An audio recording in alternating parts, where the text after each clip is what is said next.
In a distant expanse of the cosmos, situated at the confluence of humanity and the demon realm, the five great heavenly demon emperors gazed intently at a figure clad in white.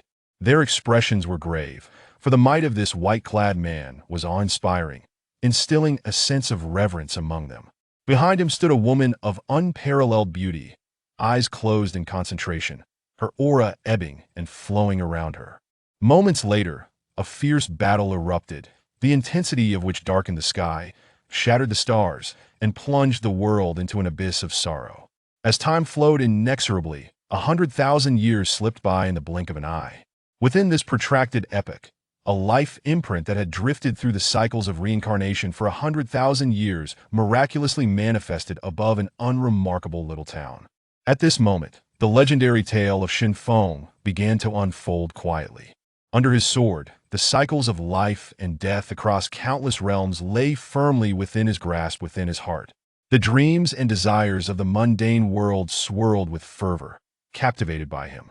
He traversed time and space in pursuit of memories from his past life, while she, who had vowed to accompany him in that previous existence, remained steadfast to this day.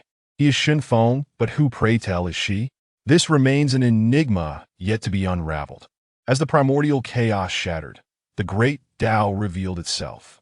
1,000,000 years prior, a cataclysmic war between gods and demons had torn apart the vast universe and thrown the temporal pathways into disarray. In the eastern wilderness, amidst the rugged mountains of Monghuang, there lay the abyss of broken souls. "Who are you?" A white-clad youth, sword in hand, struggled to maintain his stance, his voice laced with fury. At this moment, he was gravely wounded, blood oozing from wounds on his shoulder and dantian, his pristine white garments now stained crimson. Before him, three figures cloaked in black, their faces concealed by dark veils, advanced menacingly. "Go ask in hell," one of the black-clad figures hissed coldly. The youth turned to glance at the endless abyss behind him, slowly rising to his feet, a resolute expression gracing his handsome features. Suddenly, his face contorted with rage as he charged at the nearest black-clad figure with all his might, sword raised high. With a resounding thud, he felt a sharp pain pierce his chest, followed by a heavy blow to his abdomen, sending him plummeting into the abyss behind him. In the fleeting moment before unconsciousness enveloped him, a booming laughter echoed in his ears. "Huh, why does that voice sound so familiar?" In the grand hall of the Shin family within Monghuang City, the atmosphere was tense. "Patriarch, the young master has been missing for 3 days. His soul tablet has shattered, indicating dire misfortune. We must select a new heir to lead the younger generation," spoke an elder clad in silver robes, his demeanor calm yet authoritative. This man was Shun Buchuan, the eldest elder of the Shin family. "Elder, the young master's soul tablet is merely slightly cracked. How can it signify misfortune?" retorted a tall elder with a square face seated opposite him. "Second brother, the position of heir cannot remain vacant. The soul tablets of his attendants are all shattered. They are surely doomed." The elder maintained his composed argument. "Indeed, we should choose a new heir and reclaim the family's lost minds." "Nonsense. We must ascertain the young master's whereabouts first and seek vengeance for them." Instantly, a heated debate erupted in the hall, voices rising and falling in fervent discourse. The Shin family was one of the 3 ancient clans in Monghuang City, alongside the Liu and Murong families, each with a legacy spanning centuries. The Liu family held slightly greater power, while the Shun and Murong families were nearly equal in strength. Typically, resource allocation and competition for mines were left to the younger generation, while the elders refrained from interference to avoid provoking familial strife. At the center of the hall sat a robust, imposing elder with a mane of white hair and a naturally commanding presence. He was Shun Outyin, the patriarch of the Shun family, observing the commotion below with a furrowed brow. "Who has proposed changing the heir?" Just as the argument escalated, a melodious voice rang out from outside the hall.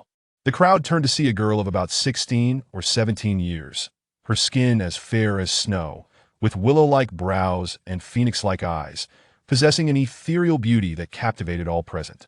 This girl was Murong Shui, the daughter of the Murong family patriarch, who had grown up alongside Shin Feng, the young master of the Shin family. As childhood sweethearts, training in both literature and martial arts, celebrated as the 2 greatest prodigies of Monghuang City. It was said she had recently awakened her Xianling physique and had been taken as a closed-door disciple by one of the 3 mentors of the Sacred Martial Academy. A little shui. Wait, your cultivation is at the condensation realm? Shen Outyin exclaimed, astonished. I've just broken through. Uncle Shen Feng is missing. We must urgently send someone to find him. Murong Shui addressed Shen Outyin with a slight bow, clearly aware of Shen Feng's predicament. The assembly was taken aback, astonished by this remarkable girl's prowess, only 16 years old and at the condensation realm. A Xianling physique. Furthermore, she was now a disciple of the Sacred Martial Academy, lending weight to her words. Shen Outyin surveyed the crowd, finding her remarks in alignment with his thoughts. Indeed, let the second elder lead a team, selecting 5 from the Qi transformation realm and 30 from the body refinement realm, to venture to the outskirts of the Monghuang Mountains in search of the young master. He commanded. The eldest elder glanced at Murong Shui, hesitating momentarily before turning away expressionlessly. As the crowd dispersed, Murong Shui approached Shen Outyin.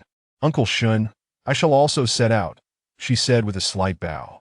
Thank you, little Shui, Shen Outyin replied, watching her retreating figure with a mixture of concern and contemplation. At the abyss of broken souls, one of the 3 forbidden places in the eastern wilderness, shrouded in perpetual gray mist, its depths remained an enigma. Since ancient times, none who entered had returned alive, for it was said that within lay temporal turbulence, ensuring certain death. The youth cast into the abyss by the black-clad figures was none other than Shen Feng, the young master of the Shen family. At this moment, at the bottom of the abyss, near the edge of a cliff, he lay face down on a patch of grass, his body battered and his consciousness faded. Blood flowed from the sword wound on his chest, initially a vivid red, but gradually transformed into a golden hue, seeping into the ground below. Suddenly, the cliff trembled, and the earth split open with a resonant clang of a sword echoing through the valley, as a grayish-white divine sword soared from the depths, hovering above Shen Feng. Time passed, though how long he could not tell. Am I still alive? Shen Feng's consciousness returned, warmth enveloping him, his vital energy circulating within. Quickly, he awoke, eyes fluttering open to find a sword hovering above him. The blade was nearly transparent grayish-white, with a hilt of pale gold, adorned with a large, deep purple crystal, 6-sided and strikingly prominent. At this moment, the crystal emanated waves of golden aura, enveloping Shen Feng. He felt his wounds slowly healing, and gradually, the injuries to his heart and dantian vanished. A mixture of astonishment and joy surged through Shen Feng as he regained a sense of power. Just as he prepared to rise, the sword above him transformed into a beam of golden light and plunged into his abdomen. Startled, Shen Feng quickly examined his body, finding no abnormalities.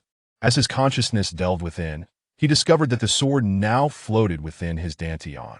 When his awareness focused on the crystal at the sword's hilt, a sudden vertigo enveloped him, and he vanished from his location, entering a different grayish space. Nervously, Shen Feng surveyed his surroundings, realizing he was in a vast expanse spanning several hundred zhang, with a towering altar at its center. Surrounding the altar were countless purple crystals, exuding a rich spiritual energy that permeated the air, thickening it almost to a fog. Hovering above the altar was a spectral sword shape, its outline identical to the sword residing in his dantian, radiating a faint golden light. Just as Shen Feng was about to approach the altar, an invisible force barred his passage, preventing him from advancing even a single step. Shen Feng stood frozen in disbelief. What is this place? Indeed, you possess the 5-element sacred body with innate elemental roots. Though not fully awakened, it is no wonder the divine sword recognizes you as its master. A voice, soft yet authoritative, resonated in the space. Startled, Shen Feng took a few steps back, scanning the area for the source of the voice but found no one. Had he misheard? After a brief silence, the voice returned. It has been 1,000,000 years the divine sword recognizes its master once more, yet. How is your cultivation so low? Confused, Shen Feng inquired senior. Who are you? The mysterious voice replied. Considering your youthful appearance, you are already 17 and yet only at the Qi transformation realm. What cultivation method are you practicing? I am cultivating a Xian level technique. Shen Feng hesitated to respond. Such a rudimentary technique hardly befits your 5 elemental roots. It is no wonder your cultivation remains at the Qi transformation realm. The mysterious voice retorted coldly. Shen Feng found himself at a loss for words. He considered himself a prodigious figure of the wild city, with the Shin-level martial arts being the pinnacle of his family's techniques. He surveyed his surroundings once more, yet still saw no sign of anyone.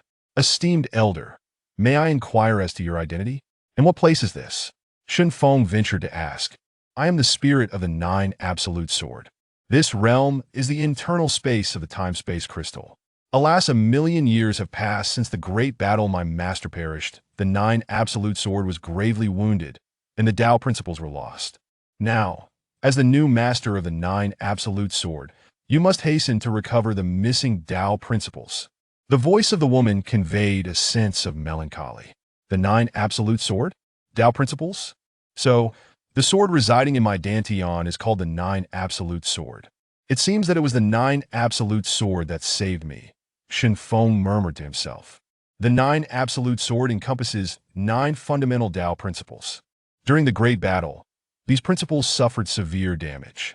The 5 elements and yin-yang principles were scattered far and wide, leaving only the time and space principles, which, with the aid of the time-space crystal, have only recovered 70% over the years.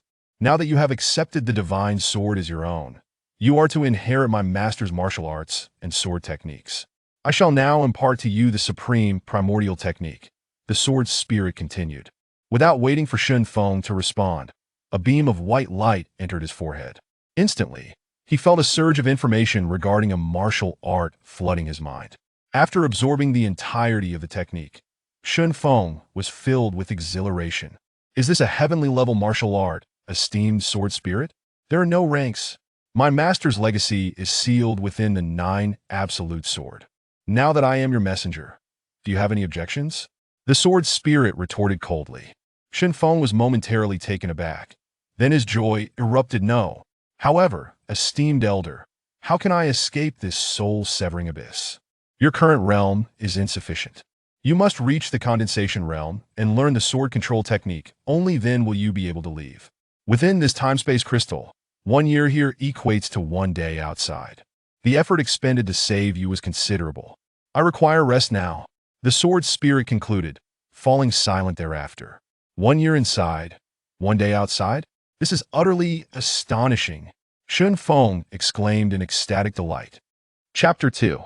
The return from catastrophe. Moments later, Shen Feng settled into a meditative posture, channeling the supreme primordial technique. The surrounding spiritual energy surged rapidly into his body. This technique is indeed extraordinary. Shen Feng distinctly felt the flow of his internal profound energy accelerating at least several dozen times beyond the norm. Within the crystal, 10 days later, Shen Feng's aura grew increasingly potent, soon reaching the pinnacle of the Qi transformation realm. Initially, Shen Feng was at the mid-stage of the Qi transformation realm, a remarkable talent at the age of 17 in the wild city, a rarity in a century.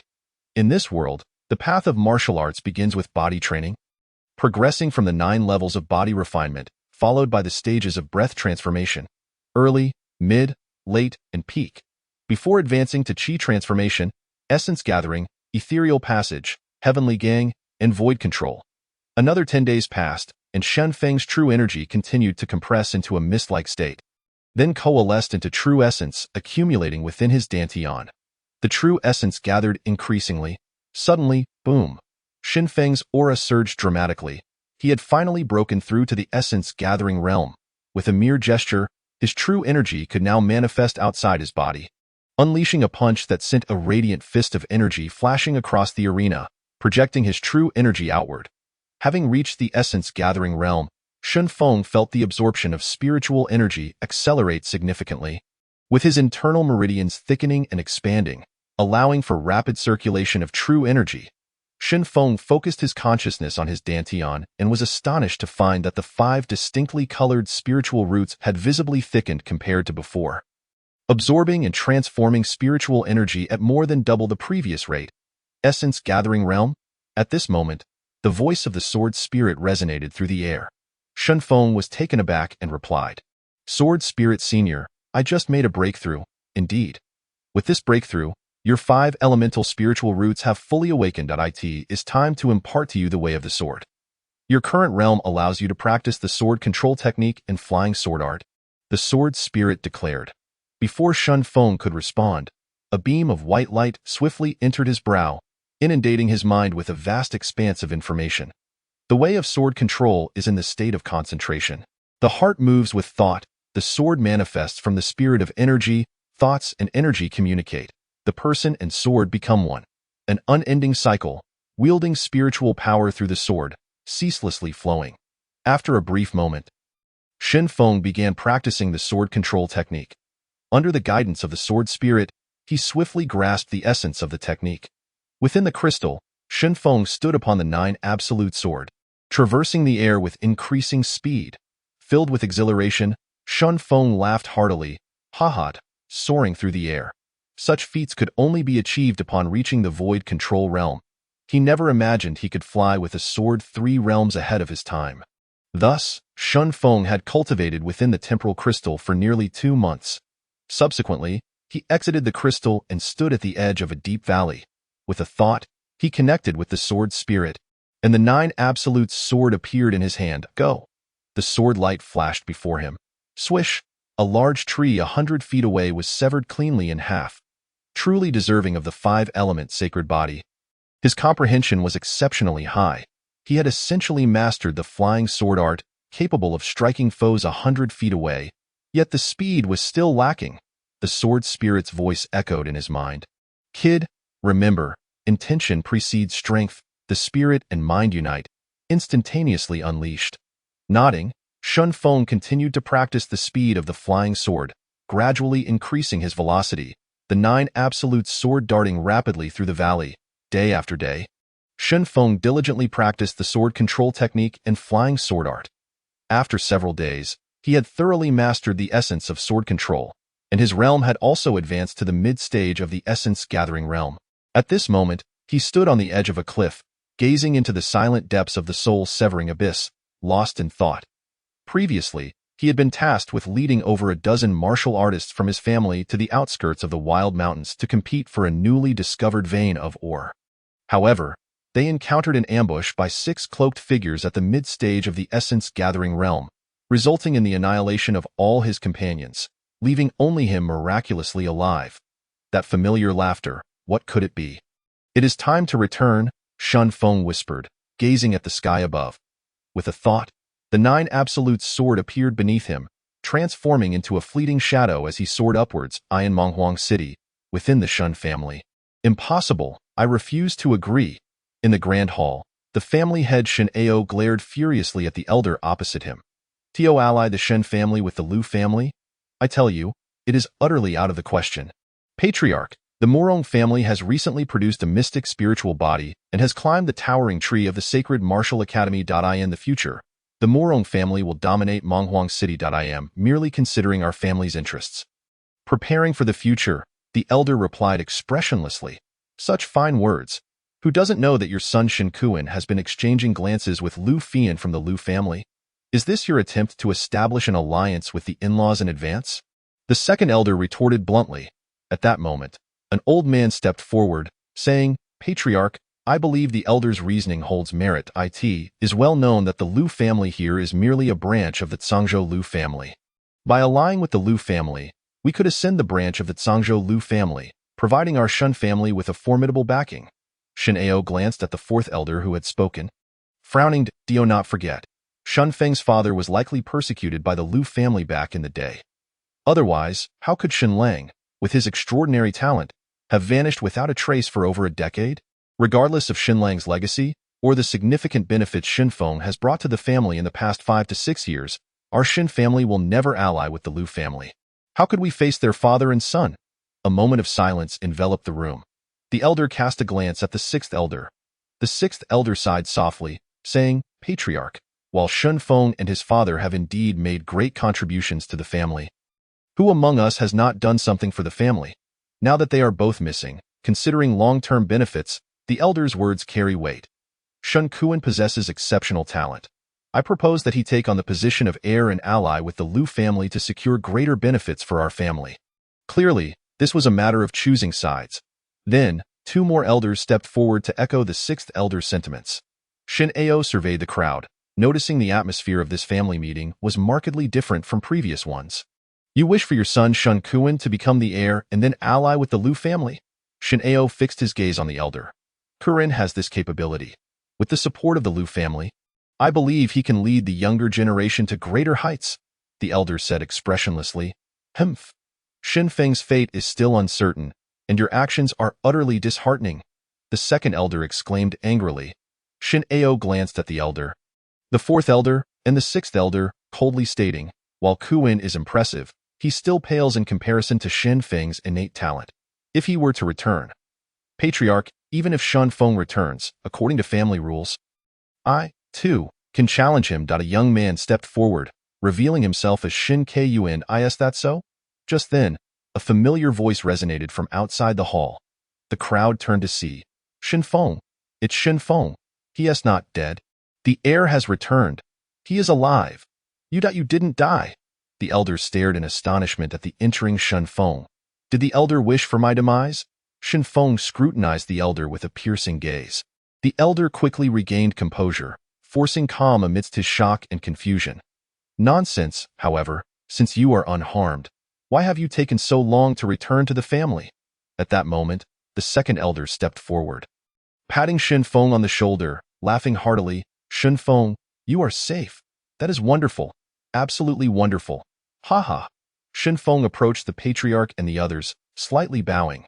This time, I was fortunate. I nearly didn't make it back. Seeing Shan Feng's return, Shin Ao's face broke into a smile. Excellent, Shin Feng. It is good to have you back. Quickly, tell us what transpired that day. Shin Feng recounted the ambush they faced while en route, but he omitted the extraordinary events in the soul-severing abyss. Upon hearing the tale, the hall erupted in anger and speculation. How outrageous! Who dares to target my Shin family? The second elder fumed. A flicker of alarm crossed the elder's face as he exchanged a glance with Shun Kuan. Shin Feng, family rules state that the younger generation may challenge the heir at any time, and the heir cannot refuse. Since you have returned, I officially challenge you to the death. Shin Kuan stepped forward. Wow, to the death! The crowd turned their gaze toward Shin Feng. At this moment, a young woman standing beside Shin Ao stepped forward. Shin Kuan, you are already 24. Do you consider yourself part of the younger generation? Are you not afraid of becoming a laughingstock? This woman was Shin Ao's daughter, Shin Minglan, tall and beautiful, resembling a fairy in water. Shin Minglan had grown close to Shin Feng since childhood. You are still under 25, thus eligible to challenge. Are you suggesting the patriarch intends to alter the family's rules that have been in place for centuries? The elder looked toward Shin Ao. Shin Ao's expression darkened, coldly declaring, Shin Feng has just returned from injury. If a challenge is to be made, it should be decided a month later. Besides, there is no need for a fight to the death that won't do. The so-called mountain cannot accommodate two tigers. This will determine both victory and life or death. Shin Feng does not appear to be injured. The challenge shall be in 3 days, the elder insisted firmly. Shin Feng's return instilled panic and a sense of crisis within him. He must eliminate Shin Feng while he was still recovering, ensuring no future threats. Noticing that Shin Feng remained at the initial stage of the Qi transformation realm, he believed Shin Kuan would surely defeat him. He was acutely aware of Shin Feng's talent. There was no time to waste. Shin Feng had naturally called upon the sword spirit to conceal his true realm.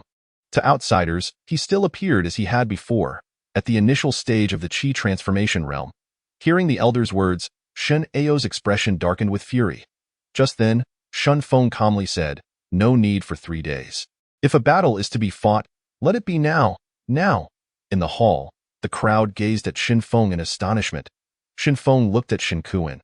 Let us go, now to the arena of life and death. Feng Di, do not act impulsively, Shin Minglan urged anxiously. Shin Feng smiled. Lanjia, rest assured. Chapter 3, The Traitor Exposed, the Life and Death Stage. The members of the Shin family had gathered, surrounding the life and death stage so tightly that not even a drop of water could leak through. Let us go take a look. I heard that Shin Kuan is going to have a life and death battle with the heir. Someone exclaimed. I recall that Shin Kuan is at the Qi transformation stage. Why is he vying for the position of heir? Another queried. I heard that as soon as the heir returned, Shin Kuan immediately challenged him to a life and death duel. What is going on? amidst the murmurs of the crowd. Shen Kuan and Shen Feng had already appeared on the life and death stage. Shen Outyin and the second elder wore grim expressions. After all, this was not a glorious matter for the family, and they simultaneously cast worried glances at Shen Feng. The first elder smirked coldly and addressed Shen Kuan, "Kuaner, the position of heir belongs to the capable. Eliminate him." Upon hearing this, Shen Kuan's eyes narrowed, and his aura shifted as he unleashed his true energy, delivering a swift and fierce punch aimed at Shen Feng's throat. An attempt to kill in a single blow. My heavens! This is something only a condensation realm cultivator can achieve. Shen Kuan, he is at the condensation realm. The elders present were astonished, having never anticipated Shen Kuan's true strength was so deeply concealed. At that moment, Shen Feng's figure flickered, and he too unleashed a punch. A clash of fists ensued. Crack! A sharp sound of bones breaking resonated throughout the arena. In the astonished gazes of the onlookers, Shen Kuan was sent flying backward. Before he hit the ground, Shen Feng had already appeared before him. Seizing his throat with one hand, silence. The atmosphere was so tense that a pin drop could be heard. The members of the Shen family stood frozen in place, unable to comprehend the scene unfolding before them. One strike, and Shen Kuan was defeated. The first elder's eyes brimmed with disbelief as he muttered, "Impossible. This cannot be." Everyone gaped at the stage, where Shen Feng glared at Shen Kuan, his expression menacing. With a slight increase in pressure, Shen Kuan's face turned pale with terror. You are incredibly strong. I do not wish to die. Spare me. Give me a reason not to kill you." As Shen Feng tightened his grip, Shen Kuan stammered in fear. I know who attacked you last time." "Silence, you worthless scum!" The first elder bellowed angrily. "Father, save me. I do not wish to die." Shen Kuan pleaded with a tremor in his voice as he looked toward the first elder. "Speak. Who was it that attacked us last time?" Shen Feng pressed, ignoring the first elder. The first elder glared at Shen Feng. "Shen Feng, release him, or I will surely kill you." "Ha! Old fool, I, Shen Feng, have survived countless battles over the years. I am not easily intimidated," Shen Feng scoffed. "Now, tell me who it was." As he spoke, he prepared to snap Shen Kuan's neck. At this moment, Shen Kuan was genuinely terrified. He understood that Shen Feng had experienced numerous battles and was a decisive figure in combat. Glancing at the first elder, he hastily exclaimed, "It was the first elder, the fourth elder, and the sixth elder. They conspired with the Liu family to kill you and force the clan leader to abdicate." Gasp! Silence! The entire arena fell into a deathly hush as everyone glared at the three elders with burning rage. After a brief moment, Shen Buchuan shouted, "It was you? How dare you? Seize them, you spineless wretches." The first elder suddenly moved, lunging at Shen Feng on the life and death stage. At that moment, Shen Outyin's fist flew toward the first elder. Bang! With a resounding crash, Shen Outyin was forced back 10 paces, while the first elder only retreated 5. You have broken through?" Shen Outyin exclaimed in shock. "Breakthrough?" Both the clan leader and the first elder were at the peak of the condensation realm. Does this mean the first elder is now at the ethereal realm? The crowd gasped, astonished at the first elder's hidden strength. He had already broken through to the ethereal realm. No wonder he was so eager to seize power today. "Ha ha, Shen Outyin, it is time for a change in the position of clan leader," the first elder proclaimed, turning his gaze toward Shen Feng. "Let him go, and you shall be left with a complete corpse." Hearing this taunt, Shen Feng calmly replied, "So it was indeed you, old fool, if you desire him. Take him." With a swift motion, Shen Feng exerted his strength, and with a crack, Shen Kuan's neck was twisted and broken. He then tossed the body toward Shen Buchuan. "Ah, you scoundrel!" Shen Buchuan's aura surged as he furiously struck toward Shen Feng. Before his palm could reach its target, the overwhelming pressure from the ethereal realm forced the nearby disciples to retreat in fear. The gust of wind from his strike shattered stones as it advanced toward Shen Feng. "Watch out!" Shen Outyin cried out in alarm. He wanted to intervene, but it was too late. Shen Feng clenched his fists, intending to refrain from drawing his sword. He too desired to test the power he had gained from his breakthrough. No longer concealing his realm, instantly, his aura surged, and he unleashed a powerful punch, executing the Shen family's profound martial technique, the Tiger Roar Fist. Boom! The fists collided. In the astonished gazes of the crowd, Both Shin Feng and the first elder were forced back 5 or 6 paces, evenly matched. The onlookers could hardly believe their eyes as they stared at Shin Feng. You are at the condensation realm? Shin Buchuan exclaimed in shock. Shin Feng fixed his gaze upon him. Old fool, are you surprised? Is this unexpected? At the condensation realm. The air has broken through to the condensation realm. Ha ha, splendid. Shin Outyin rejoiced. At that moment, an elder called out, Look! It seems the air is at the mid-stage of the condensation realm. The elders of the Shun family were filled with excitement, marveling at the unprecedented talent of their family. A condensation realm cultivator under 18. Humph! Even if he is broken through, he shall still die. Shin Buchuan suddenly produced a golden broadsword, slashing toward Shin Feng with a fierce strike, the blade radiating a menacing aura that threatened to engulf him. As the blade sliced through the air, the surrounding space trembled, the fierce blade intent poised to devour Shin Feng. In that instant, a grayish-white sword appeared in Shin Feng's hand, the 9 absolute sword. Suddenly, the crowd witnessed a flash of sword light. Swish! The blade's aura dissipated in an instant. The arena fell silent. All gazes turned to see a sword embedded in the first elder's throat. You'd so fast, flying sword. The first elder's eyes were filled with unwillingness and regret as he fell straight down. In the arena, everyone was speechless, staring in shock at the well-proportioned youth with sword-like brows and starry eyes. Exuding an air of fresh elegance. Instant kill. Although the crowd was aware of Shun Feng's immense power, having previously faced no rivals of his level, they were still stunned that the first elder, at the ethereal realm, had been dispatched with a single strike. As the crowd remained in a daze, Shin Feng turned his attention to the 6th and 4th elders, who trembled in terror, their bodies gradually slumping. It was over, with the first elder slain. They, being only at the late stage of the condensation realm, had no thought of resistance. At this moment, the crowd also shifted their glances, glaring at the 2 elders. Speak. How did you conspire with the Lu family to betray the clan? Shin Outyin demanded angrily. It was the first elder, no. It was Shin Buchuan. He reached an agreement with the head of the Lu family. As long as they could eliminate the heir, the Lu family promised him a breaking yuan pill to help him break through, and they would support him as the clan leader. The 6th elder reluctantly revealed the truth. Good. What a scheming Lu family. Lu Chengkuan, you are truly insidious. Shin Outyin paused before continuing angrily. 4th elder, 6th elder, conspiring with outsiders and betraying the clan. Your cultivation shall be abolished, and you will be imprisoned. Upon hearing this, the 4th and 6th elders fell to the ground, their faces filled with despair. It was over. It was truly over. Their expressions turned ashen, filled with regret. In the interior hall of the Shun family, the senior members gathered. Now that the matter was clear, it was evident that the Lu family harbored ulterior motives. The attack on Shin Feng and the others was indeed a conspiracy between the Lu family and Shin Buchuan.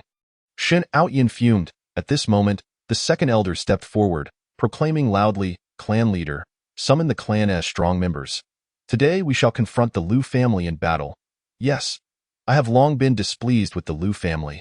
They must pay for their blood debts. Several voices echoed in the hall. Clan leader, heir, have you considered where the Lu family obtained the breaking yuan pill? It enabled Shin Buchuan to break through to the ethereal realm. This suggests that Lu Chengkuan may have already broken through to the ethereal realm as well. Is it possible that members of the Zhangzhou Lu family are involved? The usually quiet 5th elder spoke calmly. Shin Outyin nodded. Indeed, Lu Chengkuan is a man of great ambition. He paused and then turned to Shin Feng. Xiao Feng, what do you think? At this moment, all eyes were on Shin Feng, filled with eagerness, respect, and admiration. This was a world where strength was revered. Shin Feng's performance today had earned him unprecedented prestige within the clan. Shin Feng stood up and slightly bowed to the clan leader and the elders. Clan leader, respected elders, the 5th elder's words hold some truth. There may be other conspiracies at play here. I suggest that today's events remain confidential within the clan, and we investigate the Lu family's schemes in secret before launching a decisive strike against them. Shin Feng spoke coldly. Upon hearing this, the elders nodded in appreciation. The clan leader and 2nd elder exchanged glances, seeing admiration reflected in each other's eyes. Shin Feng was not arrogant after his success. He was courteous and composed, and his ability to strategize in this moment was indeed commendable. Very well, what the heir says is reasonable. We shall hold our position for now. In 3 days, await my orders. Shen Outyin addressed the assembly. The crowd dispersed. At this moment, only Shen Feng and the clan leader, Shen Outyin, remained in the grand hall. Shen Outyin approached Shen Feng, patting him on the shoulder with a satisfied expression. Xiao Feng, you have swiftly broken through to the condensation realm. It must be due to some fortuitous encounter. If your father were here, he would undoubtedly be proud of you. Shen Feng gazed at Shen Outyin and replied calmly. Clan leader, indeed, surviving this calamity was fortuitous. Were it not for... Shen Outyin waved his hand, stating, that is your opportunity. As long as you are aware of it, that suffices. However, on the path of cultivation, one must proceed with caution and build a solid foundation. Only then can one journey further. Thank you for the reminder, clan leader, I will keep it in mind. Shen Feng responded, offering a slight bow to Shen Outyin. Just then, a person hurriedly entered. Clan leader, the head of the Morong family requests the presence of the young master. Shen Outyin pondered, what could the Morong family want with you at this time? Oh, right. Xiao Xue knew of your situation earlier and specially ventured to the outskirts of the Monghuang Mountains to find you. I assume she has already returned by now. Shen Feng chuckled, clan leader, it's nothing, I shall head over right away. Chapter 4. The ambition of the Liu clan after departing from the main hall. Shen Feng encountered a young girl clad in a white dress, her exquisite face adorned with a captivating smile, exuding a vibrant youthful aura. She was none other than the clan leader's daughter. Shen Minglan, Brother Feng, you have truly become formidable. Even I am no match for you now, Shen Minglan exclaimed with a smile.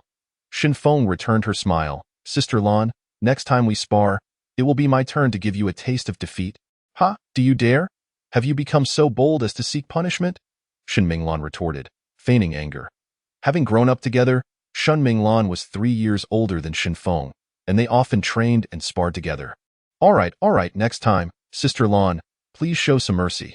Well then, after a brief pause, he continued, Sister Lan, you have reached the peak of the Qi transformation realm, haven't you? Indeed. I am preparing to break through to the condensation realm in the coming days, hoping to catch the enrollment for the Sacred Martial Academy's once-a-decade admission next month. Shen Minglan replied joyfully. Shen Feng looked at her and encouraged, Sister Lan, keep it up. We will go together then. With that, he bid farewell to Shen Minglan and turned to leave. Watching Shen Feng's retreating figure, Shen Minglan murmured, this Brother Feng is growing at an astonishing pace. After leaving the Shen residence, Shen Feng made his way directly to the Morong family. Upon arrival at the entrance, an elder was already waiting there. Upon seeing Shen Feng, he offered a slight bow. Young master, please. The clan head is awaiting you inside. Shen Feng returned the gesture and said, Thank you, Uncle Hu. The elder smiled. It is my duty. He then turned and led Shen Feng inside. Shortly thereafter, they arrived at the inner hall's entrance, where the elder respectfully announced, Young master, please, before slowly retreating. Shen Feng nodded with a smile and stepped into the grand hall. At that moment, seated in the center was a middle-aged martial artist, with prominent brows and eyes, a tall stature, clad in a dark gown, gazing up at Shen Feng's approach. This man was none other than the clan head of the Morong family. Morong Qing, Shen Feng has arrived, please take a seat. Morong Qing welcomed with a smile. Shen Feng nodded and took a seat beside him. Morong Qing observed Shen Feng and inquired, I heard from Xiao Xue that you encountered some trouble in the Monghuang Mountains. It is good to see you back safe. Thank you for your concern, Uncle Morong. Has Xiao Xue returned? Shen Feng asked. Morong Qing nodded with a smile. I was just about to mention that. After Xiao Xue returned, the mentor Gu from the Sacred Martial Academy came to fetch her, and she left for the academy yesterday. She is now a direct disciple of Mentor Gu. So I understand your meaning? Please be explicit, Shen Feng replied calmly. Morong Qing regarded Shen Feng. I know you two have been close since childhood, but now that you are grown, this Monghuang city is too small. Your futures lie in the broader world beyond. I hope you will continue to support each other in the days to come. Shen Feng was taken aback, not expecting Morong Qing to say such a thing. He understood it to be a trust and a responsibility. A warm current coursed through his heart.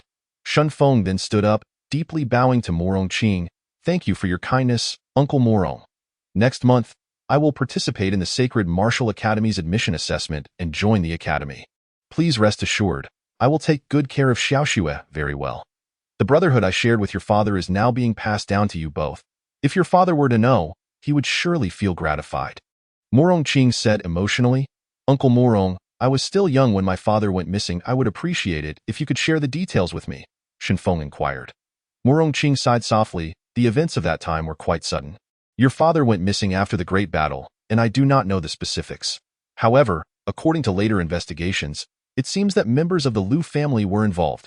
Shenfeng's expression darkened as he murmured. Once again, the Liu family.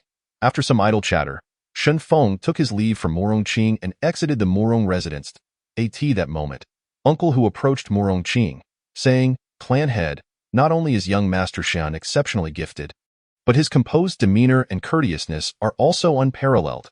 Murongqing glanced in the direction Shenfeng had departed.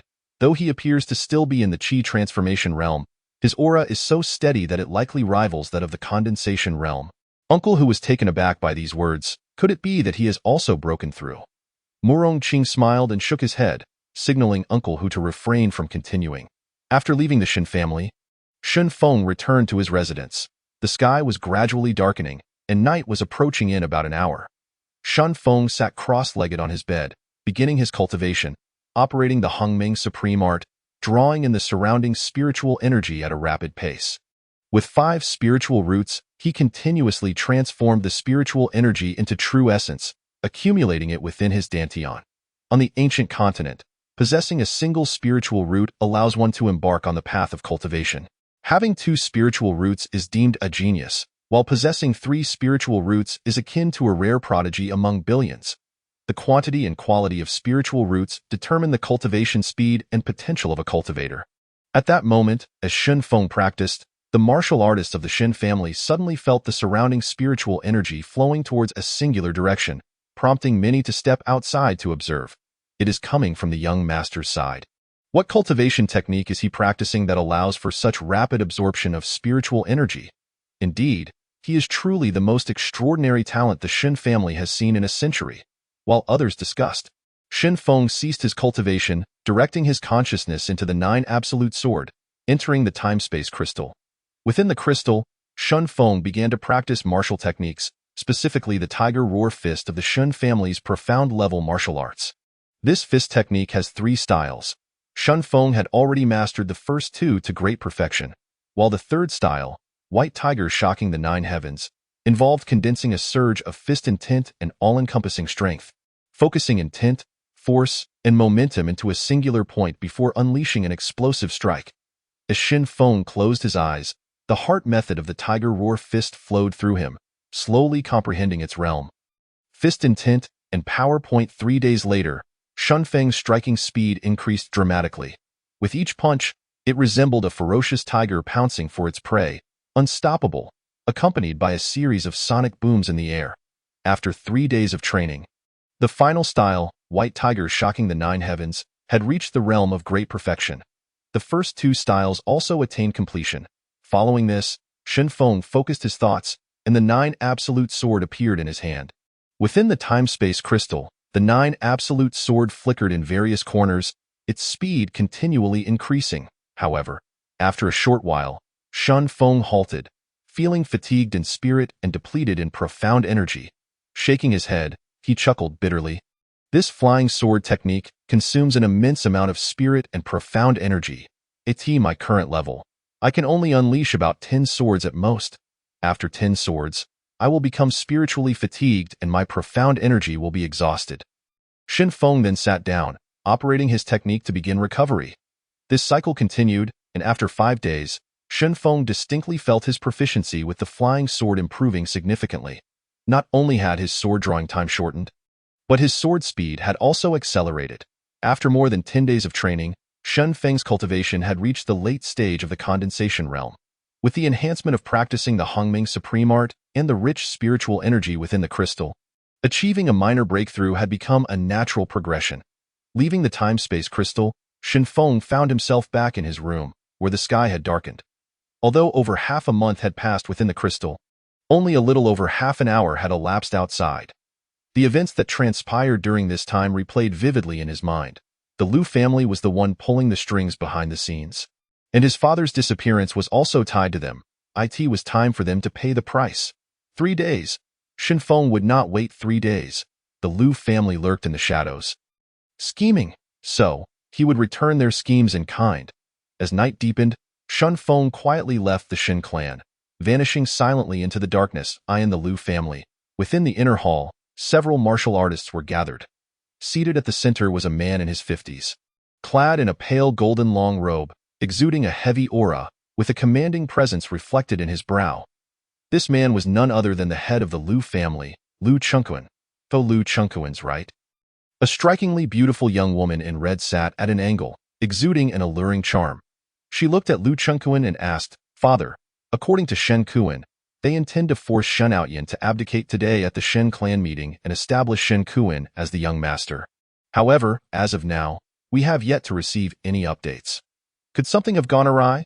Liu Chengquan frowned slightly, lost in thought, just about to respond to his daughter Liu Fian when a gray-clad elder rushed in, exclaiming, "Clan head, this afternoon, a scout saw Shin Feng entering the Morong family." "What?" Liu Chengquan exclaimed, springing up from his seat. "Shin Feng? He is still alive." Beside him, Liu Fian's eyes widened in disbelief. "Impossible." He was struck in the chest and fell into the soul-severing abyss. "With no chance of survival, madam, this matter is unequivocally true. Shen Feng has indeed appeared at the Morong family," the gray-clad elder asserted with certainty. Liu Chengquan and his daughter exchanged shocked glances, recalling the complete silence surrounding Shin Buchuan and his son. Liu Chengquan slowly remarked, "It seems Shin Buchuan's plans have encountered an unforeseen complication. Humph. Even if Shin Feng is alive, it cannot alter the overall situation. The plan remains unchanged. We shall act in 3 days. First, we shall annihilate the Shin family. Father, if Shin Feng is not dead, will the Morong family intervene?" Liu Fian inquired. Liu Chengquan replied, "If that is the case, we shall deal with the Morong family as well. While they have aligned themselves with the Sacred Martial Academy, my Liu family also possesses a formidable ally." Pausing briefly, he continued, "Esteemed elders, we must seize control of Monghuang City to compel the Zhangzhou Liu family to take us seriously. Only then may we have a chance to rejoin the main family." Upon hearing the prospect of rejoining the main family, the other attendees displayed expressions of longing and excitement. The Liu family of Monghuang City is merely a distant branch of the Zhangzhou Liu clan, which has languished in obscurity for decades, nearly forgotten by the main family. They have longed to reconnect with the main family.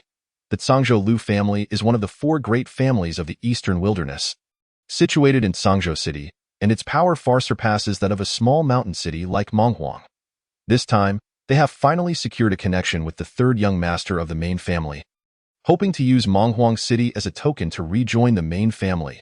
While the few individuals in the hall were deliberating specific action plans, Liu Chengquan suddenly shifted his expression, his eyes gleaming as he gazed toward the outside. Bellowing, "Who goes there?" Before his words had fully escaped his lips, Liu Chengquan had already leapt out of the hall, followed by a resounding bang from outside as he stumbled back to the entrance. The others swiftly exited the inner hall, witnessing a white-clad youth engaging in a fierce clash with Liu Chengquan, who was sent sliding back only 5 zhong. Everyone was astonished. Liu Chengquan steadied himself, gazing in shock at the white-clad youth before him, exclaiming, "Shen Feng, it is you. You truly did not perish. You have actually broken through to the late stage of the condensation realm." The white-clad youth was indeed Shen Feng. He had evidently arrived some time ago.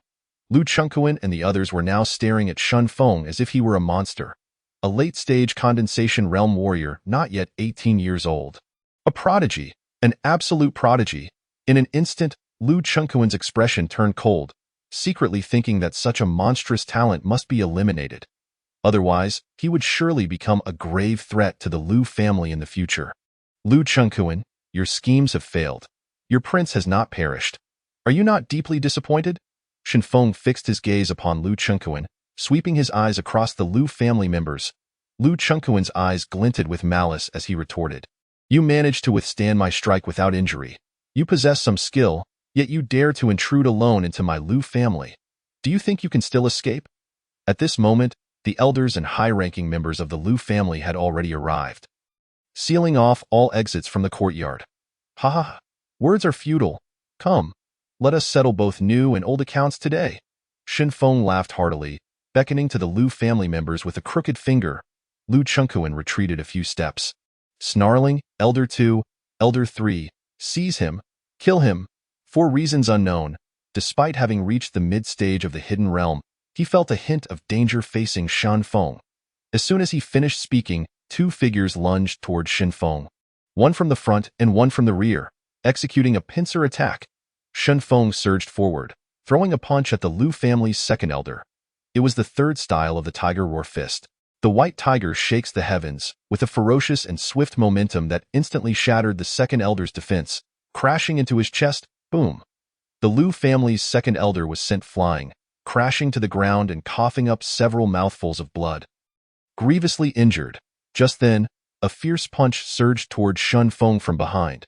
Without even turning around, Shan Feng's sword flickered, and the third elder found himself halted a foot behind Shen Feng, his throat pierced by a sword. Motionless, his eyes widened in disbelief.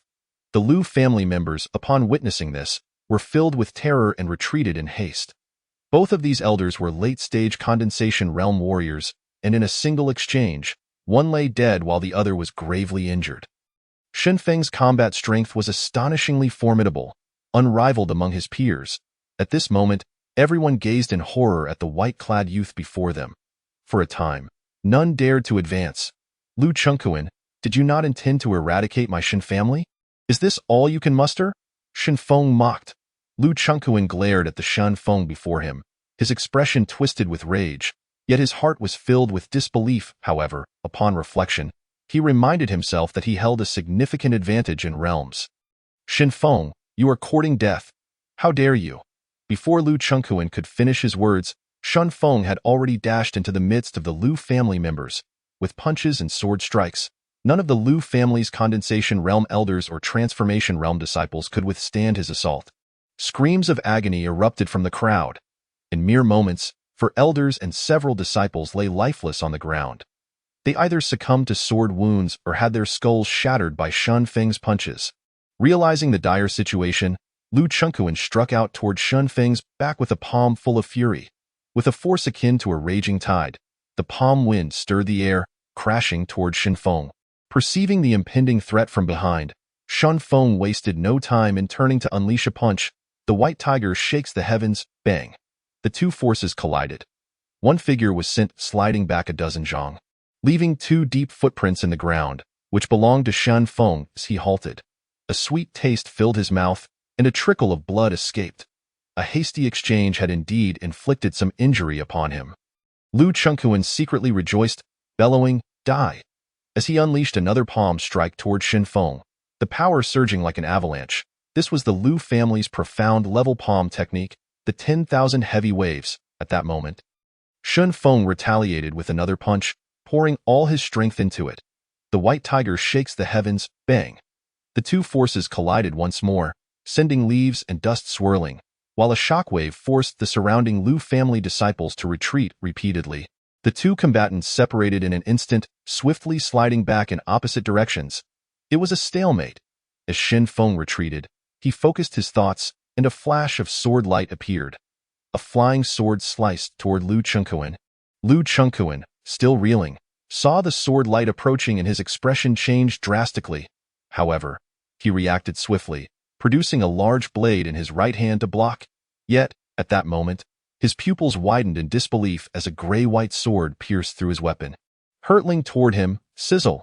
As Lu Chengquan steadied himself, the sword had already plunged half an inch into his brow. Impossible! What kind of sword is this? Lu Chengquan's face turned pale, standing frozen in place. The Lu family members stared in shock. Unable to comprehend the scene before them, Shen Feng approached, gripping the Juju sword, equally astonished, having not anticipated its razor sharpness. With a stony expression, he demanded, "Speak. Was my father harmed by your Lu family all those years ago?" "Ha ha, Shen Feng. You shall never see your father again. His fate will be 100 times, 1,000 times worse than mine." Lu Kuan sneered maliciously. "Lu Chengquan, you conspired against my father first, plotting to persecute me afterward, and slaughtered over a dozen members of my Shen family. Today, you shall pay in blood for your debts." Sizzle! Shen Feng swung his sword, and Lu Kuan's head flew into the air. A fountain of blood erupted. The onlookers gasped in horror, crying out, "Patriarch! Patriarch!" The Lu family's grand elder roared, rushing toward Shen Feng with several Lu family disciples, their eyes bloodshot with rage. Shen Feng's figure flickered and vanished from sight. Sizzle! The Grand Elder found a sword embedded in his throat, followed by a series of loud thuds as several disciples collapsed lifelessly to the ground. At that moment, Shen Feng swiftly appeared before the gravely injured Second Elder. Tell me about my father's past, and your kin may live. Shen Feng's expression remained devoid of emotion as he fixed his gaze upon the Lu family's Second Elder. The Second Elder's face turned ashen as he glanced at the bodies sprawled on the ground and the surrounding relatives who looked to him for guidance. He hesitated for a moment before letting out a deep sigh. Today, the Lu family faced utter defeat. All schemes and plans crumbled in the face of overwhelming power, yet these kin must not perish. They were their only hope. The Second Elder sighed. Back then, your father, Shen Lang, was indeed a prodigious talent in Menghuang City, having reached the pinnacle of the condensation realm before the age of 30. Subsequently, the Patriarch and the Grand Elder, upon learning from some source that he possessed a treasured item, likely from another realm, sought to seize it at that time. The Patriarch and the Grand Elder had just broken through to the condensation realm and, aware of their own inadequacies, contacted the Zhangzhou Lu family to ambush your father and claim that treasure. The ensuing battle left the Patriarch and his group gravely wounded, and later, it was rumored that your father was severely injured by members of the main family and taken to Zhangzhou. This matter is shrouded in secrecy, and many in the Lu family remain unaware. What I know is only this much. Shen Feng listened in silence, his heart a tumult of anger and excitement. If what he said were true, then there was a possibility his father was still alive. How wonderful! Since the age of 6, Shen Feng had not seen his father, having grown up under the care of Shen Outyin and his daughter. Perhaps this was why he trained harder than his peers, exhibiting exceptional talent in both literature and martial arts. He was recognized as the heir at 13 and had achieved countless merits for his family over the past 4 to 5 years, enduring nearly 100 injuries along the way. This had forged his decisiveness, resilience, and an unmatched maturity compared to others his age. What kind of treasure could provoke even the Zhangzhou Lu family to act? Shen Feng continued to inquire. The Second Elder shook his head, stating, I cannot be certain. I only heard that when this treasure appeared in the Menghuang Mountains, the heavens trembled, and a violet light pierced the sky. Having spoken, the Second Elder looked at Shen Feng and implored, Shen Feng, this is all I know. I beseech you to show mercy and spare these kin. They pose no threat to you. Pose no threat? Shen Feng cast a fleeting glance at the remaining members of the Lu family, observing a myriad of emotions in their eyes: fear, helplessness, and anger. Yet, they remained a unified family. As he spoke, the 9 absolute swords soared forth, emitting a series of sharp hisses, and in an instant, the arena was filled with flying swords, a mist of blood enveloping the air. Before long, all the Lu family disciples present had collapsed, not a single one left to draw breath. Shen Feng retracted the 9 absolute sword, collecting the storage rings afterward. Once accomplished, he did not look back. Instead, he ascended into the air on his sword, vanishing from sight. Upon returning to his residence, he did so without disturbing any members of the Shen family. He seated himself on the couch, commencing his cultivation to recuperate. The battle of the night had drained him significantly, both in terms of spiritual energy and mental fortitude. Should the fighting continue, he would only be able to unleash 2 or 3 more strikes at most. If the conflict remained unresolved by then, he would be in dire peril. His cultivation level was still too low. Prolonged combat was unfeasible. His greatest gain today was the knowledge of his father's whereabouts. An hour later, Shen Feng was brimming with vitality, his spirit renewed, restored to full battle capacity. At that moment, he retrieved Lu Chengquan's storage ring, and upon scanning it with his consciousness, he was astonished to find 50,000 spirit stones, several martial techniques, and even a breaking yuan pill. Adding the other items from different rings, Shen Feng had amassed nearly 100,000 spirit stones, along with over 20 weapons and martial techniques. This bounty was nearly half of the Lu family's fortune. Shen Feng was elated, feeling somewhat unaccustomed to such sudden wealth, and he couldn't help but let out a foolish laugh. After a brief silence, Shen Feng placed the 50,000 spirit stones, the Lu family's profound-grade martial technique, the 10,000 heavy waves palm, and other valuable items into his own storage ring. He intended to hand over the remaining items to Shen Outyin, particularly the breaking yuan pill, which he planned to give to Shen Outyin to aid his breakthrough into the Tongyu realm. Shen Aoyan had been stuck at the pinnacle of the Ningyuan realm for several years. And without a special opportunity, he might never advance in this lifetime. With the breaking Yuan pill, the chances of breaking through to the Tongyu realm would significantly increase, thereby extending Shen Aoyan's lifespan by several decades. Chapter 6. The Monghuang Mountain Range. The next day, news of Shen Feng's massacre of the Lu family's higher-ups spread like wildfire throughout Monghuang City, leaving the entire city in shock, with discussions echoing through every street and alley. In this world that reveres martial prowess and honors the strong, people only cared about success or failure, and few were concerned with the details of the events. Shen Feng's name quickly became known to every household in Monghuang City. The various families and factions were astounded by Shen Feng's talent and combat strength. Simultaneously, numerous factions and families began to harbor ulterior motives regarding the Lu family shops and territories. The entire city buzzed with chatter. A red figure stealthily slipped out of Monghuang City. Standing outside the city gates, the figure turned to glance back at the three large characters that read Monghuang City, with eyes filled with resentment and malice. Shen Feng, just wait. With that, the figure hastened towards the Monghuang mountain range, swiftly disappearing into the vast mountains. In the Shen family hall, only Shen Feng and Shen Aoyan were present. What? You intend to go alone to the Lu family in Sangzhou? Shen Aoyan exclaimed, rising in surprise. He continued, Xiao Feng, I understand your cultivation has progressed immensely, and now you have learned of your father's whereabouts. But the Lu family in Sangzhou is one of the four great families of the eastern wilderness. With powerful warriors aplenty, they are not to be trifled with. After so many years, do not rush into action. First, ensure your own safety and enhance your strength. Shen Feng nodded, calmly replying, I understand, I have made up my mind. I will act according to the situation when the time comes. Rest assured, clan leader. Shen Aoyan's expression darkened with concern as he sighed, very well. With your talent, you should not be confined to this small Monghuang city. Out there lies a brighter future for you. Remember, do not act impulsively in your quest to save others. Prioritize your own safety. Clan leader, as I embark on this journey, the path ahead is uncertain. Perhaps it would be best for Miss Lan to take on the title of heir, Shen Feng suggested. Shen Aoyan looked at Shen Feng with emotion, saying, as long as you are here, the heir of the Shen family will always be you. I believe you will one day elevate the Shen family to greatness. Shen Feng gazed at Shen Aoyan, remaining silent for a moment before earnestly declaring, Clan leader, the Shen family will always be my home. And I am determined to make it the foremost family in the ancient wilderness continent. Then, Shen Feng produced a storage ring and handed it to Shen Aoyan. What is this? Shen Aoyan inquired. Puzzled. Within the ring are some cultivation resources and a breaking Yuan pill. It should aid you in breaking into the Tongyu realm. Shen Feng responded calmly. The breaking Yuan pill? Shen Aoyan was taken aback. You should keep it for yourself. Shen Feng shook his head, solemnly asserting, Clan leader, take care. With that, he deeply bowed to Shen Aoyan before turning to leave. As he watched Shen Feng depart, a sheen of moisture filled Shen Aoyan's eyes. And he murmured softly, take care. Shen Feng quietly left the Shen family without alerting anyone else. Tio reached Sangzhou. He needed to traverse the Monghuang mountain range, eventually arriving at the ancient wilderness post, where specialized cloud ships to Sangzhou awaited. The journey from the post to Sangzhou would require an additional half-month.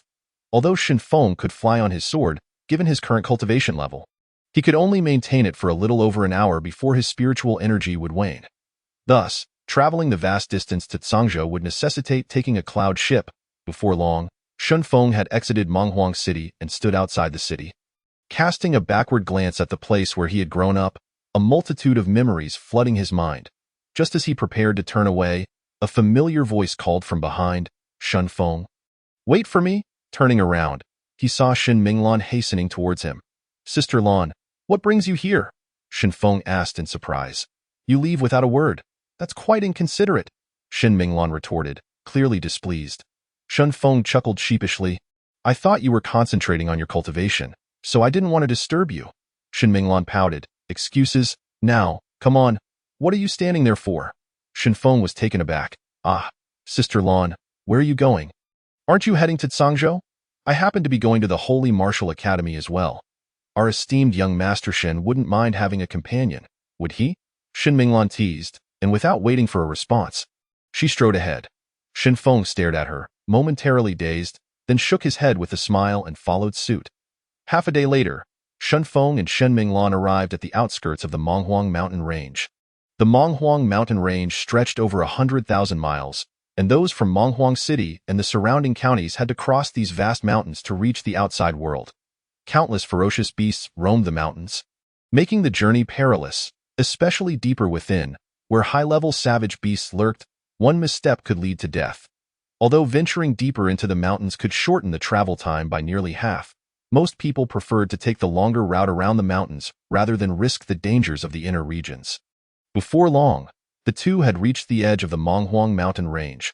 Ahead lay a dense forest, extending as far as the eye could see. At that moment, numerous individuals were gathered at the forest's edge, forming small clusters of teams, 3 here, 5 there. These individuals comprised disciples from various families and factions from surrounding counties, along with some rogue cultivators, mercenaries, and merchants. Among these teams were mercenary squads tasked with escorting merchant caravans safely across the mountains, as well as those who ventured deeper to hunt savage beasts for profit, living on the edge of danger. As Shunfeng and Shen Minglan observed these individuals, they continued toward the edge of the forest, contemplating that entering this thicket would officially mark their entry into the Monghuang mountain range.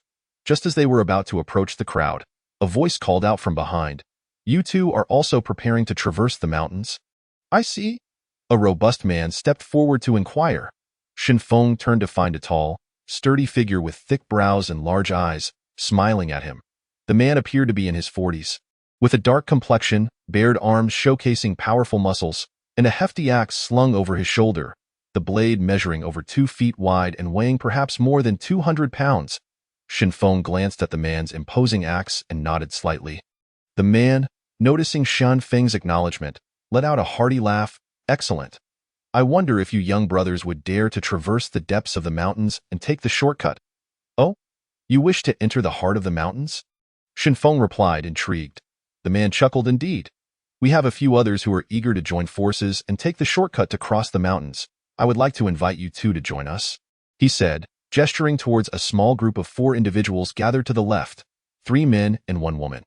Exchanging glances with Shen Minglan, she suddenly asked, "What do you think?" After a moment's hesitation, Shunfeng replied, "I believe it could be a good idea. The path of martial arts is about confronting challenges head-on, and through life and death trials, one can become stronger." Upon hearing this, a resolute glimmer appeared in Shen Minglan's eyes. "All right then, let us take the shortcut." Upon hearing their agreement to join, the robust man erupted into laughter. "Wonderful. Follow me." He then led Shunfeng and Shen Minglan towards the small group. As they walked, the man introduced himself. "Young brothers, I'm Lei Ming, the leader of our small team. With you two joining us, our team now comprises 7 members." Shunfeng smiled and replied, "I am Shunfeng." "And I am Shen Minglan," she added. Lei Ming paused for a moment, then exclaimed, "So you are siblings?" "Indeed," Shunfeng confirmed. He felt a certain fondness for this straightforward and hearty man. As they approached the location of their small team, Lei Ming pointed at the Soul Woman and introduced her. "Little brother, this is Miss Shun, my wife, Xiao Yin." Shunfeng followed the direction of his finger and beheld a young matron, perhaps in her 30s, with exquisite features. Beneath her fair complexion lay faint traces of hardship. Dressed in a flowing gown of azure, she wielded a long sword and greeted Shunfeng and his companion with a warm smile. The two nodded and smiled back, returning her greeting with respectful gestures. Subsequently, Lei Ming gestured towards a man in his 30s to the left, saying, "This is Bai Yi, our team's sharpshooter." Shunfeng observed this individual, whose handsome visage was complemented by a fair complexion and a well-proportioned physique. Clad in white, a large bow slung across his shoulder, he smiled slightly at the introduction, revealing that he was not one to engage in idle chatter. Next, Lei Ming introduced the 2 men behind him, one named Lin Hai and the other Di Xiong. Lin Hai cupped his hands in greeting to Shunfeng and his companion, cheerfully declaring, "Welcome aboard." In contrast, Di Xiong merely cast a glance at Shunfeng, his expression impassive, dismissing him entirely. However, when his gaze fell upon Shen Minglan, a glimmer of interest sparked in his eyes, and he frequently stole glances in her direction. Shunfeng furrowed his brow, taking note of Di Xiong, who appeared to be around 30, clad in dark attire and brandishing a large blade, clearly a peak practitioner of the condensation realm, on par with Lei Ming. The other 3 members were all in the late stages of the same realm. Thus, the 7 of them ventured deeper into the mountains.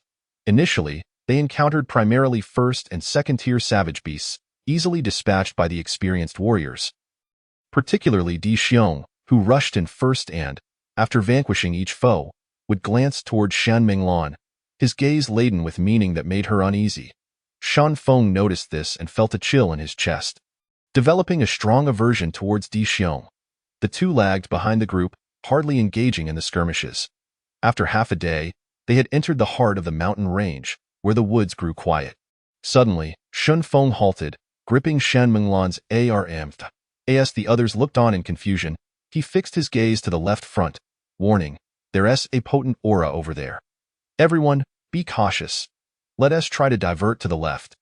"Ha, kid, how did I not sense it? Are you frightened? This is just the midpoint of our journey," Di Xiong taunted, continuing to stride forward without trepidation.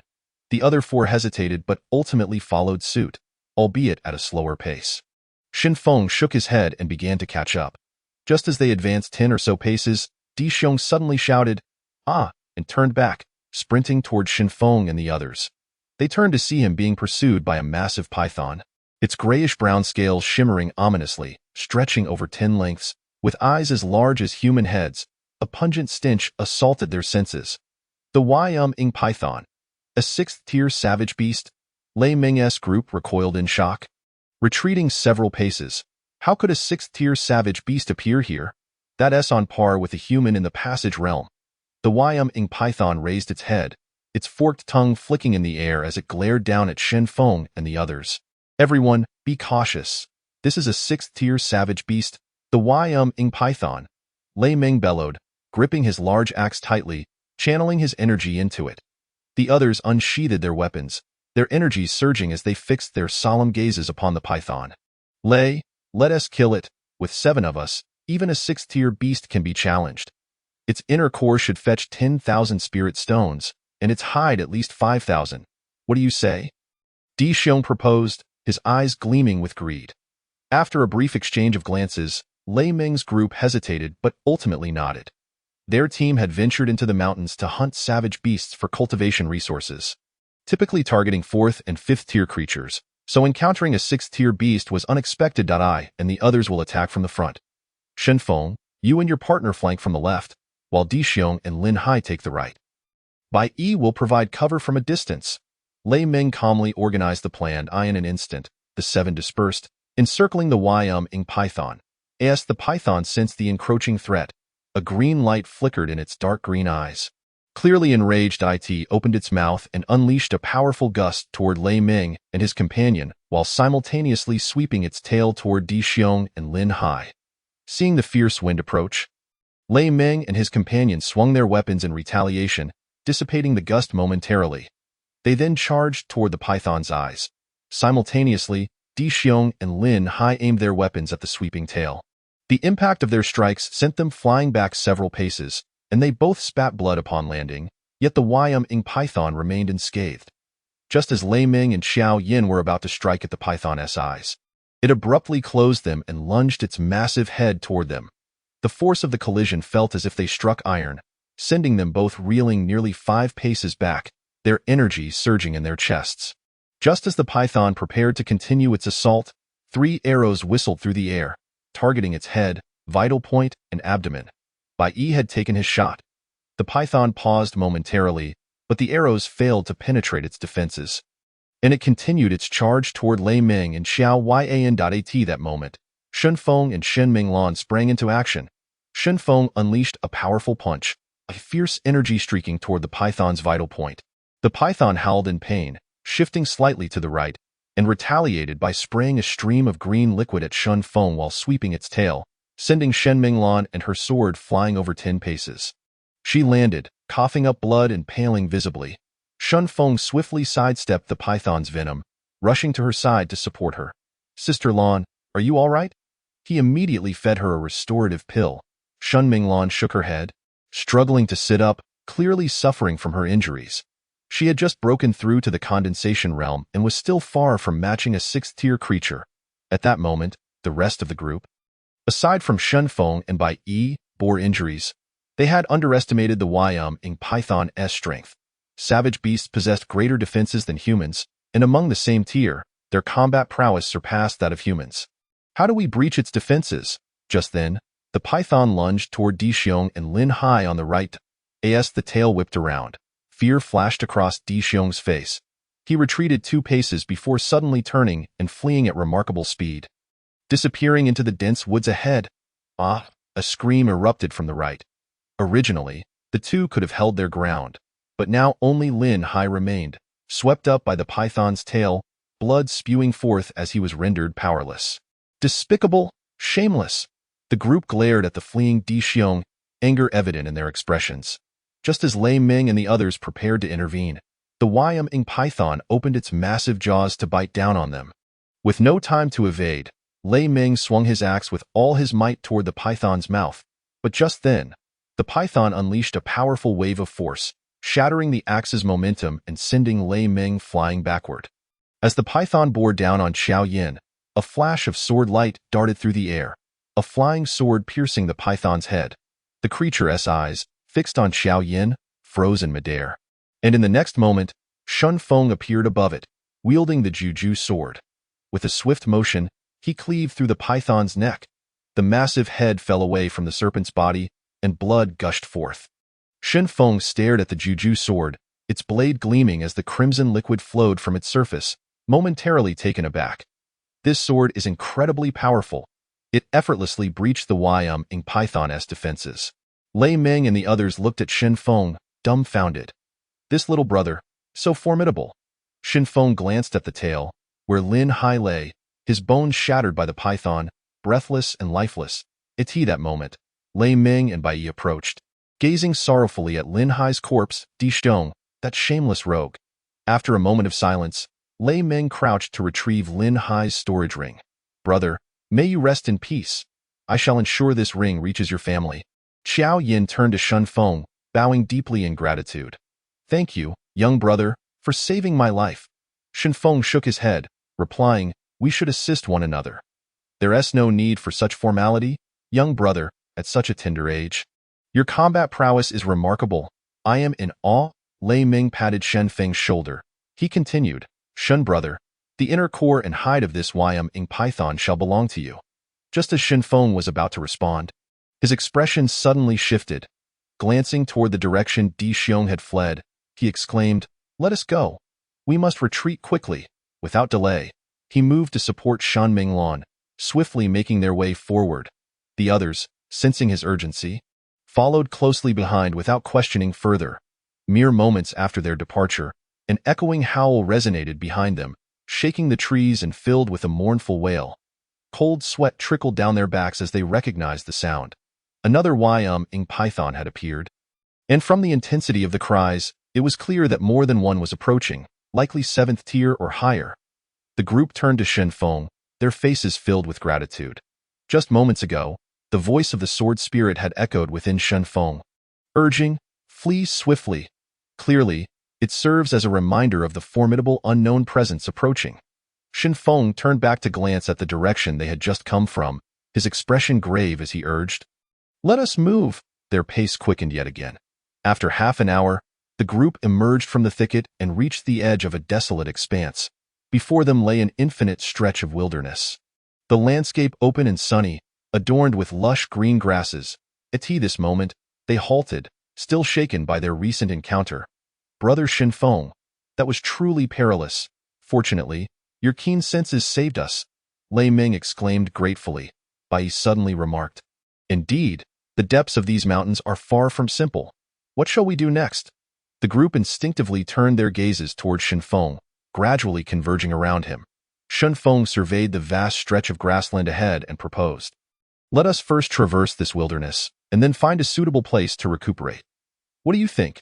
Among those present, aside from Shen Feng and Bai Yi, the other 3 were already injured, particularly Shan Minglan, who bore severe wounds. They exchanged glances and nodded in agreement. Thus, Shen Feng led the way, followed closely by Bai Yi, as the 5 of them ventured deeper into the grassy expanse. An hour later, they arrived at the opposite side of the wilderness, where a broad valley unfolded before their eyes. Towering peaks flanked the valley on either side, while the valley floor was level, bursting with blooming flowers. Basking in the warm sunlight and filled with a refreshing fragrance carried by the gentle breeze.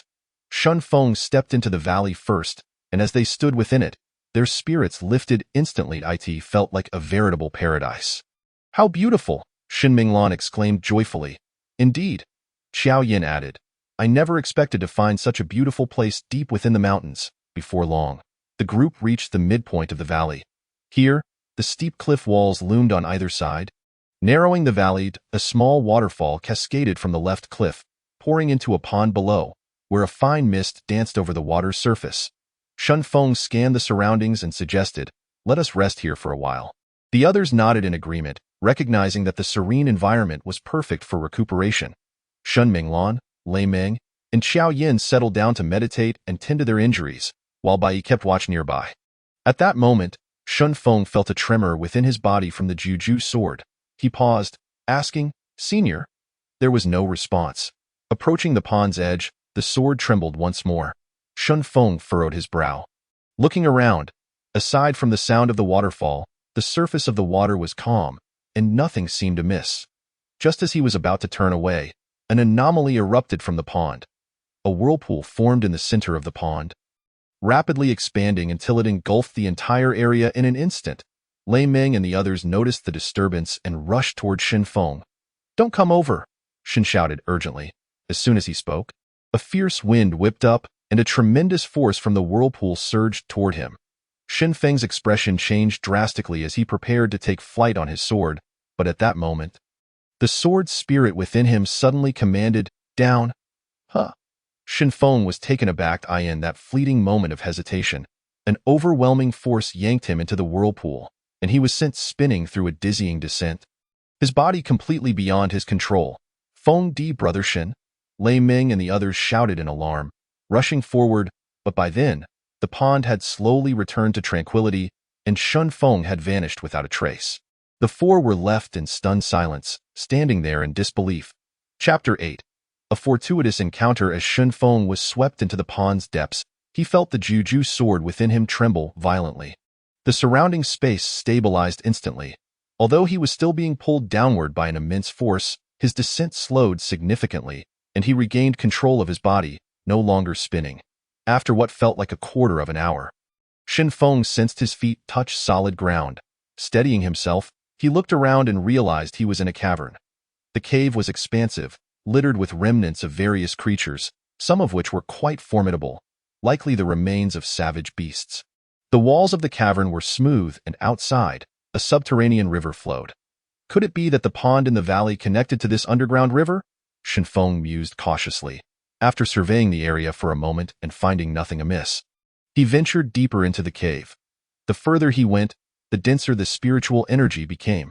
Suddenly, in the right corner, he spotted a passageway about 2 yards wide extending downward. Just as he hesitated to enter, a strange noise came from behind him. Startled, Shin Feng spun around to see a massive creature barreling toward him at incredible speed. There was no time to evade. Instinctively, he threw a punch at the oncoming beast. With a resounding impact, it felt as though his fist struck a small mountain.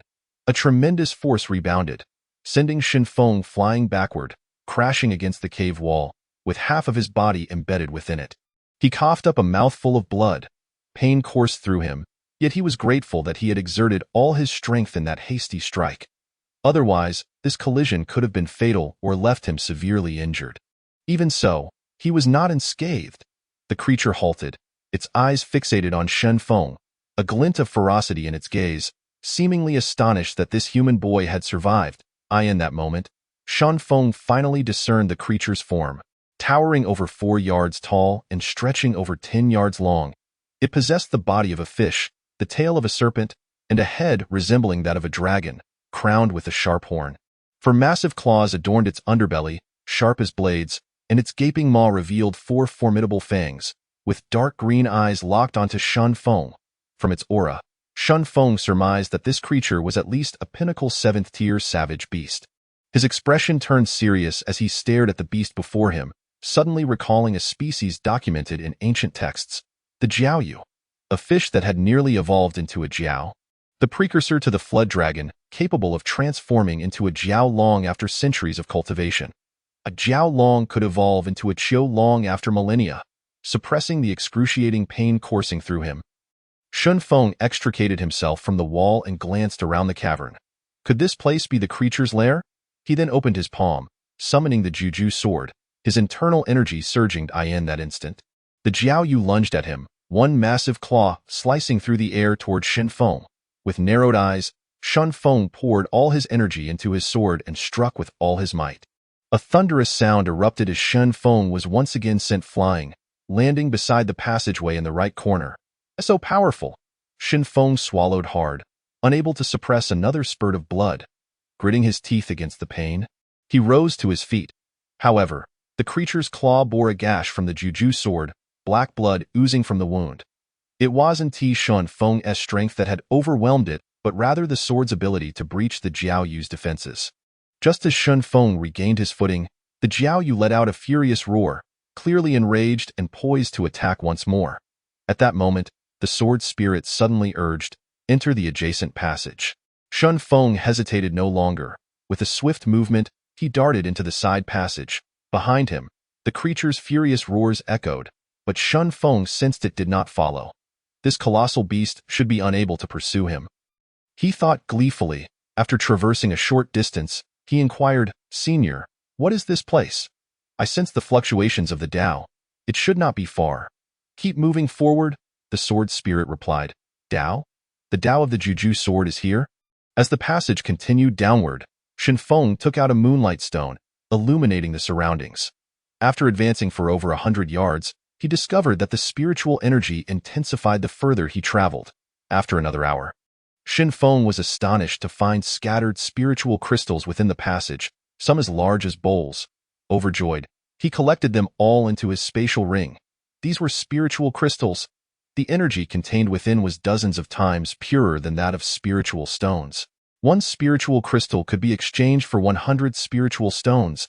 He chuckled to himself, reveling in his fortune.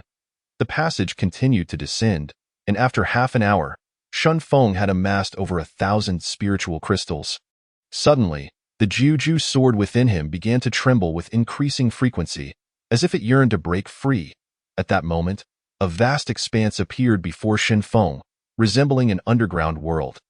The concentration of spiritual energy here had thickened into a mist, exuding an exceptionally soothing aura. Soon, a massive spiritual vein came into view, covered in countless spiritual crystals. Spiritual crystals. This is a terrestrial-grade spiritual vein. Shun Feng stood in awe, utterly astonished. In Menghuang City, the most esteemed families possessed only inferior-grade spiritual veins, with most yielding only inferior spiritual stones. To discover a terrestrial-grade spiritual vein here was nothing short of miraculous. Just then, a sudden commotion arose. A brownish-yellow orb of light shot up from beneath the spiritual vein, swirling around Shun Feng with great curiosity, hovering just out of reach, maintaining a distance of 5 or 6 yards. Shun Feng took a cautious step back, his eyes fixed on the orb. "Senior, what is this?" he queried. "It has been a million years. Who would have thought it was so severely injured back then, that even now it has yet to fully regain its intelligence?" The sword spirit sighed. Is this the Tao?" Shun Feng asked in amazement. "This is the primordial Tao of the earth from the time of chaos. Now, it retains only instinct. If you can subdue it and merge it with the Juju sword, your strength will increase significantly, and the sword will regain much of its former power. In time, you will learn of its greater functions," the sword spirit explained. Shun Feng's eyes sparkled with excitement. "How do I subdue it?" The sword spirit continued. "Your 5-element spiritual root is innately aligned with the principles of the 5 elements. Coupled with the 9 absolute sword's resonance with these principles, all you need to do is infuse your 5-element mystic energy into the sword." Shun Feng nodded, his thoughts stirring as the 9 absolute sword materialized in his grasp. Mystic energy surged forth, and to his astonishment, the 9 absolute sword flew from his hand. A flash of swordlight illuminated the chamber as the 9 absolute sword hovered above the glowing orb. Trembling incessantly, the brown light orb circled the sword twice before suddenly flashing brightly and vanishing into the blade. Shun Feng and the 9 absolute sword had long since established a deep connection. And at that moment, he sensed a distinct change within the sword, as if it had acquired something. rendering it more complete. With a thought, the 9 absolute sword returned to his body. Suddenly, the sword within his dantian unleashed a stream of earthy yellow energy. Pure and potent, Shun Feng's 5-element spiritual root instinctively began to absorb and transform this energy. Startled, he realized the sheer magnitude of this energy and promptly sat down, activating the Hongming Supreme Art. As the tremendous force surged through his meridians, his entire body felt as though it were being torn apart as his meridians expanded. Pain etched across Shun Feng's face. In his heart, he called out, "Senior, what is happening? Endure, young one. This is the reward of the principles. Operate your technique, embrace the primordial, and guide this energy throughout your body. It will greatly enhance your meridians and constitution," replied the sword spirit. The immense energy not only assaulted his meridians but also penetrated into his bones, muscles, and skin, leaving Shun Feng in excruciating agony. Most astonishingly, he noticed that the heart and spleen were absorbing more energy than any other part. Like a ravenous beast, the energy surged into his heart. Shun Feng gritted his teeth against the pain, striving to keep his consciousness clear while continuously channeling his technique throughout his body. An hour later, the intense pain began to recede, yet the mystic energy within him continued to swell. The energy amassed ever more. Boom! Shun Feng's aura exploded outward, instantly reaching the pinnacle of the condensation realm. After another 2 hours, boom! His aura surged beyond the condensation realm and entered the transcendence realm. Only then did the energy start to be digested. Upon reaching the transcendence realm, Shun Feng's aura had multiplied several times over. Practitioners in the condensation realm could project their true energy outward, while those in the transcendence realm could project their true energy over tenfold the distance, and even shape their true energy into weapons such as swords, sabers, and spears. As Shun Feng examined his body, he saw that his meridians had expanded over twice their previous width, becoming broader and more resilient. The earthly spiritual root within his 5-element spiritual root had grown extraordinarily robust. Simultaneously, he felt an overwhelming surge of power coursing through him, and his physical defense had increased significantly. Most curiously, his heart and spleen had transformed into a faint golden hue after absorbing that pure energy. Though subtle, the change was undeniable. Truly, the principles were remarkable. Shun Feng mused to himself, astonished by the profound transformation he had undergone. After consolidating and adapting to the newfound power of his realm for half an hour, Shun Feng stood up, gazing at the immense earthly spirit vein before him, troubled by the thought that it could not fit into his storage ring. As if sensing his dilemma, the sword spirit interjected. "The 9 absolute sword has become one with you. The time-space crystal within the sword can accommodate this spirit vein." Upon hearing this, Shun Feng's heart soared with joy. Really? That would be splendid. He then extended his right hand, summoning the 9 absolute sword, and with a thought, the spirit vein transformed into a beam of white light, which was absorbed into the time-space crystal. His consciousness sank into the crystal, and at that moment, the entire spirit vein lay quietly within it. Shun Feng erupted in joyous laughter. "Ha ha! It truly works, an earthly spirit vein. I am prosperous." Casting a glance at the underground chamber, he declared, "It is time to ascend." "I hope that creature remains," he murmured.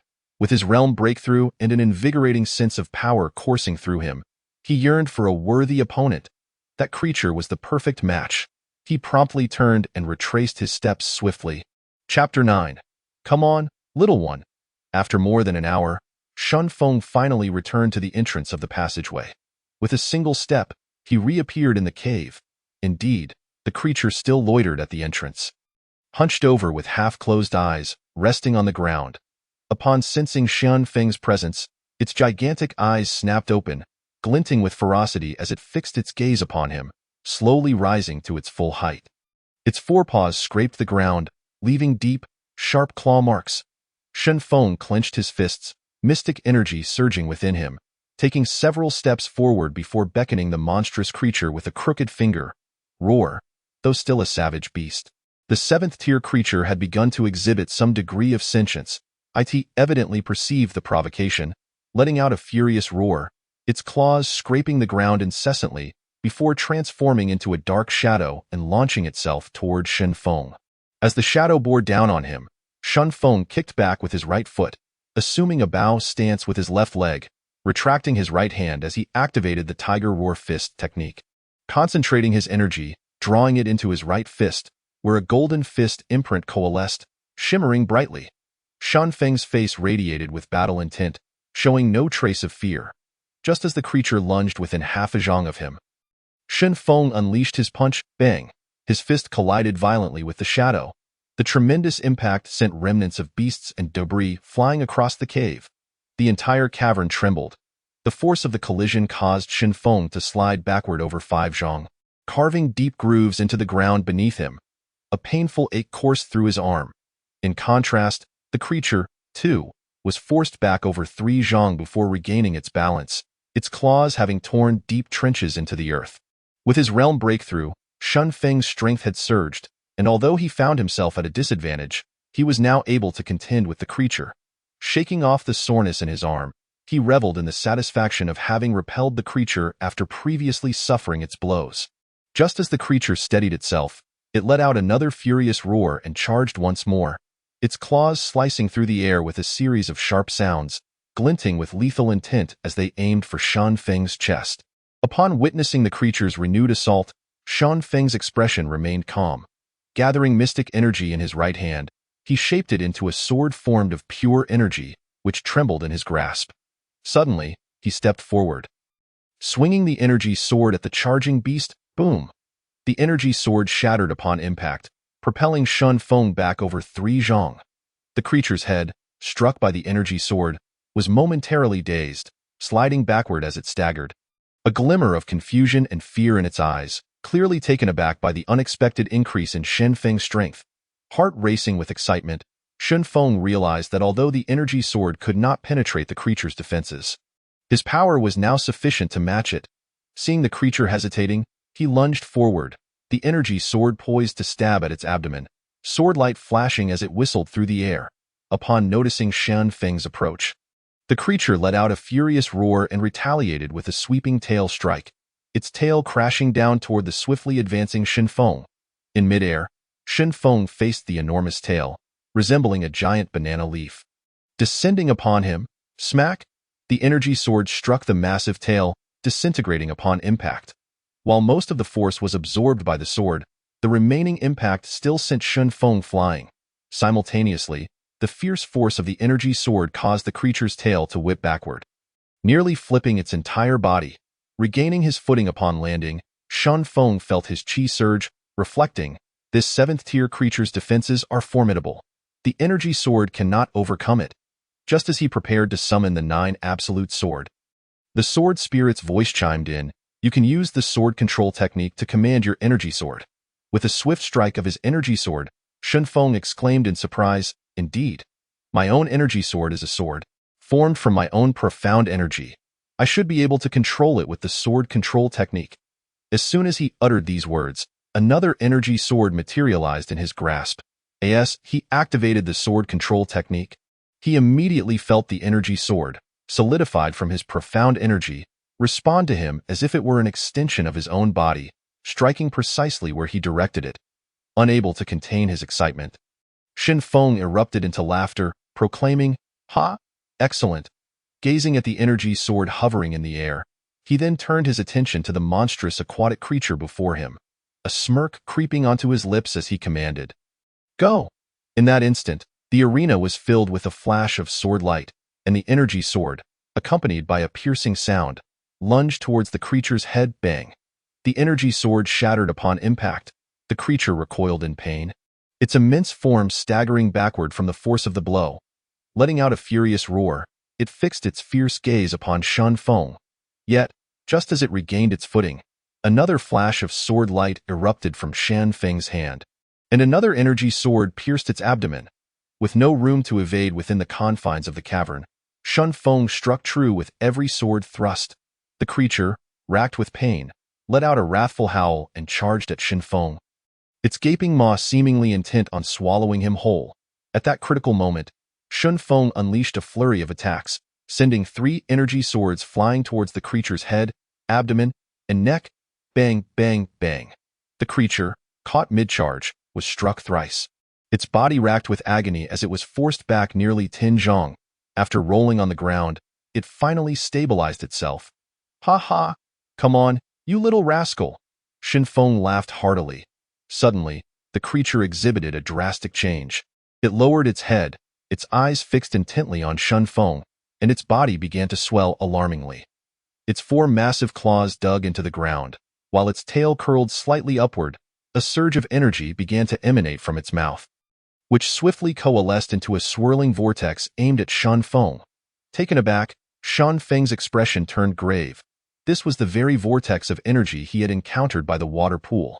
Although this vortex lacked the ferocity of that previous encounter, it was unmistakably emanating from this creature. So, this beast was the one responsible for his earlier predicament. Could this be its innate supernatural ability? Shinfeng dared not underestimate it, promptly launching 3 energy swords to slice through the vortex. The energy swords vanished into the swirling mass, disintegrating almost instantly, causing the vortex to tremble. While it had not dissipated, it had significantly diminished in size, continuing to spiral menacingly toward Shinfeng. Before long, he sensed a pulling force attempting to drag him into the vortex. Shinfeng retaliated with a powerful punch to break free from the grasping force, then swiftly darted into a narrow side passage. Upon entering, he heard the sound of the vortex crashing against the cave walls behind him. Inside the passage, he grasped a spirit crystal, realizing that the consumption of profound energy for the sword control technique was immense. Had he not broken through to the profound connection realm, he would have surely been drained of energy. After a quarter of an hour, sensing that all was quiet outside, Shinfeng darted back into the cavern.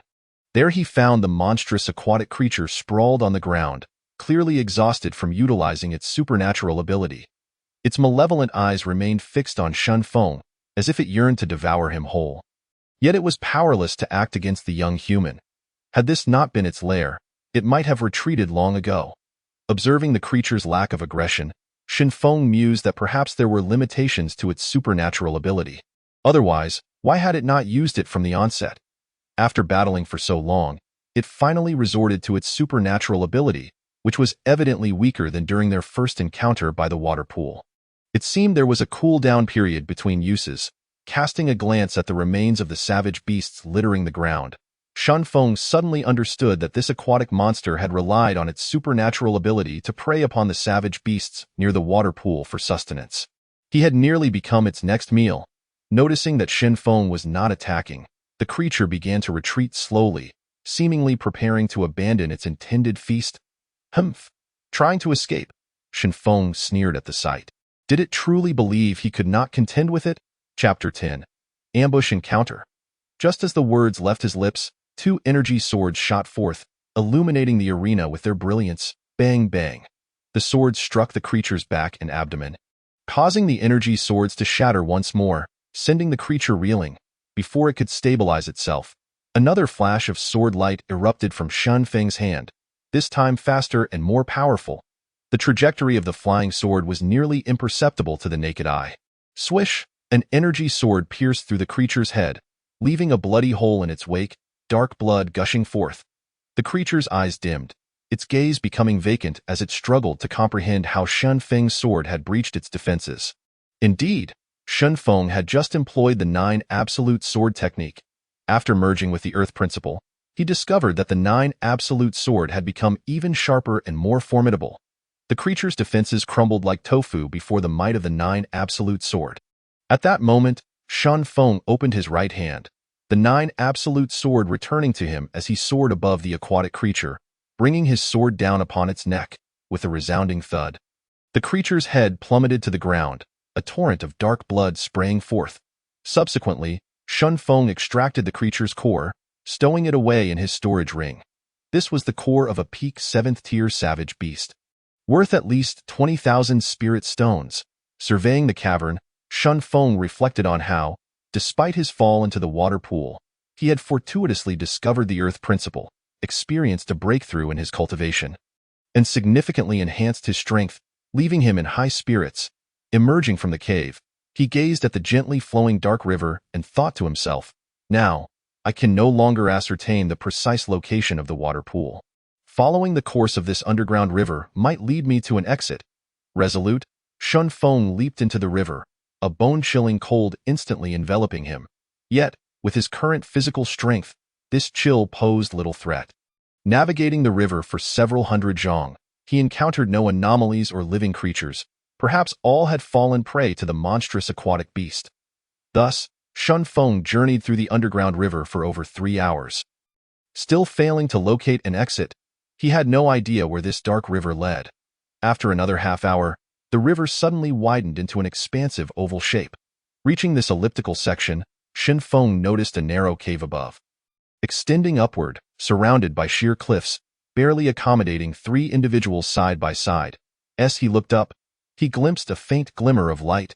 Elated, Shun Feng thought, with light, I must be nearing the outside world, with a swift thought. He activated his sword technique and ascended toward the glimmer. Although it appeared close at hand, after a quarter of an hour of flight, he still saw no significant change, revealing just how deep and elongated the cave truly was. Half an hour later, as Shin Feng soared higher, the faint light grew larger and brighter, and eventually, he caught sight of the white clouds in the sky. Accelerating, he leaped out of the narrow cave entrance. Once again basking in sunlight and fresh air, Shun Feng's spirit soared. Surveying his surroundings, he discovered himself on the hillside of a mountain peak, beside a bottomless elliptical cave leading down to the dark river. Shin Feng leaped onto the top of a nearby tree and gazed ahead, spotting a dense forest extending into the distance. He pondered, I wonder where Lan Jie and the others are now. It has been so long. They must have left the previous valley. I wonder if they have made it out of the mountain range. Taking out his map, he determined his direction, confirming that he was still within the bounds of the Monghuang mountain range. Thus, he set off towards the previously identified direction. After half an hour of travel, he encountered no other high-tier savage beasts, though low-tier ones occasionally appeared. Shin Feng paid them no mind. These beasts posed no threat to him. As the sun dipped low in the west, near dusk, Shin Feng arrived at a courier road, where he could see the tracks of horse-drawn carriages. He paused, thinking, I must be on the outskirts of the Monghuang mountain range. At that moment, a sound of slicing air reached his ears from afar. Following the sound, he spotted a dark figure soaring toward him at incredible speed, closing the distance in the blink of an eye. Shun Feng swiftly concealed himself within the dense foliage of a giant tree, holding his breath to blend in, rendering himself as still as wood, making not a sound. The figure in flight was at least a cultivator of the sky flight realm. Whoosh! The dark figure darted closer, landing atop a tree several dozen zhang away from Shun Feng, its presence barely disturbing the branches, as though standing in midair. It was a middle-aged man, clad in black. Draped in a black cloak, his shadowy gaze fixed toward the courier road. Moments after the black-clad man arrived, 8 dark figures swiftly appeared, vanishing into the woods flanking the courier road. Shin Feng sensed that among these 8 individuals, 7 were mid-tier profound connection realm warriors, while the last was a formidable celestial warrior. Clearly, they were allies of the man perched atop the tree. Hidden among the great trees, Shun Feng remained nearly 100 zhang away from this group. Confident they had not detected him, but who were they waiting to ambush? Just as Shun Feng pondered this, a procession of individuals approached from the direction of the mountain range along the courier road. Leading the way were 4 robust men with prominent brows, each carrying a large blade on their backs. All 4 were warriors of the profound connection realm, their auras dense and formidable. Following them was a horse-drawn carriage, manned by a young driver, accompanied by an elderly man seated beside him. Behind the carriage, 6 uniformly dressed warriors trailed closely, maintaining a distance of approximately 1 zhang. The carriage itself resembled a traditional sedan chair. And at this moment, the elder gently lifted the curtain to murmur with the person inside. Miss, we are not far from the ancient post station.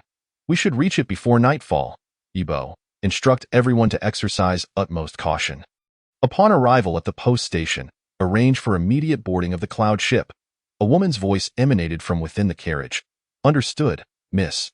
Once aboard the cloud ship, even the Liu family's people would not dare to act recklessly.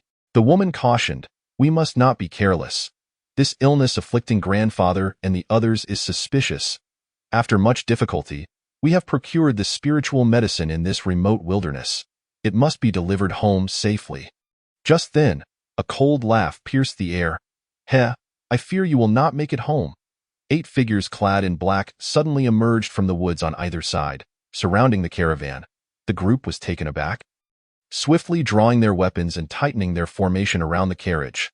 The elder leaped down, his gaze fixed on the black-clad intruders, his expression grave. In this desolate mountain range, the sudden appearance of so many strong beings from the Tongyu realm is highly irregular. He intoned, "Who are you? Kill." The leader of the black-clad figures did not respond but charged towards the sedan chair. The remaining 7 black-clad individuals unleashed lethal attacks at once. "Protect the miss," the elder shouted. And in a flash, he lunged towards the foremost black-clad warrior. A fierce battle ensued. Despite having the numerical advantage, the caravan suffered casualties as soon as contact was made. 4 burly men wielding swords found themselves entangled with 4 black-clad assailants. Locked in a fierce struggle, the 6 warriors trailing the sedan, however, proved no match for the remaining 3 black-clad fighters. The highest among them had only reached the pinnacle of the Ningyuan realm. And in a mere encounter, one was killed and another injured. The disparity between the Tongyu realm and the Ningyuan realm was vast. Not everyone possessed the talent to fight beyond their level. As the elder witnessed this, he prepared to turn back to assist, only to see a fierce blade of energy slicing toward him, launched by the leading black-clad warrior. Aware of the impending danger, the elder did not hesitate, unleashing a powerful punch that dissipated the blade of energy, sending both him and the black-clad warrior retreating 5 zhong. Both were mid-stage Tiangang realm warriors, and they immediately engaged in combat. The scene was chaotic, with fists and blades flashing everywhere. Amidst the fray, a man perched atop a tree branch made his move. With a swift leap, he descended, brandishing a long spear that he aimed at the sedan with terrifying speed and precision. Just as the spear approached, a white figure shot up from the top of the sedan, landing directly opposite the spear-wielding man. At that instant, the impact was colossal, shattering the carriage. The young coachman was flung away by the force.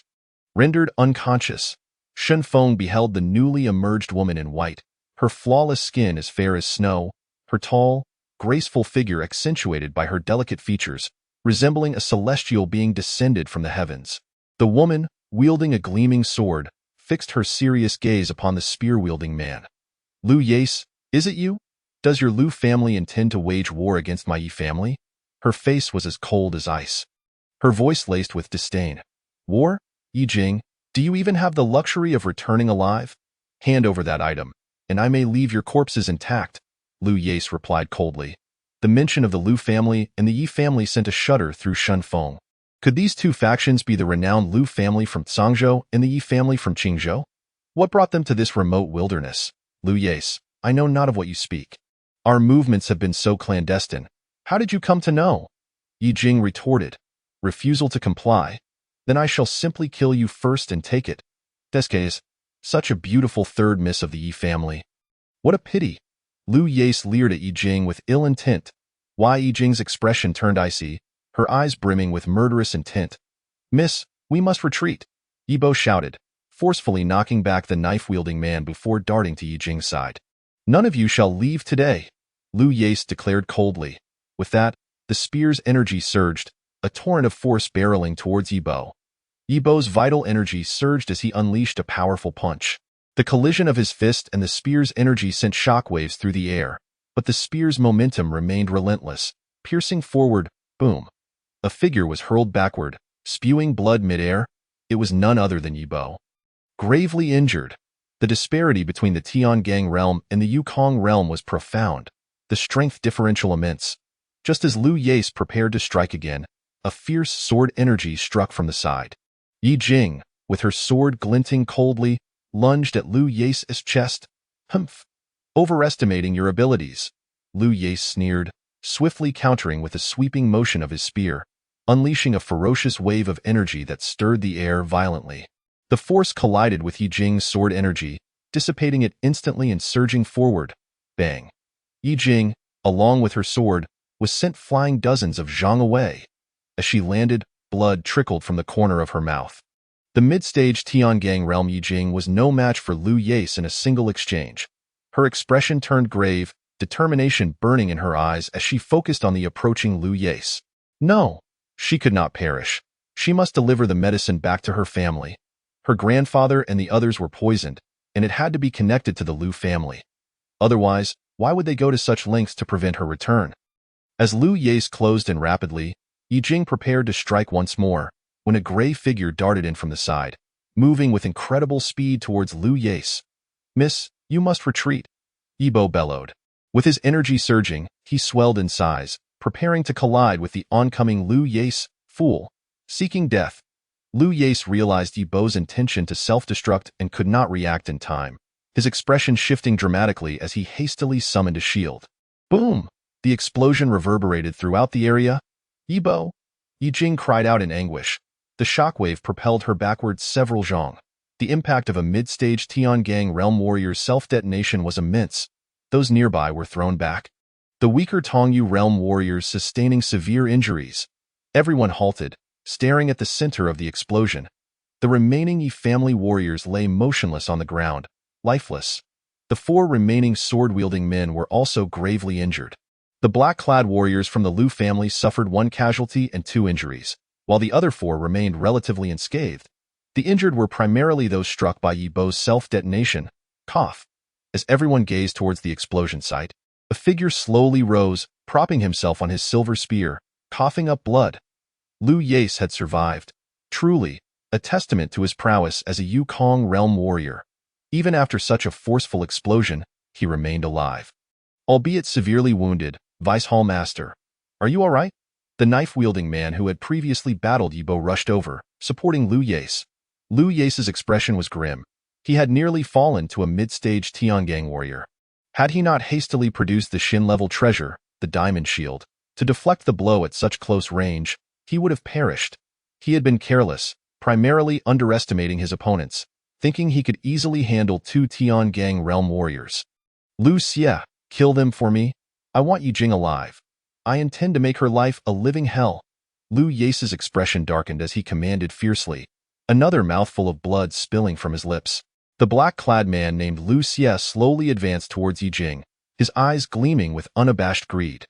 The remaining 4 black-clad warriors also charged towards the 4 remaining Yi family warriors, observing the unfolding chaos. Shun Feng's resolve hardened. He swiftly leaped forward, positioning himself before Lu Xie. Taken aback, Lu Xie halted, his expression turning contemptuous as he regarded the young Tongyu realm warrior before him. "Who are you, brat? Seeking death?" Calmly, Shin Feng replied. "I am merely passing through. May I inquire if you are members of the Zhangzhou Lu family? You little brat, knowing we of the Lu family are conducting business here, you ought to scram." Lu Xie retorted angrily. Shin Feng mused to himself indeed. They were the Lu family from Zhangzhou. Fate had brought them together. He chuckled lightly. "Heh, which little brat are you telling to scram? Who are you calling a little brat?" Lu Xie realized he had misspoken and erupted in fury. "You seek death." With that, he swung his sword, unleashing a sharp wave of sword energy aimed at Shin Feng. Unfazed, Shin Feng remained calm, focusing intently on the incoming wave of energy. With a flick of his wrist, he summoned a sword of energy that sliced through the air. Bang! The energy sword collided with the sword energy, piercing through it effortlessly and racing towards Lu Xie. Sizzle! Lu Xie's face paled as he attempted to evade, but his right arm was severed in an instant. "Ah!" A cry of agony echoed as Lu Xie staggered back, his expression one of sheer terror as he stared at the young Tongyu realm warrior before him, as if confronting a demon. All eyes in the arena turned towards Shin Feng, astonished by the boy's ability to severely wound a Tiangang realm warrior in a single move. It was primarily due to Lu Xie's overconfidence. He had not exerted his full strength and had been caught off guard. "Who are you? How dare you interfere in Lu family affairs? Are you tired of living?" Lu Yace approached slowly, fixing his gaze on Shin Feng. At that moment, Shin Feng vanished from sight. A flash of sword light pierced the air, a blade of energy aimed directly at Lu Yace's throat, moving with astonishing speed. He would not waste words with Lu Yace. Facing such a Yukong realm expert, he took the initiative to strike first. Following the flight of the energy sword, another gray-white sword appeared in his grasp, the 9 absolute sword, thrusting swiftly towards Lu Yace's chest. Lu Yace's eyes widened in shock. He had not anticipated that the boy's flying sword would be even faster than before. Daring not to be careless, a shot was fired, with the gun's radiance colliding with the sword of energy in midair. Bang! A resounding impact echoed throughout the arena, as both the gun's brilliance and the sword of energy shattered into fragments. Yet, Before Liu Ye's technique could fully manifest, Shun Feng's sword had already struck. The color of Liu Ye's sword drastically changed. In a moment of panic, he immediately soared into the air, swinging his gun towards Shun Feng's long sword. Bang! The clash of gun and sword ensued. A tremendous shockwave surged through the arena, sending the air swirling in all directions. Sand and dry leaves were sent flying, creating a terrifying spectacle. Shen Feng was jolted backward several dozen feet, and as he came to a halt, his entire arm ached unbearably. Regrettably, he thought to himself. He had unexpectedly managed to evade. The realm of void ascendancy was indeed far superior to that of the heavenly gang. Crack! Just as Liu Ye landed, the long gun in his hand snapped into two pieces. Gazing at the broken weapon, he glanced at Shen Feng's sword. At this moment, Liu Ye was utterly astonished. This young man possessed such formidable combat power that he could engage 2 ranks above his own.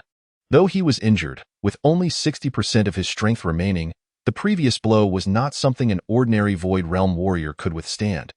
Who exactly are you? Why do you meddle in the affairs of the Liu family? Liu Ye questioned gravely. Shen Feng surveyed the crowd, smiling. I'm simply here because I found you intolerable. Is that reason sufficient? You truly have no idea of the consequences of crossing the Liu family, Liu Ye retorted angrily. Such trivial talk. Before his words could fade, Shan Feng's sword radiance flickered incessantly. 2 swords of energy darted forth from the arena, causing the 2 nearest black-clad figures to change their expressions dramatically. The 2 flying swords were hurtling directly towards them, catching them completely off guard. With such close proximity, they had no time to evade. A sweetness filled their throats, and they collapsed. Instantaneous kills at the same rank. After undergoing the refinement of the path of earth, Shun Feng's physical body, mystic energy, and even his talents and soul had all seen significant enhancement. Previously, he could dominate at the same rank. Now, as long as he did not encounter a genius capable of surpassing ranks, executing instant kills at the same level was no longer a challenge. Seeking death, Liu Ye roared in fury, leaping into the air, a silver gun reappearing in his hand, descending like a mountain towards Shun Feng with a powerful thrust.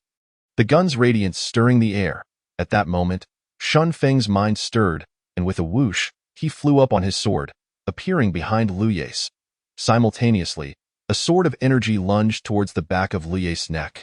The gun missed its target, and Liu Ye's heart raced with alarm, sensing impending doom. He swiftly turned, sweeping his gun in retaliation. Boom! The sword of energy and the gun's radiance dissipated simultaneously. The forceful impact sent both combatants reeling backward midair. As Shan Feng retreated, the light of his sword flickered repeatedly, and 2 swords of energy surged towards Liu Ye. Startled, Liu Ye swung his silver gun repeatedly, deflecting the energy swords, but the immense force pushed him back relentlessly. Just as he managed to stop, blood trickled from the corner of his mouth, exacerbating his injuries. Liu Ye gazed at Shen Feng with a grave expression, filled with both shock and rage. Realizing that today's conflict was irreparable, he suddenly felt a desire to retreat, and with a swift turn, he made a hasty escape into the sky, vanishing from sight in the blink of an eye. Shen Feng made no attempt to pursue. A warrior of the Void Ascendancy fleeing desperately was something he could not intercept at present, especially since using his sword drained his mystic energy and soul considerably. Liu Xie and the others watched their vice branch leader flee, disregarding their companions as they fled in all directions. Yi Jing shouted loudly, attempting to block them, leading the charge forward. Shen Feng turned to see Liu Xie, the heavenly gang warrior, fleeing the fastest. He immediately pursued on his sword, catching up to him at the edge of the forest in less than half a moment. The light of his sword flickered repeatedly. Bang, bang. Liu Xie wielded his blade with one hand, desperately parrying. But the overwhelming energy forced him to stagger back, causing him to spit blood repeatedly. Esteemed sir, we bear no grievances from the past, nor any enmity recently. Why must you seek to annihilate us? Liu Xie exclaimed, his face filled with terror. Chapter 12. Such handsome features answer my question well, and you may live. Shen Feng replied coldly. Liu Xie's eyes lit up. What does the esteemed sir wish to know? Shen Feng fixed his gaze upon him. More than a decade ago, your Liu family captured a person named Xin Lang in Menghuang City. Where is he now? Upon hearing this, Liu Xie's face turned perplexed. I truly have not heard of this matter. Monghuang City is such a remote place. We seldom venture there. Then your answer is of no value, Shen Feng declared as a sword of energy hovered in his hand.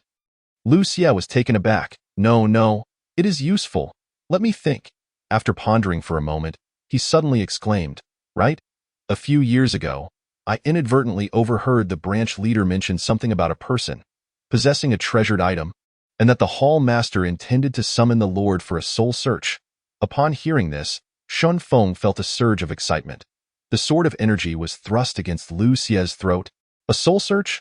Whose soul? Lu Xie's face turned pale, trembling as he stammered, I'm not sure of the specifics. Only the branch leader and his confidants would know. Not long after, the branch leader returned to the headquarters in Sangzhou. And after that, I know nothing. What is the name of your branch leader? Did he go to Monghuang City? Shen Feng pressed further.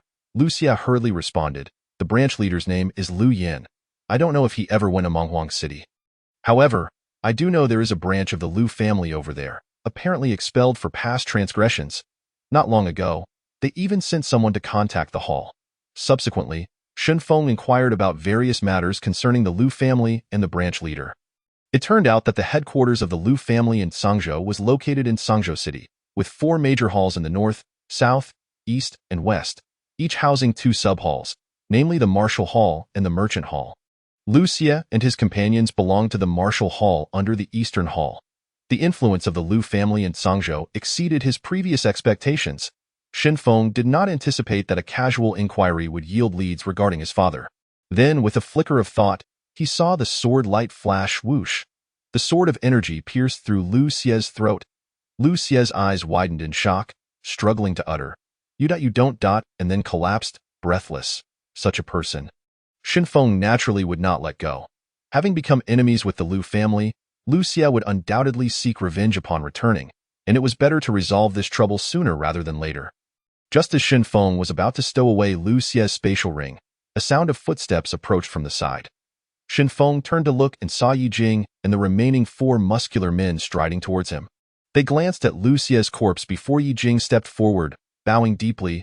I am eternally grateful for your assistance, esteemed sir. We, the Yi family, shall remember your kindness. The other 4 muscular men also bowed, gazing at Shen Feng with reverence, for in the martial world, strength commands respect, irrespective of age. Shen Feng smiled and shook his head, surveying the 5 of them, all bearing injuries, their garments stained with blood. It appeared that several members of the Lu family had indeed perished at their hands. We are from the Yi family of Qingzhou. I am Yi Jing. May I ask how you are addressed? Esteemed sir? Yi Jing approached and inquired with a smile. Shen Feng regarded her. Though she appeared somewhat haggard from her injuries, her refreshing demeanor and stunning beauty could not be concealed. She was indeed one of the 4 prominent families of the Eastern Wilderness. Shen Feng replied with a smile, I am Shen Feng, brother Shen. I thank you once again. If the Yi family can be of any service in the future, do not hesitate to call, Yi Jing stated. Shen Feng nodded with a smile, then asked, Miss Yi, were those individuals from the Lu family of Sangzhou? Yi Jing nodded solemnly. Indeed, the Lu family of Sangzhou is truly ambitious and treacherous.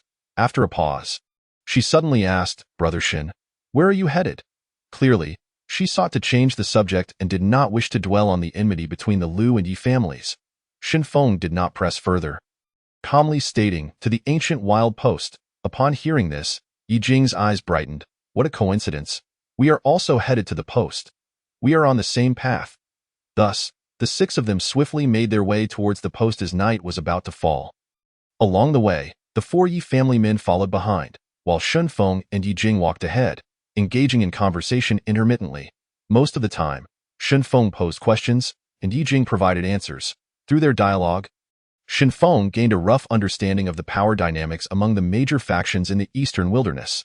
Among the 5 major realms of the ancient wild continent, the Eastern Wilderness was indeed the smallest and most remote, while the central state, located at the heart of the continent, was the largest, with the southern ridge being twice the size of the Eastern Wilderness. Although the Eastern Wilderness was the smallest among the 5 realms, it still harbored numerous factions, with the Sacred Martial Academy and the Blood Shadow Temple being the most powerful. The Blood Shadow Temple, known for its brutal training methods and disregard for the lives of ordinary people, had incurred the wrath of the Sacred Martial Academy and other factions. They had long concealed themselves in the shadows, their whereabouts shrouded in mystery, with very few knowing the location of their main headquarters. Additionally, the strength of the Immortal Treasure Pavilion remained an enigma. The Immortal Treasure Pavilion had a mysterious origin, even predating the establishment of the Sacred Martial Academy, since its focus was on commerce. It reportedly had business outposts throughout the continent, seldom intervening in the conflicts of various factions, yet its influence was profoundly unfathomable. Following that were the four prominent families of the Eastern Wilderness. Though referred to as families, each had its own territory and sphere of influence, effectively functioning as a small dynasty. Yijing was quite surprised to learn that Xin Feng hailed from Menghuang City. As such a small place could produce such a talented youth, her regard for Xin Feng rose significantly.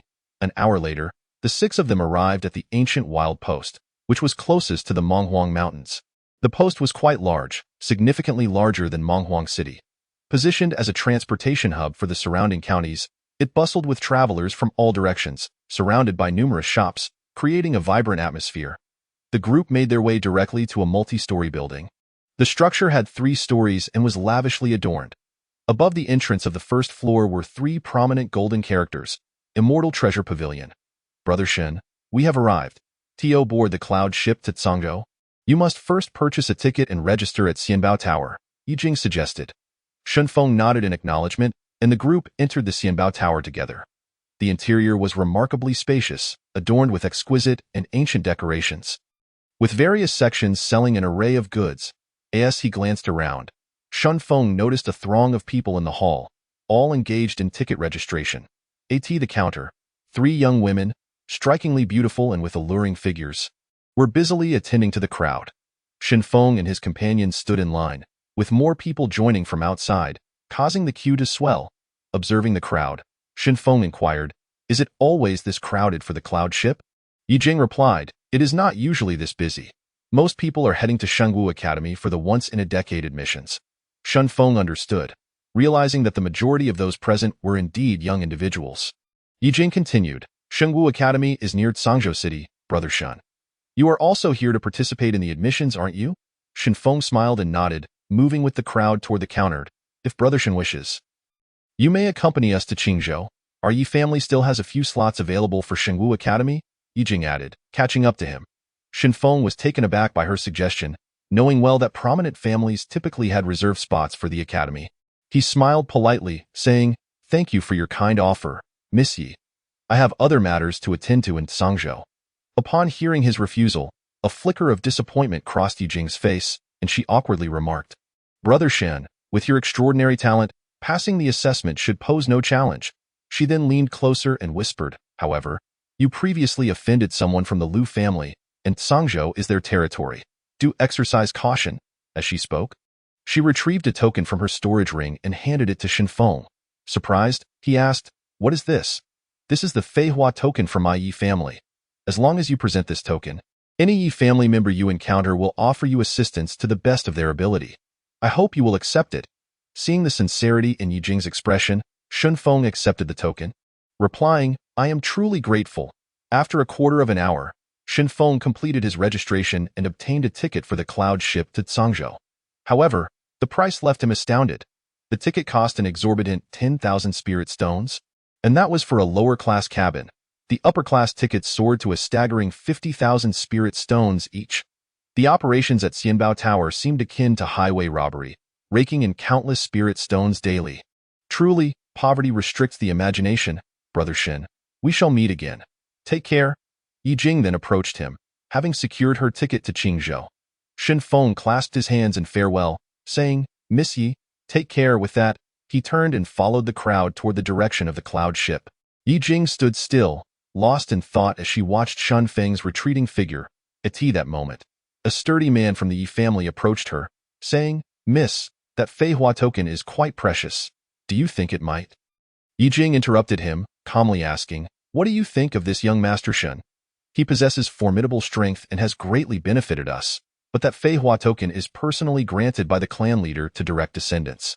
Before he could finish, Yijing suddenly added, "It is remarkable that such a talent has emerged from a remote place like Menghuang City. His background seems rather mysterious," the man countered, "but there are many talents among the 4 great families. What makes him special? Fool. What he demonstrated previously was the legendary sword control technique. With an initial cultivation of the Tongyu realm, he managed to fend off Liu Yace of the Midyukong realm while not even using his full strength. And he hails from a small place like Menghuang City. Don't you find that intriguing? As they say, the enemy of my enemy is my friend. What harm is there in forging a good relationship with him? He then quietly added, besides, this brother Shin is undeniably handsome. The man was momentarily taken aback, glancing at his mistress, left speechless. Chapter 13. The 9 Absolute Sword Soul. Following the crowd, Shun Feng and his companions traversed a long street. Soon, they arrived at a vast square, which was square-shaped, its ground paved with bluestone, and several enormous cloud ships were docked. Each ship measured nearly 100 feet in length and width, towering several dozen feet high. Divided into 3 levels, the top level was first class, followed by second class and third class below. The cloud ships loomed like small mountains within the square, creating an imposing sight. Shun Feng had never witnessed such colossal vessels before, and he felt a wave of awe wash over him. Before long, they passed through the ticket checkpoint and boarded the ship, being informed that the journey to Zhangzhou would take half a month. Fighting was strictly prohibited on board, and accommodations were assigned according to ticket class. Shun Feng had purchased a third-class ticket, expending 10,000 spirit stones, while he learned that a first-class room would require 50,000 spirit stones. Such a sum of spirit stones represented nearly a year's income for many families in Menghuang City. Shun Feng refrained from opting for a first-class cabin, believing that resources should be allocated for cultivation. As the pursuit of the highest martial path was his ultimate goal, the third-class cabin was located at the ship's lowest level. Upon entering his room, Shun Feng found the furnishings quite sparse, containing merely a bed, a table, and a chair, basic necessities.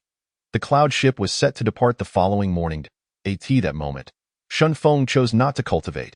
Instead, he lay on the bed, his thoughts consumed with concern for Shan Minglan. Throughout the journey, he had been vigilant, yet he had not caught a glimpse of her. Had she safely left the Menghuang Mountains? Or had she already boarded a cloud ship bound for Zhangzhou? Before long, a wave of drowsiness enveloped him, his eyelids growing heavier. Gradually, Shun Feng drifted into slumber. Despite the simplicity of his room, its soundproofing was remarkable, creating a stark contrast between the quiet within and the clamor outside. Morning arrived and brilliant hues painted the earth, illuminating everything in a dazzling glow as the rising sun burst forth like a fiery orb. The bustling activity resumed at the ancient post station. Amidst the increasingly noisy surroundings, a tremor and roar echoed from the vast square. A massive cloud ship slowly ascended, gaining speed until it soared into the sky, weaving through the clouds and surveying the mountains and rivers below. When Shun Feng awoke, he felt rejuvenated, his spirits lifted, and his mood splendid. After a simple breakfast, he made his way to the upper deck. The expansive deck was teeming with people, grouped in 3s and 2s. Gathering at the railings that moment, the newly risen sun revealed itself in its entirety, casting vibrant rays that draped the world in a kaleidoscope of colors, resembling a magnificent and resplendent painting. Shun Feng reached the front of the deck, gazing down at the swiftly passing landscapes, while the ancient post station faded into a blurred silhouette behind him. Clouds drifted by in the sky, and his mind began to expand, giving rise to a sense of grandeur as he contemplated the ever-changing clouds. How vast is the sky! How broad is the earth! Humans are so small, yet they can soar above and transcend all things. The heart of man, wherever it can reach, is the expanse of heaven and earth. The breadth of spirit, wherever it can perceive, is the vastness of the firmament. The path of martial arts is incredibly long. The journey of cultivation is to harmonize with heaven and earth, to integrate into the universe, to borrow the laws of heaven, and to transcend the heavens. Shun Feng unknowingly closed his eyes, his white garments and long hair fluttering in the wind, feeling as though he had merged with the world around him.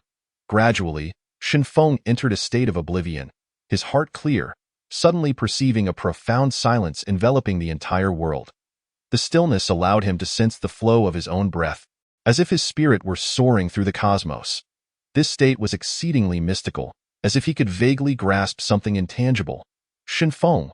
Just as Shun Feng was lost in his meditative state, a voice abruptly interrupted his thoughts. His brow furrowed slightly, feeling perturbed and surprised that someone recognized him. He turned swiftly. Shun Feng.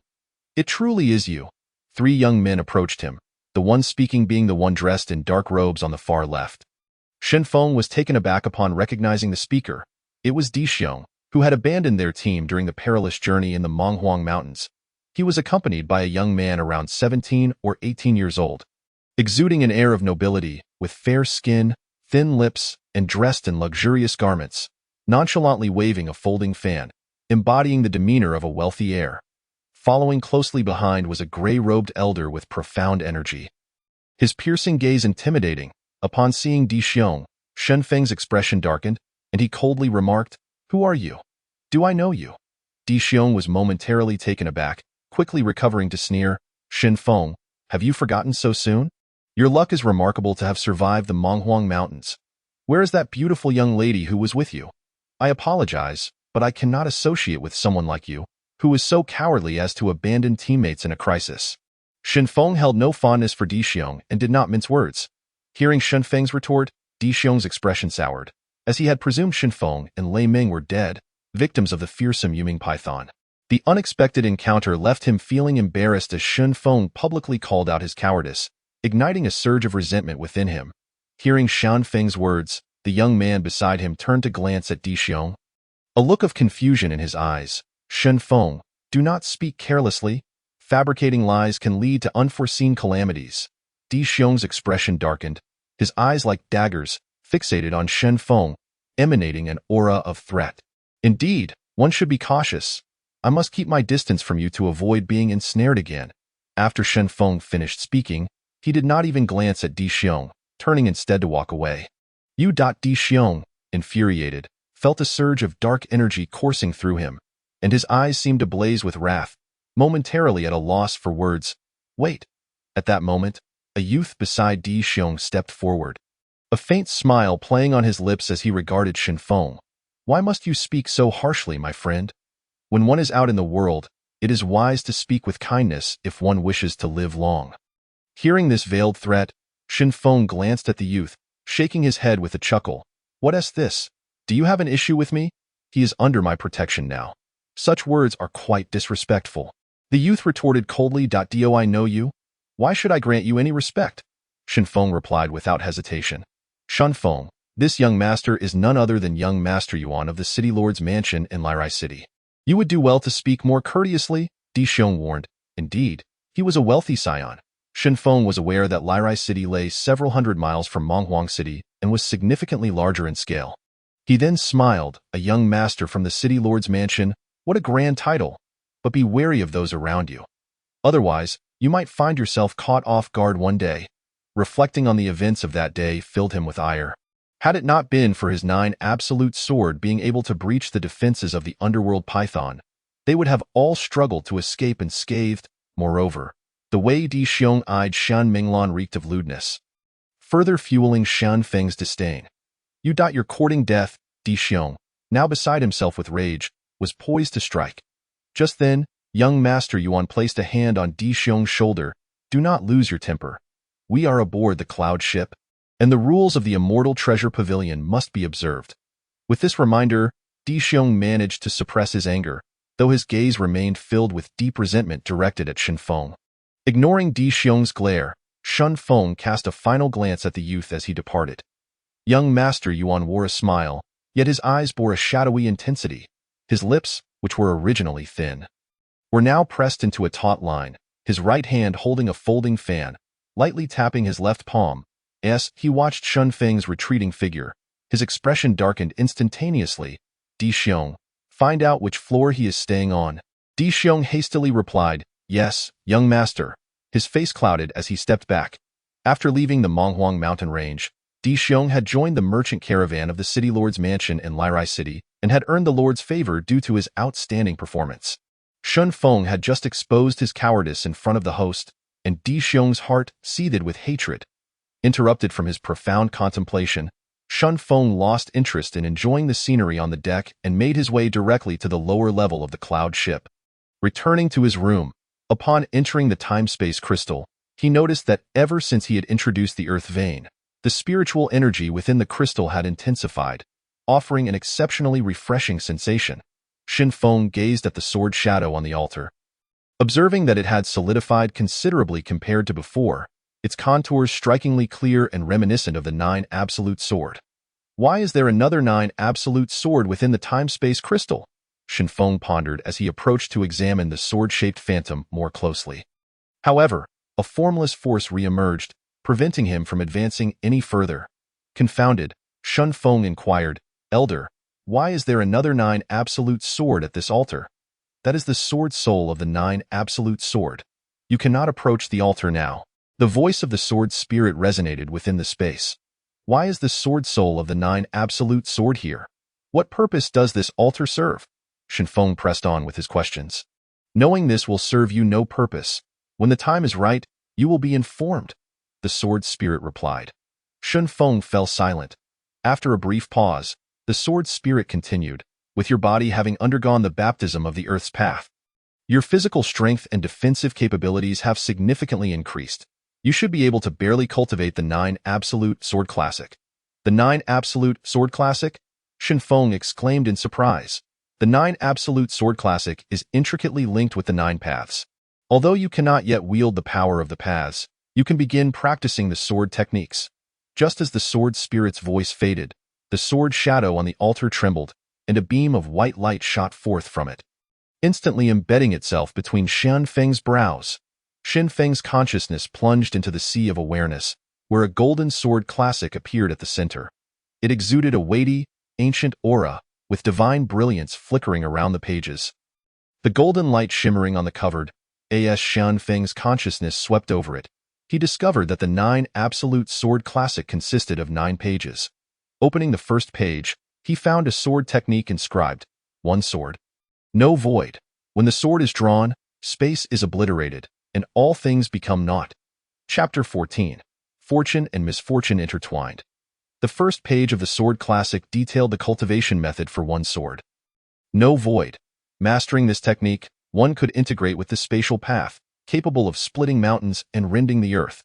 Upon reaching perfection, one could obliterate the void with a sword strike. Shenfeng turned to the second page, which detailed another sword technique. One sword, blossoming splendor.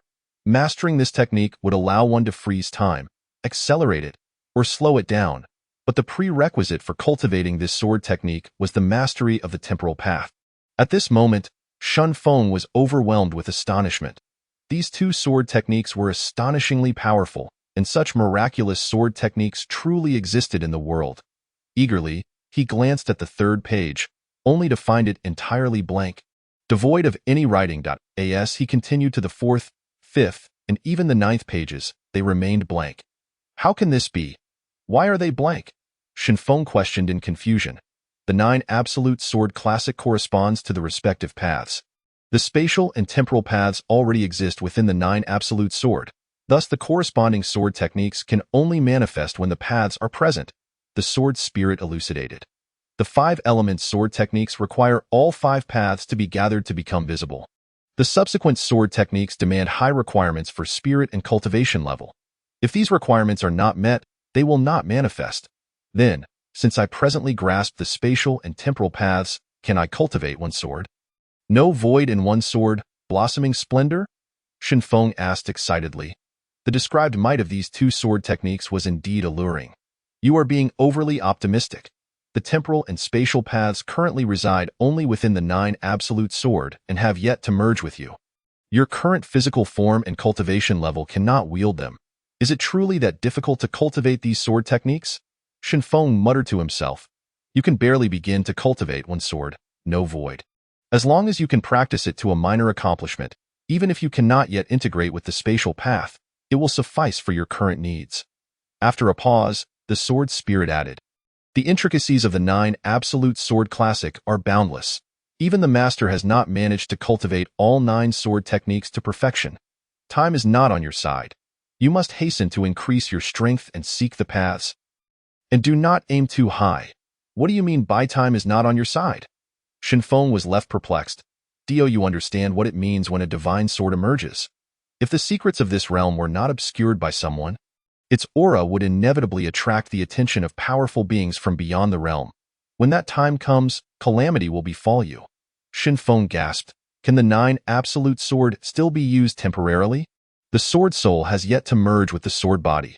The formation of this altar can presently conceal the aura of the sword soul while also repairing the damaged sword soul. Once you gain recognition as the master of the divine sword, certain karmic ties cannot be evaded. The sword spirit's tone was grave. Shinfeng gazed at the sword soul of the nine absolute sword at the altar, realizing that such a formidable artifact must have stirred tremendous upheaval in the past. If outsiders were to learn of its capabilities, not only powerful beings from beyond the realm, but even the top entities of this world would come to seize it recklessly. And with his current strength, he certainly could not protect it. Understanding the principle of guilty by association, Shinfeng sighed. Indeed, fortune and misfortune are intertwined. You need not be so pessimistic. Your focus now should be on finding the other paths and striving to enhance your strength. The sword spirit reiterated. But how do I find the other paths? This vast ancient continent, not to mention the central domain, even the eastern wasteland is boundless, Shinfeng inquired. The nine absolute sword has its own resonance with the paths. The earth path is in the eastern wasteland, and the paths of metal, wood, water, and fire should also be hidden within this continent. The five elements mutually generate and restrain each other. They not only coexist but also counteract one another. They must have fallen together with the nine absolute sword into this small world back in the day. Shinfeng fell silent for a moment, sitting down on the spot, silently contemplating that finding the paths and searching for his father's whereabouts in Sangzhou were the most pressing matters at hand. For now, the only way forward was to diligently enhance his strength to face the upcoming challenges. Shinfeng ceased pondering the altar and began to carefully study the cultivation method for one sword. No void in the sea of awareness. Go cultivate one sword. No void. One must first comprehend the existence of space. Within all things, there exists space, and simultaneously, they dwell within different spaces. Space is omnipresent. As he operated the heart method. Shinfeng remained within the time-space crystal for 3 days, grasping the essence of space's existence. Gradually, Shinfeng's body became ethereal and flickered, wavering unpredictably. After half a day, his flickering form suddenly vanished from its place, leaving the scene silent and devoid of any trace or aura. 3 breaths later, Shinfeng reappeared in the same spot, repeating this process numerous times until he suddenly opened his eyes, revealing a look of enlightenment. One sword. No void was indeed profound. The first step to mastering this sword technique was to merge one's form with the void. After over 3 days of comprehension, combined with the sword technique's heart method, he had finally caught a glimpse of its essence. Your time spent merging with the void is still too short. However, given your current physical strength and cultivation level, being able to sustain this for 5 breaths is already quite commendable. The sword spirit remarked suddenly. The second step to cultivating one's sword. No void. After merging with the void, one must execute this sword technique within the void, breaking through from within. A quarter of an hour later, Shinfeng vanished from his original location, his form melding into the void. Suddenly, 5 zhang away from Shinfeng, a ripple in space appeared, as if something were striving to break free from the confines of the air. At that moment, Shinfeng's figure re-emerged in place.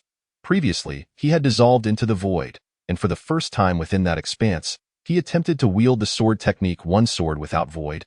Yet even the sword light had not pierced through. Despite this, after completing that strike, Shinfeng felt utterly drained, his spirit weary, his profound energy exhausted, and he collapsed to the ground, cracks appearing along his entire arm. This was the backfire of the sword technique upon oneself. Shinfeng shook his head with a bitter smile, realizing that mastering this sword technique was indeed no simple feat with his current realm and physical strength. He had yet to successfully execute the sword strike, and already, he had lost all his combat capability. However, Shinfeng was not one to succumb to defeat. He sat cross-legged on the ground to recuperate. After an hour, he once again merged into the void and unleashed his sword. Recover, then strike again. Fortunately, the spiritual energy within the time-space crystal was exceptionally dense, greatly aiding the restoration of his profound energy. 3 months later, a sudden sound erupted from within the time-space crystal, and a beam of sword light burst forth from a particular point in the void, as swift and fierce as a flash of lightning.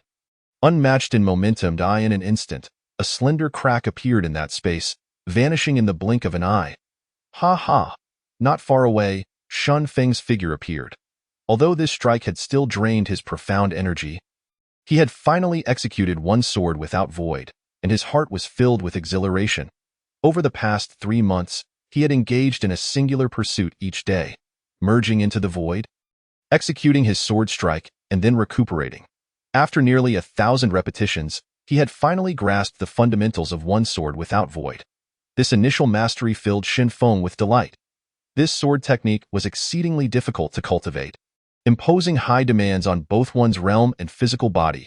Each time he executed it, he felt his spirit weary, profound energy depleted, and his arm cracking. Yet the power of this technique was immense. Its strikes enigmatic and difficult to defend against, making it a formidable weapon for future confrontations. More than 2 months passed, and Xin Feng had essentially mastered the essence of this sword technique. As his realm and physical strength improved, the power of the technique would only grow. During this time, Xin Feng also cultivated the 10,000 layers palm technique obtained from Lu Kuan to great proficiency. The essence of this palm technique lay in delivering a rapid succession of overlapping palm strikes, each subsequent strike overshadowing the last, its speed so great that it appeared as a single blow, overwhelming the opponent with a relentless torrent of pressure. The faster the strikes and the greater the number of overlaps, the more formidable the technique became. Xin Feng was secretly delighted, never expecting this palm technique to be growth-oriented. As the practitioner's realm and physical strength increased, the number of overlapping strikes would multiply, enhancing its power even further. It seemed that the grade of this palm technique was undoubtedly beyond the Xian level. So far, Xin Feng could deliver 15 strikes at once, which was the limit of what he could endure. Fortunately, Lu Chunkuan had only managed to unleash around 10 strikes. Otherwise, it would have been truly perilous. Within the time-space crystal, Xin Feng had been in seclusion for over half a year, and not only had he made progress in his sword and palm techniques, but his own realm had also broken through to the mid-stage of the concealing the subtle realm. In the lower level of the cloud ship, within Xin Feng's room, silence reigned. A gray-white long sword lay quietly in the center of the bed. Over the course of more than half a year within the time-space crystal, the night had just fallen upon the cloud ship. A year inside the crystal equated to merely a day outside.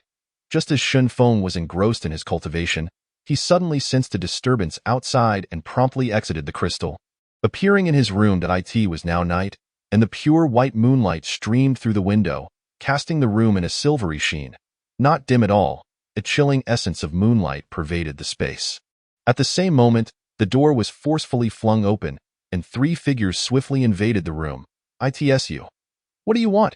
Xin Feng's expression remained calm as he instantly recognized the 3 individuals. It was indeed Di Xiong, young Master Yuan from Lyre Sun City, and the gray-clad elder.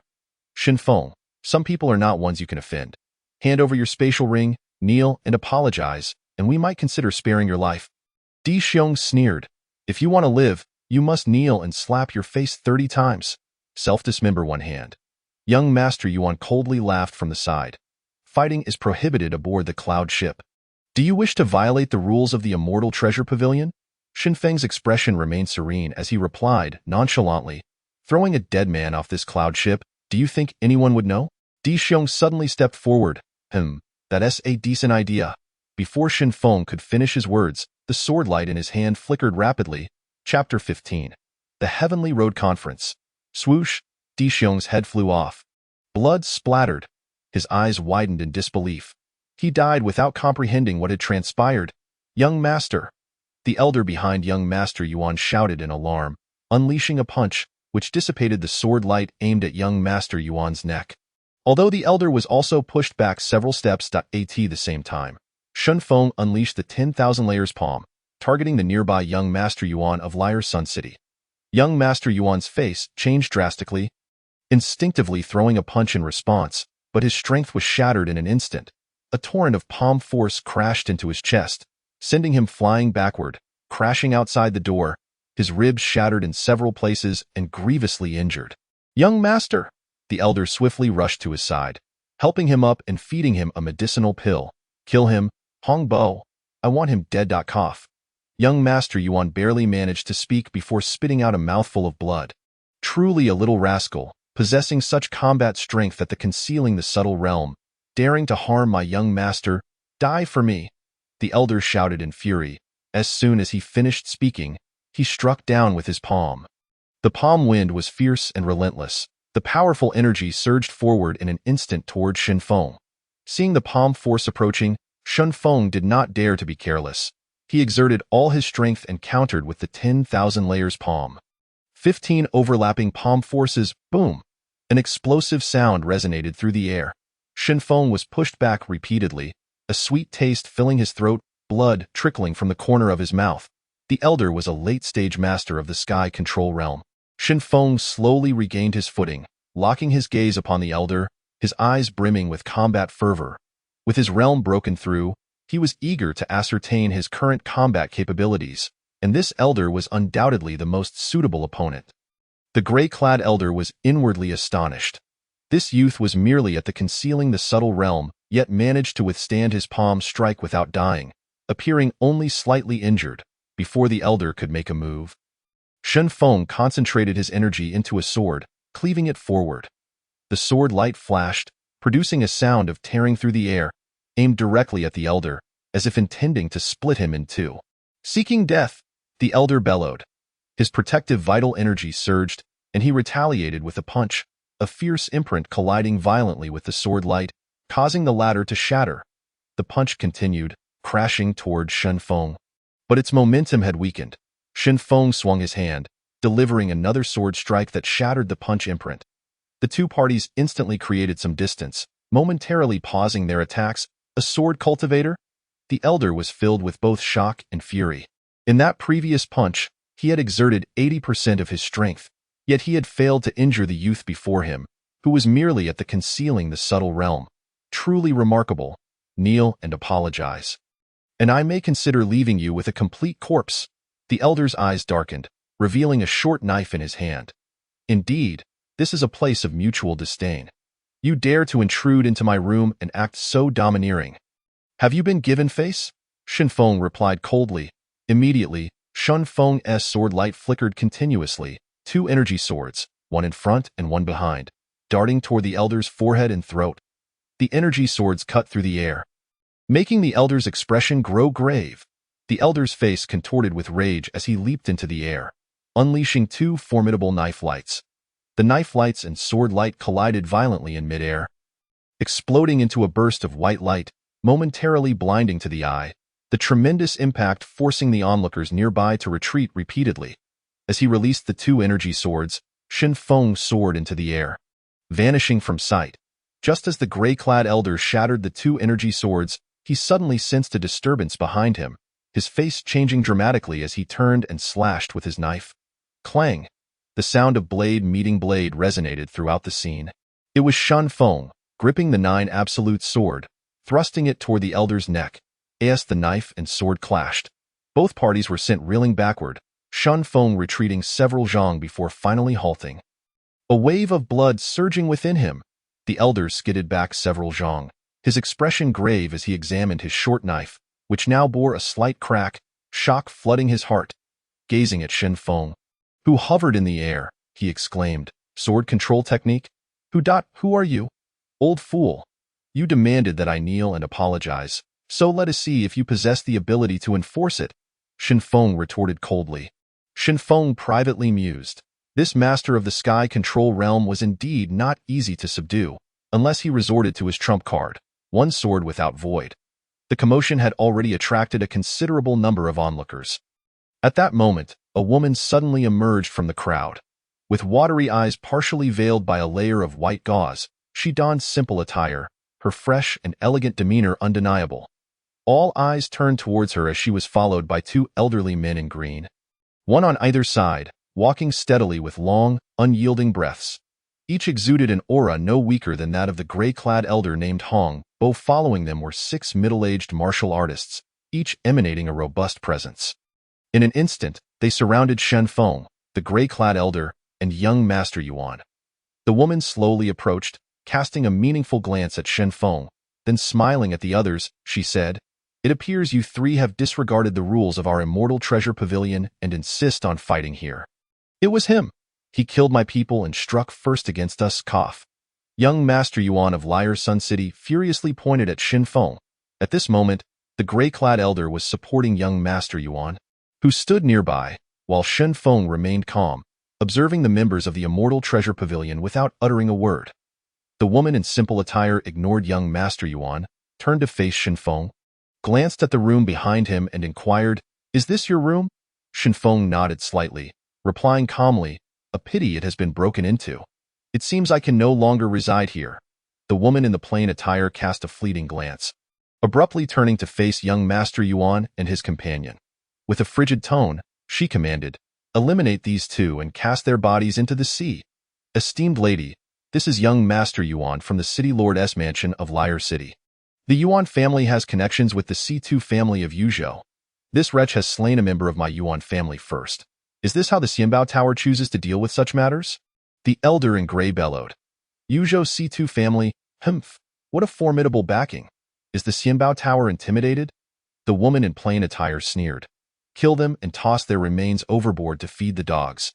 At that moment, an elder clad in green beside her vanished from sight, a powerful aura suddenly enveloping young Master Yuan and his companion. "You?" The expressions of the elder in gray and young Master Yuan changed drastically as they found themselves immobilized. Frozen in place, in an instant, a shadow flickered, and before the onlookers could fully grasp the scene, two piercing screams echoed, revealing that both the elder in gray and young Master Yuan had collapsed. Blood streaming from their 7 orifices, their eyes wide open, lifeless on the ground. The atmosphere fell into a profound silence, where even the sound of a falling pin could be heard. The elder in gray was a late-stage expert of the Void Ascension realm. Young Master Yuan, though severely injured, had also reached the level of the ethereal realm. How could a Void Ascension expert fall so swiftly, without even a chance to retaliate? The green-clad elder returned to stand behind the woman in plain attire. His expression calm, as if he had merely performed a trivial task. The crowd gazed at him with solemn expressions, pondering whether he was a powerful figure of the manifestation realm. Shen Feng cast a glance at the elder in green, inwardly reflecting on the truth that there were always greater beings beyond his comprehension.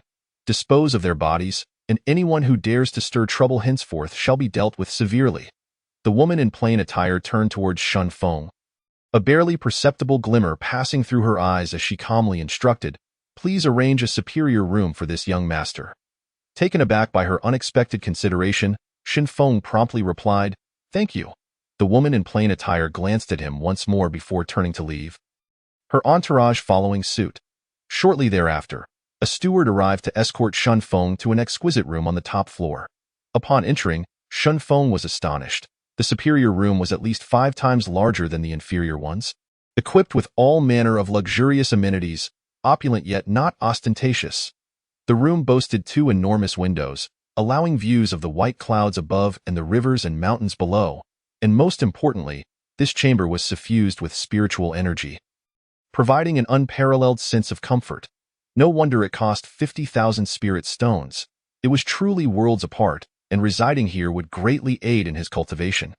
Yet, why had that woman chosen to allocate such a superior room to him? From her handling of the Yuan affair, it seemed that the Xianbao Tower was quite just in its dealings, not merely ingratiating itself to the powerful. Regardless, he resolved to make the best of his circumstances. On the cloud ship, within a lavish and extravagant chamber, the woman in plain attire leisurely savored spiritual tea, her demeanor graceful and her expression serene, her stunning visage revealing no hint of emotional turbulence. As if she were one with the very air around her, still as a maiden. "Miss, what is so special about that young man? Why did you tea this moment?" The elder in green behind her spoke. "Old Chu, what is your impression of that young man?" The woman in plain attire retorted. Old Chu hesitated for a moment before responding. "His talent is extraordinary, standing firm against a late-stage Void Ascension expert without faltering. Truly a young prodigy." He displayed no signs of panic, responding with composure, indicating he has more to reveal and has not yet exerted his full strength. While sword cultivators are not inherently remarkable, the mastery of sword control has been lost in this land for many years. As far as I know, since the disappearance of that sect a millennium ago, this technique has nearly faded into oblivion, yet it has resurfaced with this young man. His origins are surely not simple. The woman in plain attire spoke softly. "Old Chu, Does your mention refer to the Xinyuan sword sect, which once dominated this continent 1,000 years ago? But the Xinyuan sword sect has been lost for a millennium. Its legacy has long been severed. Could there be a connection to that young man? Should I dispatch someone to investigate his background? No need. Some matters must unfold naturally without force. Presently, as the Holy Martial Academy opens its doors for enrollment, once every decade, numerous gifted individuals will converge upon Sangzhou. Our Xianbao Tower, established on commerce, has always maintained a balance among various factions. However, over a year from now, the Central Continent will commence the Heavenly Road Conference, and we shall also participate. My father has instructed that this journey serves both as training and as an opportunity to cultivate relationships with extraordinary talents in preparation for the upcoming Heavenly Road Conference. Old Shu nodded, acknowledging, as expected of the Tower Master, who considers the long term. I shall instruct our provisions for that young Master Shun to be increased by 10%. The woman in plain attire replied. Thank you, Old Shu. The elder known as Old Shu promptly exited the chamber. The woman resumed savoring her tea, her delicate face betraying a moment of contemplation within her seemingly tranquil eyes. Sword control. 5 elemental spiritual roots.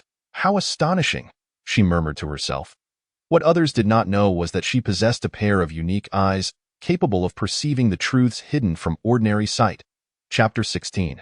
The bloodthirsty aura of the sky was as clear as crystal, with graceful clouds racing overhead, while the vast river below resembled a silver ribbon stretching toward the horizon in the direction of the cloud ship.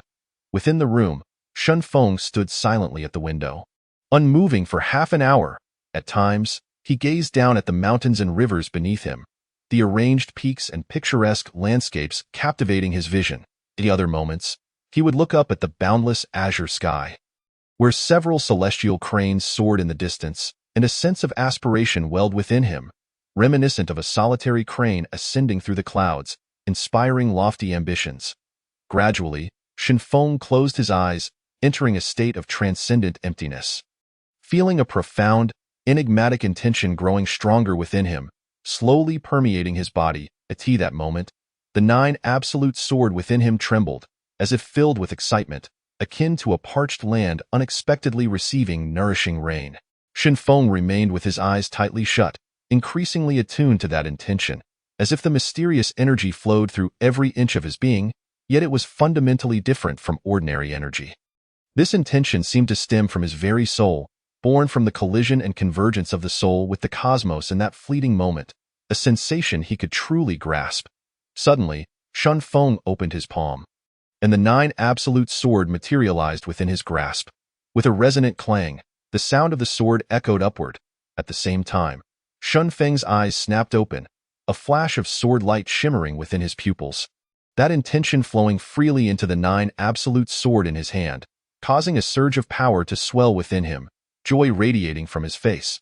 Without employing any mystical energy, the fusion of that intention with the 9 absolute sword augmented his strength by at least 20%. At that moment, a green sword light, approximately 5 inches long, flickered at the sword's tip, as if extending from the 9 absolute sword. With a mere thought, the green light dissipated. That intention could be summoned and retracted at will. Senior, what is happening? Shen Feng inquired, but the sword spirit remained silent. After a moment, Shen Feng furrowed his brow and called again, Senior. Unbeknownst to Shen Feng, the sword spirit had been so astonished that it momentarily forgot to respond. Good lad, to comprehend sword intent at this stage is remarkable, the sword spirit exclaimed with delight. Sword intent? What is sword intent? Shen Feng asked, perplexed. Sword intent for sword cultivators is akin to giving wings to your sword path. It amplifies the power of sword techniques, enhances personal defenses, and can also suppress and bind opponents among many other effects. More importantly, sword intent can continually evolve, the sword spirit explained, its voice tinged with excitement. Shen Feng's heart swelled with joy, realizing the profound benefits of sword intent. So I am currently at the initial stage of sword intent? You have merely grasped the seed of sword intent. It must be nurtured and allowed to take root and grow. One day, it will transform from a small sprout into a towering tree, leading to a qualitative change. How can I enhance my sword intent? Are there any cultivation methods? Intention can only be comprehended, not forcibly cultivated. It requires a certain level of insight and opportunity. When the time is right, it will naturally elevate, the sword spirit replied.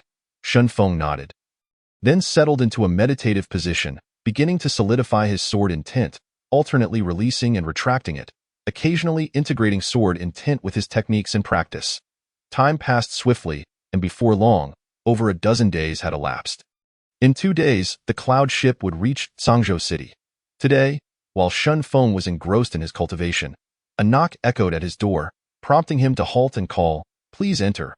As the door swung open, the woman in plain attire walked in, the very same who had arranged the superior room for him, her face still veiled with a white gauze.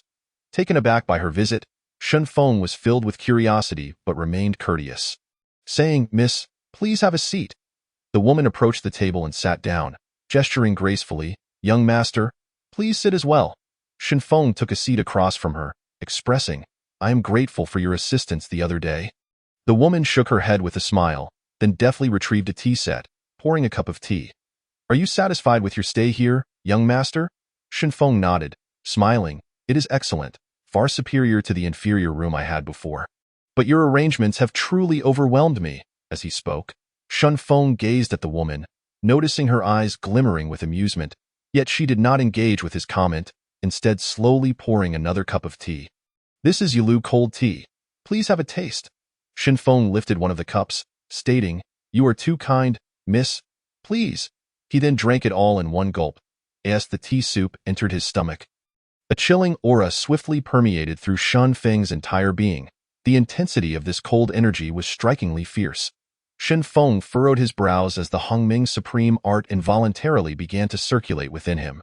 The woman clad in white gazed at Shen Feng with a calm demeanor, and slowly, a trace of astonishment flickered in her beautiful eyes. At this moment, the chilling energy had been entirely absorbed by Shen Feng, leaving him feeling invigorated, as if spiritual energy had entered his body, providing a slight enhancement to his cultivation, accompanied by a warm sensation in his abdomen. "What a fine tea!" Shen Feng praised. "I am Shen Feng. May I inquire about the lady's name?" The woman in white smiled and replied, "I am Qin Shiming from the Xianbao Tower. Young Master Shan is quite astonishing. Normally, few dare to drink this jade dew cold tea in such a manner." She continued, "Are you headed to Zhangzhou for the recruitment of the Shengwu Academy?" Shen Feng nodded, stating, "The Shengwu Academy's recruitment occurs once every decade, and it remains a significant event for the Eastern Wilderness. Naturally, I must go and witness it. At such a young age, young Master Shun is able to battle against masters of the Yujing realm without defeat. Your talent should allow you to join the Shengwu Academy with ease."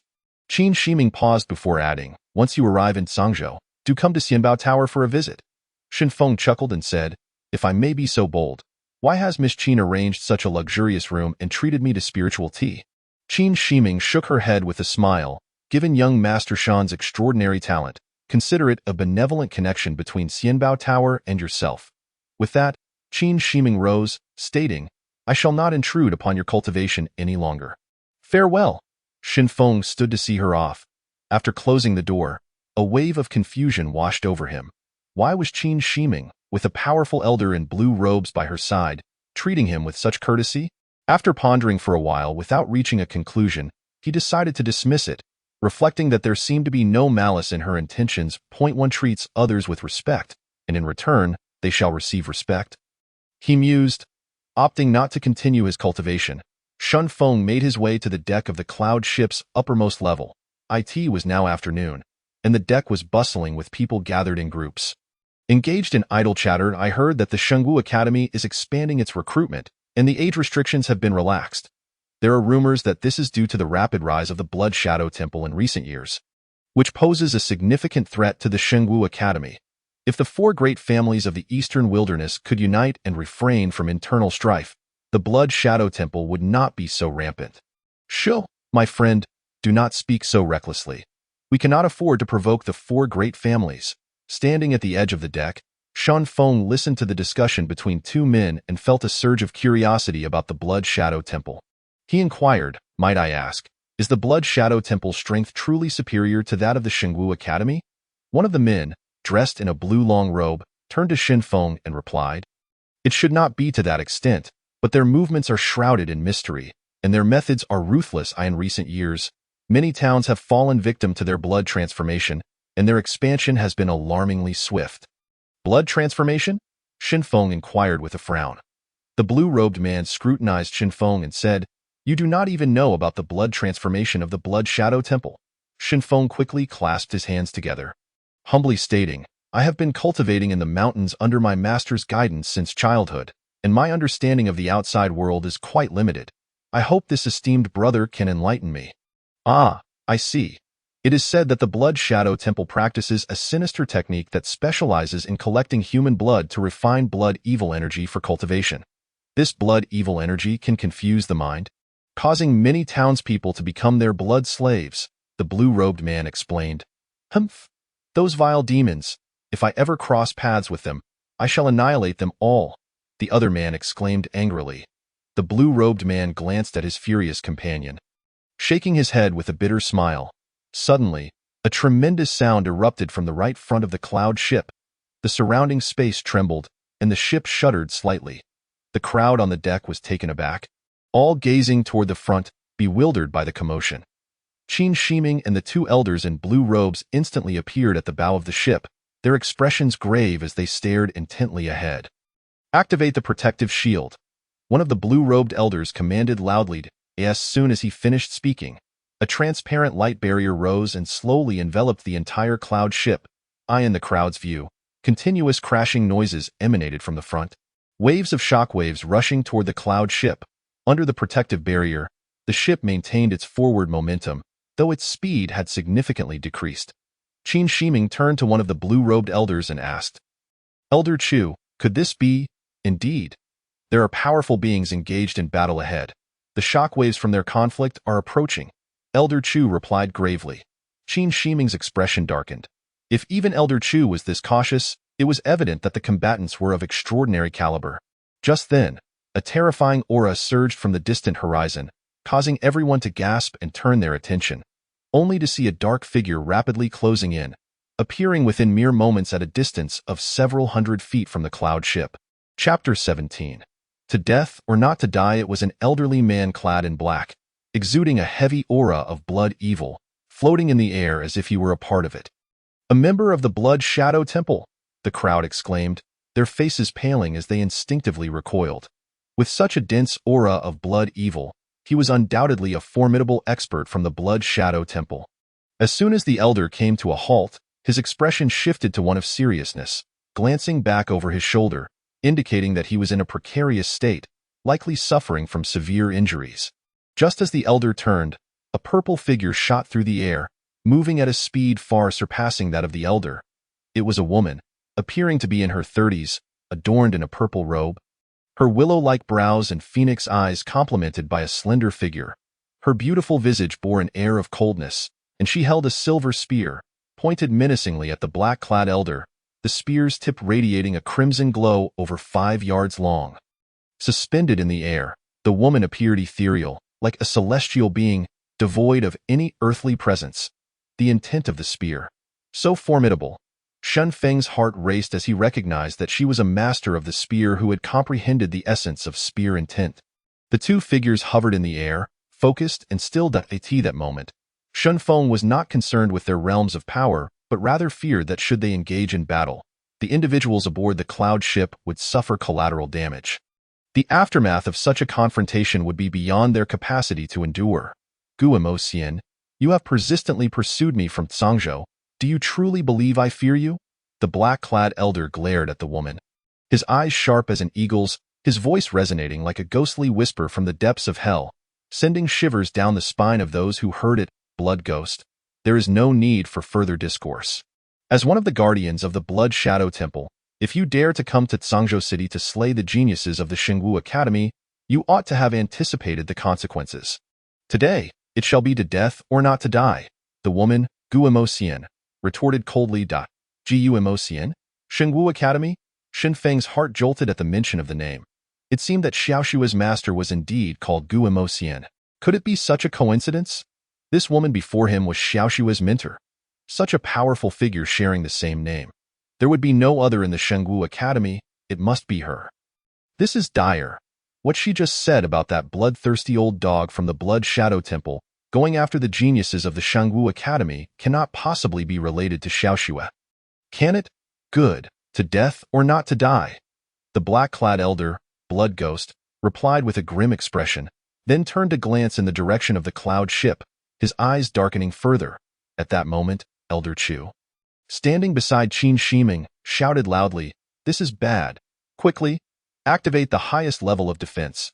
As the crowd witnessed two more light barriers rising and slowly stacking upon the previous one, the cloud ship's forward momentum rapidly slowed.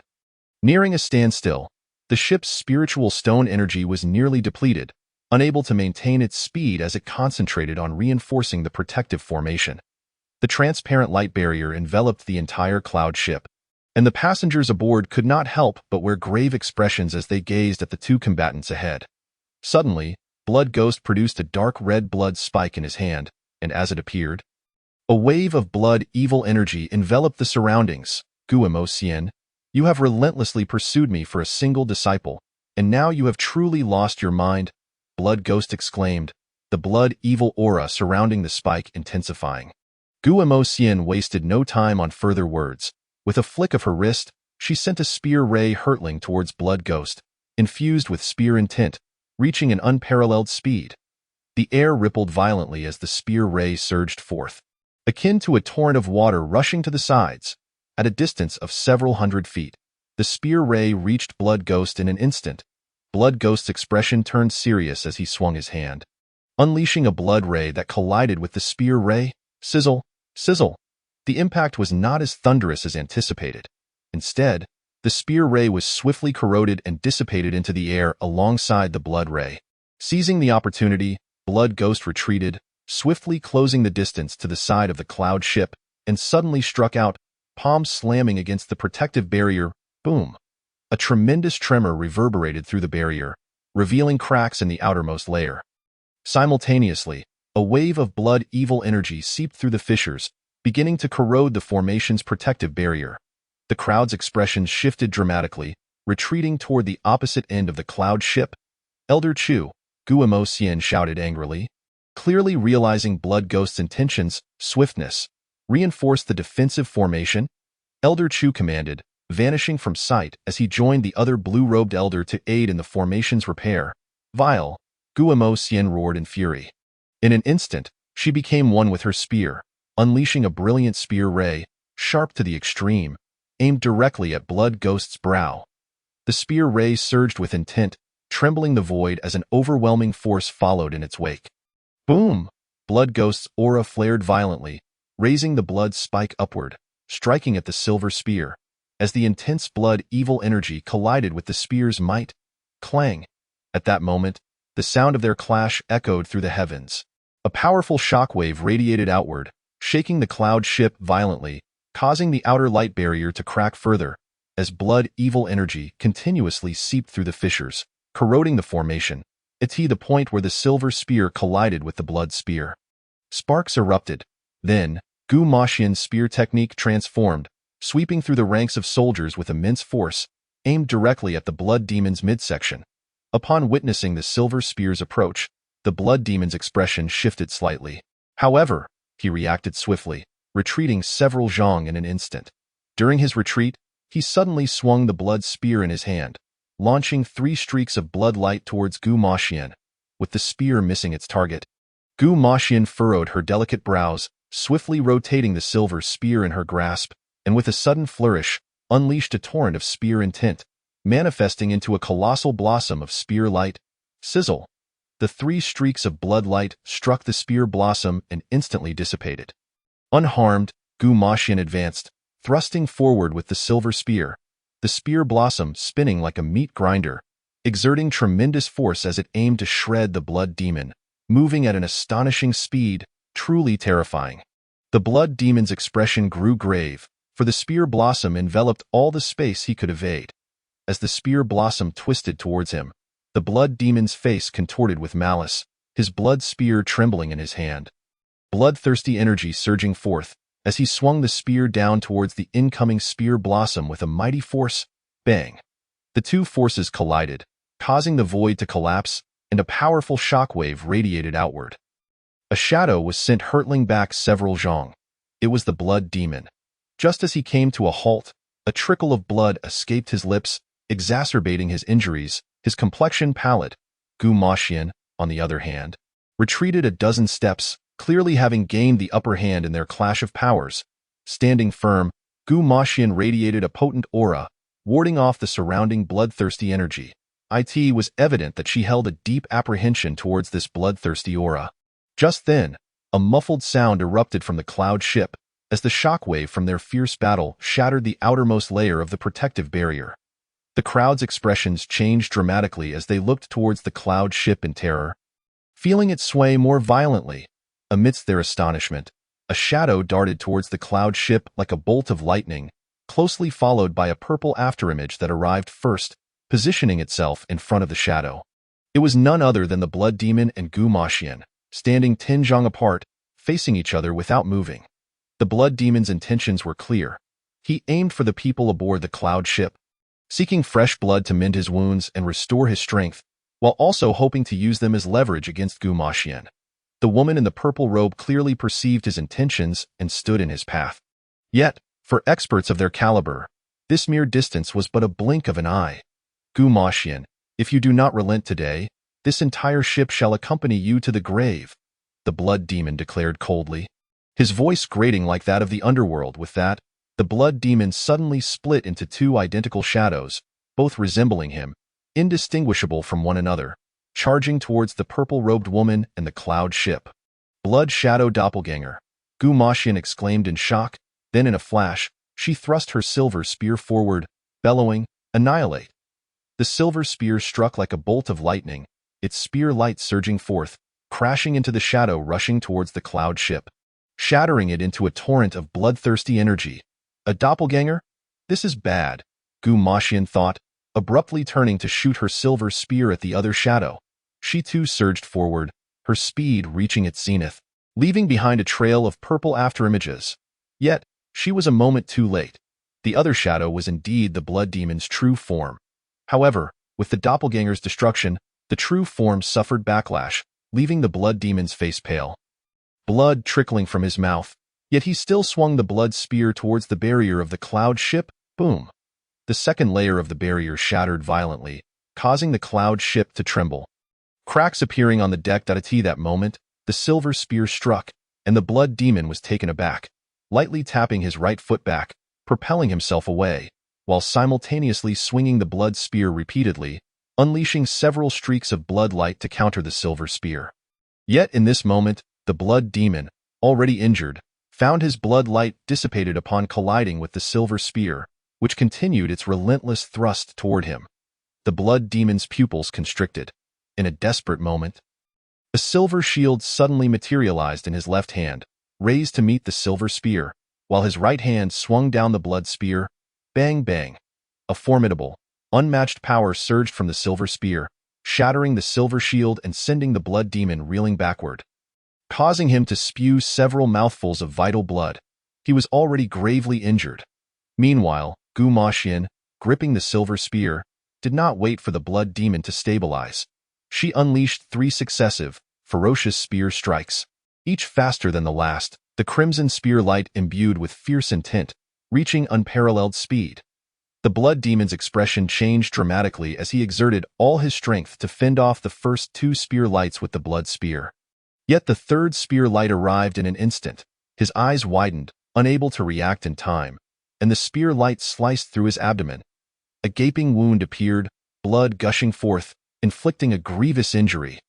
Witnessing the blood demon's plight, the crowd aboard the ship collectively exhaled in relief. It seemed the woman in the purple robe was poised to emerge victorious. Just then, an unexpected turn of events transpired. Chapter 18. Decisive action. The blood demon did not perish, though his visage was ashen. Suddenly, he growled, "Let us die together." With that, he charged towards the cloud ship. Simultaneously, his withered body swelled dramatically, his aura surging. The bloodthirsty energy enveloping him, moving at an astonishing speed. This is bad, Gu Maxian thought, transforming into a purple shadow and lunging at the blood demon with lightning speed. Just as the distance between them and the cloud ship dwindled to about 10 zhang, the purple shadow closed in on the blood demon, sweeping the silver spear with all her might. Yet the blood demon did not evade. His aura continued to swell, and he suddenly spewed forth a massive torrent of black blood, transforming into a blood sword that shot towards the silver spear. The blood sword collided with the silver spear in midair. Boom! The blood sword shattered, dispersing into countless black blood lights that surged towards Gu Maxian like a celestial maiden scattering flowers. Instantly staining the silver spear black, some of the black blood light seeping into Gu Maxian's body. "This is dire," Gu Maxian exclaimed, a hint of horror finally crossing her cold visage. However, the spear momentum could not be halted. After shattering the blood sword, it continued its relentless assault upon the blood demon. Simultaneously, the blood demon's aura surged to its zenith. Boom! The blood demon erupted in a cataclysmic explosion, his form disintegrating into countless fragments that scattered in every direction. Gu Maxian's expression shifted dramatically. At such close quarters, there was no evading, yet thankfully, her spear had mitigated some of the shockwave's force. Nevertheless, she was still thrown backward, landing not far from the cloud ship, spewing several mouthfuls of blood. Meanwhile, the shockwave from the explosion shattered the last barrier of the cloud ship, causing fissures to mar its hull, some areas sustaining damage.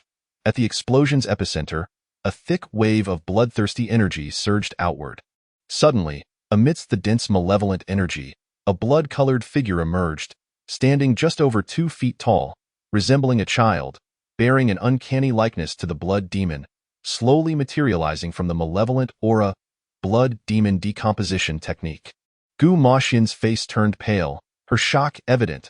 After the diminutive figure emerged, its expression twisted with malice, rasping, "Gu, you have been tainted by my devouring spirit black blood.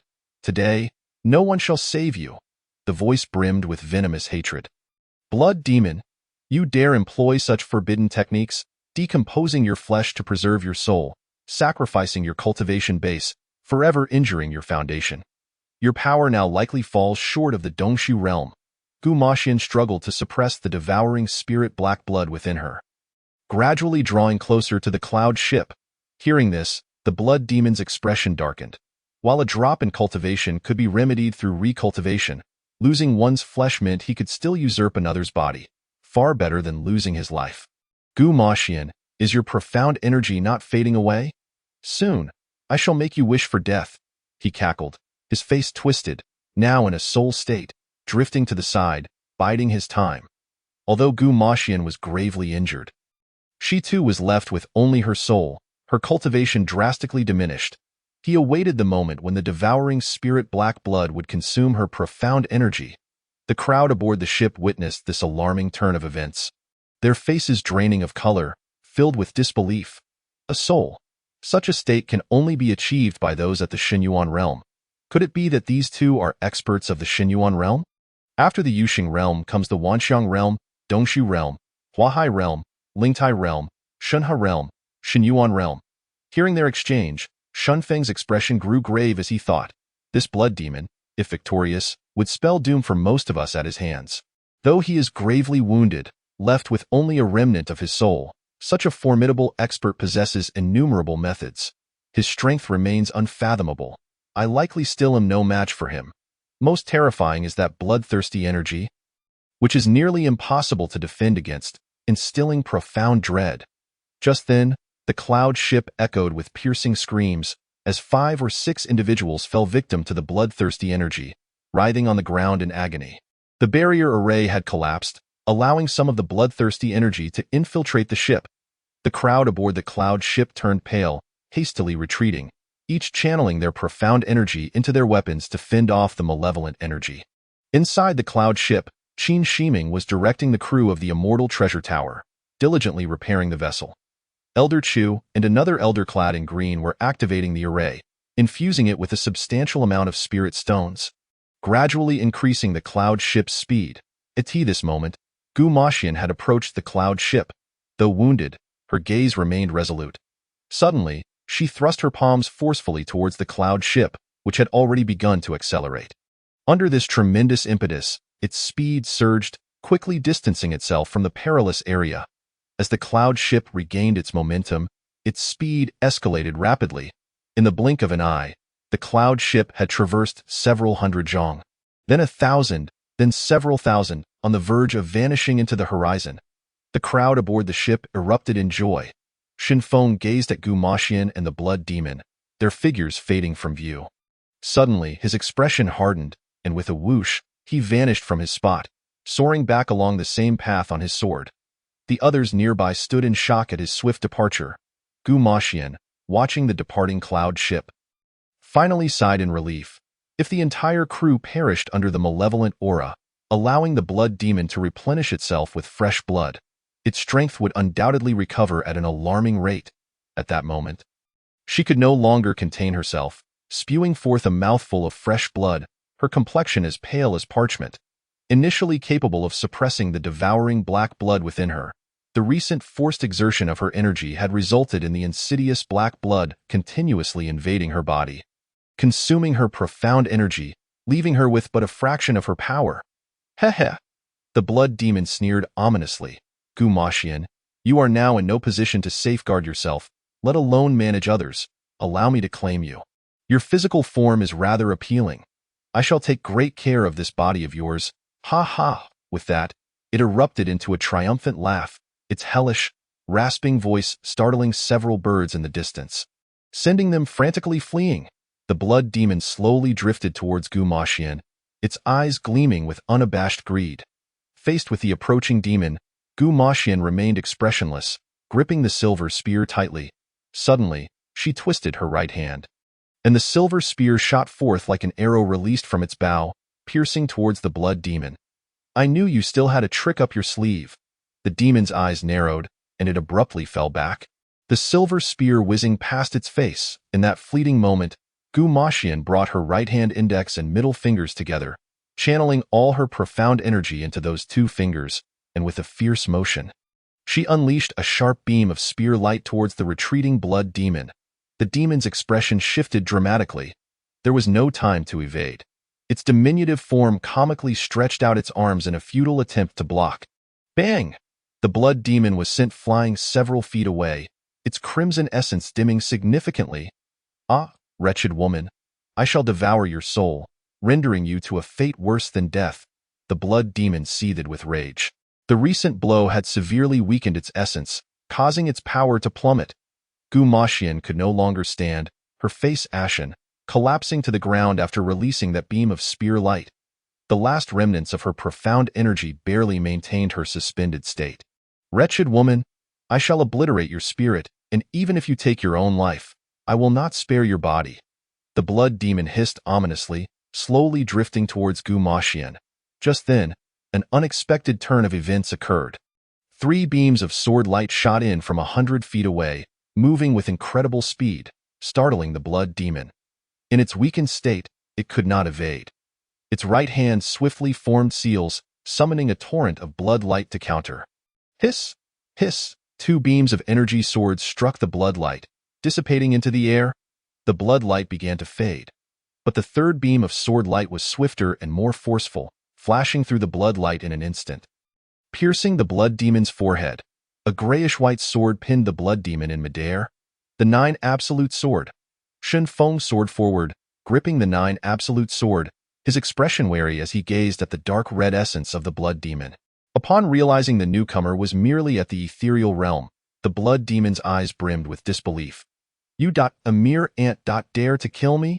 Without hesitation, Shinfeng swung the 9 absolute sword, severing the demon's head from its body. In the blood demon's terrified gaze, its head and body gradually became insubstantial, its essence dissipating, and its spirit extinguished. Only a spatial ring remained floating in the air, which Shinfeng collected without a second glance. An ant? Ha! As if you were still at your peak. The divine essence realm is nothing to boast about. I shall eradicate you. Shinfeng reveled inwardly. Chapter 19.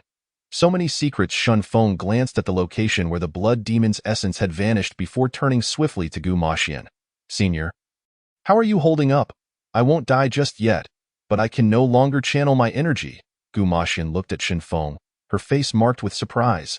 Senior, how may I assist you? Gu Maxian turned to gaze at the spot where the blood demon had disappeared. We must leave this place at once. With that, Shinfeng stepped forward to support her, apologizing. "Forgive me." He then wrapped his right arm around Gu Maxian's slender waist, propelling them swiftly towards the direction of the cloud ship. Their bodies pressed closely together. Shen Feng was struck by a fragrant aroma, coupled with the softness emanating from her, eliciting a peculiar sensation within him. Meanwhile, Gu Maxian seemed oblivious, resting a hand lightly upon Shan Feng's shoulder, her beautiful eyes reflecting astonishment as they observed the 9 absolute sword beneath them. Given Shan Feng's current cultivation, flying on the sword, he was naturally slower than the speed of the cloud ship. He had no intention of pursuing it. The immediate priority was to find a place to tend to Gu Maxian's injuries. Half an hour later, they had distanced themselves over 1,000 miles from that sky. Ahead, a long mountain range appeared, with peaks rising and falling, shrouded in mist, presenting a magnificent and continuous vista. Shen Feng landed the sword on a hillside, surrounded by towering ancient trees, with vines resembling coiling dragons and fragrant flowers. Finding a flat grassy area, Shen Feng gently helped Gu Maxian sit down on the ground. At this moment, Gu Maxian's complexion was pale. Her body weak, her profound energy nearly devoured by the consuming black blood, the dark mist slowly infiltrating her meridians. Once settled, Gu Maxian raised her right hand, several hundred spirit crystals appearing within her grasp. As she began to circulate her technique, closing her eyes to meditate, observing Gu Maxian healing, Shen Feng stepped away, surveying the surroundings. The hillside was relatively flat, and in the right front of the grassy area. Across a grove, the sound of flowing water could be faintly heard. Shen Feng approached the edge of the grove, glancing back at Gu Maxian, who remained in meditation. After scanning the area with his spiritual sense once more and finding nothing amiss, he followed the sound of the water, moving through the trees. A quarter of an hour later, Shen Feng returned to the grassy area, where the mountains were high and the forest dense, not daring to stray too far. If any wild beasts were to emerge, Gu Maxian currently lacked the strength to defend herself. However, upon his return, he was taken aback to find Gu Maxian collapsed on the ground, unconscious, a dark pallor on her face, indicating great distress. Shen Feng realized that the black mist must have infiltrated her meridians, and Gu Maxian had been unable to suppress it, her condition worsening. He hurried to her side, lifting Gu Maxian into his arms and darting towards the nearby grove, where a clear spring cascaded down beside a towering stone, and to the right of the stone, a cave stood, over 3 meters high and several meters wide. Without hesitation, Shen Feng dove into the cave. Inside, he observed Gu Maxian's face growing increasingly dark, having fallen into a deep coma. Shen Feng grasped her hand with his right hand, palms aligned, attempting to channel his profound energy into her body. Yet to no avail. The energy dissipated upon entry, as if consumed. For a moment, Shen Feng was at a loss. Suddenly, he inquired internally, "Senior, is there any way to save her?"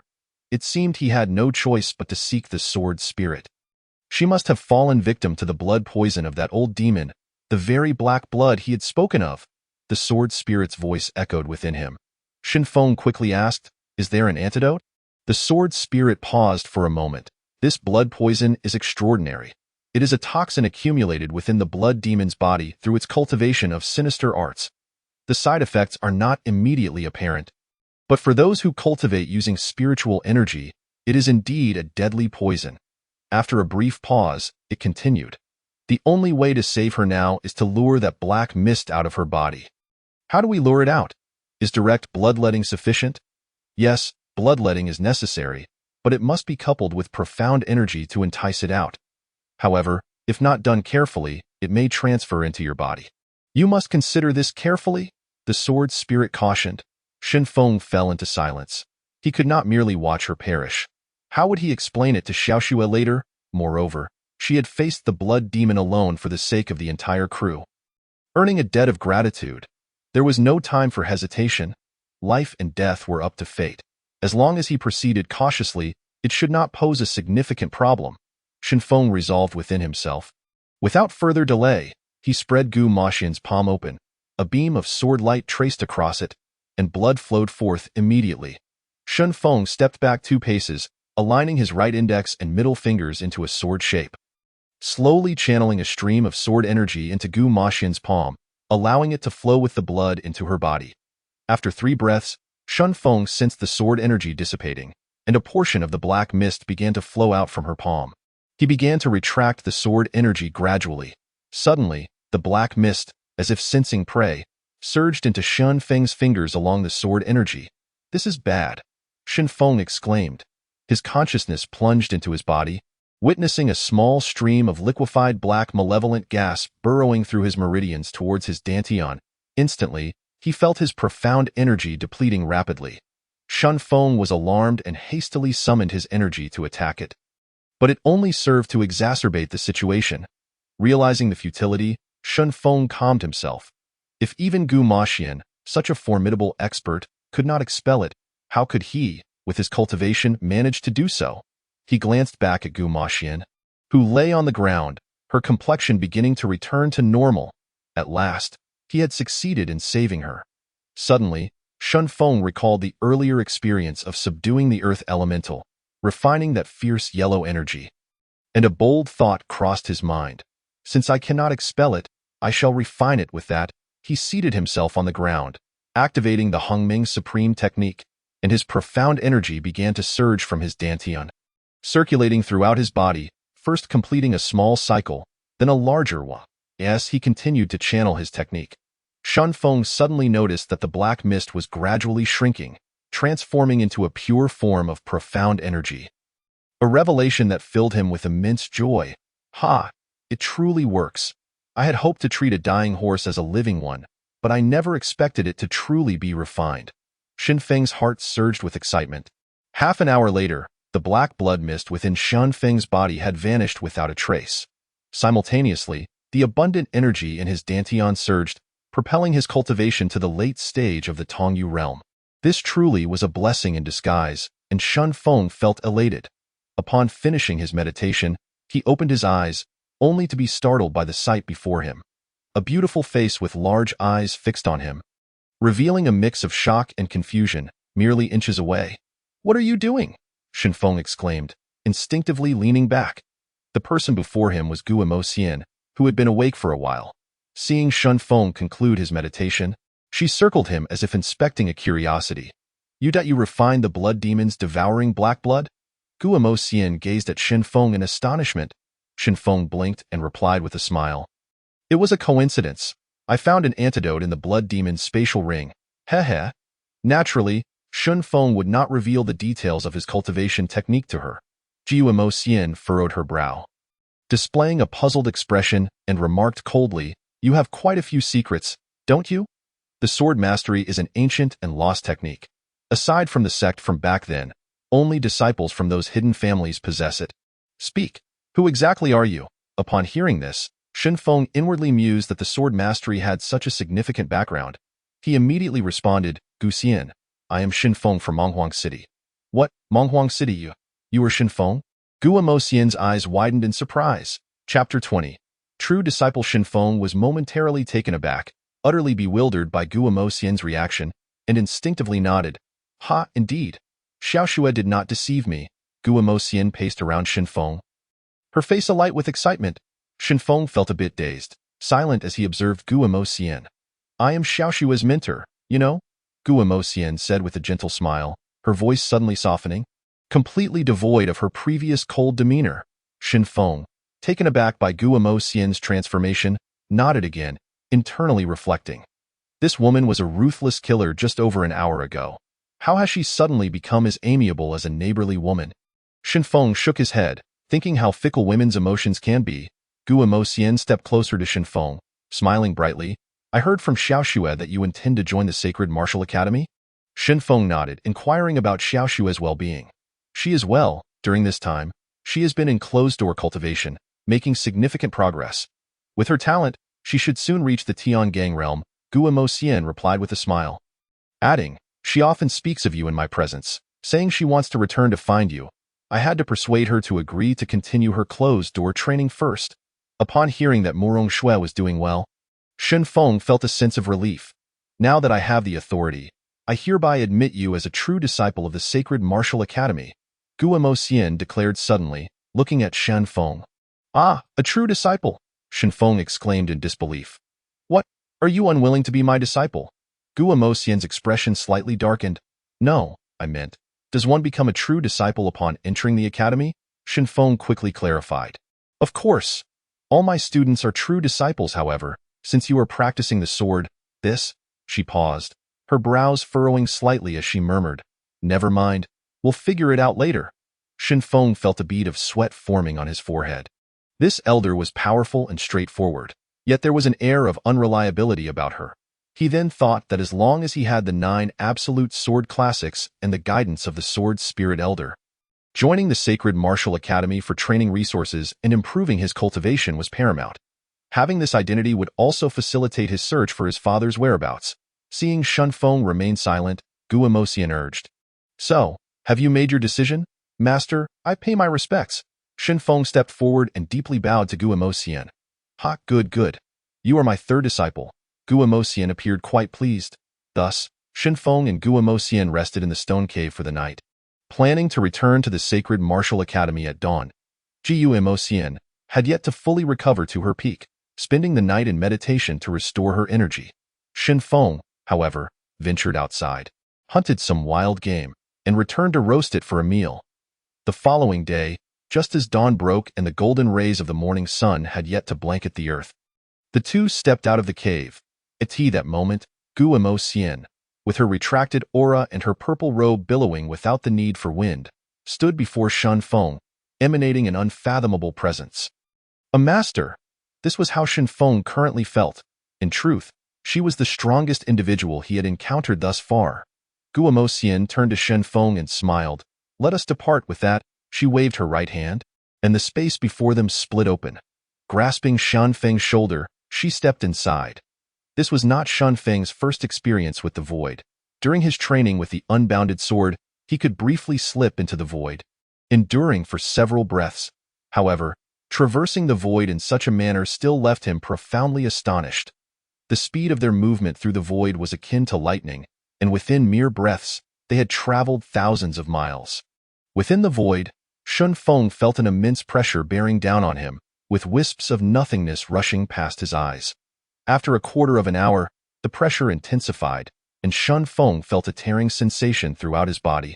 As fine cracks began to appear, his expression growing increasingly pained.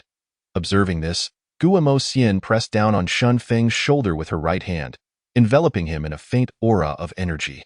Shenfeng immediately felt the pressure alleviate, astonished, realizing this was the mark of a true master.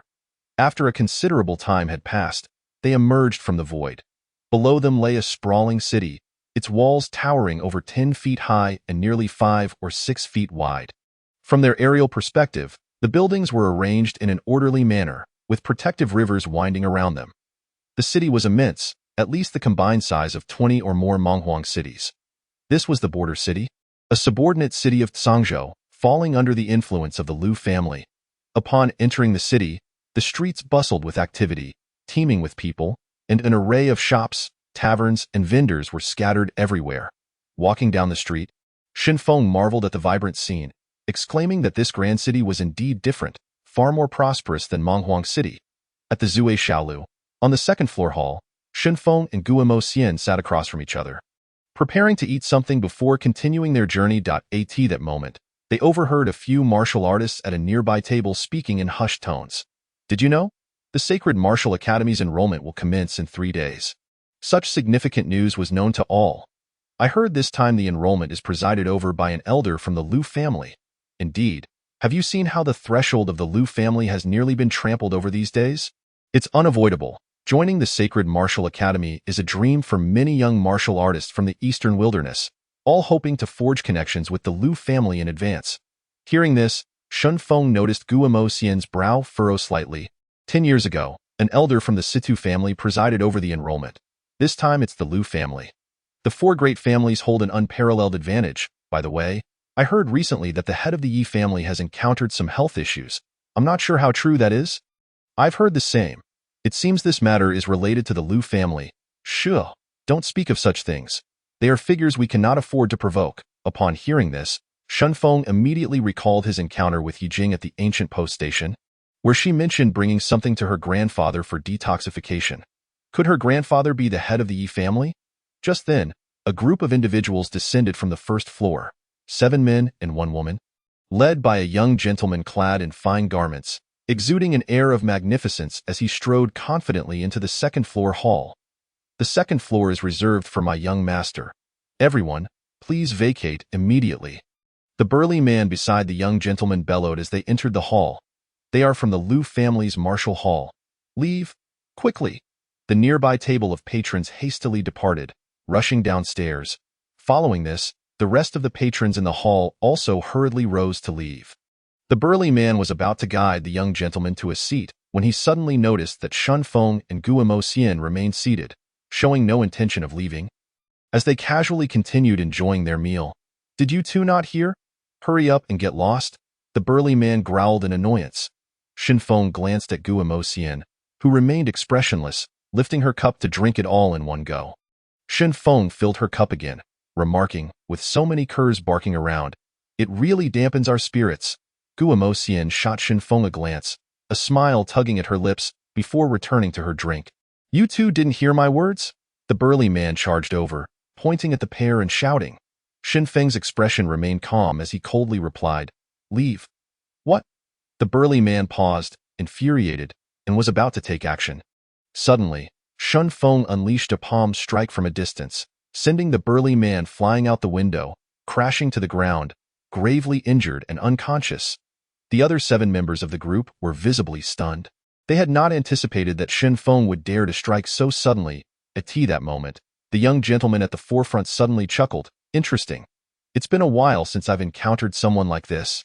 A middle-aged man standing beside him shouted, "You seek death." With that, he charged towards Shin Feng, delivering a powerful punch that sent tables and chairs flying in all directions. Shin Feng pivoted and met the attack with a punch of his own. Unleashing the white tiger's fury, bang! The middle-aged man let out a horrifying scream, hurtling out the window in the same direction as the previous burly man, crashing down to the first floor. The remaining 5 members were taken aback. They had intended to rush forward but immediately retreated in alarm upon witnessing the scene. The young gentleman at the forefront narrowed his eyes, fixating on Shun Feng and Guo Xian. Shun Feng's strength had exceeded his expectations. Meanwhile, Guo Xian continued to drink her wine, her expression tranquil. The middle-aged man had attained the late stage of Tongyu realm, yet he was unexpectedly sent flying by a single punch. However, that was merely the beginning. Being a warrior of Tiangang realm, he certainly did not regard Shin Feng as a threat. This individual was the son of the Liu family's martial hall master, and to dare oppose the Liu family was akin to courting death. The sole woman among them stepped forward and shouted fiercely, "How audacious!" In an instant, Shin Feng appeared before her, with a resounding slap. She was sent careening out the window, her fate unknown. "Excellent! What audacity!" Lu Gongzi clapped his hands and approached slowly, coldly declaring, "No one will save you today. Your entire family is doomed. No, I shall annihilate your entire lineage." Chapter 21. Who am I afraid of? Shin Feng regarded Lu Gongzi with a serene expression, his face utterly devoid of emotion, as if he were gazing at a fool. This was blatant disregard. Lu Gongzi's expression darkened instantly, a chill sweeping through the air. The others present quickly retreated, fully aware that Lu Gongzi had lost his temper. His protective aura surged, and with a twist of his right hand, he pressed forward, locking onto Shun Feng with an overwhelming force. Yet Shun Feng remained unfazed, his gaze fixed upon him. "Die!" Lu Gongzi bellowed. With that, he lunged forward, his fist aimed directly at Shun Feng's head, leaving a trail of afterimages in his wake, moving at breakneck speed. However, Shun Feng was swifter still. With a flash of sword light before him, a grayish-white longsword pierced through Lu Gongzi's throat. Lu Gongzi's eyes widened in terror, disbelief flooding his features as he choked out, "You used a sword." Shin Feng stepped forward to collect his spatial ring, which contained thousands of spirit crystals, along with a dozen medicinal pills and weapons. Such was the wealth of the Liu family. Lu Gongzi opened his mouth as if to speak, but at that moment, Shun Feng swung the sword, severing his head, which flew into the air, blood spraying forth. Shin Feng sheathed his sword, turned, and returned to his seat, raising his cup to drink it all in one go. The companions of Lu Gongzi stood frozen in shock. Suddenly, a scream broke the silence. The 5 of them fled downstairs as if they had seen a ghost. From below, a voice cried out, Lu Gongzi is dead. Lu Gongzi is dead. Upstairs, Guo Moxian's eyes flashed with surprise. Was she astonished at Shun Feng's strength or at the fact that he had slain Lu Gongzi? Why kill him? Guo Moxian inquired calmly. This man is narrow-minded and vengeful. Judging by his demeanor, he must be accustomed to acting with impunity. If I do not kill him today, he will surely seek revenge 100-fold in the future. In that case, it is better to resolve this trouble sooner rather than later, Shen Feng replied calmly.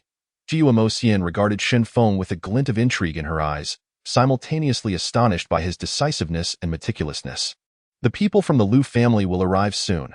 Shouldn't we make a hasty exit? Guo Moxian remarked with a half-smile. Shen Feng blinked and replied, with you shielding me, who am I afraid of? Ah, you clever boy, it seems you've been calculating all along, but I like it. Ha ha ha. Guo Moxian raised her cup and drank heartily once more.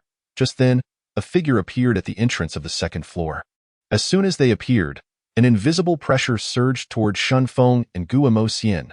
The newcomer was a middle-aged man, clad in a resplendent long robe of average build, with an exceedingly grim expression as he gazed at them. Even at a distance of 10 paces, Shen Feng could sense a powerful aura locking onto him. This man's strength was undoubtedly above that of the Yikong realm.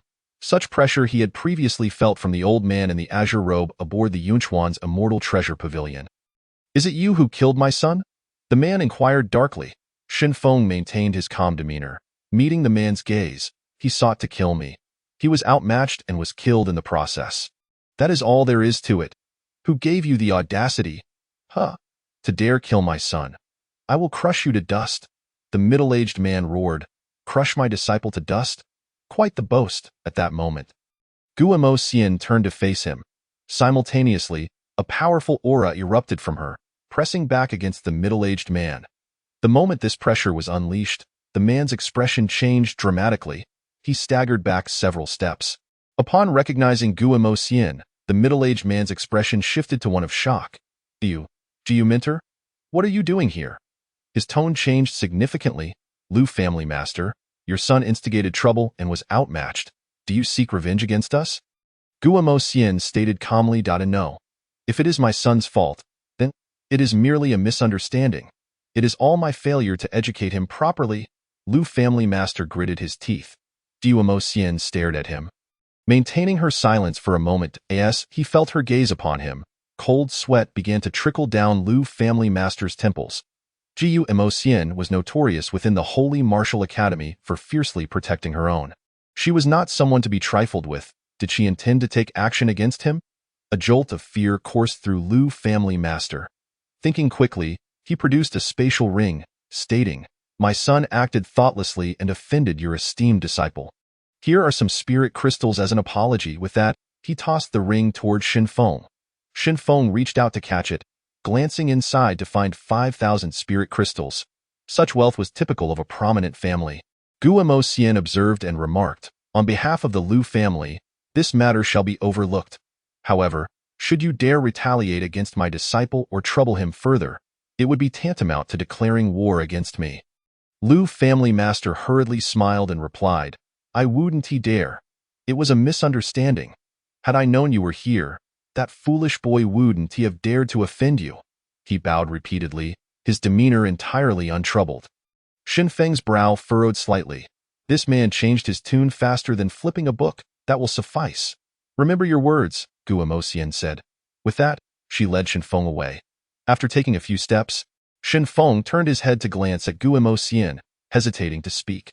However, Guo Moxian continued directly down the stairs. Upon reaching the street, the two began to walk slowly toward the city gate. What were you going to say? Guo Moxian suddenly asked. Shen Feng responded, That man just now is not a good person. Guo Moxian regarded Shen Feng thoughtfully. Do you wish to kill him? In that instant, I sensed your killing intent. Shen Feng chuckled awkwardly. Mentor, such a person changes faces so swiftly and is deeply scheming. He will undoubtedly seek revenge in the future. Killing him would be a timely measure to mitigate losses. Guo Moxian looked at Shen Feng, her heart trembling slightly. This disciple, though often cheerful and approachable, was decisively ruthless. Was it the nature of sword cultivators to be so? How similar he was to that member of the Yi family. Guo Moxian remarked, Do not forget that he is just the master of the Liu family's martial hall. Even if he were a hall master, had he dared to act arrogantly, he would now be a corpse. With a sigh, she continued, the current Holy Martial Academy is fraught with various family factions. The Liu family is deeply entrenched within the academy. While I do not fear trouble, it is best to minimize it whenever possible. Upon hearing this, Shen Feng shook his head and smiled, choosing not to speak further. It seemed that the Holy Martial Academy was not without its own turmoil, strength. Only by becoming immensely powerful could all troubles cease to exist.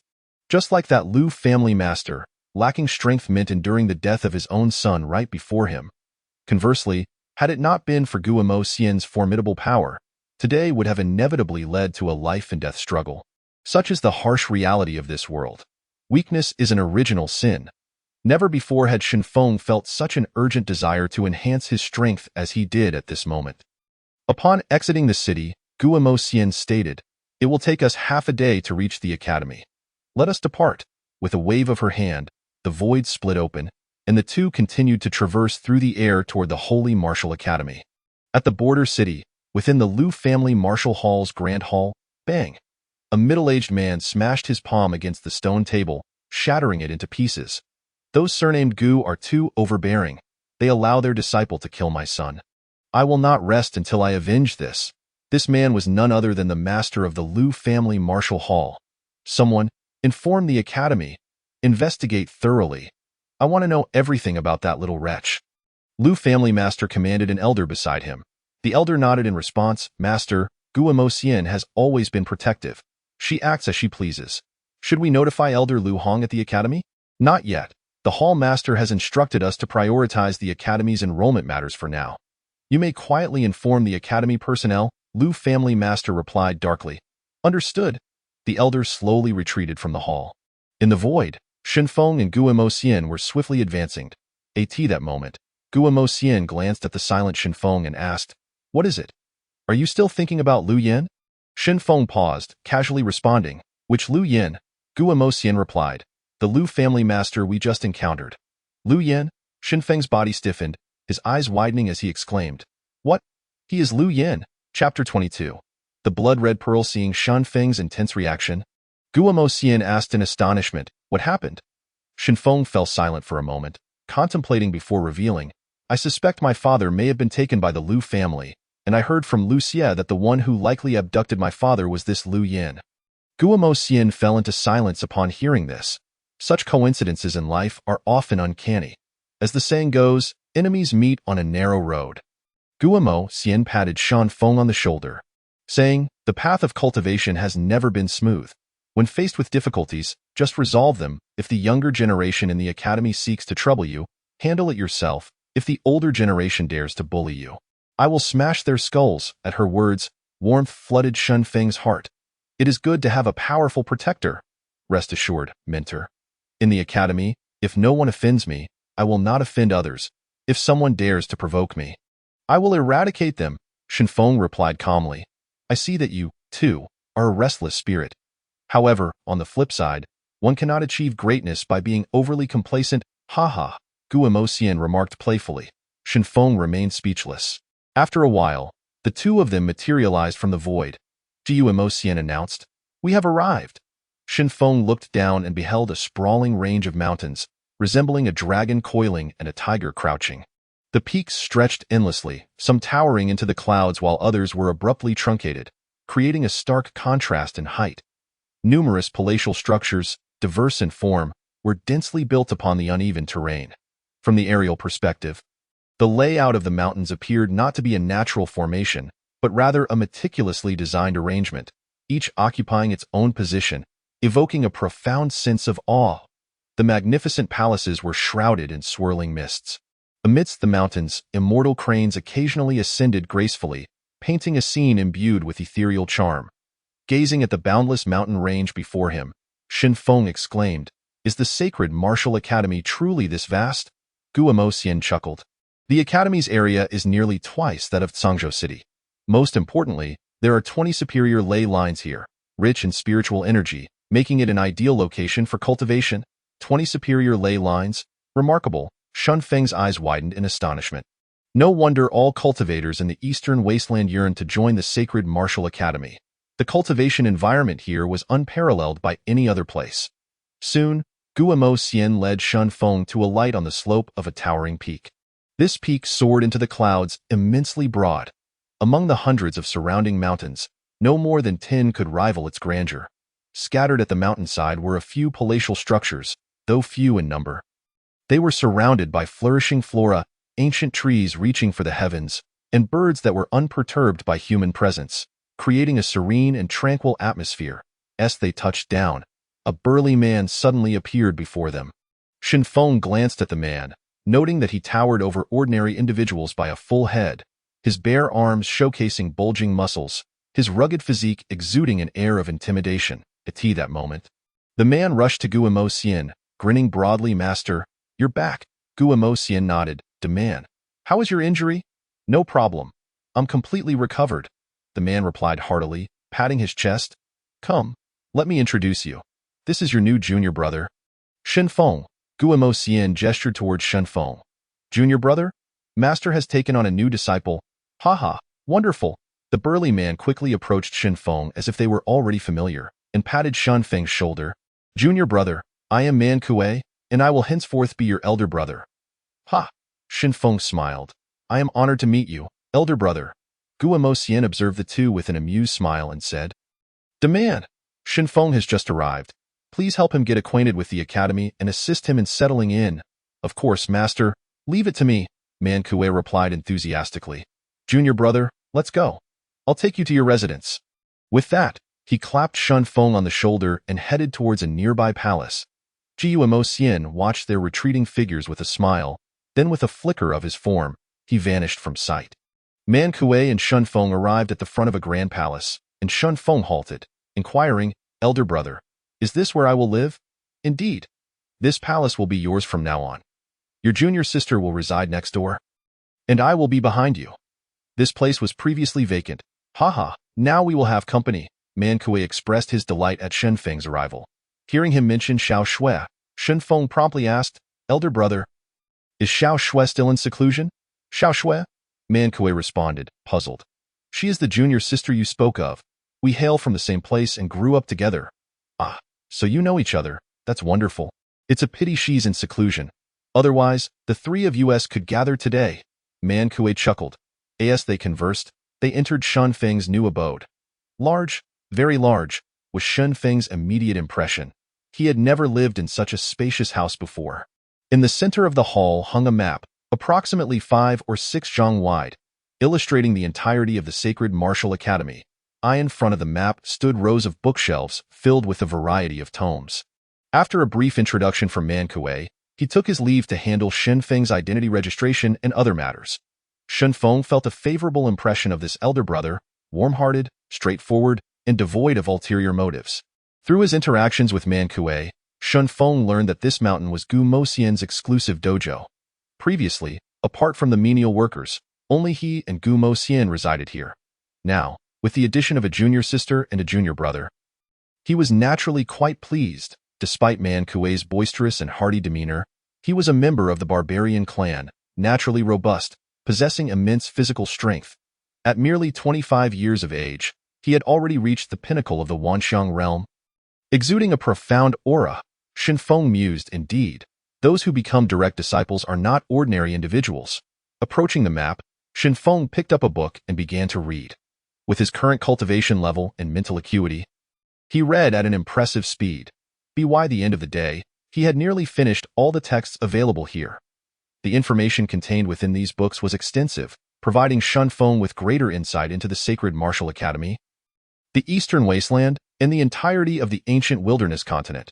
The main campus of the Sacred Martial Academy was located in Zhengzhou, with the branch in the Eastern Wasteland being but one of its many locations.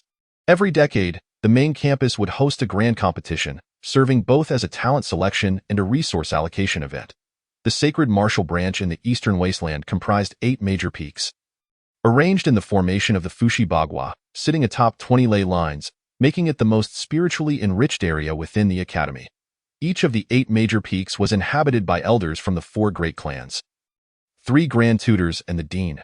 From the map, in the midst of the 8 major peaks, There lay a barren, low hill, devoid of any vegetation, appearing notably peculiar. This detail piqued Xian Feng's curiosity. As evening fell, Man Kuei delivered several sets of attire and badges for true disciples, along with a small booklet detailing the academy's regulations. After Man Kuei departed, Shun Feng began to study the academy's rules. The regulations were stringent, and any violations would result in severe punishment from the enforcement court. As Shin Feng studied and cultivated simultaneously, he soon found himself deep into the night. Inside his room, Shin Feng entered the time-space crystal, unwilling to squander a moment, especially after encountering Lu Yin, which intensified his sense of urgency.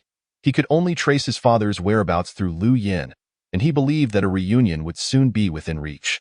He placed the spiritual crystals he had gathered over the past few days upon the ley lines within the crystal, instantly enhancing the spiritual energy inside. At that moment, he glanced at the blood demon's storage ring, which contained no spiritual crystals, only some miscellaneous items and a blood-red orb. The crimson orb was the size of an infant's fist, and Shun Feng could sense the thick aura of blood malice emanating from within. This must be the blood demon's means to gather blood malice for cultivation. Contemplating the blood-red orb before him, Shun Feng pondered and inwardly asked, "Predecessor, why is it that my cultivation method can refine that blood malice? That blood malice should also belong to the energy category. I have previously witnessed the master refining various energy entities, and I did not expect this to be included," the sword spirit responded. Shin Feng's heart soared with joy. Then can the blood malice within this orb also be refined? If even the black malice can be refined, this should be no problem. All right, I'll give it a try. Shun Feng placed the blood-red orb in the palm of his hand, channeling the Hongming Supreme Decision Cultivation Method. Instantly, the blood malice within the orb was rapidly drawn into Shin Feng's body. Transforming into pure, profound energy, Shun Feng was elated. The cultivation method continued to operate, and his profound energy accumulated increasingly, his aura growing ever stronger. Chapter 23. The Emergence of the Tao Principles. 2 hours passed. As Shun Feng continuously refined the blood malice, his aura surged dramatically, and his cultivation reached the pinnacle of the Tongyu realm before he finally halted. At that moment, all the blood malice within the orb had been completely refined. With his cultivation breakthrough, Shun Feng was in high spirits and immediately resumed practicing the one-sword void, slipping into the void, drawing his sword. Under the guidance of the sword spirit, Shun Feng was now able to swiftly traverse the void, his sword-drawing speed increasing rapidly. However, after each draw, his profound energy was entirely expended, requiring recovery before he could attempt to draw a second sword. Despite this, as his realm advanced, the backlash after drawing his sword had noticeably lessened. The next day, with the morning sun and gentle breezes carrying the fragrance of flowers and grass, accompanied by the melodious chirping of birds, Shin Feng stepped out of his grand residence. Today, he intended to visit the Academy's martial arts pavilion while familiarizing himself with the surrounding environment. Man Kuei had informed him that true disciples had the opportunity to enter the martial arts pavilion once a month to select a martial technique. Traversing a lush thicket and crossing several low peaks, Shin Feng soon caught sight of a massive pavilion in the distance. That was his destination, the martial arts pavilion. Just then, Shin Feng's gaze was suddenly drawn to a barren hill not far from him. It was the low hill that had been marked on the map, situated at the center of the 8 major peaks, appearing quite unique as it bore no vegetation. As he approached within 100 zhang of the barren hill, Shin Feng noticed that a vast platform had been constructed atop it, made of an unknown material. The platform almost entirely occupied the hill, and shimmering runes surrounded it, indicating that a formation was in place. At that moment, the 9 absolute sword within Shin Feng's body began to tremble, and the closer he approached the barren hill, the more violently it shook. "Predecessor, what is happening?" Shin Feng inquired, perplexed. "The Tao Principles." The 9 absolute sword must have sensed the fluctuations of the Tao Principles. The sword spirit replied, somewhat excited. Upon hearing this, Shin Feng's heart leaped with joy. Could it be that there are Tao Principles beneath this barren hill? He never expected to encounter another set of Tao Principles so soon. The Tao of Earth had already greatly benefited Shin Feng. He wondered what principles lay beneath this one. However, the entire hill was enveloped by a formation. If the Tao Principles truly resided beneath it, only by entering the formation and reaching the platform could he hope to approach them. Shin Feng stood in silence, contemplating his predicament. Unable to devise a suitable plan, he resolved to depart for the time being and seek a way to penetrate the formation on another day. Before long, he arrived at the martial arts pavilion. Within the quiet, dimly lit hall on the first floor, only an elderly man clad in gray was found, meditating with his eyes closed. Shun Feng approached and presented the emblem of a true disciple, saying, "Senior, this is my proof of identity." The old man, expressionless, slowly opened his eyes, glanced at Shun Feng's badge, and remarked, "Has Mentor Gu taken on a new disciple? I am Shun Feng, a new entrant to the academy as of yesterday." Upon hearing this, the old man scrutinized Shun Feng, noting his recent admission and declaring, as a newcomer, "You are not eligible to select martial arts techniques from the pavilion. Return in a month." His demeanor and tone shifted abruptly to one of indifference. "Senior, true disciples are permitted to enter the martial arts pavilion once a month. The academy does not seem to prohibit entry this month," Shun Feng retorted, but the old man dismissed him with a wave of his hand, stating, "You are newly initiated. You may not enter until next month. Now, be on your way." Furrowing his brow, Shun Feng thought it strange that he was being treated in such a manner by a man he had never met before. Today marked the first day of the month, and it was evident that the old man was deliberately causing trouble. Just then, students began to arrive at the martial arts pavilion. One young man approached the elderly figure and said, "Manager Liu, here are my contribution points. I wish to exchange them for a high-grade Shin-level martial technique." The old man cast a quick glance at the token and replied, "You may enter, Manager Liu." "Of the Liu family?" Shun Feng muttered, quickly realizing that as a newcomer to the academy, he had not made any enemies. It must be Liu Yin who was orchestrating this behind the scenes. How audacious! I have yet to seek you out, and you dare to plot against me. With this thought, Shun Feng strode boldly forward. "Stop! Who allowed you to enter?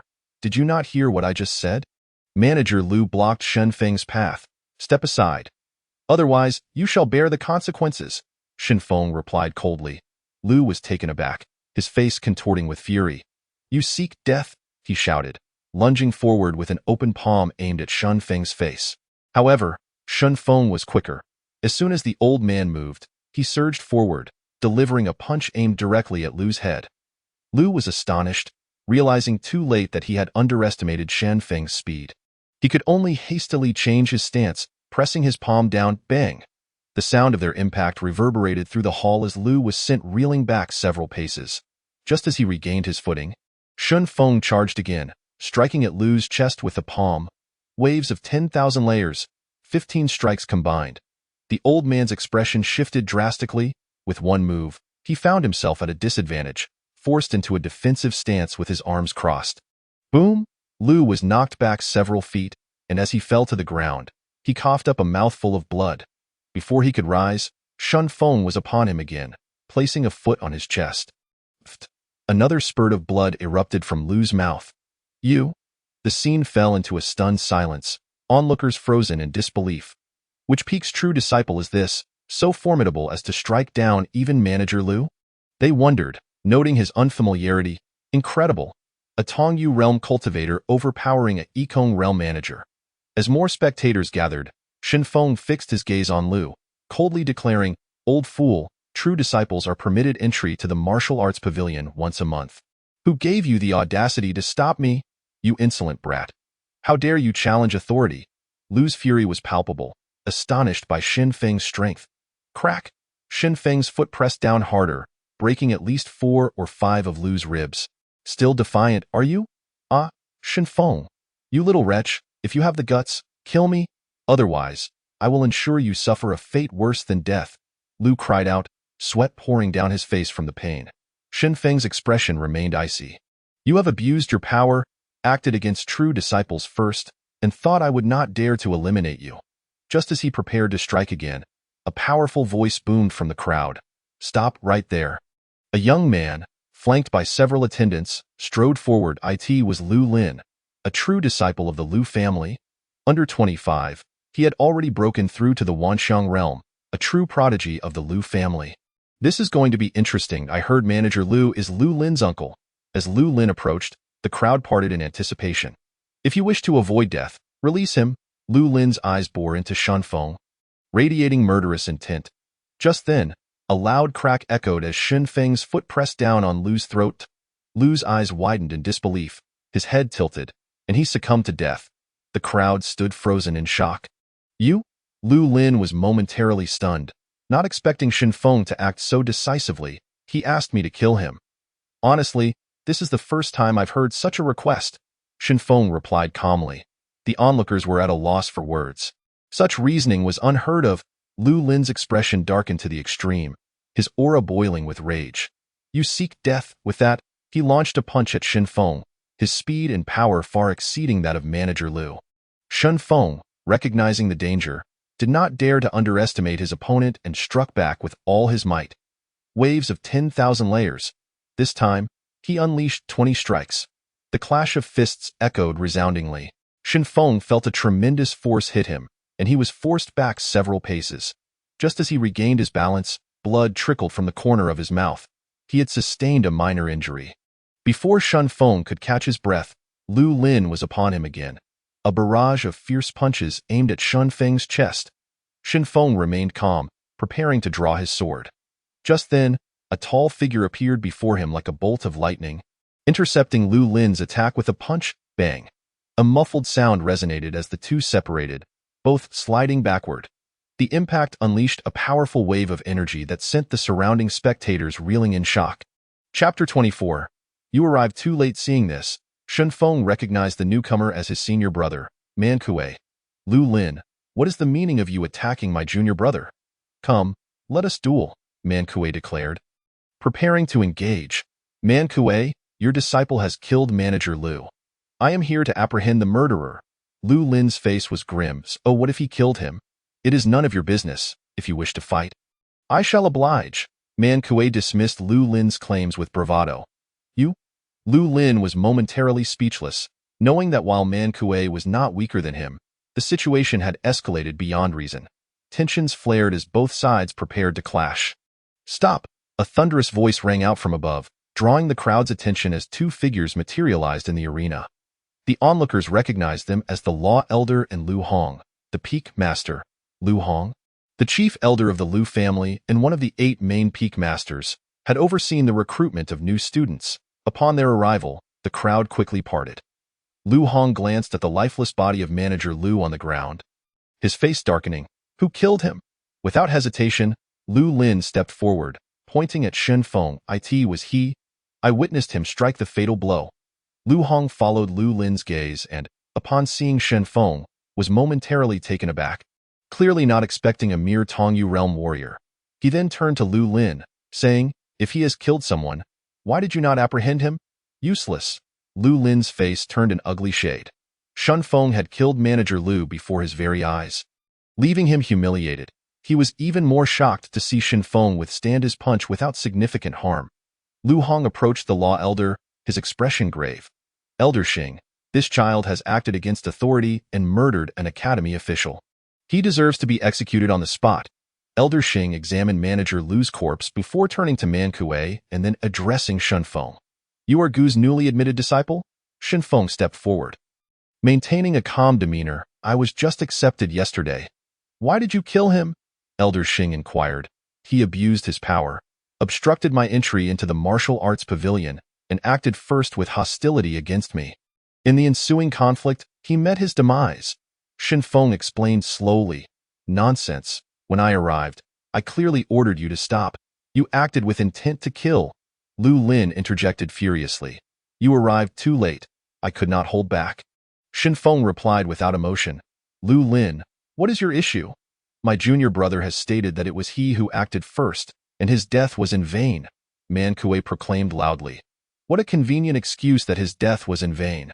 Lu Hong's expression darkened as he stepped forward, a tremendous pressure enveloping Shen Feng. Killing a man warrants punishment? Elder Xing observed the unfolding scene, hesitating as he turned to look at Shen Feng. Suddenly, Shen Feng felt an immense weight pressing down upon him, forcing his body to bend involuntarily. His eyes were icy, and his energy surged as he fought against the oppressive force. Yet, in an instant, his knees began to buckle under the pressure.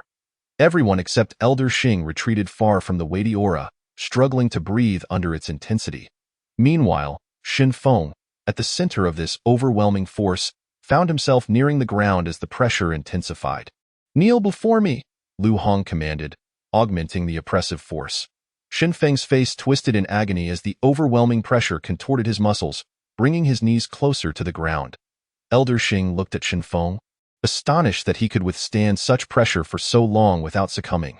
Suddenly, under the gaze of the crowd, Xin Feng threw back his head and let out a tremendous roar, a faint azure radiance materializing within his tightly clenched right fist.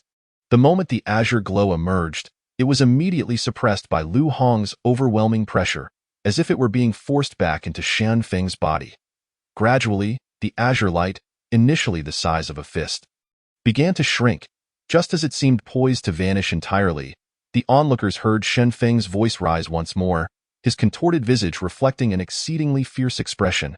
Without warning, the faint azure glow within Xian Feng's right fist surged dramatically, expanding in an instant from the size of a fist to that of a water barrel, flickering around him. Concurrently, Xin Feng felt the oppressive force diminish significantly, and amidst the astonished gazes of the crowd, his legs gradually straightened. Although he could not yet move, he managed to stand upright, channeling his internal energy to control the azure radiance enveloping him, laboriously resisting Lu Hong's formidable pressure. Observing the azure glow around Xin Feng, Elder Xing and Lu Hong both displayed expressions of grave concern. Lu Hong, taken aback, narrowed his eyes, secretly thinking that this young man possessed extraordinary talent and must not be allowed to live. Just as he was about to intensify his oppressive force and strike hard, his expression shifted dramatically. A streak of light shot toward him from outside the hall with such speed that it resembled lightning, creating minimal disturbance yet possessing an unparalleled sharpness. Lu Hong immediately thrust both palms forward, unleashing a torrent of force to collide with the incoming beam of light. Bang! A muffled sound reverberated from the impact, causing Lu Hong to stagger backward repeatedly, sliding nearly 10 zhang before he came to a halt, the force from the beam sending his blood surging. The crowd turned to look outside, where Guo Xian was slowly entering the hall. "Instructor Gu!" Upon seeing Guo Xian, Lu Lin and the others turned pale. Everyone knew that this fierce woman was extremely protective of her own. Lu Hong's expression grew serious as he fixed his gaze on the newly arrived Guo Xian. Glancing at Elder Xing, momentarily rendered speechless, Guo Xian walked directly to Xin Feng, a smile gracing her features, then cast a glance at the nearby corpse of Lu Guanshi, inquiring, "Did you kill him?"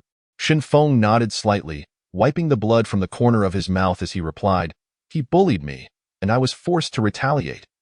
Guo Xian furrowed her brows slightly, inwardly remarking that this young man was not merely restless, but an absolute troublemaker. Having just entered the academy, he had already killed the steward. At that moment, Elder Xing approached, asking, "Instructor Gu, is this your newly accepted disciple?" Guo Xian turned to glance at Elder Xing. Smiling, "Old Xing, you are here too. He is my newly accepted disciple, and he killed Lu Guanshi." Elder Xing's expression darkened. Guo Xian glanced at Xin Feng, saying nonchalantly, "He claims he was forced to retaliate." Xin Feng interjected, "I was indeed forced to retaliate. He struck first." Elder Xing looked at Xin Feng. "Why did he prevent you from entering the martial arts pavilion?" He said, "I had just entered and temporarily lacked the qualifications." Xin Feng retorted, "Are true disciples not qualified?" Elder Xing was left speechless. "Even so, why did you still kill him?" Lu Hong's voice thundered. Guo Xian turned to a female student nearby, asking, "Did Lu Guanshi strike first?" The female student, suddenly tense, stammered, "It was yes, but he attacked first." "That is sufficient." Guo Xian then turned to Elder Xing, stating, "He was initially in the wrong, and then he struck first, forcing Xin Feng to act. Is that not correct?" Elder Xing was at a loss for words, merely shaking his head with a wry smile. Xin Feng intentionally killed him. He had already won and did not need to resort to murder. At that moment, Lu Lin interjected. Slap! Guo Xian suddenly waved her right hand. Lu Lin, caught off guard, was sent sprawling over 10 zhang away. His face instantly swelled, and he lowered his head, afraid to speak further. Guo Xian regarded him coldly, saying, "The elder is present. You have no place to speak." Lu Guanshi was at fault from the start, bullying the weak and not being as skilled. He deserved to die. With that, She glanced at Shinfeng and Man Kuei, declaring, "Let us depart." Shinfeng and Man Kuei promptly moved to follow Guamo Xian out of the hall. After taking a few steps, Guamo Xian suddenly turned back and addressed the crowd. "Challenges and sparring among the younger generation are understandable, but should I ever witness such bullying again, do not blame me for lacking compassion." The crowd fell silent. Elder Xing shook his head, chuckling bitterly. Lu Hong's expression was dark, resembling a storm cloud. Chapter 25. The sacred martial tower. Shinfeng and the others returned to Guamo Xian's main peak. "Shinfeng, just now in the martial arts pavilion, I vaguely saw a surge of energy enveloping you. Release it for me to see." As soon as they re-entered the hall, Guamo Xian eagerly inquired. Shinfeng glanced at her, realizing she was referring to his sword intent, and knowing he could no longer conceal it in front of everyone. With a single thought, the sword intent erupted outward, unleashing an invisible aura that radiated a sharp sword energy. With no external force suppressing it, the faint azure glow rapidly expanded, transforming into an intangible force that enveloped Shinfeng completely. Guamo Xian's eyes widened in astonishment, exclaiming, "Good lad, indeed it is sword intent, and it has become formless and invisible. You have achieved minor success." Beaming at Shinfeng, Guamo Xian added, "You truly have surprised me. Is this sword intent particularly rare?" Shinfeng inquired. Beside him, Man Kuei, filled with excitement, exclaimed, "Little junior brother, do you know? In the academy, only 2 individuals have ever comprehended such intent. One was a former sword genius of the Yi family, and the other was Master." Shinfeng interjected, "Indeed, that's correct. Oh, you know?" Man Kuei scratched his head in confusion. Shinfeng smiled at Guamo Xian, asking, "Master, could you elaborate on this sword intent?" Guamo Xian nodded, smiling. "Intent can be understood but not cultivated. As a sword cultivator, sword intent can enhance your swordsmanship, whether for defense or attack. With the support of sword intent, your power will increase significantly. Sword intent can also grow, but this requires comprehension and unique opportunities. Just as today, under Lu Hong's pressure, your sword intent broke through from its nascent stage to minor success. This is a qualitative change," Guamo Xian explained slowly. Shinfeng nodded, finding it akin to what the sword spirit elder had mentioned. "Shinfeng, find time to challenge yourself in the sacred martial tower. It will provide a significant boost to your sword intent and strength." "Sacred martial tower?" Shinfeng queried, perplexed. Guamo Xian affirmed, "The gravity within the tower is excellent for enhancing both physical strength and speed. If you can reach the 6th floor or higher, there will be pleasant surprises. In short, there are numerous benefits. Give it a try," she added, "but the expenses are to be covered by yourself." With that, Guamo Xian turned to leave. "Expenses?" Shinfeng furrowed his brows, pondering her meaning. At that moment, Man Kuei stepped forward, delivering a playful punch to Shinfeng's left shoulder. "Little junior brother, you're amazing, even grasping sword intent." Shinfeng chuckled and replied, "Thanks for your help earlier, senior brother. Let us not dwell on that. If anything comes up or there's a fight, just let me know. I'll take care of it." "All right, I'll take care of it." They both burst into laughter. Subsequently, Shinfeng inquired about the sword genius of the Yi family, a sword cultivator who had comprehended sword intent, which piqued his interest. Yi Changfeng, the 3rd son of the Yi family patriarch, began practicing swordsmanship at 5, comprehended sword intent by 15, became the youngest sword master at 25, and attained the title of Sword Emperor by 30. Now, many years have passed. He has likely reached the realm of Sword Saint or even Sword Immortal. He remains the only Sword Emperor the Academy has ever produced. A source of pride for the Donghuang Sacred Martial Academy, however, ever since Yi Changfeng led a team to participate in the Tianlu Conference, he has not reappeared before the world. Some say he has perished. Others claim he found the Tianlu and ascended. Yet others say he was gravely injured and entered seclusion to recover. Opinions vary. Even the members of the Yi family are unaware of his whereabouts. It is akin to a mystery. Over the years, many have gradually forgotten his once illustrious exploits. Atop the main peak, amid the clouds, 3 figures stood side by side, gazing toward a palace halfway up the mountainside. The trio consisted of Guamo Xian, Elder Xing of the Judicial Court, and an elderly man appearing to be in his 50s. The elderly man, with a warm smile, glanced at Guamo Xian and asked, "Are you certain that is sword intent?" "Ancient Dean, there is no mistake. He demonstrated it before me," Guamo Xian replied calmly. "When Elder Xing informed me, I was skeptical, but since you also confirm it is sword intent, then it must be true. The ancient dean chuckled. Congratulations, Instructor Gu, on accepting such an extraordinary disciple.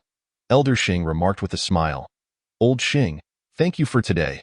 Guamo Xian bowed respectfully to Elder Xing. No need. I did nothing. Primarily, he was in the right. Otherwise, I would still enforce the law impartially, Elder Xing stated, his expression growing serious. In the future, ensure he is more restrained. Resorting to murder at a whim is unacceptable. Such a promising talent must be safeguarded. Guamo Xian nodded with a smile, aware that Elder Xing meant well. The ancient dean shook his head, chuckling. All right. The growth of a genius will have its own trials. We should not interfere too much with that. He gazed over the entirety of the Sacred Martial Academy, softly stating, It is time for the academy to change. Lufeng, one of the 8 main peaks. This was the domain of Elder Lu Hong.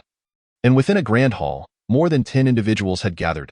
Elder, according to messages from the family, this Shunfeng has also killed the son of Lu Yintang in the Boundary City. A disciple from the Lu family's inner gate stepped forward to report. Upon hearing this, Lu Hong's expression darkened further. Elder, within the academy, it is unwise to resort to violence.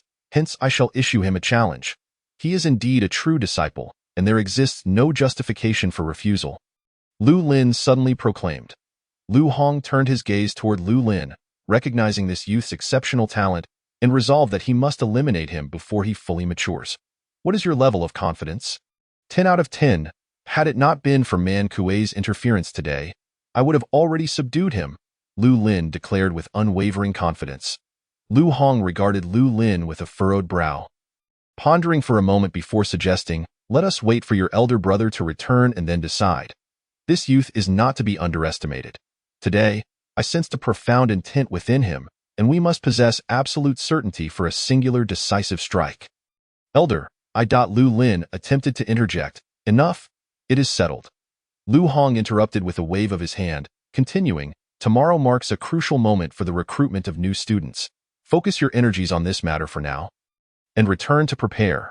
One by one, the group departed, and Lu Lin lingered at the rear, his expression clouded with frustration. Today, he had publicly received a slap from Guamo Xian, a surge of pent-up anger with no outlet for release. From the elder's tone, it was evident he lacked confidence in him, fearing he could not triumph over Shunfeng, a mere child in the Tongyu realm. I could slay him as easily as one would a dog. Why wait for my elder brother's return? Elder Lu is overly cautious. No, time changes all. I cannot afford to grant him further opportunity to grow. With this thought, Lu Lin raised his head and swiftly exited the grand hall. St. Martial Peak, one of the 8 principal peaks, is adorned with towering ancient trees and entwined vines, occasionally echoing with the gentle trickle of spiritual springs, while the mountain forest is enveloped in ethereal mist. St. Martial Peak is the residence of the ancient principal, renowned for the St. Martial Tower at its summit, making it livelier than the other peaks. The St. Martial Tower serves as a testing ground for the Academy's disciples. Legend has it to be a divine artifact, crafted by the founder of the St. Martial Academy, the Holy Martial Goddess. Wherever the St. Martial Academy is found, the St. Martial Tower stands as one of its emblems. The tower consists of 12 levels, each towering over a dozen zhang, with the 3 uppermost levels reaching into the clouds. At this moment, before the St. Martial Tower, a handsome youth clad in white attire has garnered the attention of many disciples, particularly the female students, who turned to whisper, "How charming!" The youth's expression remained calm as he strolled toward the grand entrance. This youth is none other than Shunfeng. Upon reaching the entrance, he encountered an elderly man clad in green. Age? The elder scrutinized Shunfeng and inquired. Ah? Shunfeng was taken aback. The elder, observing his expression, added, over 20 years, entry to the tower is prohibited. Shunfeng quickly understood. Disciples must be under 18. The elder assessed Shunfeng once more, stating, 2,000 spirit crystals per day. So expensive? Shunfeng exclaimed in astonishment. The elder's expression remained impassive, adding, 1 day outside equals 10 days inside. Hearing this, Shunfeng suddenly grasped the concept. Worth it. He hurriedly retrieved 2,000 spirit crystals for the elder. After receiving the crystals, the elder cautioned, remember, you must exit on time after 1 day senior. Is it mandatory to start the challenge from the first level? Shunfeng inquired. The elder replied indifferently, "For your first entry to the tower." "It must be so, as there is no record of you within. Future entries will commence from your highest recorded level." Shen Feng nodded with a smile, comprehending the situation. Chapter 26. Timely rain with that. Shen Feng stepped directly into the tower. Upon entering, he soon encountered a transmission platform measuring 2 zhang in circumference. Shen Feng stood upon it, and with a brief flash, he was transported to a vast expanse. The borders shrouded in gray mist, with only one transmission platform located in the right corner. As Shen Feng landed, he felt a sudden heaviness. A sense of pressure enveloped him. Gravity. At that moment, a phantom materialized ahead. The phantom, a man of the same realm as Shen Feng, both at the pinnacle of the Tongyu realm. The instant the phantom appeared, it lunged at Shen Feng, delivering a powerful punch aimed squarely at his chest. The speed was astonishing. Shen Feng's eyes narrowed as his body instinctively shifted to the side. The phantom's fist narrowly missing his chest, and then, with a swift motion, Shen Feng thrust his right knee forward. Bang! The phantom was sent reeling backward. Before it could steady itself, Shen Feng surged forward, delivering a punch aimed at the phantom's head. The phantom reacted with remarkable speed, crossing its arms to block. Boom! The phantom was forced back once more, retreating over a dozen zhang, and as it halted, its form began to dissipate. Shen Feng's brow furrowed. It appeared that the phantom was unaffected by gravity. Otherwise, as a fellow practitioner of the same realm, Shen Feng would have easily dispatched it. This St. Martial Tower presents an intriguing challenge. Gravity constrains the challengers, and only by overcoming opponents of the same rank can one advance. So this is how it works. At that moment, the transmission platform on the right illuminated, and Shen Feng recognized it as the gateway to the second level. Standing upon the platform, Shen Feng proceeded directly to the second level. In the second level, Shen Feng felt the gravitational force increase once more, at least double that of the first level. Just then, a phantom charged toward him, a palm strike descending sharply toward Shen Feng's head. Without hesitation, Shen Feng unleashed his full power, executing the 10,000 waves technique, this time stacking 20 strikes. Now that he understood the rules, Shen Feng held nothing back. Bang! The phantom staggered, instantly obliterated in place. For Shen Feng, who could battle across 3 tiers, even under gravitational suppression, he was unmatched by practitioners of the same realm. Subsequently, Shen Feng found himself in the 3rd level, a quarter of an hour later. He entered the 4th level. After half an hour, Shen Feng stood within the space of the 6th level, where the gravity felt at least 5 times greater than outside. Upon seeing the phantom before him, Shen Feng paused, his eyes widening in disbelief. How is it identical to me? Not only in cultivation level, but even in attire. A perfect copy of myself. It can be played this way? Just as Shen Feng was momentarily stunned, the phantom lunged forward and delivered a punch toward him. Shen Feng reacted swiftly, throwing a punch of his own, the tiger roar fist. However, his speed and power were clearly a notch below that of the phantom. Bang! Their fists collided, and Shen Feng felt a surge of immense force, sending him stumbling backward. Before he could regain his footing, the phantom charged at him again, delivering a punch to his chest. Its speed matched Shen Feng's usual pace, and shockingly, it executed the tiger roar fist as well. Another copy. Bang! Shen Feng was sent reeling. A wave of soreness coursed through his arms. Blood surged within him. What the hell? Shen Feng shouted. It felt as though he were fighting against another version of himself. But this phantom is unaffected by gravity. How am I to contend with this? Before Shen Feng could ponder further, the phantom lunged again, employing the tiger roar fist, executing the peak power he himself possessed. Shen Feng was left speechless, forced to unleash his full strength, employing the 10,000 waves technique to its utmost. Bang! The clash of fist and palm produced a resounding explosion. Shen Feng slid back over a dozen zhang, coming to a halt as blood trickled from the corner of his mouth. He was injured. No matter what technique Shen Feng used, the next moment, that phantom would replicate the same move against him. An eye for an eye. Gradually, he regained his composure, refraining from direct confrontation with the phantom, beginning instead to evade and observe its weaknesses. Each evasion was perilous, at times crouching, rolling, or lying flat. It was indeed a precarious endeavor. Due to the opponent's speed, there were moments when he was forced to retaliate, occasionally being struck, and his injuries progressively worsened. Here, Any injury was genuine, and his white attire bore stains of blood. Shan Feng's expression grew grave. His focus razor-sharp. The sensation of being injured by oneself was utterly bizarre.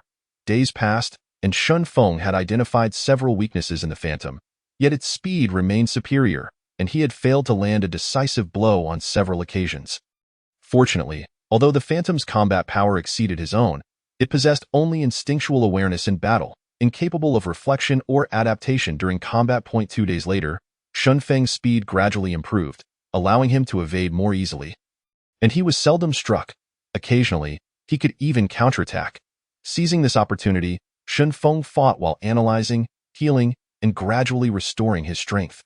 Another 5 days elapsed, and at this point, Shan Feng's speed matched that of the Phantom, fully adapting to the quintuple gravity, enabling him to exhibit his usual prowess.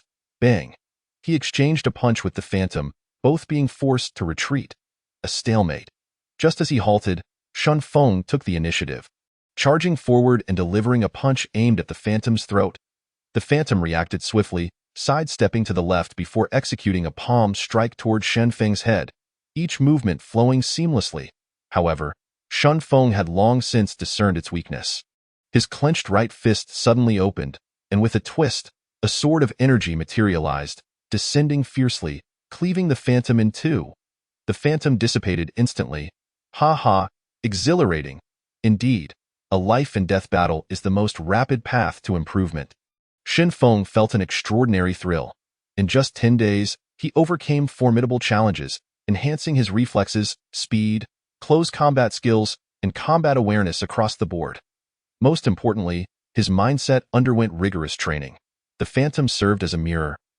Reflecting his weaknesses, to conquer oneself is to conquer others. The St. Martial Tower is indeed an exceptional place for cultivation. Next, Shan Feng seated himself to recover from his injuries. Time was running short, and he could not attempt the 7th level. He seized the moment to digest the insights from 10 days of battle. Outside, nearly a day had passed since Shan Feng entered the St. Martial Tower, and 2 significant events unfolded at the St. Martial Academy today. Firstly, the recruitment of new students in the Outer Academy was nearing its conclusion, with an unprecedented number of talented individuals joining the St. Martial Academy. Secondly, the life and death platform within the Inner Academy was crowded with numerous inner disciples, evidently gathering for a life and death duel. However, one party had been waiting for half the day, while the other had yet to appear. Outside the St. Martial Tower, Man Kuei paced back and forth, appearing somewhat anxious. "Where's my junior brother?" The sun was on the verge of setting. "Little junior brother, please emerge soon," Man Kuei muttered to himself. Half an hour later, "Eldest brother, what are you doing here?" Man Kuei looked up to find Shan Feng emerging from the tower. Man Kuei rushed over. "Little junior brother, you've finally come out. What happened?" Shan Feng observed his anxious demeanor. "Just yesterday, after you departed, that rascal Lu Lin issued a challenge to you, demanding a duel on the life and death platform today." Man Kuei exclaimed in anger. "The life and death platform? Very well. If he seeks his demise, I shall oblige." Shan Feng replied nonchalantly. Man Kuei was taken aback. "Are you confident? He has just ascended to the myriad realms. Perhaps I should take your place." Shan Feng chuckled and said, "No need. It is I whom he challenges. Do I look afraid? Let us go. To hell with him." Seeing Shan Feng's determination, Man Kuei responded, "Fine. To hell with him." With that, the two patted each other's shoulders and swiftly made their way to the life and death platform. The area surrounding the platform, once teeming with spectators, was now gradually emptying. Who is this Shan Feng? So cowardly, it seems he dares not show himself. A true disciple, and yet he lacks the courage to accept a challenge. Let's leave. I should have gone to the Outer Academy to watch the new students' assessments. I've wasted half my day. The exodus from the crowd continued. Lu Lin sat cross-legged in the center of the platform for over half a day. Glancing up at the setting sun, his brow slightly furrowed. That moment, Shan Feng and Man Kuei arrived at the edge of the platform, but Shan Feng was momentarily taken aback. "This is the life and death platform?" Man Kuei replied, "Indeed. This low hill, barren of vegetation, is neither too large nor too small, ideal for combat." Shan Feng's heart leaped with joy. This was precisely the low hill marked on the map, and the Tao was right beneath. "Lu Lin, You are indeed a timely reign. I was just lamenting my inability to find a way in. Chapter 27. Bewildered? As Shin Feng and his companion approached the crowd, intending to ascend the platform, they coincidentally encountered two men turning to leave. It's all your fault for dragging me here, wasting my time. One of them said indignantly.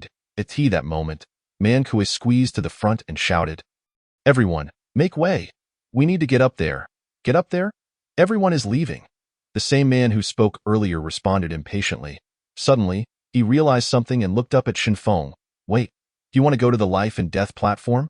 His eyes widened in disbelief, and he shouted to the crowd, "He's here! Shin Feng has arrived." All eyes turned towards Shin Feng, and the atmosphere fell silent.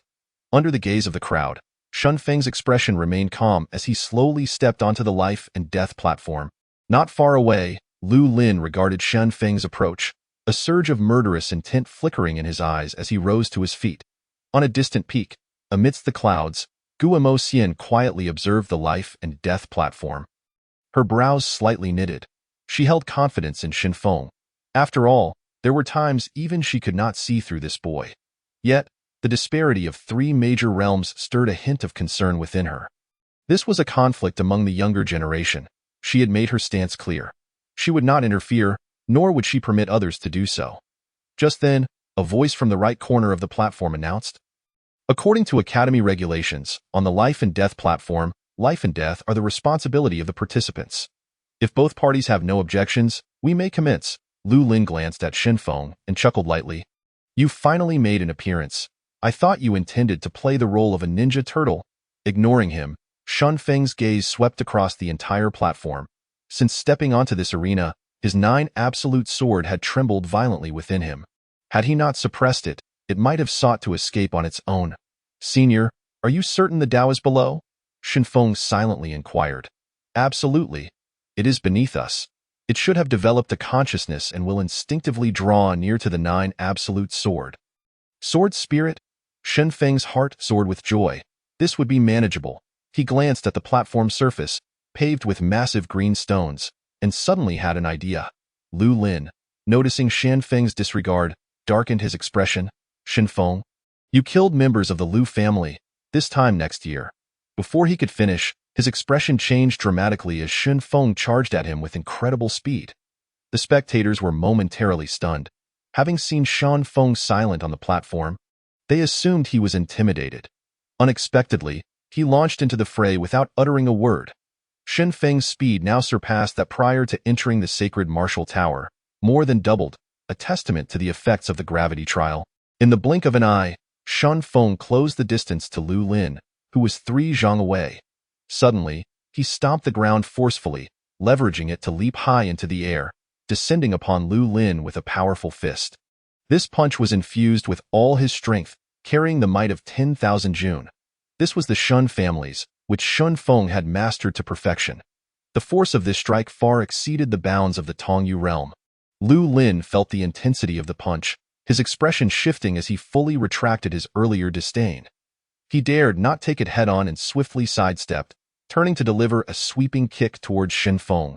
Shin Feng's fist met empty air, yet its momentum did not falter, continuing downward.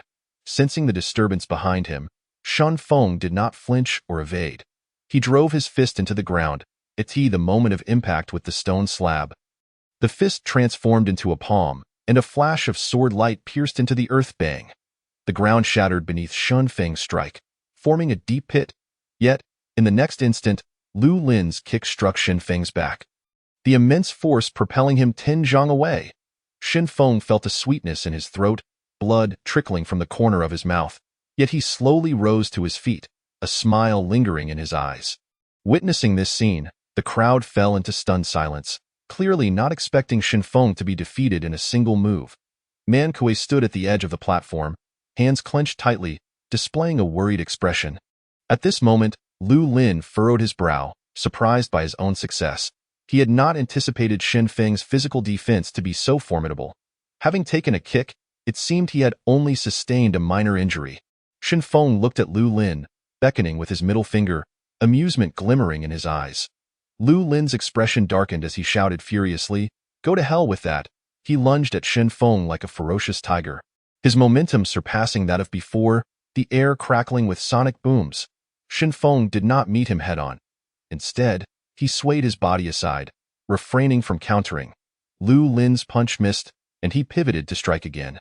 In the arena, one chased while the other evaded, fists and palms colliding, causing stones to fly and the air to swirl. The spectators were bewildered, questioning whether this was still a battle of life and death. As the combatants appear to be engaged in a frantic chase, I see that Shen Feng is afraid, merely dodging and unwilling to engage. His speed allows him to evade. That is a skill in itself. This is the life and death platform. Does he think he can evade forever? After enduring the trials of the 6th level of the Sacred Martial Tower, Shen Feng's adaptability, combat awareness, and speed had all exponentially improved. Liberated from the constraints of gravity, Lu Lin was swift, yet each time he merely brushed past Shen Feng, occasionally exchanging blows, but Shen Feng would always retreat at the slightest contact on the sidelines. Man Kuei watched in astonishment, several times nearly breaking into a cold sweat for Shen Feng. In the air, Guo Xian's brows were tightly knitted. What is this boy doing? Suddenly, Shen Feng's body halted. A broader smile gracing his features, the corners of his mouth curling upward. He sensed the anomaly of the 9 absolute sword. Just then, after Lu Lin's missed strike, he soared into the air, aiming a palm downwards at Shen Feng. Bellowing, heavenly dragon divine palm. A formidable force enveloped Shen Feng, as sand and stones erupted around him, scattering in all directions. Those in close proximity felt a sudden difficulty in breathing. Lu Lin could no longer restrain his power. Shen Feng maintained his composure. This strike was unavoidable. He thrust forward, delivering a palm strike, 1,000 waves, stacked with 20 strikes, bang. Shen Feng was launched backward, and as he flew, his gaze swept the area, landing precisely in the pit he had created. Upon landing, he coughed violently, spewing forth 2 mouthfuls of vital blood. Simultaneously, the ground beneath him shimmered with a flash of sword light. The 9 absolute sword had embedded itself within him, unseen by any. Junior apprentice, Man Kuei shouted anxiously, his hands cracking from tension. Shen Feng gradually rose from the pit, a smile on his face, remnants of blood staining his lips. Not dead, still smiling. The crowd was taken aback. Could he have been rendered foolish by the blow? Lu Lin's heart raced with shock. This boy could still stand after enduring my strike. At that moment, a silver blade appeared in Lu Lin's hand. A murderous glint in his shadowed eyes, with his right hand wielding the knife, he swayed his body, causing 4 afterimages to appear, rushing towards Shen Feng. It's the phantom step technique. Someone in the crowd cried out. Heavens! Lu Lin has perfected the phantom step technique, creating 4 afterimages. Shen Feng stood still, eyes slightly closed, immovable. The afterimages surged towards him, and suddenly, one glimmered with white light, a blade slicing towards Shen Feng's neck with blinding speed. At that moment, an imposing aura radiated from Shen Feng, enveloping the afterimages. Simultaneously, a grayish-white longsword materialized in Shen Feng's hand, its blade shimmering with light. Sensing this aura, Lu Lin's expression changed dramatically, feeling his speed hindered. The fierce blade's glow dimming. Just then, Shen Feng's eyes snapped open, gripping the sword like a ram's horned eye in a swift motion. The longsword flashed. A beam of sword light, trailing a long gleam, darted forth, stopping Lu Lin's silver blade mere inches from Shen Feng's neck. Completely still, in the next moment, with a clang, the silver blade shattered, clattering to the ground.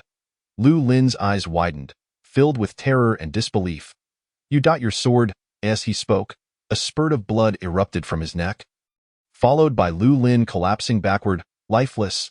The arena fell silent, as if a pin could be heard dropping. The crowd remained in stunned disbelief. Chapter 28.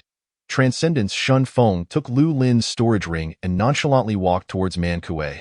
On the sidelines, Man Kuei was filled with excitement, exclaiming, "Ha ha, little junior brother, well done," as he patted Shen Feng's shoulder with a smile. Amidst the astonished gazes of the crowd, Shen Feng and his companion strode away into the distance. No one anticipated such a swift reversal. Could it be that Shen Feng had been concealing his strength all along? The newly accepted disciple of Mentor Gu turned out to be so formidable. Many in the crowd shook their heads and began to disperse eye in the air. Guo Xian watched the retreating figures of Shun Feng and his companion, a smile in her eyes and the corners of her mouth slightly lifted, rendering her already beautiful visage even more enchanting. Suddenly, Elder Xing appeared beside her, having just used his sword intent to suppress Lu Lin. "This is the advantage of comprehending the realm," Guo Xian nodded and said. "Do you think the realm is merely this? But why didn't he use it from the start? Instead, he opted for a war of attrition against Lu Lin." Elder Xing queried, puzzled. Guo Xian shook her head and smiled. "He never exerted his full strength until the very end." Elder Xing chuckled. "This young man is not simple at all. Do you think he can make it into the top 3 in the True Disciple competition 3 months from now? Those few are currently in seclusion, and we do not know what level they have reached, but anything is possible." Guo Xian responded with a mysterious smile. Elder Xing continued, "I know you have another trump card. That Morong Shui's talent is unlikely to be inferior to Shun Feng's, is it?" Guo Xian replied, "That's a secret. We shall see in 3 months." After saying this, she suddenly turned to leave.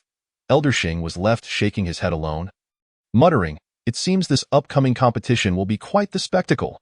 Shin Feng and Man Kuei returned to the foot of their main peak, exchanging laughter and conversation. Just then, Shun Feng's eyes widened suddenly, and he exclaimed, "Not good, senior brother. I must go ahead with that." He soared into the air on his sword, racing swiftly towards his palace halfway up the mountain. Man Kuei was taken aback, his eyes widening. Flying with a sword? Uncertain of what had transpired, he promptly followed suit. As Man Kuei reached the entrance of the palace, a servant hurriedly approached him, saying, "Senior brother, Shin brother said he is going into seclusion and does not wish to be disturbed." Seclusion? What is the little junior brother up to? Man Kuei did not enter. If it was seclusion, there was nothing more to be done. Inside the inner hall, Shun Feng sat cross-legged, a look of agony on his face. Just moments ago, the 9 Extremes sword released an incredibly vast and pure energy within him. As soon as this energy manifested, it violently surged against his dantian and throughout his body, making him feel as though he were on the verge of tearing apart. Shun Feng hastily circulated the supreme primordial art to guide and transform this pure energy. He understood that this energy must be the feedback from the path he had just subdued. He had experienced something similar when he subdued the earth path in the cave of the Wild Mountains. Shin Feng introspected his body and saw that the immense golden energy was rampaging within him. At this moment, his entire being felt as if it were being torn apart by excruciating pain. Cold sweat streamed down from his hairline as he gritted his teeth against the agony, continuously guiding, absorbing, and transforming the golden energy. After half an hour, Shun Feng's complexion eased slightly, and the sensation of pain began to diminish. He was astonished to discover that both his heart and lungs were rapidly absorbing the golden energy, even faster than his own technique. It was precisely for this reason that his agonizing sensation was alleviated. Another half an hour passed, and the in his dantian increased substantially. Suddenly, his aura surged explosively, breaking through the barrier and entering the celestial gang's realm. With this breakthrough, his dantian could accommodate more, yet nearly half of the golden energy remained. Shin Feng remained seated, with his heart, lungs, and dantian continuously absorbing the energy within his body. At this point, he no longer felt pain. Instead, he felt an incredible fullness in his meridians, with the golden root of his 5 elements becoming increasingly robust, significantly enhancing the speed at which he absorbed spiritual energy. An hour later, Shun Feng slowly opened his eyes, his aura surging dramatically, having leaped to the mid-stage of the celestial gang's realm, with the majority of the energy digested, mid-stage of the celestial gang's realm. Achieving a breakthrough of 1 major realm and 2 minor realms in succession, the sense of power that accompanied this new stage left Shin Feng in high spirits. He felt that should he encounter someone like Lu Lin, a myriad realm practitioner, he could easily slay them without the 9 Extremes sword. Even if faced with a void realm practitioner, he was confident he could engage in battle, and if all his trump cards were exhausted, he even believed he could slay an ordinary void realm practitioner. Shun Feng's consciousness entered his body, observing that his lungs and spleen had transformed into a faint golden hue, becoming more resilient and lustrous. His originally light golden heart had deepened, transitioning towards a pure golden color, beating with depth, strength, and vigor. The earth and gold roots within his 5 elements had grown immensely, 10 times the size of the other roots. Indeed, the path he had just subdued was the gold path, which had merged into the Nine Extremes sword. Shun Feng distinctly felt that the Nine Extremes sword had gained a few more weighty qualities. Although its exterior had not changed much, he understood that it had become even more razor-sharp. Lu Lin's silver blade, which was at least a spirit-level treasure, had been effortlessly severed by the Nine Extremes sword. As though slicing through tofu.in, the primal ancient continent, methods, martial skills, and weapons were categorized into levels: yellow, Xian, Ling, Earth, Heaven, Saint, Divine, and Tao, totaling 8 grades. Of course, in the myriad realms, countless treasures were not included in this classification. For instance, Shun Feng's Supreme Primordial Art and Nine Extreme Sword were ungraded items. Observing the changes in his heart, lungs, and spleen, Shun Feng furrowed his brow slightly. Senior, why do such changes occur every time I absorb the energy released by the path? You are the saint body of the 5 elements, which is highly compatible with the 5 element paths. In humans, the lungs belong to metal, the liver to wood, the kidneys to water, the heart to fire, and the spleen to earth. Once all 5 elemental paths are gathered, the sacred blood hidden within you should awaken, allowing you to achieve the saint body, rendering your physical form flawless, transcending into the saintly realm, and perhaps even awakening the divine abilities of the saint body, the sword spirit slowly explained. Hearing this, Shun Feng's heart surged with excitement. So that's it. A flawless body, transcending into the saintly realm. Ha ha. Excellent. I will search for the paths with all my might. In another grand hall, Deman inquired, Guamosian, did you say Shun Feng went into seclusion as soon as he returned? Guamosian looked puzzled. Yes, master. The little junior brother seems quite urgent, Man Kuei replied. Could it be that after a life-and-death battle, he suddenly gained insight? Guamosian's brows furrowed tightly as she gazed towards Shun Feng's residence. Noticing Guamosian's silence, Man Kuei was about to leave when she suddenly called out to him, Deman, with less than 2 months until the true disciple competition, I am taking you to train in a specific location today. Upon hearing this, Man Kuei's expression stiffened, then he forced a smile. Master, you previously had me running with heavy stones every day and I haven't finished that yet. I should continue with that. Without waiting for Guamosian's response, he turned and dashed away. Stop trying to run. Guamosian, appearing at the door, spoke sternly. Put aside the speed training for now and come with me. Grabbing Man Kuei's shoulder, she flickered, and the two vanished from the spot. Shortly after, they materialized on the back mountain, where before them stood a nearly 200-foot-high vertical waterfall, only 5 or 6 feet wide, with water flowing not only rapidly but also in great volume. It resembled a colossal column of water crashing down onto a massive rock in the pool below, splashing countless water arrows. Man Kuei gazed at the water column, nervously swallowing. Master, you're not asking me to go down there, are you? Guamosian glanced at him and smiled. Correct, but there is no reward, master. I think I will go back to carrying stones. With that, he turned to flee. Suddenly, a hand seized him, and Guamosian commanded, Get over there! Man Kuei was tossed into the water column like a small chick. Immediately, a scream erupted from the direction of the pool.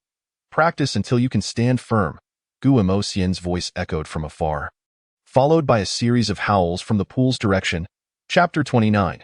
The Resurgence of Malevolence in the Grand Hall. Shun Feng concluded his meditation, having continued to refine his cultivation for 3 days following his breakthrough.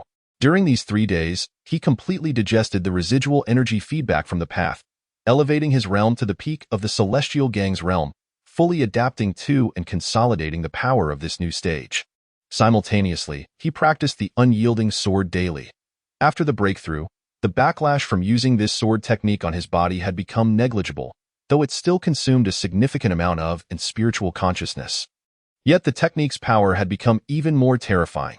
With the 10,000 waves palm technique, Shun Feng could now unleash 25 palms. As this technique progressed, each additional palm became exceedingly difficult to execute. Yet the power increased exponentially. At this moment, Shun Feng ended his seclusion and stepped out of the hall. On the mountainside, there was an eerie silence. Shun Feng arrived at the back hall but did not see his senior brother Man Kuei. Glancing towards the nearby palace of Xiao Shui, he presumed she was still in seclusion and did not approach. Just then, a scream echoed from the back mountain, prompting Shun Feng to soar into the air on his sword. Following the sound to the waterfall, beneath the waterfall, Man Kuei was repeatedly blasted away by the water column, crashing onto the stones below, his body swollen, with blood oozing from numerous wounds. Watching this brutal method of physical training made Shen Feng shudder. At that moment, Guo Xian suddenly appeared beside Shen Feng, glancing at him and asking, "Why not join demand?" Shen Feng immediately took a step back and shook his head, saying, "Master, I think I'll pass." Guo Xian calmly observed Man Kuei beneath the waterfall and remarked, "The man possesses the bloodline of the Man tribe. This method will expedite the awakening of his bloodline." Upon hearing this, Shen Feng nodded slightly and glanced at the figure of Man Kuei in the waterfall before saying, "Master, I wish to descend the mountain for a while to attend to some matters." Guo Xian looked at him and asked, "Are you planning to go to the boundary city?" Shen Feng affirmed with a no deed. Guo Xian fell silent for a moment, then took out 2 sound transmission talismans and handed them to him. "Be cautious. If you encounter danger, send me a message." Shen Feng accepted the talismans, bowed slightly to Guo Xian, and said, "Master, take care with that." He turned and descended the mountain. Guo Xian understood that Shen Feng intended to investigate the disappearance of his father. She would not impede him. Some individuals are destined to rise amidst crises. Watching his departing figure, Guo Xian murmured, "After 3 days of seclusion, he has broken through to a significant realm. This young one is rather enigmatic." As she spoke, a slight smile graced her lips. Before long, Shen Feng had exited the bounds of the sacred Martial Academy mountain range. His destination was the Lu Yin in Boundary City. Once he left the territory of the sacred Martial Academy, he immediately took flight on his sword, soaring into the clouds, racing toward the Boundary City. On the day Guo Xian had escorted him, they traversed the void and spent nearly half a day to reach the academy from the Boundary City. Now, with Shen Feng's improved cultivation, his speed on the sword had greatly increased. Nonetheless, it would still require about a day to reach the Boundary City. Half a day later, as Shen Feng passed through a small town, an overwhelming stench of blood wafted up from below. Such a strong scent of blood. Shen Feng's brows furrowed as he halted. He gradually lowered his sword, and at that moment, the acrid smell of blood intensified. This is truly unfortunate. Such a large town, yet only so few people. Enough talk. Move faster. Stack all those corpses together. If you delay the Lord's business, be wary of your lives. Shen Feng observed a group of men in black hauling the bodies onto an altar. Judging by the clothing of the corpses, they were likely townsfolk. The altar was already piled high with bodies, stacked upon one another, densely packed with at least 200 or 300 individuals. Below the altar was a small pool, already filled with blood, from which the foul odor emanated. The Blood Shadow Temple's people. How ruthlessly cruel, sparing even the frail and innocent. They shall pay dearly. Shen Feng's expression darkened as he gazed at the dozen or so men in black below, his murderous intent intensifying. At that moment, a red figure approached from ahead, alighting beside the altar. It was a middle-aged man clad in a red robe, his grayish-white face exuding an eerie aura. "We pay our respects to the Lord." The group of men in black bowed to the red-robed man. The man scanned his surroundings and said ominously, "Speed it up. This is the Yi family's territory, and delays could lead to unforeseen changes." Soon, the altar was filled with corpses, and blood flowed from it into the pool beneath. The stench of blood thickened. At this point, the red-robed man began to meditate at the edge of the pool, placing his palms above the blood pool, causing the blood to transform into wisps of sanguine energy that entered his body. Before long, a layer of bloodthirsty aura enveloped him, and the blood in the pool began to gradually diminish. The people of the Blood Shadow Temple are indeed using human blood to cultivate. How vile! Shen Feng's gaze turned frigid as an inferno of rage surged within him. "Who goes there?" Suddenly, the red-robed man turned towards Shen Feng and shouted, "Huh! Discovered?" In the next instant, Shen Feng darted forward, landing not far from the red-robed man. Upon realizing that the newcomer was merely a young man of the celestial realm, the red-robed man sneered ominously. "Ah, little one, have you come to seek death?" Shen Feng's eyes were icy. "You vile creatures, sparing neither the innocent nor the weak. You deserve to die. Kakik." Another corpse for the pile. "Attack, kill him," the red-robed man commanded gloomily. His words had barely left his lips when several gleaming sword lights darted through the scene. Swoosh, swoosh, swoosh. The heads of the men in black flew into the air, blood splattering everywhere. The red-robed man stared in shock. Staggering backward, he stammered, "You, with that." He attempted to flee. Swoosh! Shun Feng's sword light flickered again. The red-robed man's movement halted, and he plummeted from the air. The blade of light pierced through his abdomen, pinning him to the ground, rendering him immobile. Shen Feng's expression remained grim as he slowly approached the red-robed man. Blood gushed from the man's mouth as he gazed in terror at the 17 or 18-year-old youth, as if staring into the eyes of death itself. Seeing the man's fearful countenance, Shun Feng seethed. "A beast like you, afraid." With that, he prepared to end the man's life. "Spare me, young master, spare me. I can reveal a tremendous secret." The red-robed man cried out in terror. "Oh, speak."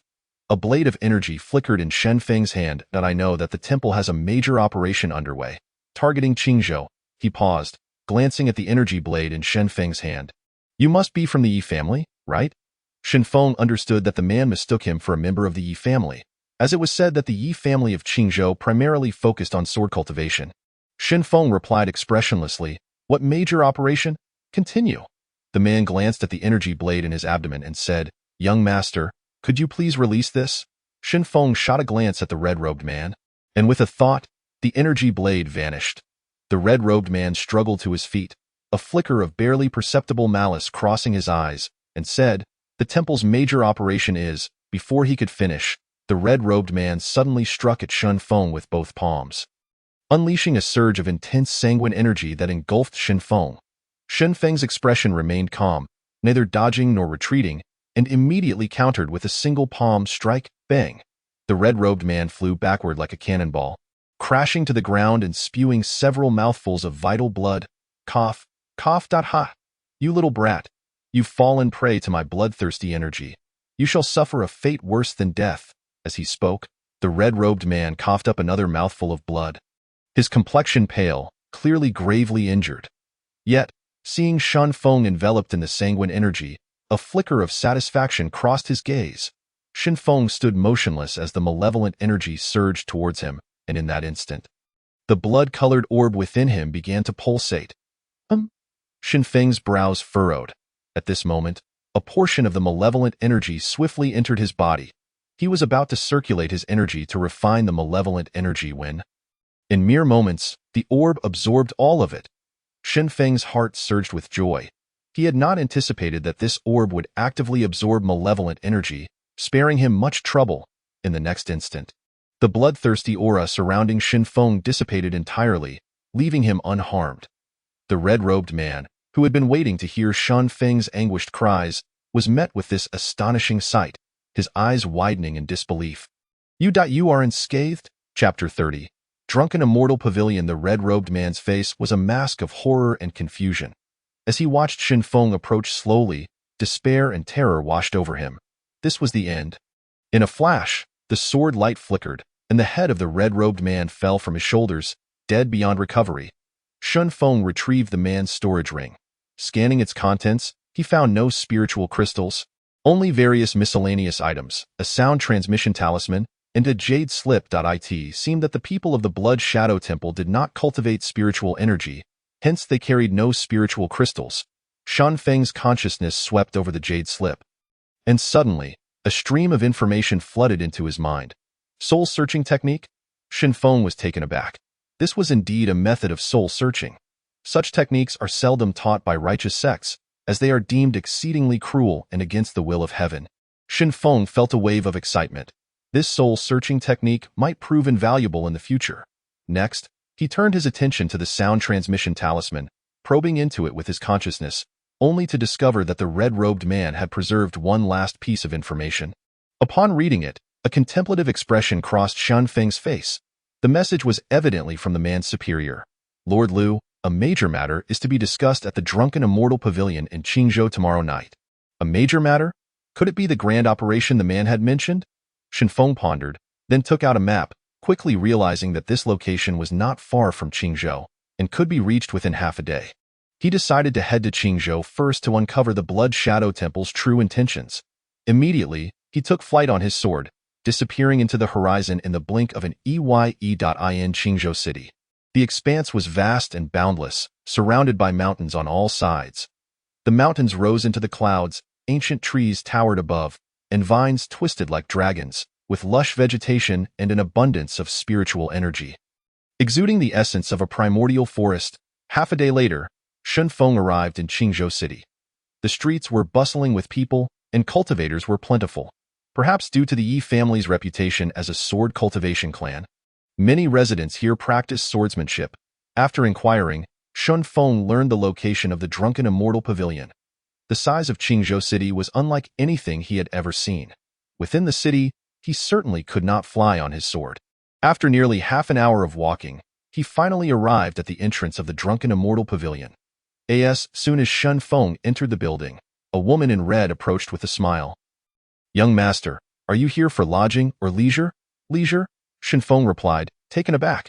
The woman smiled mysteriously. "As long as the payment is sufficient, we provide food, lodging, and entertainment."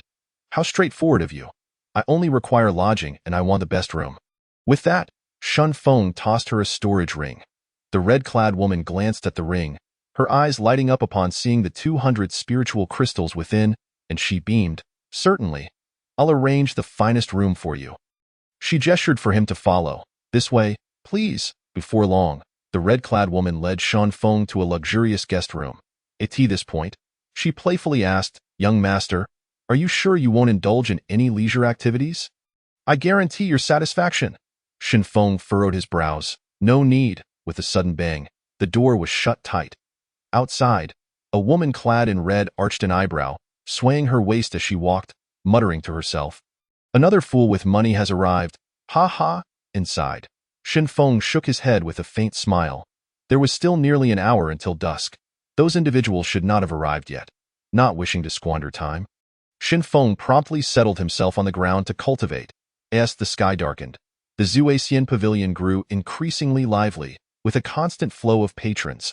While Shun Feng was engrossed in his practice, rhythmic sounds suddenly emanated from the next room, occasionally punctuated by a woman's playful teasing and alluring calls. The sounds fluctuated in urgency and cadence, at times rising high and at others sinking low, resembling a melodious rhythm, intertwined with the panting of breaths, akin to a soul-stirring melody that tugged at one's heartstrings. Shun Feng furrowed his brow, shaking his head. It was still early. Which gentleman was so impatient? He halted his cultivation and made his way to the main hall of the Zuaxian Pavilion, intending to step outside. Suddenly, at the back door of the hall, he spotted the previously mentioned woman in red guiding 3 men toward a garden on the upper floor. The woman's demeanor was respectful, unlike how one would treat a guest. Due to the distance, Shun Feng could not discern the men's appearances as they had their backs turned to him, but one of their silhouettes seemed hauntingly familiar. Who could that be? Shun Feng felt a surge of curiosity and could not help but follow. He observed as the woman led the 3 through the garden and into a grand hall. Shun Feng concealed himself in a corner of the garden, neither approaching nor retreating, meticulously surveying the terrain around him. Before long, the woman emerged alone, glanced around, and returned to the hall. At that moment, Shun Feng inwardly inquired, "Senior, is there a way to conceal my presence?" Only for half an hour, came the response from the sword spirit. Immediately, Shun Feng felt the 9 absolute sword tremble within him, and his aura instantly contracted. As if it had ceased to exist, then, Shun Feng's form flickered and vanished from sight. Inside the grand hall, 2 men in black were seated, their faces obscured by black veils, rendering their features unrecognizable. One sat composedly, while the other stood beside him. Another figure, an elder in red robes, with a pallid complexion, sat alongside the black-clad men. Even from a distance of several dozen feet, Shun Feng could sense a faint pressure emanating from the 2 men. "Second Guardians, have we received any news regarding the blood demon?" the seated man in black queried. The elder in red furrowed his brow and shook his head. "Since the last time we ventured to Cangzhou, there has been no word. It is likely something has gone awry. However, the 4th and 5th will arrive on time tomorrow evening. Regardless, our plans remain unchanged. We have successfully ensnared old Yi and the elder of the Yi family. Such an opportunity may not arise again." The elder in red nodded. Suddenly, he lifted his gaze toward the hall's exterior, where 9 men in red robes strode in briskly. "Greetings, Second Guardians." The 9 men knelt on one knee in salute. Shun Feng observed that among them, 3 were of the Wuxiang realm, while the remaining 6 were experts of the Dongshu realm. Indeed, the Blood Shadow Temple was preparing for a grand operation. Why is one of the 10 temple envoys absent? Inquired the elder in red. One of the envoys raised his head to respond. Envoy Lu has been unreachable since this afternoon. He may have encountered trouble. The elder in red's brows knitted together as he glanced at the black-clad man beside him, who gave a slight nod. Are all the others assembled? The elder asked. They are all here, waiting outside the city, responded the envoy. Tomorrow evening, we act. Ensure that everyone is present, and before that, under no circumstances must any information leak. Otherwise, there will be no mercy. Understood? The 9 men replied in unison. At that moment, the black-clad man suddenly stood up, declaring, from now until the operation, all of you shall take temporary residence in the Zuasian pavilion. No one is to leave. Yes, they echoed. Just then, the black-clad man barked, Who goes there? Before his words had fully left his lips, he had already leaped out of the hall. Following him were the 2 guardians, who quickly scanned the area but found no one. What happened? The second guardian inquired. The black-clad man furrowed his brow, his keen gaze sweeping the surroundings, feeling an odd sensation. Strange, is it merely my imagination? This place is so small. If someone were here, it would be impossible for us not to sense them. The black-clad man nodded, perplexed, and followed the second guardian back into the grand hall. After taking a few steps, he turned back to glance outside. Once they departed, Shun Feng's figure materialized in a corner just outside the hall, and with a flicker of sword light beneath his feet, he quietly vanished from sight. Chapter 31. The Flying Flower Order. Inside the room, Shun Feng's expression was grave. The perceptive ability of the black-clad man was formidable. Had he not swiftly slipped into the void, he would have likely been discovered. The cultivation levels of the 2 men were evidently not inferior to that of the previous blood demon. They had probably reached the divine origin realm. Was the Blood Shadow Temple planning to attack the Yi family tomorrow evening? Who were those 2 black-clad men? Why did the figure of the standing man seem so familiar? It seemed he must find a way to inform Yi Jing. If the Blood Shadow Temple succeeded, the entire Qingzhou city would likely descend into hell. Just then, the rhythmic sounds from next door returned, this time more brazen and growing louder. Shen Feng was at a loss for words. In the next moment, he soared into the air on his sword, departing from the Zuasian Pavilion, Jujing Pavilion, the most renowned tea house in Qingzhou. Its fame stemmed not only from its exquisite tea offerings, but also because it was a key enterprise of the Yi family. At this moment, the tea house was ablaze with light and bustling with business. As Shen Feng entered, a young waiter approached with a smile. Greetings. What tea would you like to drink? Is the owner in? Shen Feng inquired. The waiter paused. You seek the owner? Shen Feng nodded slightly. The waiter gestured. This way, please. He led Shen Feng to a private room. Please wait a moment. With that, the waiter exited. Before long, a woman in a flowing blue dress appeared at the door. Her prominent brows and large eyes exuding a natural charm as she walked in gracefully. Shen Feng regarded her calmly. Are you the owner? The woman assessed Shen Feng, smiling as she replied, Sir, do we know each other?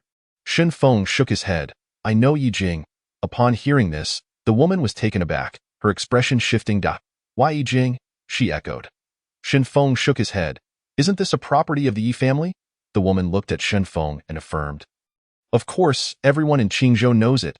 That's good, Shen Feng said, suddenly producing a token that Yi Jing had given him. The woman's countenance changed dramatically upon seeing the token. The Flying Flower Order. You are the young master of the Yi family? She bowed deeply to Shen Feng. Shen Feng was taken aback, glancing at the token in his hand, not realizing it held such weight. I didn't know young master Yi was visiting. I beg your pardon for my earlier rudeness, she said, slightly bending at the waist, lowering her head, and avoiding eye contact with Shen Feng. Shen Feng shook his head, smiling. I am not young master Yi. I am Shen Feng. Hearing this, Yi raised her head in astonishment. Shen Feng? Not a member of the Yi family? Then how do you possess this Flying Flower Order? Shen Feng replied. It was given to me by Miss Yi Jing. Upon hearing this, Yi was filled with astonishment, her smile growing warmer. Then young Master Shen must be a close friend of the third miss. May I ask what brings you to see me? Shen Feng looked at Yi. Is it possible to contact Yi Jing? Yi smiled. Certainly. With that, she produced a sound transmission talisman, and shortly after, a response came. The third miss will be here shortly. Shen Feng smiled. Thank you, Miss Yi. Yi looked at Shen Feng, Smiling, "It is my duty. Young Master Shin, please wait a moment while I prepare some tea." An hour passed. Just as Shin Feng was savoring the fine spiritual tea in the private room, a graceful figure suddenly appeared outside. Upon seeing the newcomer, Iya hurriedly bowed, then glanced at Shin Feng before stepping back. The newcomer wore a light blue long dress, exuding freshness and elegance, with an extraordinarily beautiful visage. It was none other than Yi Jing.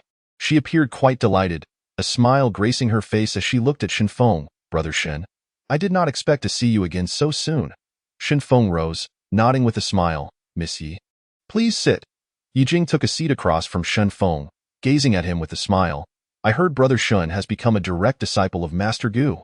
Shin Feng was taken aback. Puzzled, "Miss Yi, your news travels fast." Yi Jing smiled slightly. "My second uncle is an elder at the Sacred Martial Academy." Upon hearing this, Shin Feng realized that the Yi family had connections within the 8 main peaks of the academy. So his affairs were hardly a secret. "Brother Shin, your talent is truly astounding. In just over half a month, even Lu Lin has fallen before you." Yi Jing remarked, admiration shining in her eyes. Shin Feng smiled and shook his head. Suddenly becoming serious, "Is it convenient to speak here?" Yi Jing was taken aback, noticing Shan Feng's solemn expression. "Brother Shin, this is the inner courtyard of the tea house. Please feel free to speak." Shan Feng then recounted the events he had heard the day prior to Yi Jing. Upon hearing this, Yi Jing's expression changed dramatically, quickly turning grave. After a moment of silence, she suddenly declared, "Let us go, Brother Shun. I will take you back to the Yi family. My grandfather's condition is not good. This matter is of great importance and may require notifying the Sacred Martial Academy." Shin Feng had initially intended to inform Yi Jing and then leave, but recalling the familiar silhouette of the black-clad man, he decided to stay and see it through. Shin Feng nodded. "All right, lead the way." With that, he took to the skies on his sword, reaching out to pull Yi Jing along as they soared towards the Yi family. Standing side by side on the flying sword, Yi Jing's expression was one of astonishment as she softly exclaimed, "Sword flight technique." Half an hour later, Shin Feng and his companion arrived before a magnificent cluster of palaces, which were nestled against a towering mountain, enclosed within stout protective walls. This was the residence of the Yi family, situated on the outskirts of Qingzhou City, built against the mountains, resembling a city within a city. Yi Jing escorted Shin Feng swiftly to a grand hall. Within the hall, a middle-aged man sat in the main seat, flanked by an elder clad in a gray robe, both of whom were gazing intently at the unexpectedly arrived Yi Jing and her companion. The middle-aged man, upon noticing the unfamiliar presence, inquired, "Jinger, who is this?" Yi Jing promptly introduced, "Father, this is Shin Feng, the gentleman I mentioned to you previously." "Oh?" At this revelation, both the middle-aged man and the elder's eyes brightened as they turned their attention towards Shin Feng. Yi Jing continued, "Shun brother, this is my father, Yi Changxin, and this is the second elder, Yi Xiao." Shin Feng respectfully greeted them. "I am honored to meet you both, esteemed elders." Yi Changxin, recognizing Shan Feng's composed demeanor, expressed his admiration. "Young brother, there is no need for formality. You are a lifesaver to Jinger and her kin, hence you are a treasured guest of the Yi family. Please, take a seat." At that moment, Yi Jing stepped forward eagerly. "Father, I have something crucial to discuss with you." She then proceeded to unveil the insidious plot of the Blood Shadow Temple. "What?" Yi Changxin abruptly rose, his expression one of shock. Before turning to Shin Feng, "Young brother, is this truly the case?" Shin Feng affirmed, "I have witnessed it with my own eyes and heard it with my own ears." Upon hearing this, Yi Changxin's gaze turned fierce, a palpable aura of menace emanating from him. "These nefarious scoundrels of the Blood Shadow Temple dare to lay their hands on my Yi family. They truly deserve annihilation, ensuring they return from whence they came." The second elder, gravely concerned, interjected, "Changxin, this matter is of utmost importance. We must report to the clan leader and the grand elder." Yi Changxin's expression calmed slightly as he replied, "However, given the current state of my father and the grand elder, I fear." The second elder continued, "This situation may not be as simple as it seems. The clan leader and the grand elder being poisoned so coincidentally, coupled with the Blood Shadow Temple's aggressive incursions. Surely there is a connection. We must prepare ourselves post-haste." Yi Changxin, now composed, fell into a moment of silence before declaring, "The malevolent aura of the Blood Shadow Temple's blood-devouring toxin is lethal to those with weaker cultivation." Second elder, I must trouble you to notify the clan members. Those below the ethereal realm must be relocated to the ancestral hall at once. No one is permitted to leave without my explicit permission. The second elder nodded, understood. I shall make the arrangements immediately. With that, he hastily departed. Yi Changxin's brow furrowed with concern as he turned to Yi Jing. Come, let us check on your grandfather and the others. He then glanced at Xin Feng. Brother Xin, you should join us.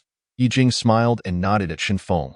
Soon, the trio arrived at an inner chamber. The chamber was vast, adorned with 2 large sandalwood beds, each occupied by an elderly man. Both elders lay with their eyes tightly shut, brows slightly furrowed, a faint black mist swirling around their faces, their breathing fluctuating, indicating they had fallen into a deep slumber. Yi Jing observed, grandfather and the others consumed the soul-returning herb, yet they have not improved. Yi Changxin's expression darkened as he shook his head in resignation. The medicine seems ineffective. Their vitality has diminished significantly. At that moment, Xin Feng murmured, this condition seems reminiscent of. Hearing this, Yi Changxin and his daughter turned to him, with Yi Jing asking, Shun brother, do you discern something? Xin Feng stepped forward, scrutinizing the 2 elders' conditions with a furrowed brow. After a moment, his expression shifted to realization as he turned to them. If I am not mistaken, they must be afflicted by the Blood Shadow Temple's soul-devouring black blood. Yi Jing and her father exchanged startled glances before Yi Changxin inquired. What is this soul-devouring black blood? Xin Feng explained. The soul-devouring black blood is a toxic residue from the Blood Shadow Temple's cultivation of blood-devouring qi. Once it infiltrates a warrior's body, it swiftly consumes their vital energy until death ensues. Upon hearing this, Yi Changxin and the second elder's faces grew grave. No wonder their vitality wanes. Could it be that they were poisoned while pursuing the Blood Shadow Temple's grand enforcer? As they spoke, they looked toward Xin Feng. Young brother, is there any remedy? Xin Feng pondered for a moment before responding. I shall give it a try. Yi Changxin and the second elder's expressions brightened. If you can indeed save my father and the grand elder, the Yi family will be eternally grateful. Kindly do not mention it, esteemed elders. I will do my utmost. Please, step outside for a moment. Xin Feng requested. Subsequently, Yi Changxin and his daughter exited to wait. Inside the chamber, Xin Feng observed the dark aura thickening around the faces of the Yi family patriarch and the grand elder, slowly approaching them. Were it not for their profound cultivation, they might have already been consumed. The Blood Shadow Temple's methods are indeed sinister, capable of eliminating 2 of the Yi family's top experts without a sound. Having gained experience from aiding Gu Maxian in dispelling poison, this task would not pose a significant challenge for Xin Feng, especially since the toxicity in these 2 was evidently less severe than that which Gu Maxian had suffered, albeit they had been afflicted for a longer duration. This time, Xin Feng planned to utilize his sword intent to draw out the black blood mist, and should it attempt to retaliate, his sword intent would serve as defense. Outside, Yi Changxin remarked, Jinger, this Shan gentleman appears quite remarkable. You mentioned he possesses sword mastery. I wonder which sect he hails from? Yi Jing replied, Father, Shun brother is a direct disciple of Master Gu. Yi Changxin's eyes widened in astonishment. What, a disciple of Master Gu? Indeed, I only learned this from my second uncle recently, and not long ago. He defeated the Lu family's direct disciple, Lu Lin, while in the ethereal realm. Yi Changxin was taken aback again. It seems I have underestimated him, yet I wonder if he can heal my father and the others. He then turned to Yi Jing, Jinger, regardless of whether your father recovers, inform your second uncle to return to the family at once. Yi Jing, understanding the gravity of the situation, promptly nodded. I will notify him immediately. With that, she excused herself. An hour passed without any sign of activity from within. Yi Changxin paced outside, growing increasingly anxious. Another hour slipped by, and both the second elder and Yi Jing had gathered outside as well. Young master, it has been quite a while. Could there be an unforeseen complication? The second elder questioned, given his limited knowledge of Xin Feng. Just then, laughter erupted from within the hall. It is my father. Yi Changxin's face brightened as he swiftly entered. The 3 of them found the clan leader, the grand elder, and Xin Feng engaged in cheerful conversation. An overwhelming joy washing over them. Father, you are well again. This is wonderful. Yi Changxin exclaimed excitedly. Ha ha, I am fine. All thanks to young brother Shun. The one speaking was Yi family clan leader, Yi Tsongda. Yi Changxin and the others bowed to Xin Feng. expressing their gratitude. "Thank you, young brother. The Yi family owes you a tremendous debt of gratitude." Upon hearing this, Yi Tsang inquired, "What is the matter?" Yi Changxin proceeded to recount how Xin Feng had rescued Yi Jing and the sinister machinations of the Blood Shadow Temple. Yi Tsang and the Grand Elder exchanged astonished glances, and upon realizing the gravity of the situation, they turned to Xin Feng. "Young brother, your assistance to the Yi family is akin to a rebirth." Seeing their appreciation, Xin Feng quickly stepped forward to support them. "Esteemed elders, there is no need for such formality. I merely happened upon the situation." "Haha, splendid. Young brother, you may consider this place your home," Yi Tsang proclaimed, casting a glance at Yi Jing. The others exchanged knowing looks, then glanced at Xin Feng and Yi Jing, their faces adorned with smiles. While Yi Jing, feeling their gaze, blushed and lowered her head, remaining silent. Xin Feng observed this scene, bemused. "What is going on here?" At that moment, a disciple rushed in, flustered. "Young master, it is terrible." "No." Suddenly noticing Yi Tsang and the Grand Elder, he halted, quickly modifying his words. "Clan leader, you are unharmed?" Yi Changxin, concerned, inquired, "What is the matter? Did the Blood Shadow Temple launch an early attack?" The disciple hastily replied, "No, it is not the Blood Shadow Temple. It is the Sword Tower." "The Sword Tower has just exhibited unusual activity? The Sword Tower?" The faces of the Yi family members shifted with concern. "Let us go and investigate," Yi Tsang commanded as the group hurriedly made their way outside, with Xin Feng and Yi Jing trailing behind. Shortly, they arrived at the Yi family ancestral hall, which was vast, housing a multitude of spirit tablets representing the lineage of the Yi ancestors, numbering in the hundreds, filling much of the main hall. One could truly appreciate the profound heritage of one of the four great families of the Eastern Wilderness. Passing through the main hall, they reached the rear courtyard of the ancestral hall. The courtyard was spacious, dominated by a towering black edifice, standing over 10 meters tall, crafted from an unknown material. Surrounding the Black Tower were numerous Yi family disciples who parted to make way as Yi Tsang and his group approached. "It is the clan leader. He is unharmed. Wonderful, and look, the Grand Elder is with him. Who is that walking alongside the third miss?" As the crowd observed, Xin Feng and the others approached the Sword Tower. At that moment, an elderly man in gray hurried over, joyfully exclaiming, "Clan leader, you are safe, thank heavens." Yi Tsang nodded slightly and inquired, "Elder San, what is the matter? How could the Sword Tower display such anomalies?" The gray-haired elder was indeed the third elder of the Yi family. He promptly responded, "Just an hour ago, a disciple came to report that the Sword Tower exhibited unusual movements. I hurried over. And indeed, the Sword Tower trembled for a moment, and I sensed a faint pressure emanating from within." Upon hearing this, Yi Tsang and the others were filled with astonishment and confusion. At that moment, the second elder spoke up, "Patriarch, the Sword Tower is an artifact of our first ancestor, having arrived in the Eastern Wilderness alongside him. For thousands of years, there have been no reports of it behaving strangely. The Sword Tower has exhibited anomalies before." Yi Tsang's expression darkened slightly. The first elder's eyes suddenly gleamed as he remarked, "Patriarch, are you referring to the incident 60 years ago when Chongfeng's sword flew back to the Sword Tower?" Yi Tsang nodded in affirmation. The others, upon hearing this, wore expressions of melancholy. Any elder disciple of a certain age had witnessed Yi Chongfeng's brilliance firsthand. He was undoubtedly the most prodigious swordsmanship talent of the Yi family in nearly a millennium. Xin Feng, puzzled, turned to Yi Jing. Noticing his expression, Yi Jing conveyed telepathically, 60 years ago, our family's foremost talent, Yi Chongfeng, who was my third uncle, led the three main disciples of the Sacred Martial Academy to represent the Eastern Wilderness at the Tianlu Conference in Zhengzhou. However, 6 months later, only his sword returned to the Yi family's sword tower, and the youngest sword emperor in the history of the Eastern Wilderness subsequently vanished without a trace. Xin Feng had heard about this from his senior brother, Man Kuei, but what many did not know was that Yi Chongfeng's sword had flown back to the Yi family on its own. After listening, Xin Feng inquired, "What could possibly be inside the sword tower? Is it inaccessible?" Yi Jing shook his head. "Since its arrival, no one has been able to enter it." Xin Feng expressed his astonishment. "That is indeed strange. How could the sword of Senior Chongfeng return to the sword tower on its own?" Yi Jing fell silent for a moment before conveying, "I heard from my grandfather that my uncle seemed to have sat before the sword tower for 3 days and nights, after which he comprehended the sword intent. I wonder if that is related. At that moment, the third elder added.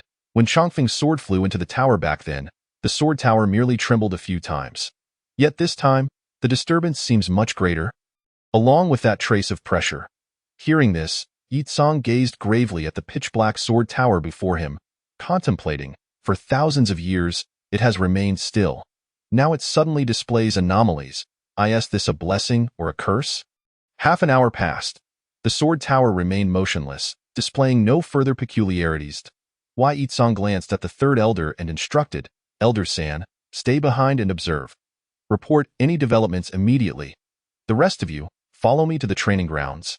If the Blood Shadow Divine Palace dares to invade, we shall ensure they return from whence they came. Yes, let us eradicate those beasts. The disciples of the Yi family shouted in unison. As they turned to leave. An unexpected event transpired. Chapter 33. Shun Feng disappears. Upon hearing that Yi Chongfeng comprehended the sword intent before this black tower, Shun Feng felt a surge of curiosity towards it. While Yi Tsong was speaking, he discreetly released a hint of sword intent and spiritual awareness, intending to probe this strange black tower. Unexpectedly, a tremendous rumbling echoed. The crowd, who were about to turn away, were taken aback as the sword tower trembled once more, intensifying moment by moment, with a halo gradually forming around its perimeter. Yi Tsong's expression changed dramatically upon witnessing this, shouting, "Retreat! Everyone, quickly fall back!" As soon as he finished speaking, the faces of the crowd turned pale, and they hastily retreated. An invisible pressure emanated from the sword tower, a force so overwhelming that even a master like Yi Tsong felt utterly incapable of resistance, instilling a deep-seated terror from the depths of his soul. It was utterly terrifying. At that moment, the crowd had retreated dozens of paces back. Many of the less experienced disciples were still in shock, unable to comprehend what had transpired, only to be whisked away by their elders. From a distance, Yi Tsong and the others gazed at the sword tower, their expressions grave, faces pale, still haunted by the experience. Just then, they heard Yi Jing shout, "Brother Shen! Brother Shen! Has anyone seen Brother Shen?" The crowd exchanged puzzled glances, looking around in confusion. At that moment, Yi Tsong and a few others approached quickly. Yi Changxin, observing Yi Jing's anxious demeanor, asked, "Jinger, what is the matter? Wasn't Brother Shen with you the entire time?" "I don't know. It was chaotic just now, and when I turned around, I couldn't see him anymore. I thought he had retreated first," Yi Jing replied urgently. Upon hearing this, the others exchanged worried glances, simultaneously looking towards the sword tower. The tower now appeared unchanged, quietly standing in the middle of the courtyard, devoid of any sound, as if nothing had occurred moments before. Surrounding the sword tower was an empty expanse, not a single figure in sight. What is happening? The Yi family members were baffled. How could a living person suddenly vanish? Could it be that young Master Shun has already left the ancestral hall? The second elder suddenly suggested. Yi Tsong gazed at the sword tower, his expression grave. He understood that if someone had left the ancestral hall, he would have sensed it. This meant that Shun Feng had not departed, yet he could not detect a trace of his presence. At this moment, Yi Changxin stepped forward, saying, "Father, young Master Shun is a direct disciple of Guamo Xian. If anything were to happen within our Yi family..." Yi Tsong was taken aback, exclaiming, "What? He is a disciple of Guamo Xian. Why didn't you mention this earlier?" His brow furrowed in concern. Yi Changxin's expression grew bitter. After a moment of silence, he said, "Forget it. The young man will have his own fortune. We shall inform Guamo Xian of this when the time comes." Yi Tsong said, casting another glance at the sword tower, his gaze laden with confusion. Leaving a portion of their group to guard the sword tower, Yi Tsong led the rest swiftly to the training grounds. Anticipating a fierce battle the next day, just as Shun Feng released his sword intent and spiritual awareness, he immediately sensed an anomaly from the black tower before him. Just as he prepared to retreat, an overwhelming pressure locked onto him, and in an instant, he vanished from his location. After a moment of spinning, Shun Feng found himself in an entirely different internal space. He glanced around, stunned into silence. Swords, countless swords. The dark walls of this place were lined with variously shaped swords, at least hundreds in number, an awe-inspiring sight. Golden runes flickered intermittently on the walls, creating an exceptionally eerie atmosphere. Shun Feng stared at this astonishing scene. Filled with shock and confusion, is this the interior of the Black Tower? Have I been drawn inside? Shenfeng felt speechless, his curiosity leading him to enter the tower. Soon, he regained his composure. Whether it was fortune or misfortune, danger could also bring opportunity. Looking around the spacious area, aside from the multitude of swords on the walls, there was a circular stone platform in the center measuring several feet across. Shenfeng walked around the walls, discovering that the swords displayed were at least of the spirit grade, with a few being low-tier earth-grade spirit swords. If these were placed outside, many would go mad over them. He then approached the stone platform. To his astonishment, he saw countless tiny runes flickering on the platform, seemingly responding to those on the walls. As soon as Shenfeng stepped onto the platform, the runes beneath his feet began to flicker incessantly, as if something had been activated. Suddenly, a voice resonated throughout the space. After over 6,000 years, someone has finally entered. A sinister laughter followed. Who is it? Who goes there? Shenfeng was taken aback, stepping back 2 paces. Indeed, a 5-element physique, minor mastery of sword and tint. I do not regret waiting for over 6,000 years. Ha ha ha. This eerie laughter echoed throughout the tower, sending chills down his spine. Just then, a long, pitch-black sword on the wall suddenly radiated an intense light. Subsequently, all the swords on the walls released streams of sword and tint that surged toward the stone platform, forming a tremendous pressure. Boom! On the stone platform, Shenfeng's expression changed drastically. The powerful pressure felt as though it would crush him. Completely irresistible, instilling a sense of impending death. His face turned pale, and instinctively, he unleashed all his energy and sword and tint to the limit. As the sword and tint pressure descended, the runes on the platform surged, diminishing the pressure slightly, yet a significant portion still bore down on Shenfeng. Crack! Shenfeng was slammed against the stone platform by the sword and tint, spitting out several mouthfuls of fresh blood. Pinned against the surface, unable to move a single finger. Even so, Shenfeng's consciousness remained clear, exclaiming, "What is happening?" With that, another mouthful of blood spurted forth. He was immobilized, as if a mountain were pressing down on him, making breathing extremely difficult, unable to mobilize his profound chi, with only his consciousness still aware. "Heh heh, kid. I shall gladly accept this body of yours." At that moment, a spectral figure of a primordial spirit slowly materialized from the black sword. Appearing before Shenfeng, the figure appeared to be in his 40s, looking familiar and friendly. Shenfeng regarded the apparition, not genuinely believing that it was merely 40 years old. This was undoubtedly an ancient being who had lived for thousands of years. He quickly forced a smile, saying, "Senior, let us discuss this amicably. Let us communicate rather than resort to violence. Haha, an interesting young man. Fear not, I shall cherish your body," the apparition declared smugly. Shenfeng, pinned to the ground, wore a look of resignation, asking, "You wish to seize my body? You must be that ancestor of the Yi family, right?" The apparition glanced at Shenfeng, surprised. "Oh, kid, quite clever." As Shenfeng pondered his escape, he questioned, "But I do not understand. Why has no one from the Yi family been allowed in all these years?" "Humph.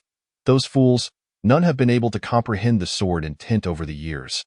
My remnant soul dwells within the sword and tint. Without understanding it, one cannot withstand my consciousness." As he spoke, the ethereal figure glanced at Shenfeng and chuckled. "Yet you are different. Your physique is unique, and your sword and tint has already reached a minor accomplishment. Once my strand of sword and tint, accompanied by my remnant soul, enters your sea of consciousness, it will merge seamlessly with your own sword and tint. Akin to a fish from a brook merging into the vast ocean, my remnant soul can continuously recover and subsequently control your body. Ha ha. At that moment, I, Yi Qing, shall live once more." Shenfeng's face revealed a look of bewilderment as he inquired. "To my knowledge, the Yi family once had a swordsmanship prodigy who also comprehended sword and tint. Why did you not choose him? You speak of that lad from over 60 years ago, correct? Indeed, his talent rivals yours. But he mastered soul's secret arts, making him impervious to my possession. When he initially entered the sword tower, he took away a sword, yet for some unknown reason, he later returned it. Enough of this talk. You now comprehend your fate. Do not resist. Accept it." With that, the ancestor of the Yi family transformed into a wisp of sword light and instantly merged into Shenfeng's body. "Ha ha. Remarkable.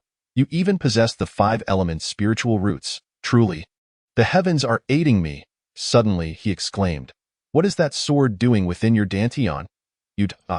Following this, a scream filled with sheer terror emanated from within, as Shen Feng perceived the 9 absolute sword emitting a golden light, striking the ethereal figure.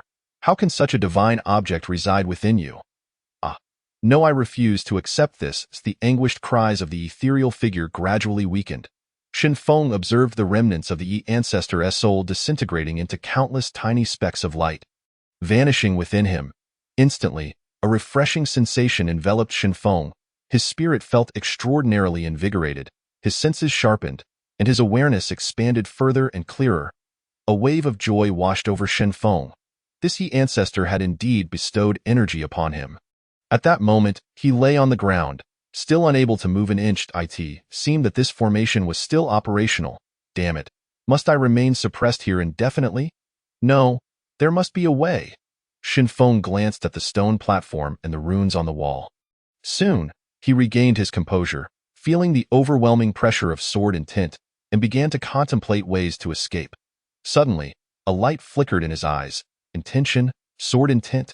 Indeed, the only way to contend with sword intent is with sword intent. In the next moment, he gently closed his eyes, commencing the release of his sword intent.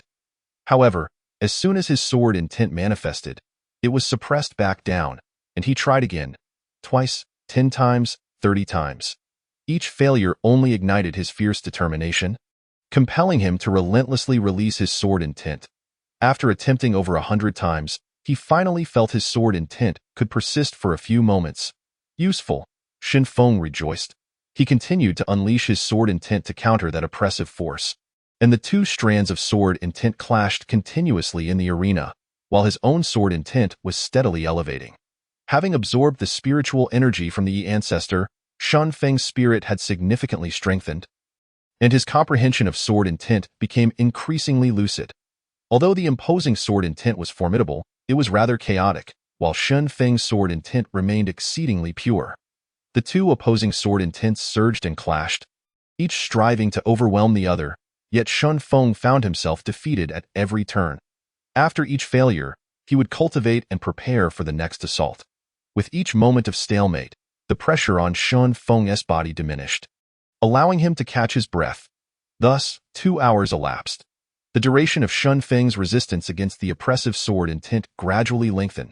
At this point, he was unaware that his sword intent was subtly transforming.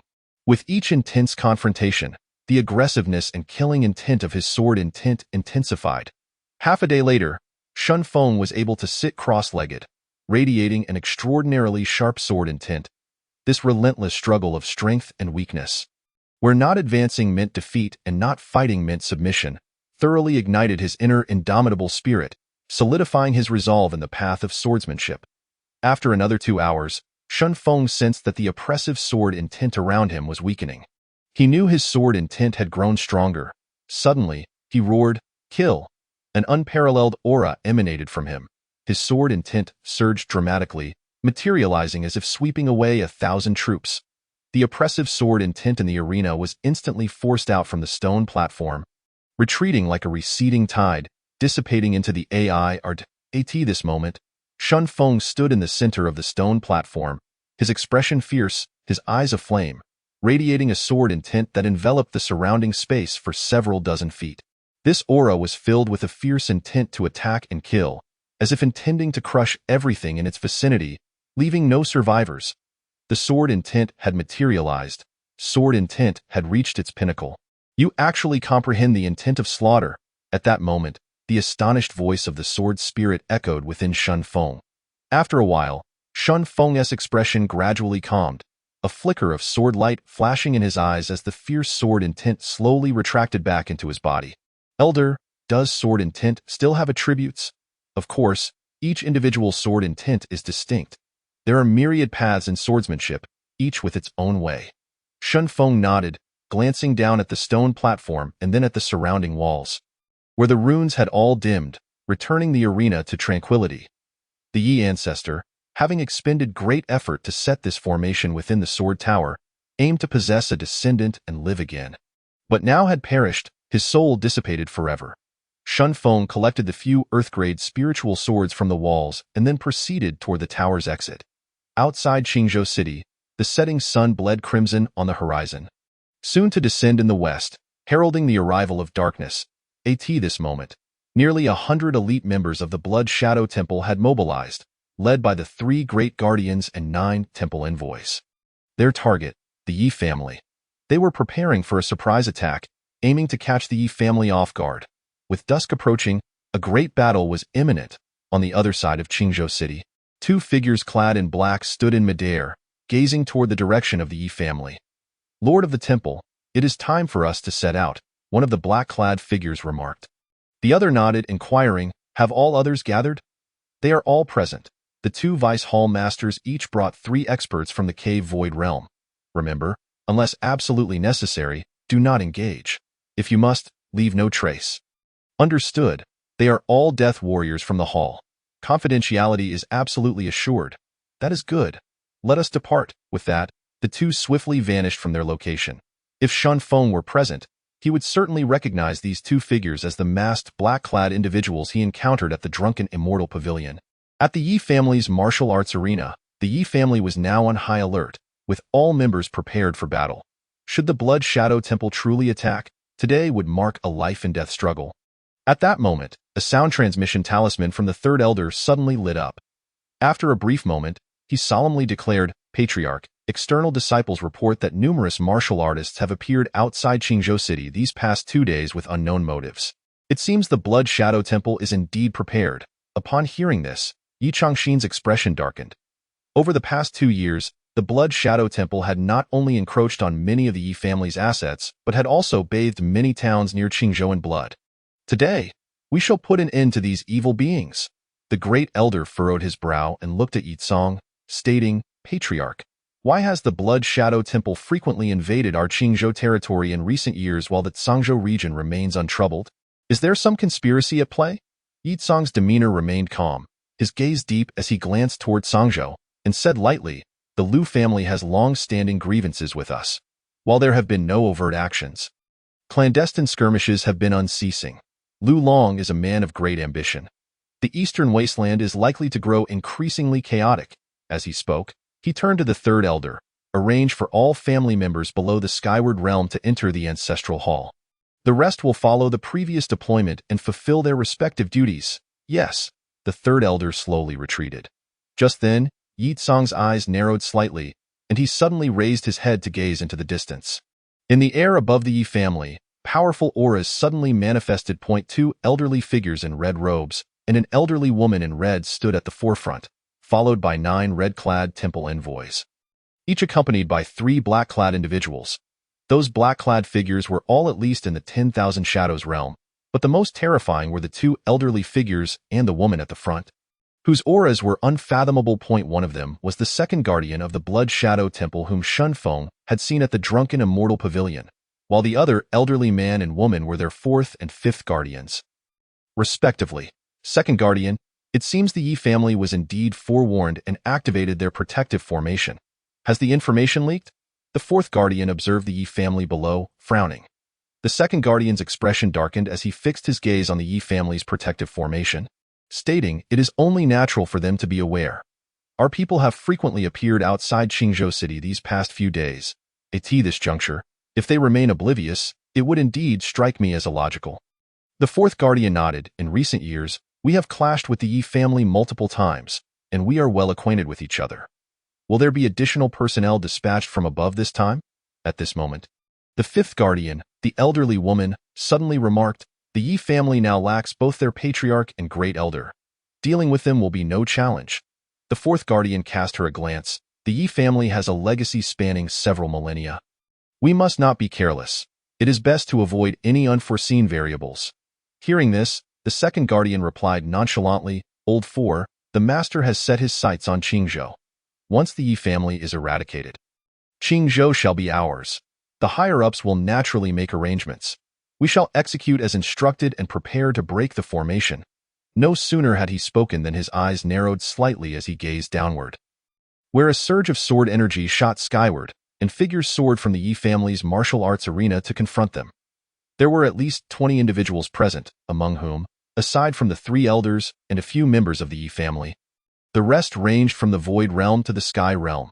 Although their numbers were slightly fewer than those of the Blood Shadow Temple, each one was a swordsman, their faces alight with the fervor of battle. Resembling unsheathed blades, Yi Tsong and his companions had flown out of the Great Formation, naturally intending to thwart the Blood Shadow Temple's attempt to breach it, should the malevolent aura of these fiends seep into the array. The Yi family would undoubtedly suffer grievous casualties. When the 3 guardians caught sight of the leaders of the Yi family, their pupils instantly contracted, their faces betraying shock and disbelief. Yi Tsong, you have been unaffected by the soul-eating black blood? The second guardian said gravely. Why? Yi Tsong took a few steps forward, glanced at the 3 guardians, and replied coolly, Blood Soul. You truly believe that with only your meager numbers, you can annihilate the Yi family today? Chapter 35. The Great Battle. Yi Tsong, I find it hard to believe that you have endured the effects of the soul-eating black blood and still maintain your full combat prowess. Surely, you have paid a considerable price? The second guardian, Blood Soul, queried with skepticism. The 4th and 5th guardians, upon hearing this, also relaxed slightly, speculating that despite Yi Tsong and the Grand Elder purging the blood poison, their strength must have been significantly diminished. One understood the terrors of the soul-eating black blood better than they. Those afflicted with the black blood faced near certain death, while those less severely affected were left crippled. Even those who survived were left with severely diminished cultivation levels. Ha ha, Blood Soul, since you have come today, do not expect to return. We shall settle both old and new scores. At this moment, Blood Soul's expression regained its calm, and he looked at the members of the Yi family. It seemed that ever since Yi Changfeng's time, the Yi family had been in decline, and it was high time for a new ruler to emerge in this prosperous Qingzhou. Mentioning Yi Changfeng darkened Yi Tsong's expression. Changfeng had once erred in not exterminating these vile fiends, allowing them to resurface decades later to wreak havoc upon the living. Just then, Yi Changxin stepped forward and surveyed the people of the Blood Shadow Temple. If my third brother were here, you would likely still be hiding in your rat holes, too afraid to face the light. Let us dispense with the pleasantries. Since you are here, it is a fight to the death. Ha! Yi Changfeng was formidable, but regrettably, the Yi family will never again produce another like him. Blood Soul scoffed. Blood Soul, prepare to meet your end. Yi Tsong's figure flickered as he charged towards Blood Soul. Blood Soul's expression tightened, wary of underestimating his opponent, and he transformed into a crimson shadow, shooting forward. Bang! A tremendous collision reverberated through the air. Centered around the two, a massive surge of air erupted outward, causing both sides to recoil in shock. Retreating hastily at that moment, the onlookers witnessed the crimson shadow being forced back repeatedly, retreating dozens of feet before finally coming to a halt. You have actually regained your full strength. Blood Soul exclaimed, astonished, as a trickle of blood escaped from the corner of his mouth. Blood Soul, you are no match for me. Bring forth Blood Spirit. Yi Tsong stood firm in the arena, exuding an overwhelming sword aura. Blood Soul's expression grew grave. After a brief moment of hesitation, he turned his gaze to the right. Following his lead, everyone looked in that direction to see a red figure slowly emerging from the clouds above. It was a middle-aged man clad in a blood-red robe, his demeanor composed, radiating an aura of malevolence. Upon seeing the newcomer, the members of the Blood Shadow Temple bowed in deference, and Blood Soul also took several steps back. Bending slightly, this man was none other than the Grand Guardian of the Blood Shadow Temple, Blood Spirit Yi Tsong. I never expected you to have dispelled my soul-eating black blood. This truly surprises me, Blood Spirit remarked as he approached. Mentioning the soul-eating black blood, Yi Tsong's expression turned frosty, his eyes filled with murderous intent. Blood Spirit, enough of your prattle. Our previous encounter ended without resolution, and today we shall settle it once and for all. Blood Spirit chuckled. As you wish. Let us begin.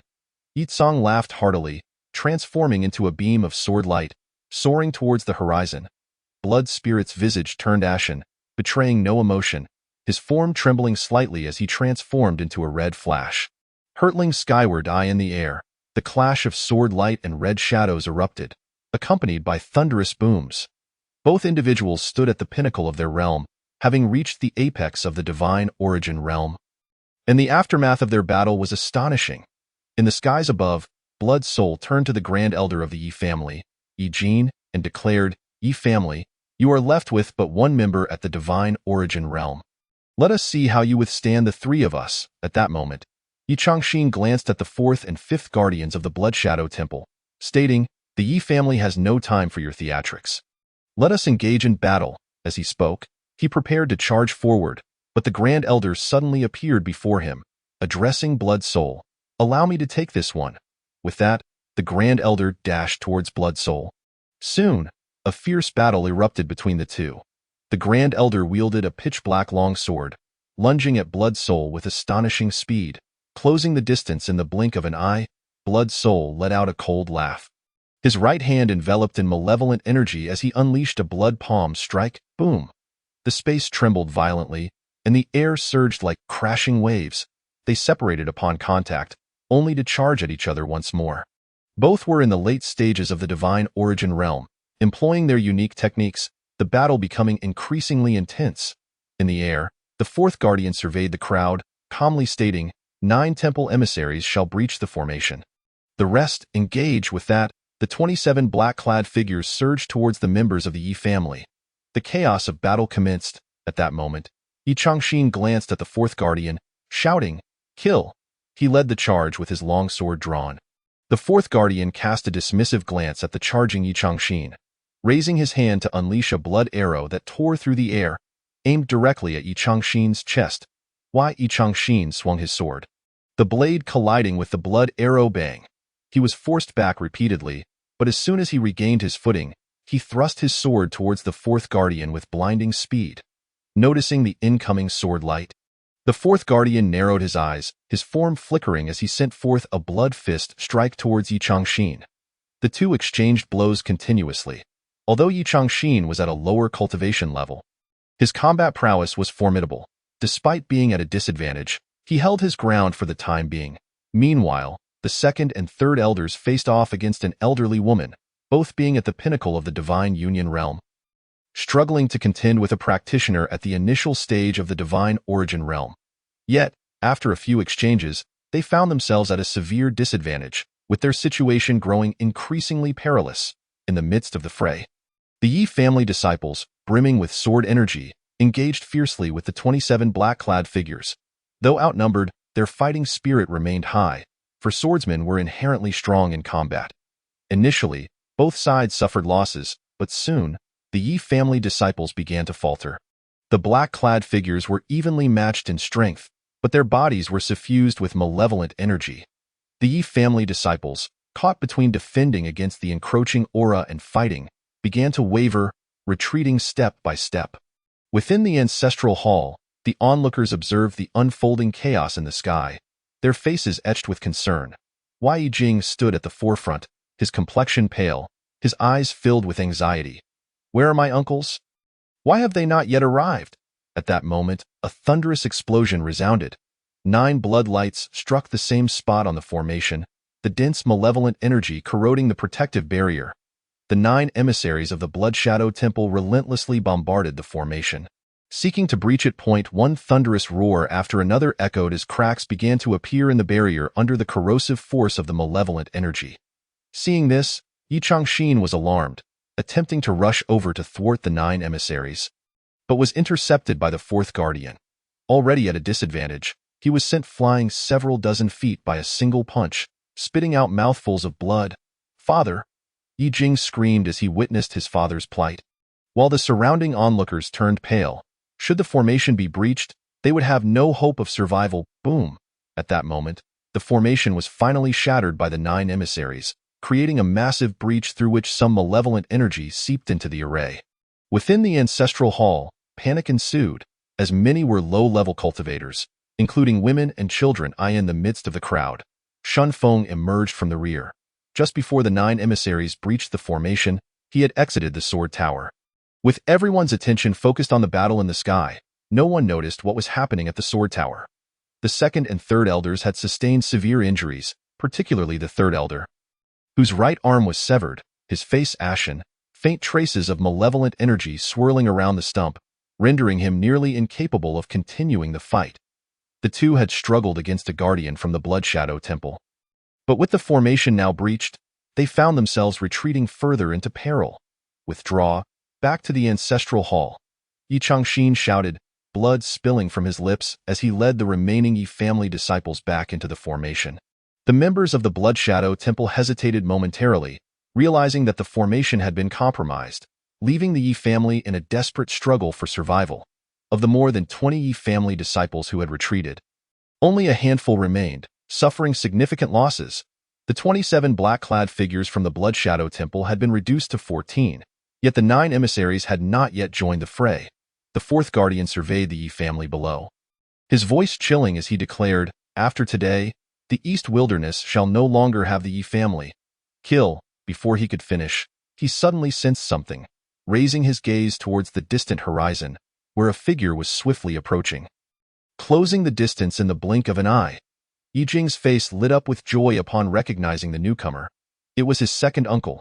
Even before the figure arrived, a piercing sound of a sword echoed through the air, followed by a streak of sword light that shot forth like a meteor, cleaving towards the fourth guardian with an awe-inspiring ferocity. Chapter 36. It is he, Yi Changqing. It has been a year since we last met. And you have actually broken through to the divine origin realm. The person before us is none other than Yi Changqing, one of the 8 main peaks of the Sacred Martial Academy, and also the second son of Yi Tsong. You dare to destroy my Yi family, relying on nothing but you vile scoundrels? Clad in a blue robe, Yi Changqing's countenance was cold and striking as he stepped forward with measured strides. He cast a glance at the members of the Yi family present, his eyes brimming with murderous intent. Suddenly, he stomped his right foot fiercely, and his figure shot forth like a bolt of sword light, aiming directly at the 4 guardians. The expressions of the 4 guardians twisted into grimaces as one of them swiftly rotated his right hand, condensing a blood-red sphere in his palm in an instant. The sphere expanded dramatically and charged towards the sword light with a thunderous roar. Bang!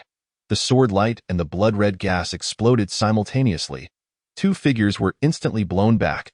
The 4 guardians staggered backward for over 20 paces before finally coming to a halt, while Yi Changqing also slid back more than 10 paces. Although he had only recently broken through to the divine origin realm, his combat prowess was remarkably strong, and in this exchange, he surprisingly held the upper hand. In the next moment, Yi Changqing surged forward once more, engaging in fierce combat with the 4 guardians. While the guardians were slightly outmatched, Yi Changqing found it difficult to gain the upper hand. At this juncture, the blood-robed old woman turned her gaze toward the members of the Yi family below, her face twisted with malice, and declared, "Follow me to kill." As her voice fell, she, along with 14 black-clad individuals and 9 hall envoys, charged directly towards the Yi family. Yi Changxin and the others wore grave expressions. He exchanged a glance with the second elder and suddenly shouted, "Hold them back!" With that, he and the second elder rushed towards the old woman, determined to stop her. Should she reach the Yi family, it would spell massacre. Hearing this, the remaining few disciples of the Yi family stood resolutely before their kin, facing an enemy force that outnumbered them 2 to 1. Yet fear was absent from their eyes. Not a single one retreated a step. Behind them were their clansmen, and they were the last line of defense. They had to fight to the bitter end. Leading the 9 red-robed envoys, the over 20 members of the Blood Shadow Temple were enveloped in a miasma of bloodthirst, advancing upon the Yi family like harbingers of death. Just then, 2 slender beams of sword light shot forth from the ancestral hall of the Yi family. Their momentum modest but their speed astonishing. Swish, swish. The 2 red-robed envoys at the forefront were caught off guard, and in the moment their pupils widened in shock, the sword light pierced through their foreheads. The other envoys and the black-clad individuals behind them were taken aback, hastily retreating several steps, their faces filled with alarm as they looked towards the interior of the Yi family hall. As the crowd stared in astonishment, Shen Feng slowly emerged from behind the throng. "Brother Shen," Yi Jing exclaimed in delight. Shen Feng nodded to her, then swiftly appeared before the red-robed envoys. You, the envoys, upon realizing the newcomer was merely a young man of the celestial realm, were evidently taken aback, their expressions darkening instantaneously. To think they had been intimidated by a mere celestial realm boy sent them into a furious rage. Most of their remaining members were martial artists of the Void Realm, with several having reached the pinnacle of the Void Realm. The leading envoy, eyes filled with ire, rasped, "Kill him. Leave not a single one alive." However, before he could finish his sentence, a formidable pressure suddenly enveloped them, instilling a sense of binding and dread. At that moment, Shun Feng lunged forward, his 9 absolute sword flashing continuously, his speed heightened to its utmost under the sword intent. Ah! Cries of agony echoed through the air as 5 black-clad individuals fell to the ground. Pierced by his sword, the others, alarmed, retreated in haste, distancing themselves from the oppressive sword intent of Shun Feng. The onlookers gazed at the white-clad youth in the midst of the chaos, their faces a mixture of horror and disbelief. Shun Feng was awash in sword intent.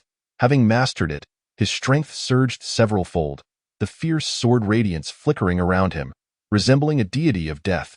He stood alone before the multitude of the Blood Shadow Temple. The leading envoy's face twisted with fury. Kill him first. At this juncture, they had no choice but to advance. Retreat was not an option, especially with their higher-ups still engaged in battle. No sooner had he spoken than 7 envoys and the remaining 9 black-clad individuals rushed towards Shun Feng. Simultaneously, the bloodthirsty energy emanating from the 16 enveloped Shun Feng entirely. Standing his ground, Shun Feng neither flinched nor dodged, unleashing several sword-like energies that sliced through the air, then charging forward, wielding the 9 absolute sword. Swish! Swish! The black-clad individuals at the forefront were struck by the flying swords, their heads soaring into the air, yet their bodies continued to rush forward for several paces before collapsing. Shun Feng plunged into the fray, cleaving one of the red-robed envoys asunder, then horizontally swung his sword. Boom! The 9 absolute sword, imbued with razor-sharp sword radiance, severed the blood blades of 2 envoys, cleaving them in 2 within the throng. Shun Feng darted about, his close-quarters sword intent suppressing foes. Wherever the 9 absolute sword pointed, black-clad individuals either fell in an instant or suffered grievous wounds. Outside the ancestral hall, the Yi family members beheld a white figure amidst the malevolent aura, relentlessly pursuing and slaying the enemies, leaving them all frozen in astonishment. After a quarter of an hour, bang! Shun Feng cleaved a hall envoy in half with a single strike, his movements unyielding, spinning around to unleash another sweeping blow. The remaining 3 red-robed envoys, witnessing this, were struck with alarm. They dared not engage head-on, swiftly taking to the skies. This youth not only wielded formidable sword intent, but his sword was extraordinarily sharp. Their weapons would shatter upon mere contact. In mid-air, the 3 envoys gazed down at Shun Feng, surrounded by a miasma of bloodthirst, their faces etched with gravity and confusion.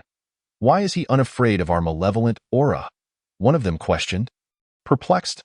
"Look, it seems he is absorbing that malevolent energy," another envoy exclaimed in astonishment. Just then, the old woman engaged in battle in the distance also sensed the anomaly, unleashing 2 beams of bloodlight to repulse Yi Changxin and the second elder. Her figure flashing as she appeared before the 3 envoys. She glanced at the trio, seething, useless, then turned her gaze towards Shun Feng below, her gray-white visage creasing with concern. Why Yi Changxin and the second elder, upon witnessing this, momentarily ceased their offensive, alighting not far from Shun Feng. They beheld the sea of corpses and, casting a glance at the Yi family members, finally breathed a sigh of relief. Suddenly, Yi Changxin seemed to sense something, his eyes widening in shock as he looked towards Shun Feng, exclaiming, "The sword intent has fully matured." In that instant, the eyes of all present turned towards Shun Feng. Sword intent?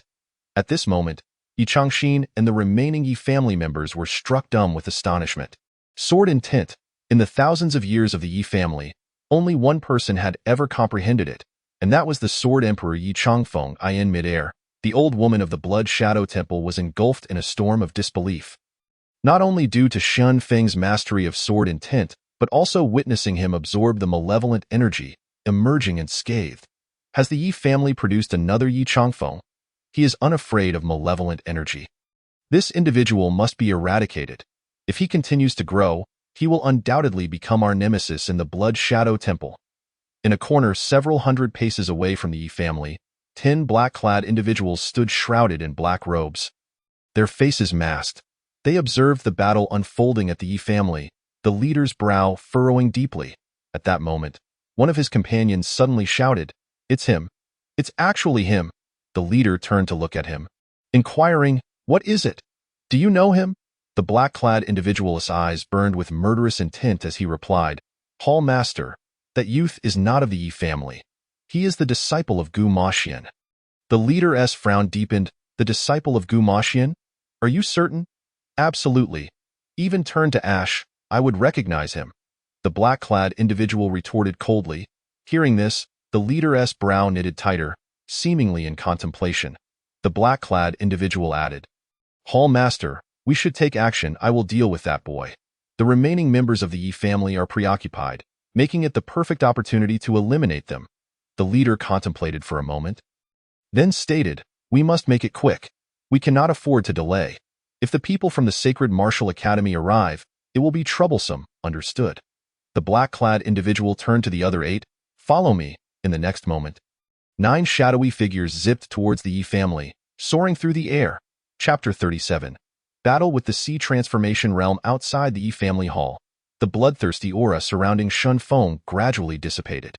All absorbed by the blood-colored orb within him. In midair, the old woman glared at Shen Feng, her expression darkening, the murderous intent in her eyes intensifying. Suddenly, she looked up, spotting 9 black-clad individuals speeding towards them from afar. A smile of delight gracing her features. The next instant, the 9 appeared beside the old woman, all masked, and the leader spoke coldly, "Fifth Guardian. Let us make this quick. I will handle that boy. You all swiftly subdue the members of the Yi family." "Perfect," the old woman replied with a sinister grin. As her voice fell, she flashed forward, hurtling towards the Yi family hall. "Block them." Yi Changxin roared, immediately charging towards the old woman. Instantly, the Yi family disciples surged towards the black-clad individuals. The battle erupted anew. At that moment, Shun Feng suddenly felt a pair of icy eyes fixating on him. He looked up to see the leader of the black-clad individuals hurtling towards him with incredible speed. Before he could arrive, a mighty fist imprint descended upon him like a mountain, crashing down with tremendous force. Observing this, Shun Feng's expression turned fierce. Sword intent surged throughout his body as he gripped the 9 absolute sword tightly and slashed towards the incoming assailant. Bang! The collision of sword energy and fist imprint erupted in a shockwave, sending both Shun Feng and the black-clad individual staggering back several dozen paces. Sea Transformation Realm. Shin Feng's eyes gleamed. The incoming individual was indeed a master of the Sea Transformation Realm, and his fighting spirit ignited. Ordinary Void Realm opponents no longer posed a challenge, and facing someone of the Sea Transformation Realm was precisely the opportunity he needed to hone and solidify his sword intent. Shin Feng fixed his gaze upon the black-clad individual, suddenly recalling a familiar murderous intent emanating from his eyes, though he momentarily couldn't place it. "Who are you?" Shin Feng queried, perplexed. "Humph." The black-clad individual let out a cold chuckle, his eyes brimming with murderous intent as he charged forward, delivering a punch aimed directly at Shun Feng's chest. Shin Feng furrowed his brow slightly, his mind racing as he condensed 2 sword energies, utilizing the sword control technique to send them slicing towards the black-clad individual. In the present day, the essence of sword intent has materialized. He harnessed this sword intent to forge a blade, and with its amplification, his speed surged and his power intensified. Bang bang. The cloaked figure's fist struck against the intent blade, causing it to shatter, yet his form was momentarily halted. At that instant, another beam of sword light pierced towards him with even greater swiftness. His gaze sharpened and suddenly, he unleashed a palm strike, layers of palm force erupting like a raging tide. Sizzle. Abruptly, his eyes widened in disbelief. That sword light had actually pierced through the wave of energy, passing through his palm. Had the palm force diminished the speed of that sword light? In a critical moment, he slightly tilted his body, and a long sword brushed past his chest, the 9 absolute sword. Simultaneously, the violent residual force of the palm strike sent Shun Feng hurtling back several dozen feet. 10,000 waves. Just as Shun Feng regained his footing, he exclaimed in astonishment. The black-clad figure had just unleashed the 10,000 waves palm technique. Moreover, he had executed at least 25 strikes. Blood gushed from the black-clad man's right palm as he stared gravely at the 9 absolute sword in Shun Feng's hand, his heart filled with even greater dread than Shun Feng's. He had been wounded by a mere celestial realm cultivator. As Shen Feng's sword intent escalated, the nine absolute sword appeared to grow ever sharper and more potent. In the next moment, Shen Feng surged forward, simultaneously unleashing two beams of intense swords. Following this, he leapt into the air, descending upon the black-clad figure with a fierce slash.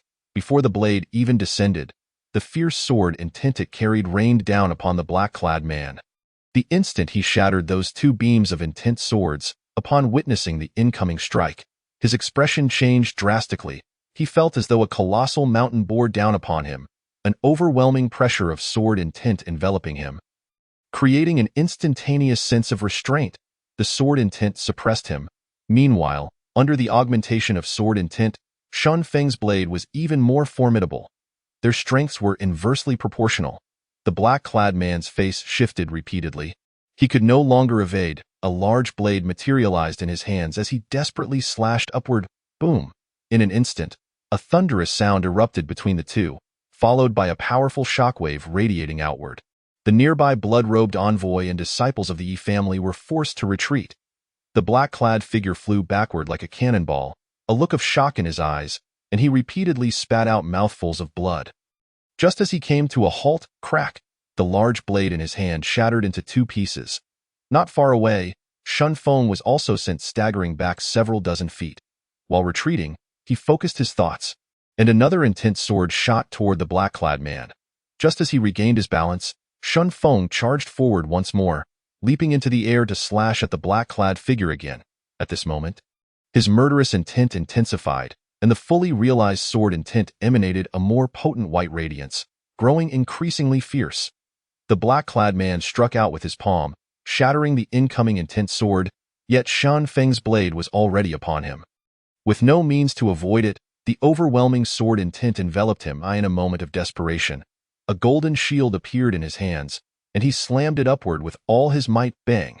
The golden shield shattered into fragments, and the black-clad man was sent flying again, his energy surging violently, blood spewing forth.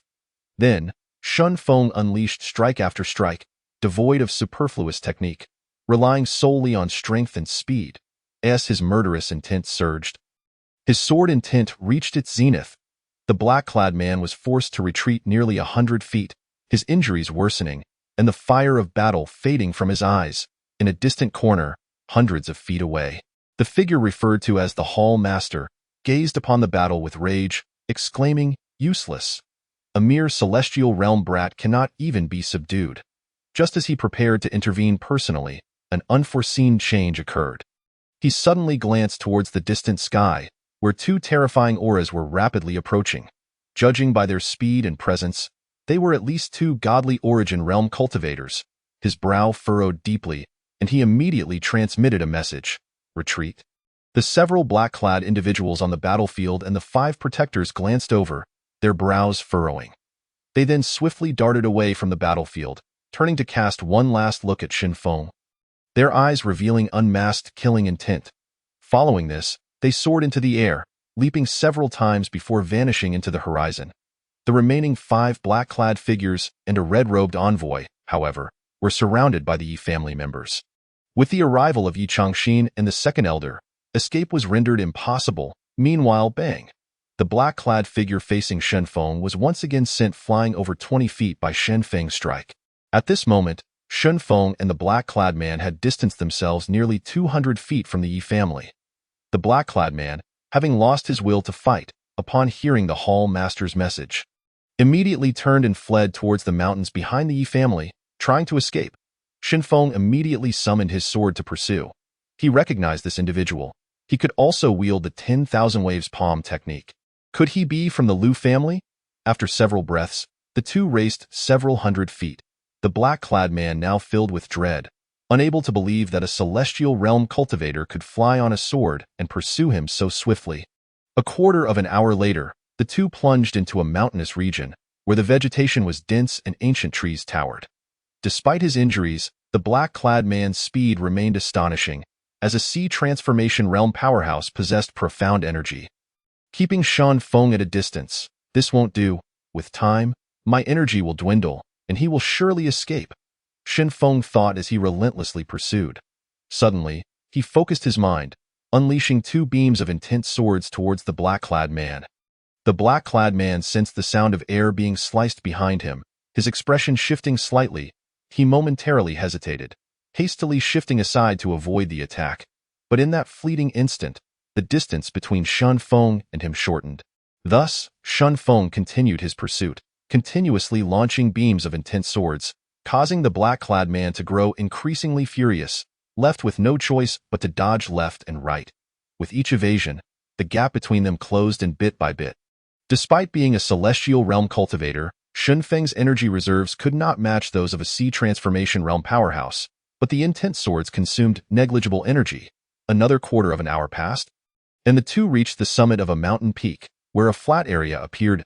At this moment, Shun Feng was less than 30 feet away from the black-clad man.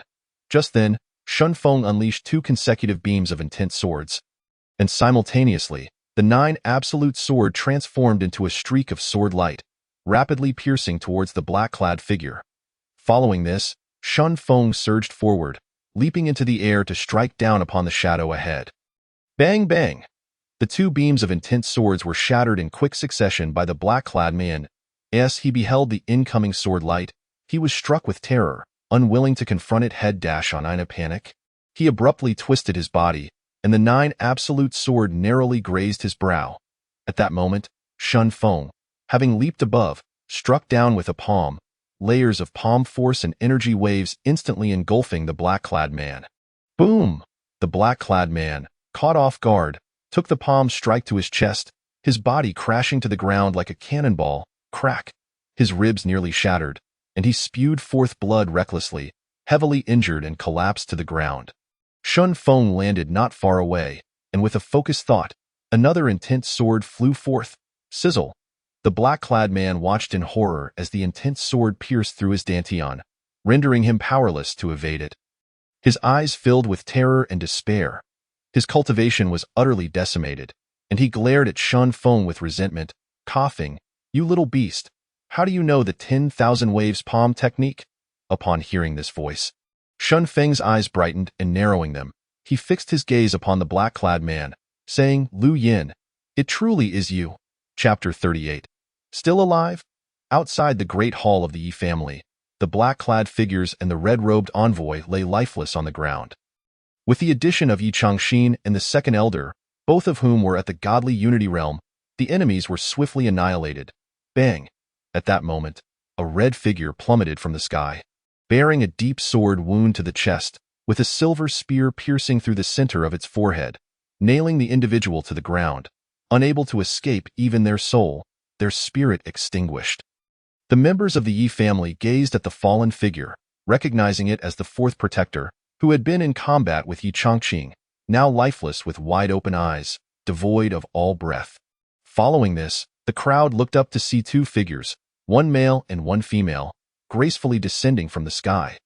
The male was a middle-aged man clad in a blue robe, standing tall and with a handsome, cold expression. The woman wore a purple robe, her brows like willows, eyes like phoenixes, her tall figure and beautiful features tinged with a trace of chill. The two were none other than Yi Changxin and Gu Maxian. As soon as they landed, Gu Maxian summoned the silver spear that had impaled the fourth protector back to her hand with a flick of her right hand. Upon seeing the two, Yi Chang hurried over, smiling. "Thank you, Minter Gu, for your assistance." Gu Maxian glanced at the assembled crowd but suddenly inquired, "Where is Shun Feng?" At that moment, Yi Jing stepped forward, respectfully stating, "Minter Gu, Brother Shun just pursued a black-clad man towards the back mountain. That man has been gravely injured by Brother Shun, so he should not be in too much danger." As her words fell, everyone abruptly looked up to see 3 elderly figures hurtling through the air, landing before them in the blink of an eye.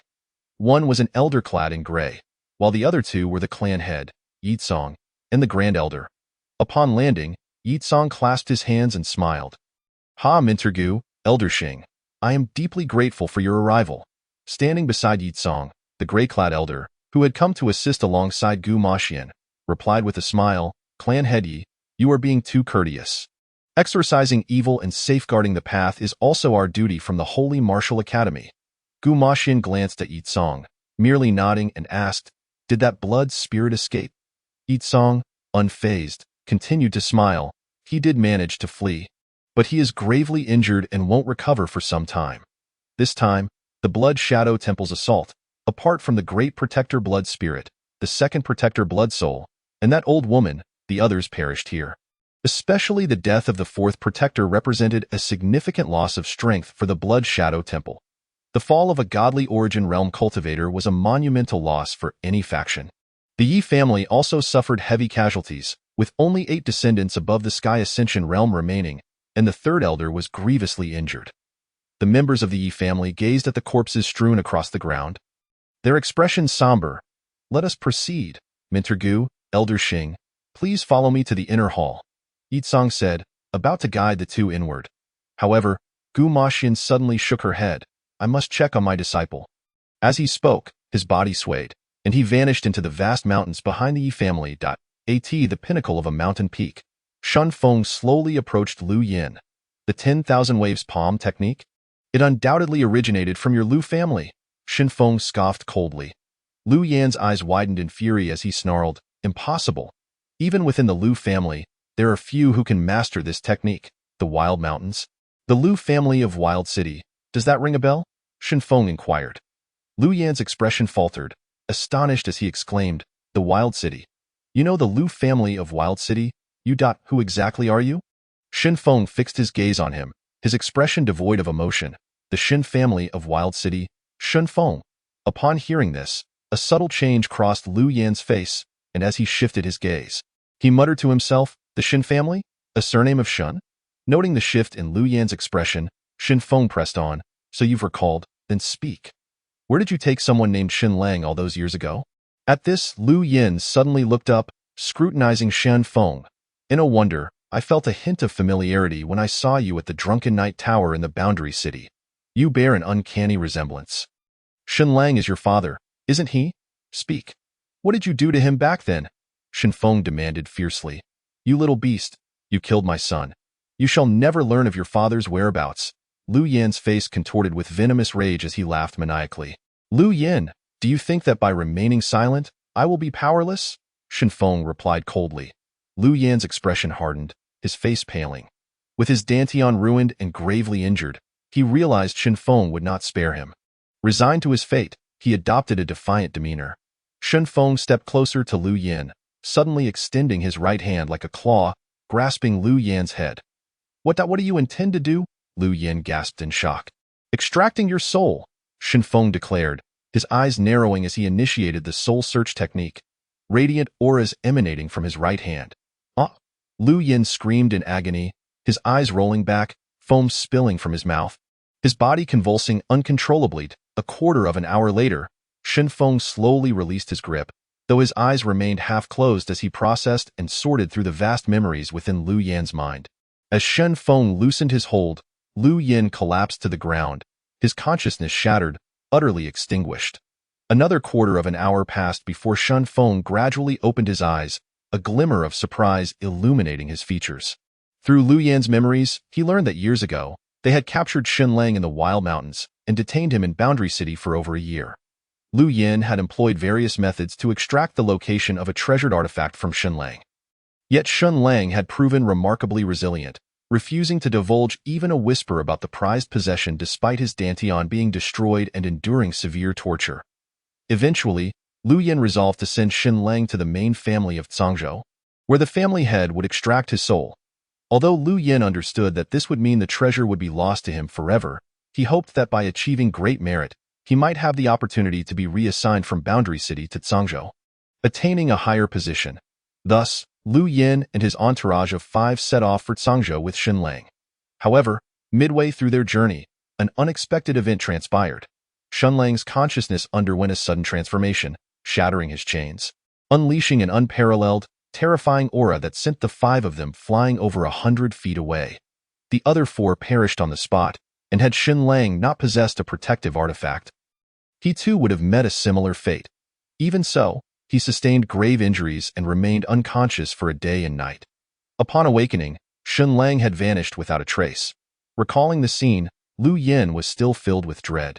At the time, his cultivation at the Void Realm had afforded him no means of resistance against such overwhelming pressure.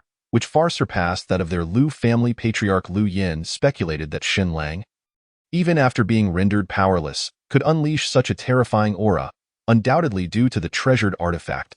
Subsequently, Lu Yin sought information through various channels, yet he could find no trace of Xin Lang, as if he had vanished into thin air. Upon grasping the situation, Shun Feng's emotions surged. So it seems, my father is still alive. It must be true. This is wonderful, Shin Feng excitedly murmured to himself. Through Lu Yan's memories, the image of his father became vividly clear once more.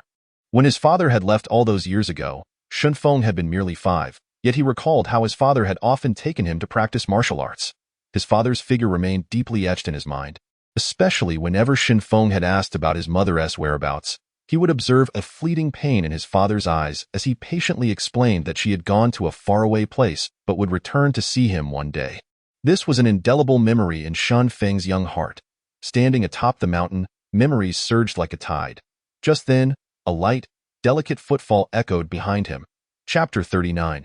Have I gained a skill? Shin Feng turned abruptly to find Guillemot Xian approaching with measured steps. Upon nearing, she glanced at the corpse on the ground, exclaiming, Lu Yin? Shin Feng nodded, confirming, indeed. It is he. Guillemot Xian furrowed her brows in confusion. How did he end up here? Was he involved in the Blood Shadow Divine Hall's activities? Shin Feng regarded Lu Yan's lifeless body, pondering, perhaps it isn't just him. There may be deeper connections to the Lu family. Guillemot Xian's delicate brows knitted together, her expression shifting to one of gravity. After a moment of silence, she asked, Have you uncovered the truth?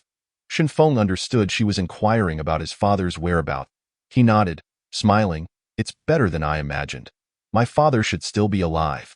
Upon hearing this, Guillemot Xian's face brightened with a smile. That's wonderful. If there's a possibility he is still alive, there will surely be a chance for reunion in the future. Shin Feng nodded. Feeling his heart lighten, the matter of his father had long been a knot in his heart. Now that he had concrete knowledge that his father might still be alive, he felt a profound sense of relief and newfound hope. Standing atop the mountain, Shin Feng felt an exhilarating sense of freedom, as if the sky was vast and the earth wide, with mountains appearing diminutive in comparison. Just then, an overwhelming aura surged within him, his sword intent swelling like a tidal wave. Seeing this, Guillemot Xian's expression turned one of disbelief as she instinctively took a few steps back. Shin Feng, however, seemed to sense something, slowly closing his eyes. Boom! An invisible force began to emanate from Shin Feng, enveloping the surroundings. This aura was unlike any before. It merged seamlessly with everything around it, akin to a sharp blade sweeping through, causing flowers, grass, and leaves on the ground to float gently. In the air, the flora gathered, morphing into numerous blades that shot outward in all directions. In that moment, Shun Feng's aura intensified immensely. This continued for about a quarter of an hour, until suddenly, a resounding sword cry echoed as the 9 absolute sword emerged from within him. Slicing through the air, dozens of ancient trees 100 feet away were severed in half, crashing to the ground simultaneously. As Shun Feng opened his palm, the 9 absolute sword returned to him, and in that instant, he opened his eyes wide, a flash of sword light illuminating them, causing the flowers and leaves before him to disintegrate into a flurry of debris. Next, Shun Feng swung his sword forward with a powerful slash. And with a resounding thud, the ground before him was etched with a deep, 10-foot-long sword scar. As the 9 absolute sword rejoined Shun Feng's grasp, the sword scar suddenly split apart, creating a profound chasm. Causing one side of the ground to collapse. That moment, Guillemot Xian, suspended in midair, gazed in shock at the narrow mountain peak, which had been forcibly cleaved away, her heart racing with astonishment. Sword intent has transformed the very heavens and earth. It is complete, she murmured, her lips trembling. Shin Feng surveyed his surroundings, recognizing that his sword intent had undergone a qualitative transformation. The 9 absolute sword seemed to resonate with him more than ever. Becoming extraordinarily sharp, he had comprehended various forms of sword intent within the sword tower, including the complete form. However, the sword spirits had merely possessed remnants of that intent, activated through the formation, thus their power diminished. Now, with his heart unburdened and his mind clear, the eruption of his inner comprehension had naturally propelled his sword intent to the stage of completeness. At this juncture, Guo Xian approached Shen Feng, her face a mask of astonishment, before her expression brightened with joy. Good lad. Have you hit a stroke of luck? You've managed to break through to complete sword intent just like that. In that moment, she was genuinely taken aback by Shen Feng's prowess, simultaneously feeling a heartfelt joy for him. The completion of sword intent signified that Shen Feng had become a true master of the sword path. A sword path master under 18 had already surpassed the likes of Yi Changfeng from years past. If word of this spread, the entire eastern wilderness would be shaken. Shen Feng smiled faintly at Guo Xian. Master, it's merely a small breakthrough in sword intent. At his words, Guo Xian's expression darkened slightly. A mere small breakthrough? You think I'll believe that? Shen Feng Guo Xian chuckled, then added, however, now that you've reached the completion of sword intent, your sword path is advancing rapidly. You should take time to consolidate it, and your cultivation should keep pace as well. Upon hearing this, Shen Feng nodded in agreement. I know of a good place. However, the cost. Guo Xian glanced at him. You're referring to the sacred martial tower, right? The gravity there will indeed reinforce your sword intent, and breaking through your cultivation there will solidify your foundation further. Combat is the best way to enhance one's abilities. As she spoke, she flipped her right hand, revealing a storage ring, and handed it to Shen Feng. He quickly accepted it, his consciousness sweeping through, revealing a treasure trove of 10,000 spirit crystals inside. And he immediately beamed, "Thank you, master. I will repay you in the future." It was rare for his master to be so generous this time, especially after she had previously stated that he should cover his own expenses. Hearing Shen Feng's words, Guo Xian shot him an exasperated glance. It's just a small sum. Shen Feng chuckled mischievously. Really? Master, you're so wealthy. Why not spare a few more of these small amounts? Guo Xian's expression darkened as he uttered a curt command, "Get lost." He then cast a glance at the spatial ring, feeling a pang of regret within his heart. The grand competition for true disciples of the Academy is set for next month. I hope you dedicate yourself to rigorous training during this time and strive to secure a position among the top 3. Guo Xian gazed at Shen Feng calmly. Shen Feng's face reflected confusion. The competition for true disciples? Guo Xian nodded, explaining that the Academy holds an annual competition to determine the top 3 true disciples, who then represent the Academy in the martial competition at the Central Academy. The rankings in this competition significantly influence the Academy's resource allocation for the following year. Upon hearing this, Shen Feng nodded. I see. However, the purpose of the martial competition at the Central Academy must extend beyond that. Right? Guo Xian replied. Indeed, it is not merely about resource distribution. The Central region is vast and rich in resources, teeming with powerful individuals.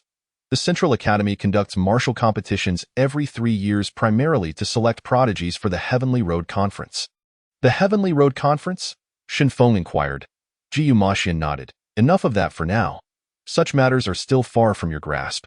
Focus on placing in the top 3 of the True Disciple competition first. Shen Feng nodded in understanding. He was well aware that one must tread the path step by step. The eastern wilderness is small, while the world beyond is vast. Without formidable strength, everything is but an illusion. Enhancing one's abilities is the true path. Let us return to the Academy. The recent actions of the Blood Shadow Temple are rather unusual. In the Liu family, the Academy ought to be on guard. Guo Xian declared, waving his hand as the void tore open, and the two stepped through. Chapter 40. Meeting Shan Minglan again outside Changzhou City, nestled among a seemingly endless range of mountains, lay an inconspicuous cliff with a cave beneath it. The cave's entrance was shrouded in thorns and lush vegetation, small enough to allow only 2 or 3 individuals to pass through, rendering it exceedingly concealed. Yet, despite the modest entrance, the interior was remarkably spacious. Housing numerous halls and stone chambers of various sizes, that moment, in the center of the great hall within, sat an elder clad in black robes, appearing to be in his 60s or 70s. With hair and beard as white as snow, he was tall and imposing, his eyes exuding a fierce authority, emanating a chilling aura. Below him stood 2 men in red and an elderly woman in a crimson robe, flanked by a dozen men in black.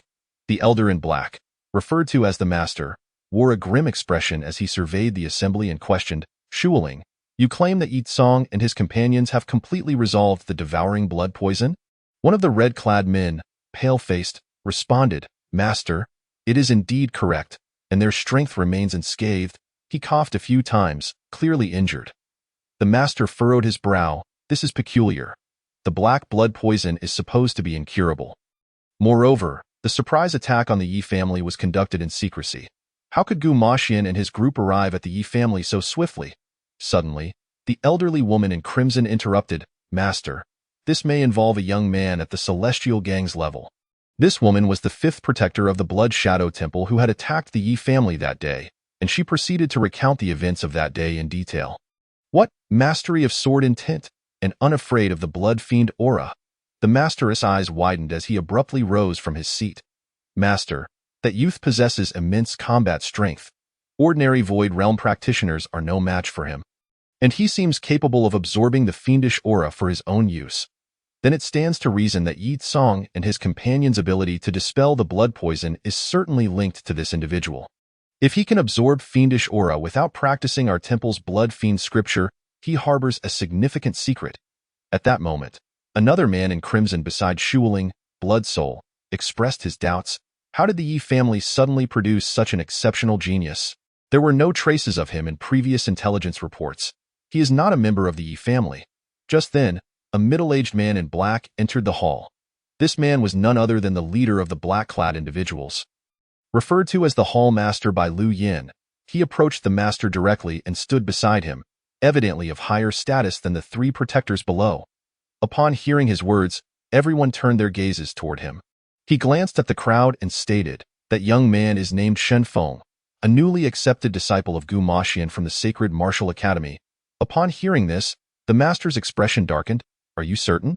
The black-clad man slightly bowed. Clan leader, Lu Yan's son and Lu Lin both fell to this young man's hands, and now Lu Yin is also missing. It's likely he has met with a grim fate. Bang! The master slammed his palm onto the stone table beside him, shattering it into pieces. A Celestial Gang's level brat is thwarting my grand plans. He has comprehended sword intent and can counter the fiendish aura.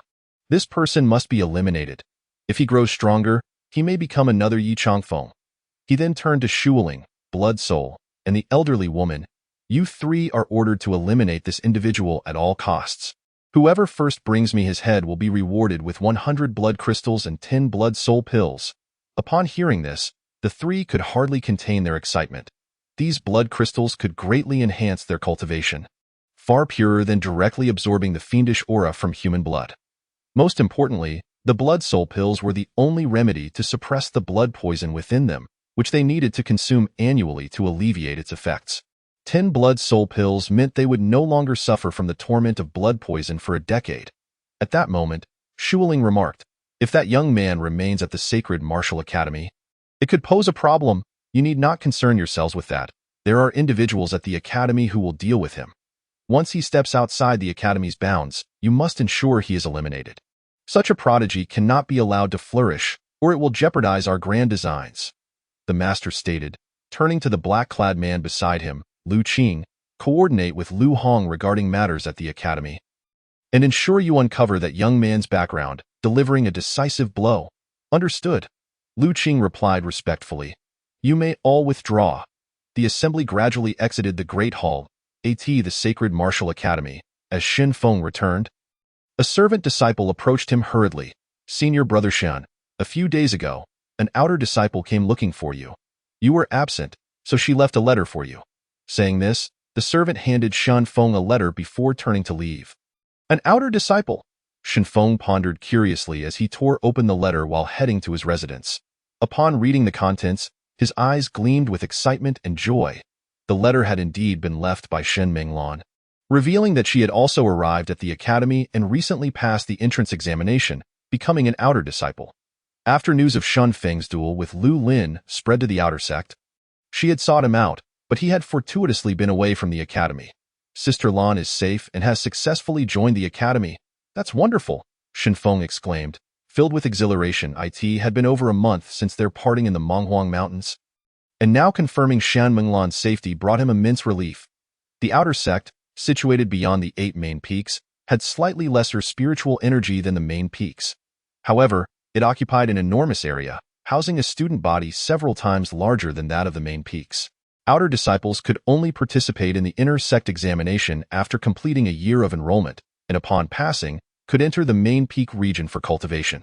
Shunfeng spent over half an hour arriving at the outer sect area, and after inquiring with several students, he finally reached the mountain peak where Shan Minglan resided. That moment, he approached a spacious courtyard, flanked by residences on 3 sides, sufficient for 3 or 4 individuals. Just as he was about to step inside, a cacophony erupted from within. Upon closer inspection, he noticed a group of people gathered before a house, one young man holding a large bouquet of flowers, while the rest of the group shouted, "Come out! Come out!" After a moment, the flower-bearing young man stepped forward and called into the house, "Miss Shin, I am Situyi. Your beauty is like that of a celestial being. I have admired you for a long time. Please grant me an opportunity. Come out! Come out!" The crowd chanted again. Shinfeng furrowed his brows at the scene. This seemed less like a confession and more like coercion. Just then, the door swung open, revealing a beautiful woman with a slender figure dressed in a light blue dress. Upon seeing her, Shinfeng recognized it was Shan Minglan, though she appeared somewhat haggard and her expression was icy. Chapter 41. The flower offering surrounding the courtyard. The crowd continued to swell. As soon as Shan Minglan appeared, the flower-bearing young man advanced, his eyes aflame with eagerness as he smiled. "Miss Shun, please grant me an opportunity." He extended the flowers toward her, while the group of over 10 men cheered, "Agree! Agree!" Shan Minglan's expression darkened. "Young Master Situ, please show some restraint. I cannot accept this. Kindly refrain from disturbing my cultivation." Hearing this, Situ Ye's face fell, unable to believe that he, the second son of the Situ family, was so publicly rejected. "Miss Shin, you should consider carefully. Being my partner will ensure you flourish at the academy." His words carried an implicit threat. Shin Minglan furrowed her delicate brows and coldly replied, "I have no need for that." With that, she turned to retreat into the house. Situ Ye's expression turned grim. "Stop!" He stepped forward quickly, reaching for Shan Minglan's shoulder. Shan Minglan was startled, retreating to maintain her distance from Situ Ye, her voice rising. "What do you intend to do? You ungrateful wench, men! Seize her and take her away." Situ Ye shouted angrily. Instantly, 3 men lunged toward Shin Minglan. At that moment, the crowd gasped as a white figure flashed by. Bang, bang, bang. The 3 men were sent flying out of the courtyard. As the crowd turned their gazes towards the center of the scene, they beheld a young man clad in white, his face adorned with a smile as he strode toward Shin Minglan. "Xiao Feng!" Shin Minglan exclaimed in surprise upon recognizing the approaching figure. With a gentle smile, Shinfeng stepped before her and, under the watchful eyes of the onlookers, lightly draped his arm over her shoulder, addressing her as Sister Lan. At that moment, Situ Yi, witnessing the interaction, furiously demanded, "Who are you? How dare you harm my people?" Shinfeng maintained his gaze upon Shan Minglan, responding with a chuckle, "Sister Lan, such a pest is hardly worthy of pursuing you. Let's go. Xiao Feng, let us retreat indoors to converse." Shan Minglan's expression bore a hint of concern. Situ Yi advanced a step, darkly threatening. "You think you can leave after striking a member of the Situ family? Dream on." Suddenly, Shinfeng waved his right hand. Slap! Situ Yi received a resounding slap across the face. His body propelled backward, crashing against the courtyard wall. Upon falling from the wall, he spat blood, losing several teeth in the process. "Should you dare to disturb my sister Lan again, I'll ruin you. Now leave." Shinfeng spoke with an expressionless demeanor, his words laced with cold finality. Just wait." Situ Yi, both shocked and enraged, scrambled to his feet and fled outside, followed closely by the other dozen men. The onlookers stood in stunned silence. Who is this youth? He even dares to strike Situ Yi. This promises to be entertaining. Situ Yi, who has always acted with impunity, will surely retaliate. The Situ family wields immense influence within the academy. This young man may be in grave danger. The crowd buzzed with speculation. Ignoring their chatter, Shinfeng took Shan Minglan's hand and urged, "Sister Lan, let's proceed indoors to talk." As they walked towards Shan Minglan's residence, a flash of red slipped quietly away from the crowd, eyes filled with resentment. Inside the dwelling, Shan Minglan breathed a sigh of relief. "Xiao Feng, it's wonderful that you are unharmed. That I feared for your safety after the events in the barbaric mountain range. Sister Lan, I am quite resilient." Ha! Following this, the siblings recounted their experiences since their separation. Shen Feng had fallen into a secluded pool during the incident in the barbaric mountain range, while Shen Minglan, along with Lei Ming, had waited by the pool for hours, ultimately departing with Lei Ming when he suggested they leave the area. Upon reaching the ancient wilderness station, they parted ways, and she later traveled alone by cloud ship to arrive at Cangzhou. Shen Feng, observing Shen Minglan, inquired, "Sister Lan, what of that group from earlier? Perhaps you should consider moving to our place." Shen Minglan glanced at him and smiled. "That sounds lovely. I appreciate your concern for your older sister. However, as an outer disciple, I cannot disrupt the rules, and besides, I am unable to cultivate in the main peak area. This place suits me just fine. In a year, I shall surely qualify for the inner sect." Shen Feng assessed Shen Minglan. "Peak of the condensed essence realm?" Shen Minglan nodded. "Indeed. Was that group earlier from the Situ family?" Shen Feng inquired. Upon hearing this, Shen Minglan's expression darkened slightly as she replied, "Yes. Among the four major families, aside from the Yi and Huangfu families, the Situ and Lu families have long been tyrants in the outer sect, each possessing their own factions." Shen Feng's eyes narrowed.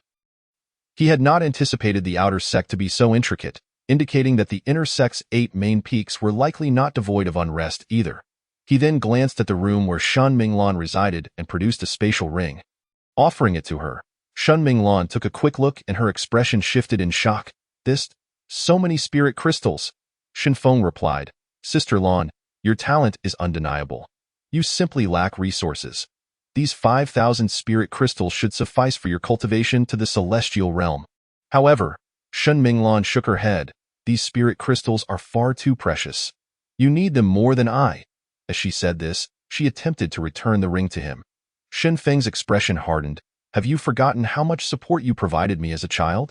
I have not even seen the outside world. Just accept it." Shen Minglan regarded him with a smile. "Very well, I shall accept it. Now that's more like it."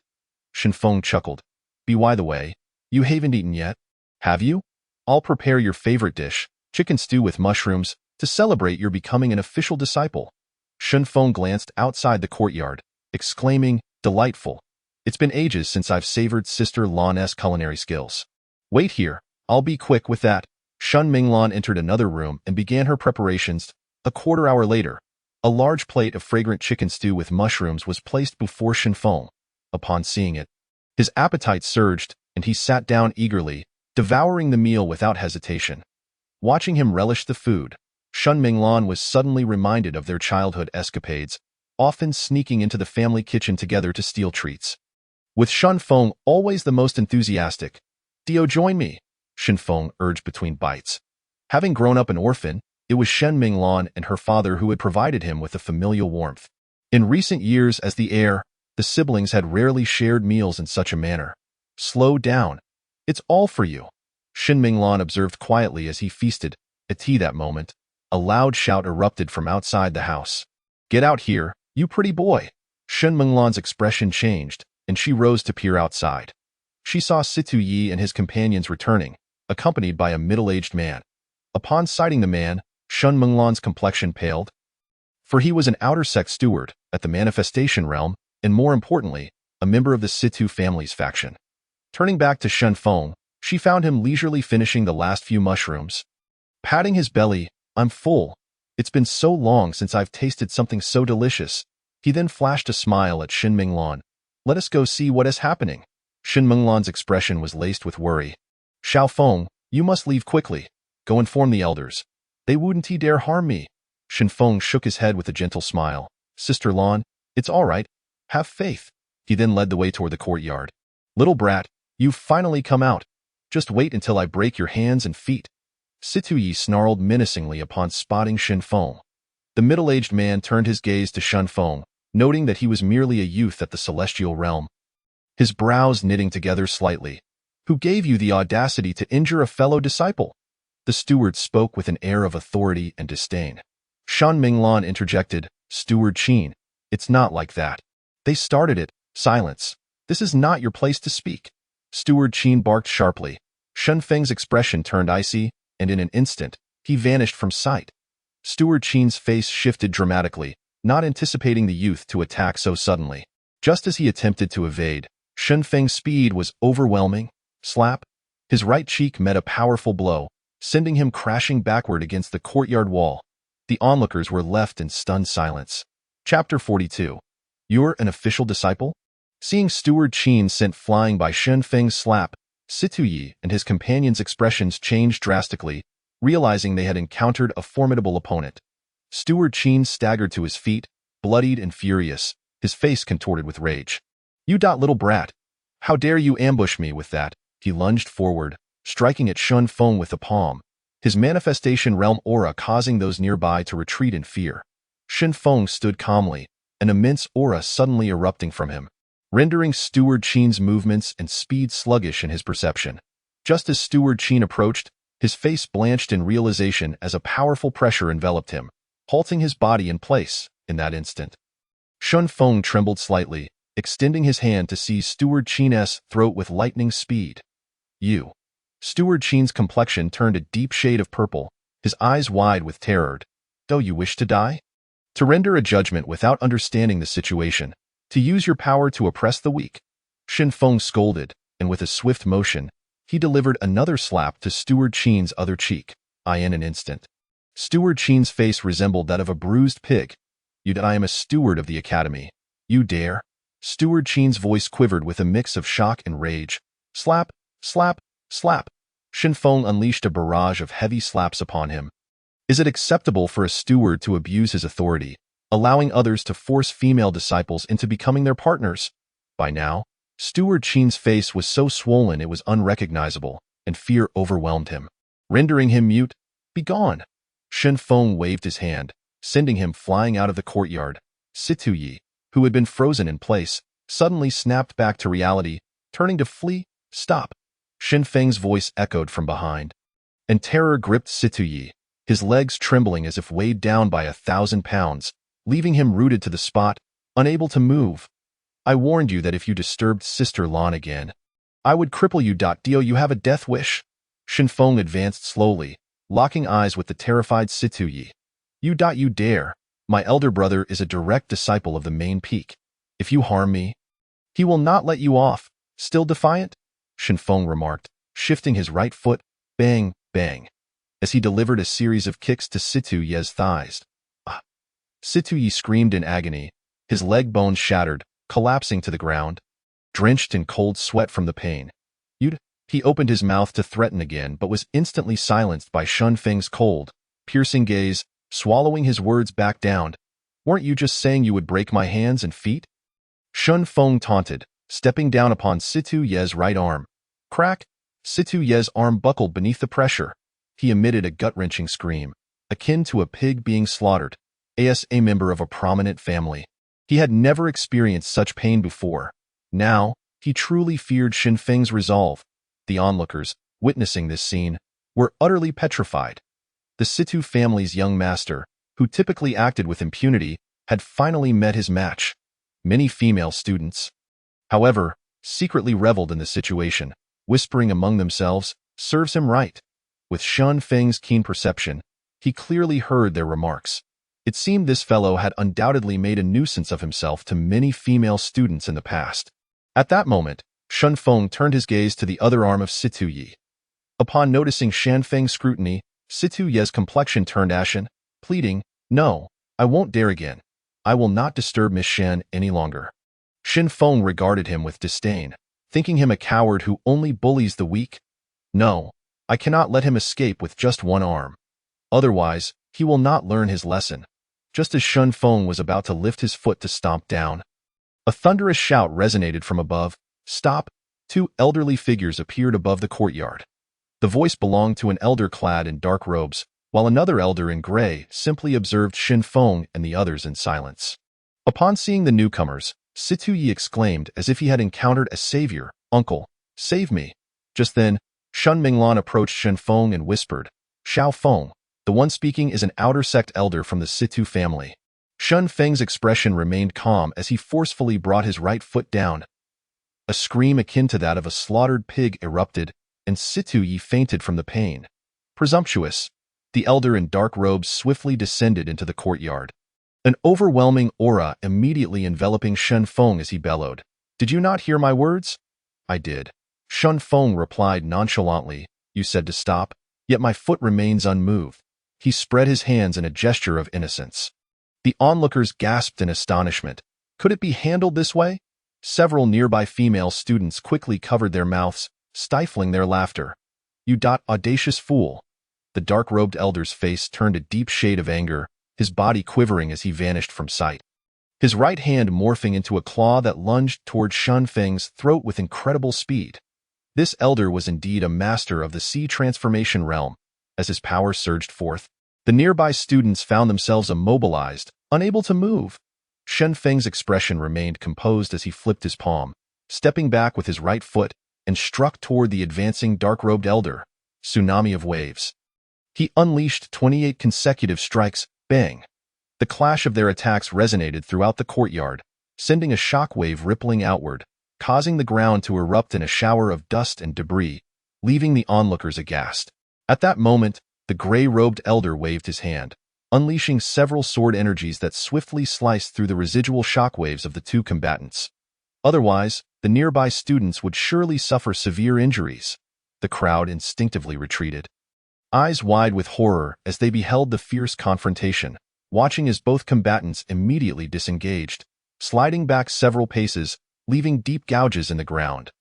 The dark-robed elder's expression was grave as he regarded Shen Feng with astonishment. Astonished that he had been pushed back by a mere junior of the Heavenly Gang realm. This confrontation had left Shun Feng's arm tingling, his right palm trembling as he briefly lost sensation. He mused to himself, "This old man is at least in the late stages of the Sea transformation realm. His strength far exceeds that of the likes of Lu Yin. Indeed, rank is not the sole measure of one's strength." The dark-robed elder, now serious, inquired, "Who are you? Which peak of the outer sect do you belong to?" He had realized that Shen Feng was no ordinary student. Shen Feng replied coolly, "I am Shen Feng, and Guo Xian is my master." The onlookers widened their eyes in astonishment at Shen Feng's identity. Upon hearing his name, the gray-robed elder's expression shifted.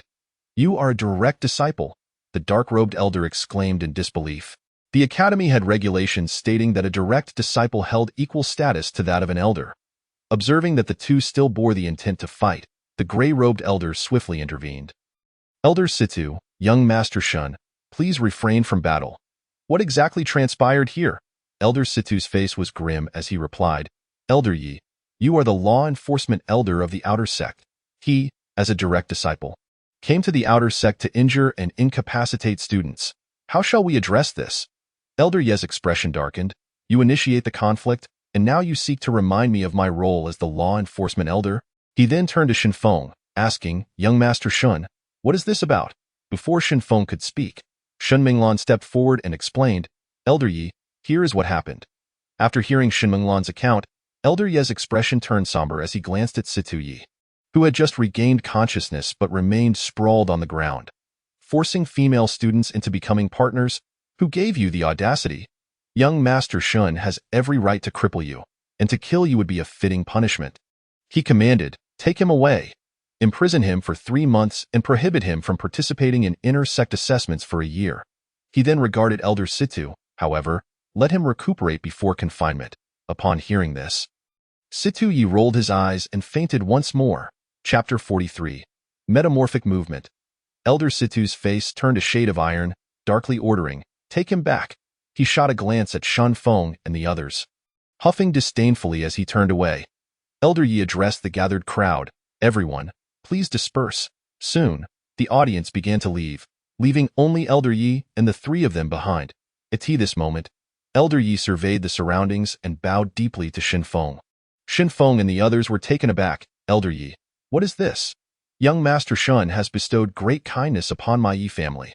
The clan leader has decreed that whenever young Master Shun requires assistance, the disciples of the Yi family shall provide it," Elder Yi said respectfully. Shen Feng smiled, "Elder Yi, you are too gracious." He then glanced at Shen Minglan, adding, "Elder Yi, this is my sister, Minglan. She is currently in the outer sect." "I understand, young Master Shin, do not worry," Elder Yi assured. "I will look after Miss Shun closely while she is in the outer sect."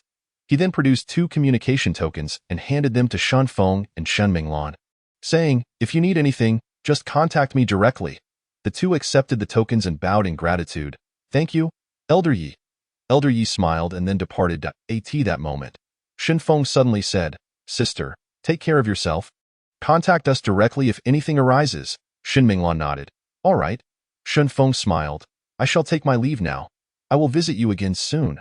Shen Minglan responded, "Next time, I will prepare something delicious for you." With that, Shenfeng waved goodbye and turned to leave. Instead of returning to his residence, he headed directly to the martial arts pavilion. Upon entering the hall on the first floor, just as he was about to retrieve his direct disciple insignia, a middle-aged man approached him. "You are Shenfeng?" Shenfeng was taken aback. "You know me? I am the newly appointed steward. Previously, I was the deputy steward here." The middle-aged man grinned. Realization dawned on Shenfeng. He had eliminated the former steward Liu, and now this deputy had been promoted. No wonder he was so courteous. Shenfeng smiled. "Steward, what shall I call you?" The middle-aged man replied, "My surname is Huangfu." Shenfeng was surprised. "From the Huangfu family?" He then chuckled. "Huangfu steward, it is a pleasure. I wish to select a martial technique. The elders have decreed that young Master Shan may choose 2 martial techniques from the martial arts pavilion each month." Upon hearing this, Shenfeng's heart leaped with joy. "Such treatment? Thank you, Steward Huangfu. No need for formalities, young Master Shan. The martial techniques for direct disciples are on the 3rd floor. You may head up directly." Steward Huangfu replied with a smile. Shenfeng nodded, expressing his gratitude, and then ascended the stairs. Watching Shenfeng's departing figure, Steward Huangfu murmured, "Master Gu has taken in another extraordinary disciple." Soon, Shenfeng arrived on the 3rd floor, looking around to find it spacious, with a long cabinet in the center. Inside the cabinet were many small compartments, each containing a jade slip, presumably detailing martial techniques, alongside brief descriptions. As Shenfeng walked by, he noticed instructions for various techniques: fist techniques, palm techniques, leg techniques, knife techniques, spear techniques, sword techniques, etc., most of which were of the Xin grade. Shenfeng shook his head in disappointment. Having practiced the 9 absolute sword cannon, his standards had risen. Moreover, the waves of 10,000 layers palm technique he practiced was at least of the spirit grade. Upon reaching the opposite side of the cabinet, he found fewer compartments, where some spirit grade techniques began to appear, primarily involving spears, knives, and swords. Suddenly, his gaze fell upon 2 small compartments in the far corner, each containing a dusty jade slip, as if they had not been touched in ages. One description read, "Metamorphic movement. This is a body technique that requires a certain understanding of space to practice, grade unknown." The other read, "Incomplete sword technique. The name of this sword technique is unknown. Grade unknown, containing only 1 form, the rest are missing." Shenfeng pondered. Currently, he lacked a body technique. If he practiced the metamorphic movement, it would enhance his speed of movement, thereby increasing the lethality of his flying sword. While he had no shortage of sword techniques, the techniques in the 9 absolute sword cannon were too powerful for him at present. The voidless sword was his trump card, yet it consumed too much energy. Once used, his combat strength would be nearly depleted, and he would refrain from employing it unless absolutely necessary. Out of pure curiosity, Shenfeng ultimately chose the incomplete sword technique and the metamorphic movement. Just as he was about to leave the 3rd floor, an elder on the top floor opened his eyes wide. "How interesting. It has been years since anyone chose these 2 martial techniques." He actually selected both at once.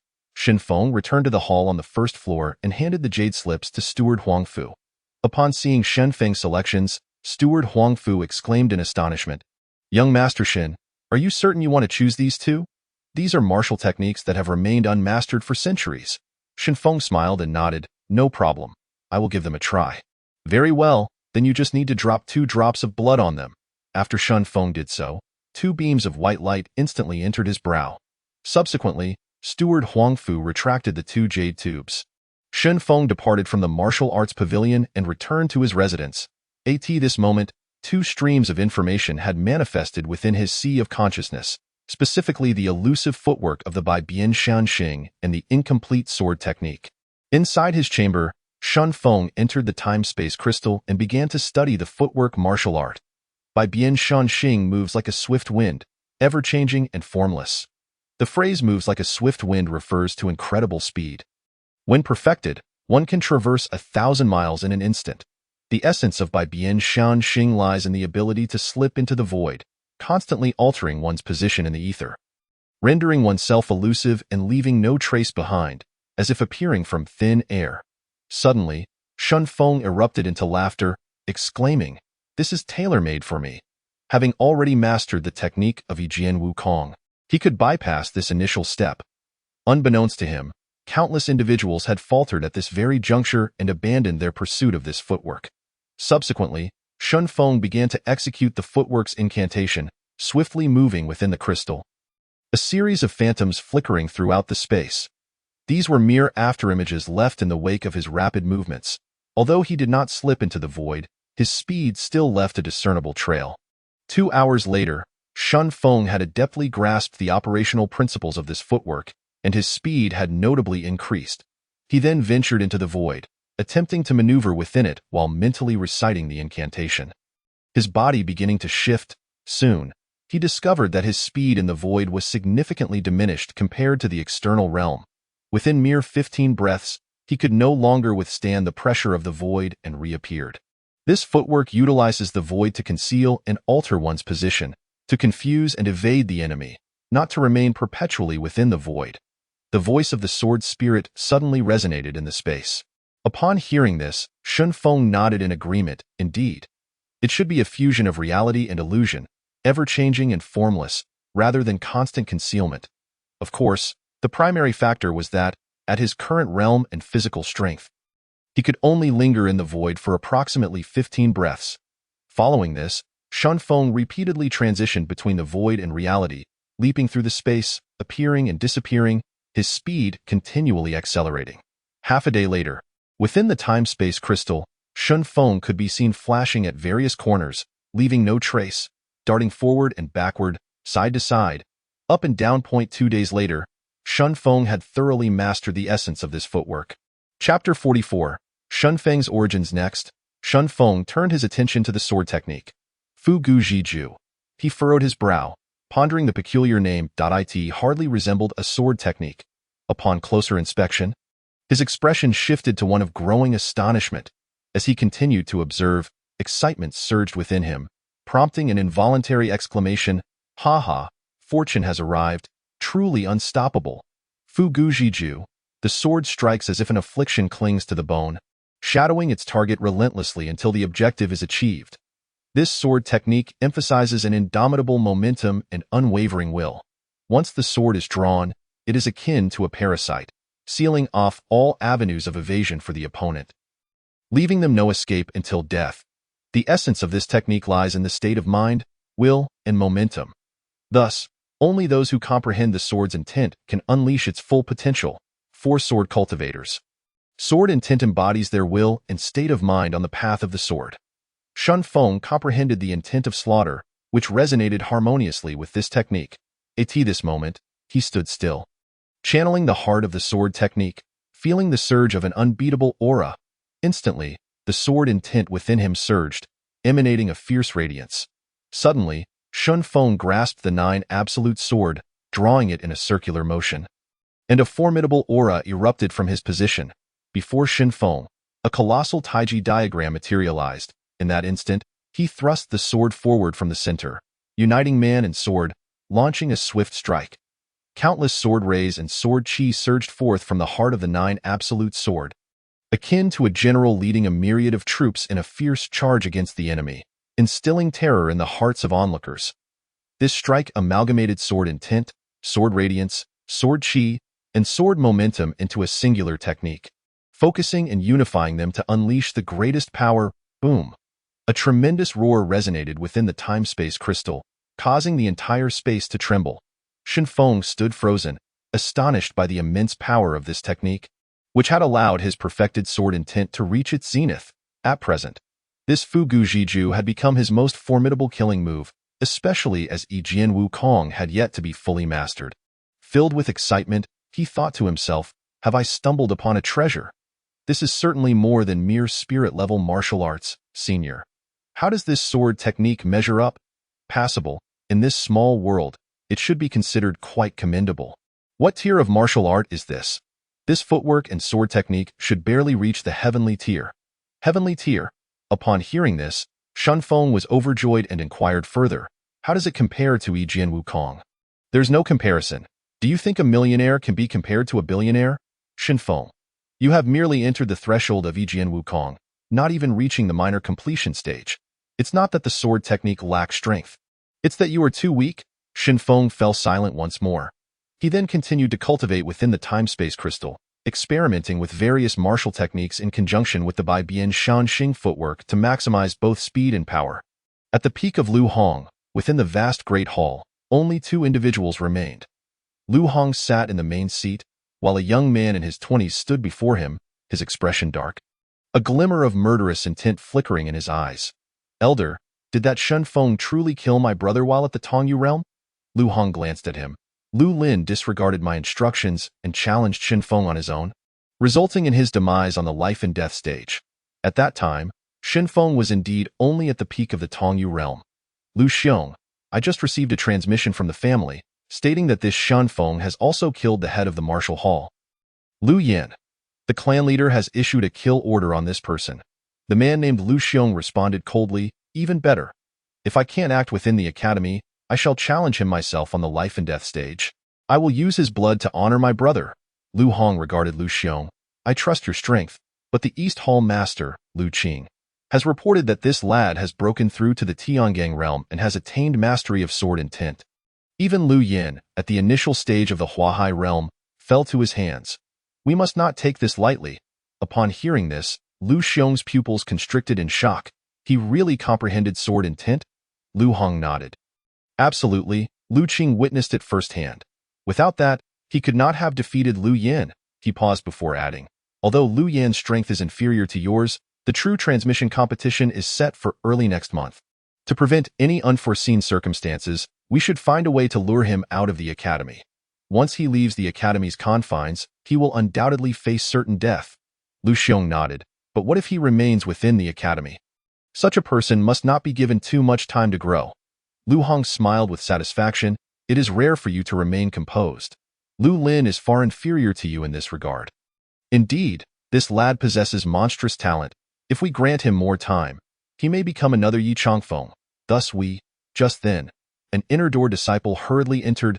Elder, the outer door steward Lu Jun requests an audience. Lu Jun? Why is she here instead of the outer door? She claims to wish to meet with the elder and has brought an outer door student with her. Lu Hong furrowed his brow. Let her in. Yes, moments later, an elderly woman dressed in colorful garments accompanied a young woman clad in red into the great hall. The two bowed. We greet the elder and young master Lu Xiong. Lu Hong regarded them. What brings you here in such haste? The elderly woman, Lu Jun, glanced at the young woman beside her. Elder, she is Lu Fian from the Lu family of Monghuang City. Monghuang City? What sort of place is that? Lu Hong inquired, puzzled. Elder, Monghuang City is a remote small town located near the Barbarian Mountains. Her ancestors were exiled there due to past transgressions, thus she is considered a distant branch of our Lu family. Does this relate to what you wish to discuss today? Lu Hong had clearly discerned that this was not the primary reason for her visit. Lu Jun replied, she knows Shenfeng, as he also hails from Monghuang City. What?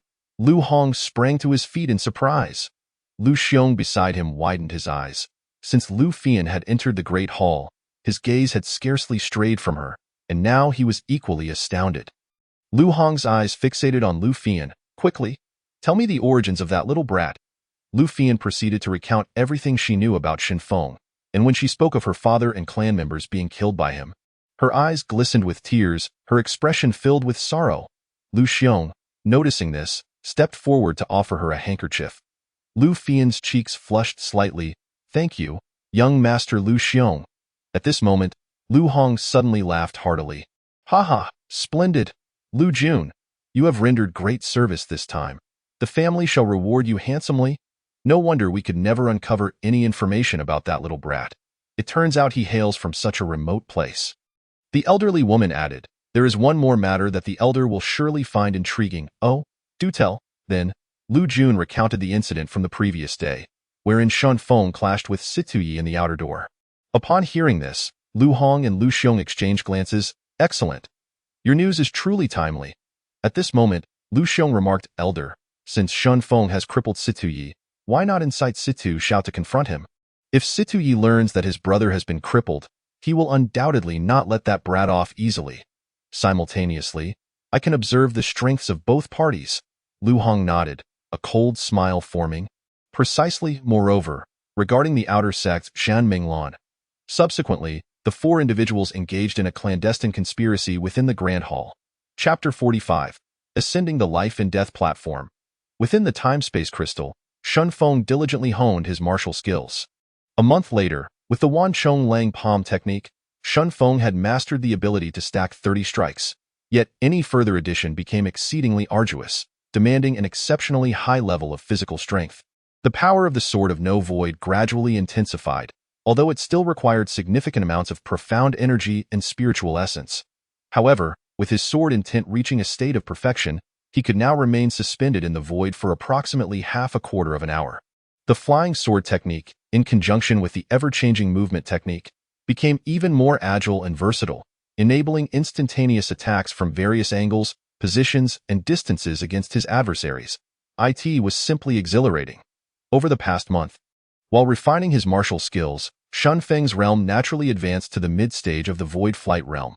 Upon reaching this level, his aura surged, and all 36 of his acupoints were thoroughly opened, allowing profound energy to circulate within his body, enabling him to rise into the air with the grace of a swallow. He could finally fly, but compared to riding a sword, the consumption of profound energy increased by more than tenfold. And his speed was significantly slower. After all, riding a sword was primarily guided by intent, with profound energy as a supplement, and now that his sword intent had reached perfection, his speed on the sword had notably increased. As he concluded his training, evening had fallen, and Shun Feng exited the Grand Hall. Just then, Guo Moxian suddenly appeared a short distance ahead of him. "Finished your training?" Shun Feng replied with a smile and a nod. Guo Moxian glanced at him and remarked, "Not bad. You've reached the Void Flight realm. However, in comparison to those few, your realm is still lacking." Shun Feng inquired, "Are you referring to the other true disciples?" Guo Moxian nodded and then produced a scroll, handing it over. Shun Feng extended his hand to receive it, asking, "What is this?" "Information about the other true disciples. Familiarize yourself with it. Know your enemy and yourself, and you will be prepared for the true disciple competition at the beginning of next month," Guo Moxian explained. Shun Feng nodded, suddenly asking, "When will Xiao Shui emerge from her seclusion?" "It should be soon. Her physique is unique. This time in seclusion should yield a significant breakthrough. That girl has great talent in spear techniques. I hope she can make a breakthrough in her understanding this time," Guo Moxian said, pride evident on her face. "You both are remarkable. However, the sword path is not my forte. If you have any questions, you may consult Elder Yi. He is currently the most proficient in sword techniques within the academy." Shun Feng naturally understood she was referring to Yi Changqing and nodded. "Disciple understands. All right. Focus on your cultivation during this period. Unless necessary, do not leave the academy," Guo Moxian said, waving her hand as she turned to depart. Upon returning to his residence, Shun Feng unrolled the scroll to examine it. Contained the rankings of the top 5 true disciples. 1. Gu Yuan, Transformation Sea Realm, personally taught by the Academy Head. 2. Huangfu Yi, Cave Void Realm, personally taught by the Huangfu Family Head. 3. Yeu, Cave Void Realm, personally taught by the Yi Family Head. 4. Situ Xiao, Cave Void Realm, personally taught by the Situ Family Head. 5. Lu Xiong, Cave Void Realm, personally taught by the Lu Family Head. Meanwhile, atop the Situ Family Peak, a young man clad in green was seated with closed eyes, emanating an immensely powerful aura. After a quarter of an hour, that aura began to retract, gradually stabilizing. This individual was Situ Xiao, the 4th-ranked true disciple from the previous competition. At that moment, an elder suddenly appeared a short distance away. The newcomer was Situ Mao, the head of the Situ Family Peak. "Well done. After 3 months of seclusion, you have finally broken through to the Transformation Sea Realm. Do you have confidence in entering the top 3 in this upcoming true disciple competition?" Situ Xiao slowly stood up, his eyes gleaming with confidence. "I cannot claim the first position, but I am certain I can break into the top 3 this time." Situ Mao nodded. Jia Yuan's esteemed disciple is indeed formidable, having claimed the top spot for 2 consecutive sessions. Thus, the competition for the other 2 spots will be exceedingly fierce. As the two conversed, an inner sect disciple approached respectfully. "Greetings, Elder and young Master Xiao. Is there something you need?" Situ Mao inquired. The inner sect disciple looked at Situ Xiao and said, Young Master Xiao, yesterday, there were rumors in the outer sect that Situ Yi had his limbs disabled. What? Who did this? Situ Xiao exclaimed in a fit of rage. The inner sect disciple then recounted the incident of Xin Feng disabling Situ Yi, adding, the rumor also states that at that moment, Situ Yi mentioned your name. Yet Xin Feng seemed completely indifferent. Bang! Situ Xiao struck a nearby tree, shattering it into splinters, his voice filled with fury. How outrageous! How dare they disable my brother? A newly initiated true disciple dares to act so arrogantly. I shall not let him go unpunished. Situ Mao frowned slightly after hearing this. He had heard of Xin Feng, who was a newly accepted disciple of Guimo Xian and had recently defeated Lu Lin on the life and death platform. However, Situ Xiao was certainly not comparable to Lu Lin, yet a sense of unease lingered in his heart. The academy had its regulations, and with the true disciple competition approaching, one must not act recklessly. Situ Mao stated sternly.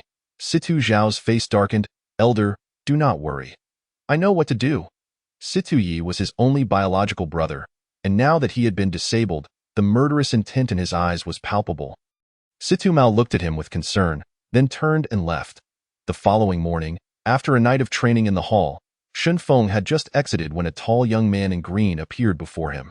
The man had a cold and composed demeanor, arms crossed over his chest, and his dark eyes fixed intently on Xin Feng. You are Xin Feng? Xin Feng nodded. And you are?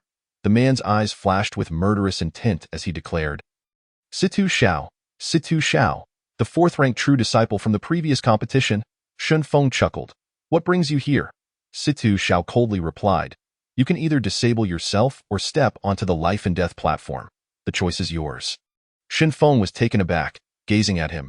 Situ Xiao. Situ Yi. You are Situ Ye's brother? Situ Xiao replied grimly. Who gave you the audacity to disable my brother? Choose. Xin Feng shook his head calmly. Very well. Situ Xiao scrutinized him, disdain evident in his voice. So, will you do it yourself, or shall I? Xin Feng replied nonchalantly. You are overthinking it. I am referring to the life and death platform. Let us go. Situ Zhao's eyes narrowed slightly. A cold smile forming. You have some spirit with that. He turned and soared towards the low hill as he turned. A smirk tugged at his lips. He truly feared Xin Feng would back down from the life and death platform, as that would be utterly dull. Xin Feng trembled slightly, ascending into the air and swiftly following towards the life and death platform. Right or wrong? He felt no need to explain. In the world of martial arts, reason is always conveyed through the strength of one's fists. You harbor murderous intent towards me. I shall not allow you to live. Soon, the two arrived at the low hill, and curiously, the area was now blossoming with flowers and trees. Surrounding the high platform at the summit, the once barren landscape had transformed into a lush and vibrant scene. Xin Feng was astonished, wondering if this was due to his earlier retrieval of the Golden Dao. Before long, news of the duel between Xin Feng and Situ Xiao on the life and death platform spread throughout the main peak area. As the crowd gathered around the life and death platform, the numbers swelled, and within half an hour, it was densely packed, leaving no room for even a drop of water to spill. In the air, numerous elders and peak masters observed from their respective peaks, with the true disciple competition imminent. A life and death duel between true disciples naturally drew the attention of all parties. Chapter 46. Kill one upon sight. It is this Xin Feng once more. He had just faced off against the Lu family, and now he has provoked the genius of the Situ family. It is said that Xin Feng disabled Situ Zhao's brother. Situ Xiao will undoubtedly not let this go. Situ Xiao is a true disciple ranked 4th. So it is likely that Xin Feng will not last long. That is not necessarily the case. Do not forget how Lu Lin met his end last time. Situ Xiao is not comparable to Lu Lin. Sure. Do not speak carelessly. Have you not noticed Lu Xiong over there? Be cautious. Trouble may arise from your words. Xin Feng stood on the life and death platform, his expression as tranquil as still water at that moment. Hearing the discussions around him, he raised his gaze. He spotted a man and woman standing atop a massive stone 100 feet away. The man wore a flamboyant long robe and was gazing at Xin Feng with a smile that was not quite a smile. It was Lu Xiong. When Xin Feng's gaze fell upon the woman in red beside Lu Xiong, his eyes widened in shock. That woman was none other than Lu Fian. What is she doing here? He had not seen her during his visit to the Lu family in Menghuang City. So how did she end up with Lu Xiong? A multitude of questions flooded Shunfeng's mind, accompanied by an unsettling premonition. This is bad. She must have learned that Lan Jie is in the outer sect. Lan Jie could be in danger. She likely informed the Lu family of our backgrounds. In an instant, Shunfeng's expression shifted. Lu Fian glared at Shen Feng with eyes full of resentment, her expression as dark as water. Lu Shtong, noticing Shan Feng's demeanor, remarked, Fian, your strategy is indeed effective. Your sudden appearance has disrupted his state of mind. Faced with Situ Xiao now, he is undoubtedly doomed. Xiong Gu. I want to watch him suffer a tragic end here. Lu Fian declared fiercely. The two were incredibly close, and it was evident to any discerning observer that their relationship was far from ordinary. Atop a main peak, Gu Mo Xian furrowed her brows, her gaze piercing through the clouds and mist, fixed on Shun Feng and Situ Xiao on the life and death platform. What is this scoundrel up to? I instructed him to diligently cultivate and prepare for battle, yet he has dared to engage in a life and death duel with Situ Xia. At that moment, Elder Xing appeared beside her, inquiring about the situation. How could Shen Feng have encountered Situ Xia? Was this arranged by you? Gu Emosian shook her head, her expression slightly tense, stating that the specific reasons remain unclear. Elder Xing gazed toward the arena of life and death, contemplating whether to intervene. Jiu Emosian furrowed her brows, asserting that she had previously declared not to interfere in the conflicts among the younger generation. Elder Xing glanced at her and sighed. At that moment, Gu Emosian added, I have faith in him. He would not act without certainty. I believe in him as well. A voice came from behind them, revealing Yi Changqing approaching slowly. A genius who has comprehended the essence of the sword would not easily perish. Elder Xing shook his head, remarking that Situ Xia's combat prowess is formidable, and he had heard that Situ Xia had just broken through to the Transformation Sea realm, possessing the strength to compete for the top 3 positions. Upon hearing this, both Gu Emosian and Yi Changqing's expressions grew grave. On the arena of life and death, Situ Xia smirked slightly, looking at Shun Feng and inwardly reflecting, having just broken through. I shall use you to solidify my cultivation. I hope you are not too weak, or it would be exceedingly dull. At this moment, Shun Feng had shifted his gaze from Lu Fian, fixing his eyes on Situ Xia as he awaited the elder's announcement to commence. His heart had already flown to the outer sect. He must promptly inform Shen Minglan to guard against Lu Fian's collusion with the Lu family against her. Just then, an elder appeared in the sky above the arena. Shen Feng suddenly inquired, Elder, may we begin? The elder, taken aback, had intended to announce the academy's rules, but, upon Shun Feng's questioning, simply replied, Go ahead. Situ Xia clasped his hands behind his back, gazing at Shun Feng with a smile. Rest assured, I won't let you die too. Just then, a streak of sword light flashed through the arena, darting straight towards Situ Xia with unparalleled speed. Situ Xia was taken aback, not expecting Shun Feng to strike suddenly. His expression darkened. With no time to evade, he instinctively swung a punch. His aura of the Transformation Sea realm was fully revealed, and he was no ordinary practitioner. Ranked 4th on the True Inheritance list. His talent and combat power were peerless, however. In that split second of striking, he was horrified to realize something was amiss. He noticed Shun Feng had inexplicably vanished from his sight. Bang! He shattered the incoming sword energy with his punch. Yet before he could complete his move, he felt a lethal threat emanating from behind. Situ Xia, true to his rank as 4th on the True Inheritance list, reacted swiftly. Before he could turn around, a golden shield of profound energy enveloped his back. Bang! A sword energy struck the shield, disintegrating upon impact. Situ Xia swiftly turned, only to have his face change drastically in an instant.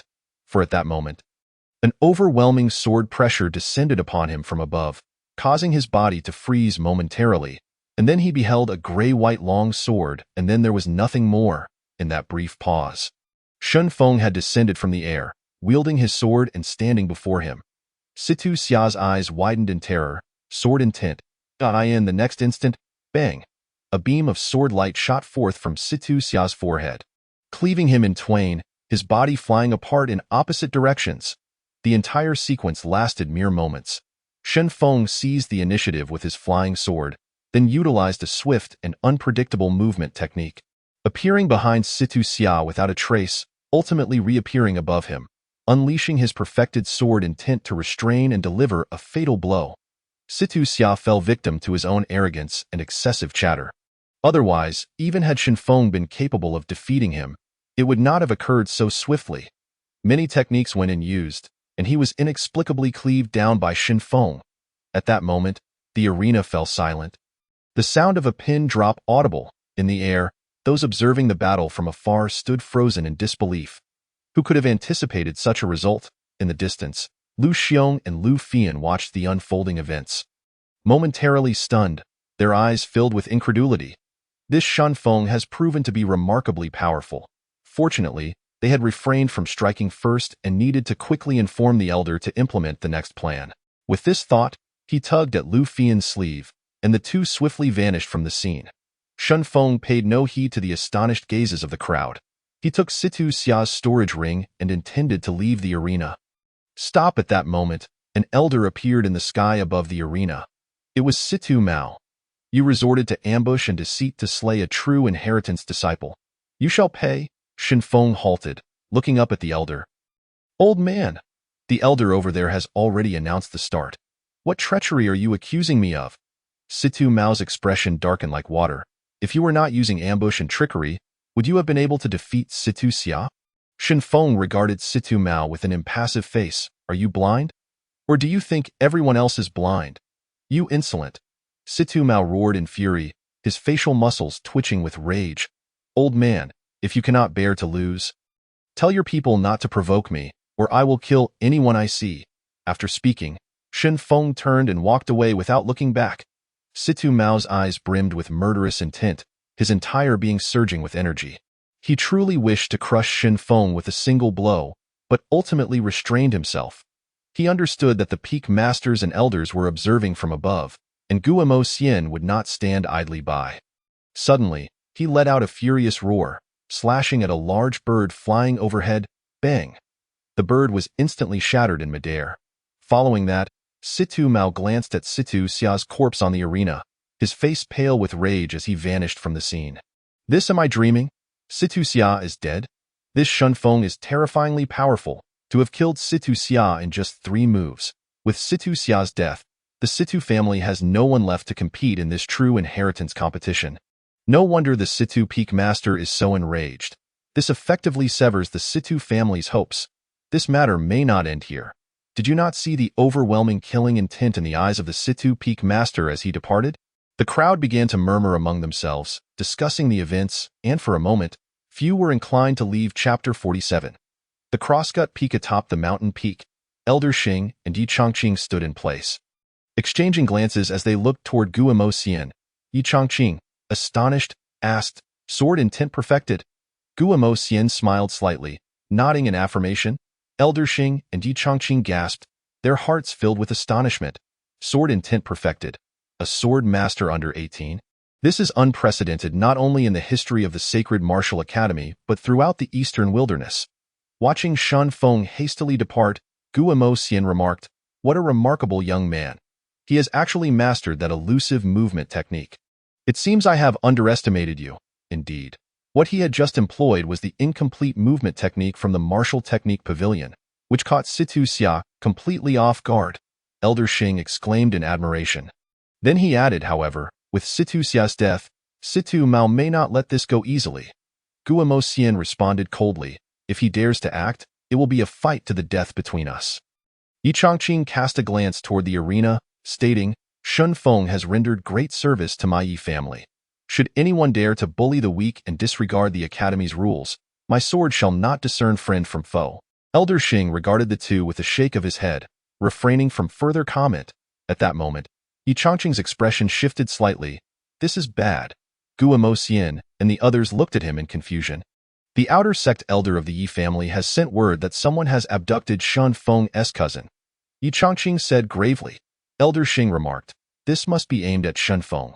Guamo Xian's expression darkened instantly, and with a tremor of his form, he soared toward Shen Feng's residence. A quarter of an hour earlier, Shen Feng had just left the arena of life and death and was on his way to the outer sect. Suddenly, he received 2 messages, one from the outer sect elder Yi, stating that Shen Minglan was missing and there might be trouble. The other was a voice message from Shun Minglan's communication talisman, which was that of a man, delivering a single sentence. If you wish to save her, come to the Crosscut Peak outside Sangzhou City. Delay, and her corpse will be delivered to you, Lu Ruyan. The Lu family. Shun Feng's expression darkened immensely, his eyes ablaze with murderous intent as he swiftly took to the skies, flying towards the Zhangzhou direction. From the sacred martial academy to Zhangzhou, flying through the air would take approximately a day, passing through an ancient forest along the way. This ancient forest was vast and boundless, with towering ancient trees and various rare birds and beasts frequently appearing. Deep within the forest, countless rare spiritual herbs thrived. The Crosscut mountain range lay just beyond this primordial forest, separating it from Zhangzhou City. An hour later, Shun Feng had left the confines of the sacred martial academy. Soaring through the air toward Zhangzhou City, at that moment, the voice of the sword spirit echoed in his mind. Someone is following you. How many? What is their cultivation level? Shun Feng, maintaining his speed, inquired in his heart. One person, at the initial stage of the divine origin realm. Xin Feng's brow furrowed slightly. He had only just exited the academy and was already being targeted by such a formidable opponent. Truly, they regard me highly. To send a divine origin realm expert right off the bat. Xin Feng accelerated, transforming into a beam of sword light, darting ahead. He certainly had not considered escaping the pursuit of a divine origin realm practitioner. But given that the opponent had abducted Shen Minglan, he would dare to venture into the Dragon's Lair and Tiger's Den, and the ultimate target was likely him, not Shen Minglan. Now, I am in the light, while the enemy is in the dark. However, perhaps due to consideration of the experts from the Sacred Martial Academy, the pursuing individual had yet to make a move. Thus, Shun Feng sailed through the skies with his sword for half a day. At this moment, he was already tens of thousands of miles away from the Sacred Martial Academy, and what lay before him was an expansive range of mountains. Boundless and vast, this was the territory of the ancient forest, where, in the distance, one could occasionally hear the calls of birds and the roars of beasts. Just then, a presence from behind suddenly grew closer. Xin Feng's expression tightened. Was he finally about to make his move? The next moment, an elderly man clad in black and shrouded in a dark veil appeared before him. The newcomer dared not reveal his true face. His eyes shrouded in shadows, exuding a murderous intent that sent chills down one's spine. Xin Feng stared at the black-clad elder, his gaze narrowing slightly, and scoffed, a master of the divine origin realm. Yet you sneak around, afraid to show your true self. The black-clad elder approached slowly, his voice raspy. Kid, today, no one can save you. The hoarse tone was evidently affected, aimed at concealing his identity. Xin Feng scrutinized the advancing elder. What is this? You can't wait for me to reach my destination before making your move. The elder replied coldly. Kid, I know you are stalling for time. Prepare to meet your demise with that. A tremendous pressure enveloped Xin Feng, followed by the elder unleashing a palm strike from a distance. The speed was astonishing. Before the fierce wind from the palm strike even reached him, Xin Feng felt a sense of suffocation. This was the might of the divine origin realm. Bang! The palm strike collided with the air, producing a thunderous sonic boom. Yet, Xin Feng suddenly vanished from his spot. The black-clad elder was taken aback. Spinning around but failing to catch sight of Xin Feng, his eyes were filled with both shock and confusion. He had disappeared into thin air. Subsequently, he rapidly spread his divine sense in all directions but found nothing. Instantly, the elder's face turned extremely grim. To let Xin Feng slip away right under his nose, this boy surely harbored great secrets. After sweeping his divine sense around for a moment, the elder suddenly trembled and darted forward. In a short while, he returned, scanning the surroundings again, yet still found nothing. Filled with perplexity, the black-clad elder finally sped away towards Zhangzhou. Not long after he left, Xin Feng reappeared, having just evaded into the void. Nearly reaching his limit, had the elder lingered any longer, he would have had to reveal himself. Without further delay, Xin Feng immediately mounted his sword and, with a few flickers, vanished into that space, racing towards the Hengduan Mountains. 2 hours later, Xin Feng arrived at the territory of Zhangzhou. From a distance, he beheld a long mountain range lying alongside the ancient forest. Crossing this mountain range would take less than an hour to reach the largest city in the eastern wasteland. Sangzhou City, on this mountain range, stood a colossal peak, said to be the highest in the eastern wasteland. Legend has it that eons ago, a great battle took place here, resulting in the peak being cleaved in two by a single sword strike. Xin Feng's destination this time was precisely this Hengduan Peak. Senior, please help to conceal my presence, Xin Feng thought to himself. The sword spirit replied, I can only maintain this for half an hour. You must manage it well. Xin Feng nodded in understanding. With that, he transformed into a beam of sword light, soaring towards the distant Hengduan Mountains. A quarter of an hour later, a flat summit appeared in Xin Feng's line of sight. He landed on the ground, masking his presence, and swiftly made his way towards Hengduan Peak. Soon, he arrived at a spacious peak top, which was adorned with ancient trees and blooming flowers. Suddenly, beneath a massive tree, Xin Feng saw Shen Minglan bound by thick ropes, hanging from the branches, her face pale, her grayish dress stained with blood. At that moment, her head hung low, seemingly unconscious, her body swaying gently in the breeze beneath the giant tree. Witnessing this scene, Xin Feng's expression twisted into a savage snarl, his eyes brimming with palpable murderous intent. There were ambushes, at least dozens of people, and in the sky, for powerful presences lingered, all at the divine origin realm at the very least. The voice of the sword spirit resounded suddenly. Chapter 48, Battle with Divine Origin Realm. Upon hearing this, Xin Feng's eyes narrowed. He must approach before his presence was revealed and save Shen Minglan. The opportunity was fleeting. With this thought, his figure slowly disappeared from his location, employing the windwalking transformation technique, and in the next moment, he instantly reappeared atop a nearby tree. After repeating this a few times, he was soon within 100 yards of Shen Minglan. Just then, dozens of black-clad figures suddenly materialized around Xin Feng. He had been discovered. One of the black-clad figures was about to speak when suddenly, two beams of sword light shot forth from Shan Feng's hands, and in the blink of an eye, he vanished from sight. Swish, swish, two black-clad men were cleaved in half, blood and entrails splattering, and before the others could react, Xin Feng had instantaneously moved into their midst, his sword rising and falling, the 9 absolute swords slicing through 3 more black-clad figures. These individuals were at most at the Void Realm and posed no threat to Xin Feng. They were swiftly dispatched. The remaining men were taken aback, retreating in alarm, too frightened to advance again. Xin Feng had no desire to linger in battle. He swiftly approached Shen Minglan, and with a flash of sword light, severed the ropes binding her and caught her in midair. Upon inspecting Shen Minglan's condition, a surge of rage and intense murderous intent surged from Shen Feng. Shen Minglan was covered in injuries. Nearly a third of her bones broken, with a gaping wound in her shoulder, and she was barely clinging to life. These brutes, how could they be so ruthless? Shen Feng's bloodshot eyes slowly closed, then abruptly snapped open, the murderous intent within them chilling. His face bore not only a grimace but a hint of madness. Send her into the time and space crystal to aid her recovery. The sword spirit's voice suddenly echoed. Xin Feng was taken aback. Is that possible? In the next moment, a golden light enveloped Shen Minglan, and she vanished from his sight. He sensed it. Indeed, Shen Minglan had appeared within the crystal. Xin Feng's heart immediately relaxed. He had not anticipated that the crystal could harbor living beings. This made things much easier. Xin Feng gradually stood up, his eyes filled with murderous intent, coldly scanning the surrounding black-clad figures. Just then, 4 powerful presences suddenly emerged before Xin Feng. He raised his gaze and was astonished to find the Grand Protector of the Blood Shadow Temple, Xueling, the Second Protector, Xuehun, and the Fifth Protector, the red-robed Elder Woman. Additionally, the black-clad Elder who had been tailing him since the Sacred Martial Academy was among them. The foremost figure, Xueling, glanced at Xin Feng. Kid, you managed to evade our perception and approach.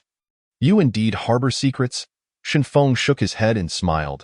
You Blood Shadow Temple truly overestimate me, dispatching 4 divine origin realm experts and resorting to such despicable tactics. It seems you have no regard for your reputation. Xueling's grayish-white face betrayed no emotion. Engaging in verbal sparring will not save your life. The Blood Shadow Temple values success and failure above all else. To eliminate a talent like you is indeed a source of delight. Xin Feng, at this moment, remained surprisingly calm. So, does that mean there's no escape for me today? Ha ha, escape? Xin Feng, If you are willing to surrender to our temple and disclose your secrets, I might consider sparing your life. Ling's eyes were devoid of emotion as he regarded Feng. To him, the youth before him was no different from an insignificant ant. At that moment, the black-clad elder interjected, "Grand Protector, he is stalling for time. This boy's movements are strange. We must not underestimate him." Ling glanced at the elder, chuckling, "Oh, does he think he can escape from our grasp?" Before he could finish his sentence, Feng's figure suddenly vanished from where he stood. Simultaneously, sword lights flickered around, appearing without any discernible pattern in various corners. With each flash, another black-clad figure fell to the ground. Within mere moments, 7 or 8 had collapsed, some decapitated, others with throats slashed or foreheads pierced. The group of black-clad men were terrified, hastily retreating towards Ling and the others. They realized Feng was not an opponent they could contend with, as his movements and flying swords were far too enigmatic. They could scarcely catch a glimpse of his shadow. Ling observed this, his eyes narrowing slightly, and he chuckled, "Interesting. He can momentarily vanish into the void. He is indeed a prodigy." Saying this, he launched a punch towards a certain direction, the force seemingly small, yet where the punch landed, the void instantly shattered. Bang! The area of the void shattered, revealing Feng's figure, and at that moment, the fist's power struck him, sending him flying dozens of yards away. He crashed into the underbrush, feeling as if his body had been shattered. Soon as he landed, he spat out several mouthfuls of blood. Gradually, he stood up, his face grave. The force of that punch was terrifying, shattering the void and sending him reeling. This was the strength of the divine origin realm? "Senior, how could he detect me?" Feng inquired in his heart. "This individual has reached the pinnacle of the divine origin realm. He can sense certain forces of nature. Your current ability to vanish into the void is not yet flawless." The sword spirit responded. Ling took a few steps forward, smiling. "Feng, it's futile. Either reveal your secret or perish." Feng glared at him. "What do you wish to know?" Ling asked. "Why are you not fearful of the Blood Shadow Temple's bloodthirsty aura?" Feng glanced at the 4 individuals before him and chuckled lightly. "Because my physique is unique. My parents blessed me with a fine constitution." Ling's expression darkened, and he coldly retorted, not willing to speak, "Then I shall personally search your soul." Saying this, he raised his hand, and a blood-red claw mark shot towards Feng at incredible speed, simultaneously enveloped by a tremendous oppressive force. Feng felt his body being suppressed, and his expression twisted fiercely. Sword intent surged from him, instantly breaking through that oppressive force, followed by a powerful palm strike. 10,000 heavy waves. He unleashed 30 consecutive strikes. The power far exceeded his previous capabilities. Boom. The crimson claw marks clashed with the palm prints, producing a muffled sound that reverberated throughout the arena.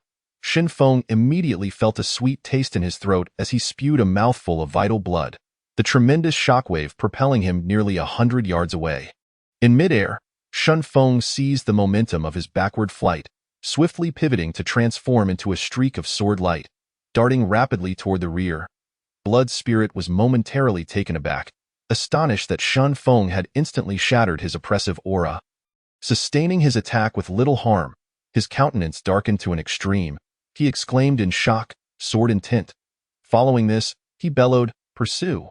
Feng's current speed with the sword was significantly faster than that of the Void Realm. Yet, just as he had barely flown out of the Hengduan Peak, within mere moments, Blood Spirit and his 3 companions had caught up. Feng gazed ahead at the boundless ancient forest, his mind racing, and he dove downward at breakneck speed.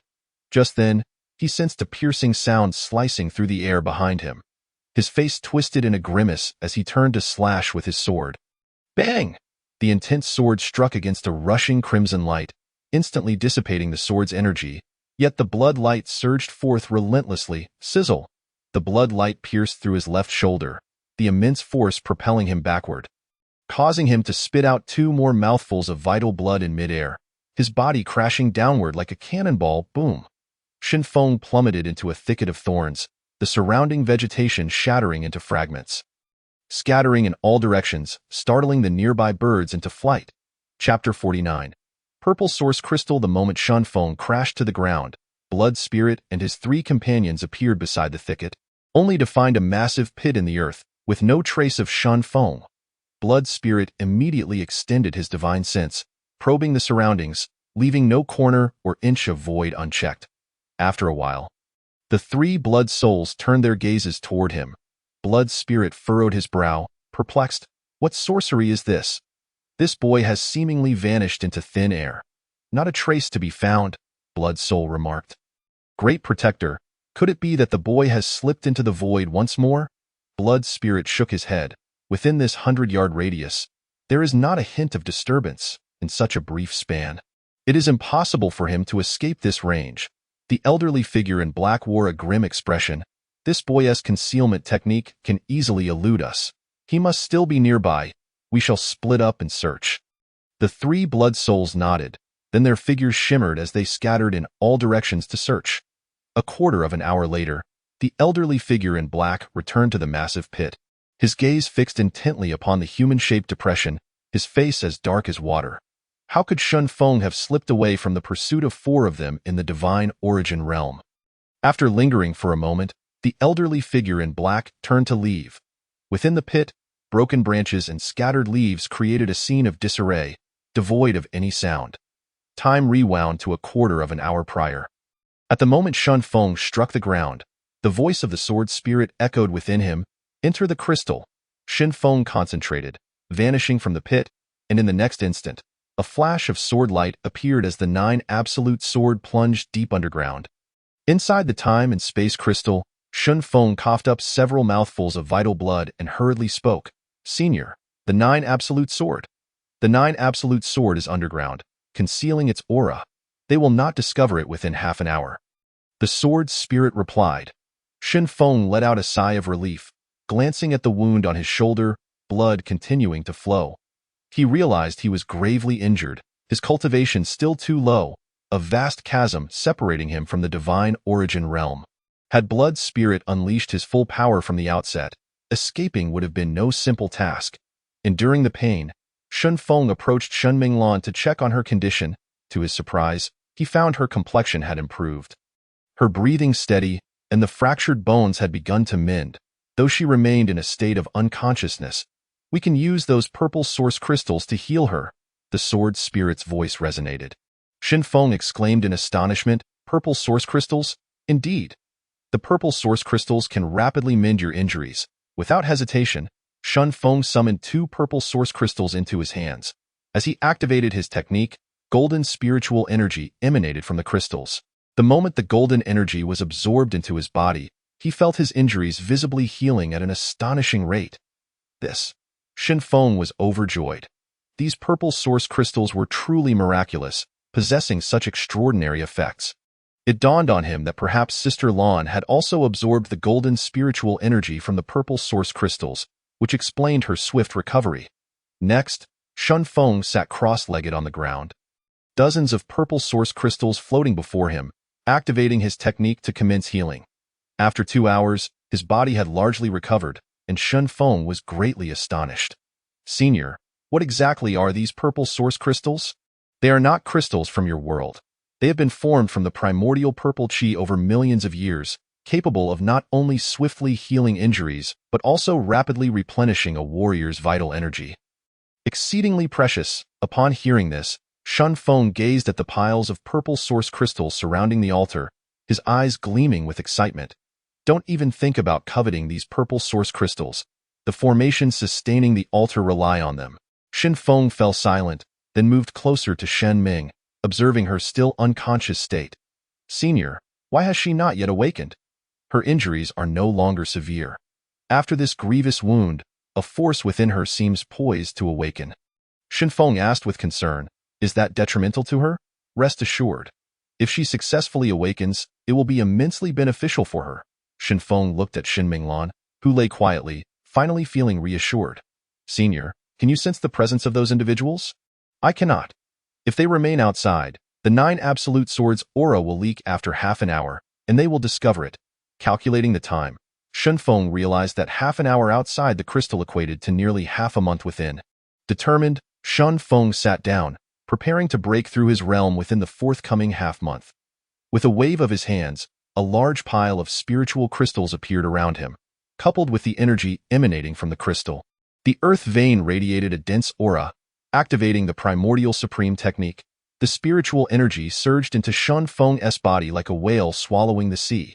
His 5 spiritual roots operated autonomously, converting vast amounts of spiritual energy into vital energy that settled within his dantian, increasingly accumulating and repeatedly impacting against the barriers of his realm. 5 days later, Shun Feng's aura surged dramatically, his cultivation finally breaking through a barrier to reach the late stage of the Sky Sovereign realm. Another 10 days passed, and Shun Feng's aura increased significantly once more, achieving the pinnacle of the Sky Sovereign realm. Within half a month, he had broken through 2 minor realms, and Shun Feng finally came to a halt. Time was of the essence. He needed to depart this place before his aura leaked. In the next moment, Shun Feng exited the crystal, his form trembling as he transformed into a streak of sword light, bursting forth from the ground. Arriving in the thicket, Shun Feng glanced at the clear blue sky. They should still be nearby, perhaps lying in wait along the route to the sacred martial academy. Suddenly, a smirk appeared at the corner of his mouth as he looked toward the direction of Zhangzhou City, then took flight, heading toward the other side of the Hengduan mountain range. Just as he departed, less than a quarter of an hour passed before a shadow appeared beside the pit. It was the elderly figure in black. He had not strayed too far, remaining vigilant within the forest's 1,000-yard perimeter. There is the boy's aura. He has indeed lingered here, crafty little fellow. Humph! Let us see where you can flee with that. The elderly figure in black transformed into a shadow and pursued. Shun Feng soared toward Zhangzhou City, and after half an hour, a series of thunderous booms erupted ahead.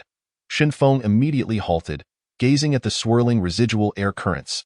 Such fluctuations indicated a fierce battle involving at least one warrior of the divine origin realm. And not just one. Just as he pondered whether to take a detour, a sharp sound of slicing air suddenly approached from behind him. Startled, he instinctively shifted to the right, simultaneously striking out with his palm. Bang! A fist imprint whizzed past him, the powerful shockwave causing Shun Feng to stagger backward repeatedly, his entire hand going numb, a sweet taste filling his throat as he bled from the corner of his mouth.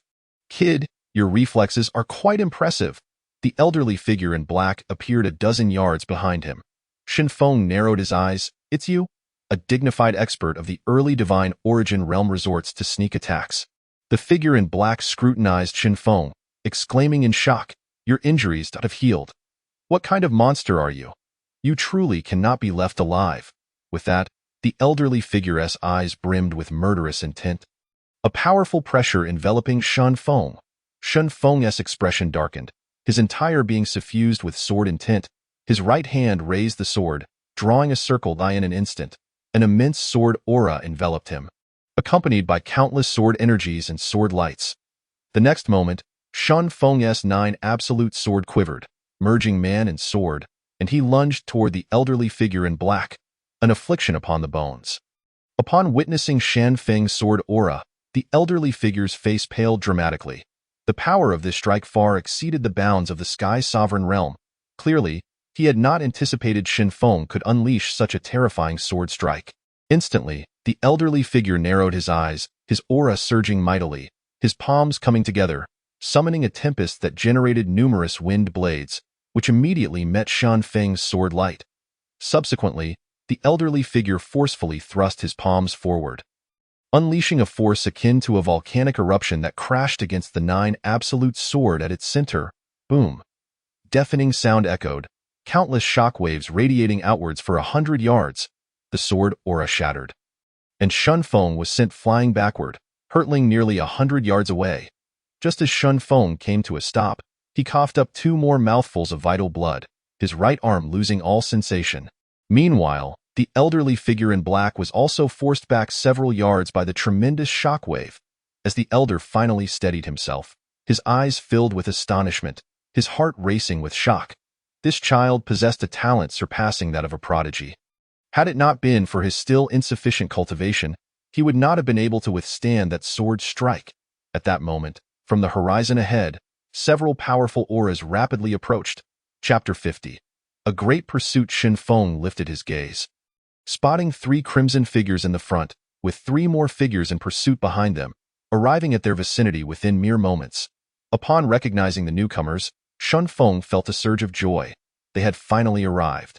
In the next moment, the 3 pursuers caught up to Shen Feng, namely Gu Mo Xian, Yi Changqing, and Elder Xing. Shortly after Shun Feng left the academy, he had sent a message to Gu Mo Xian.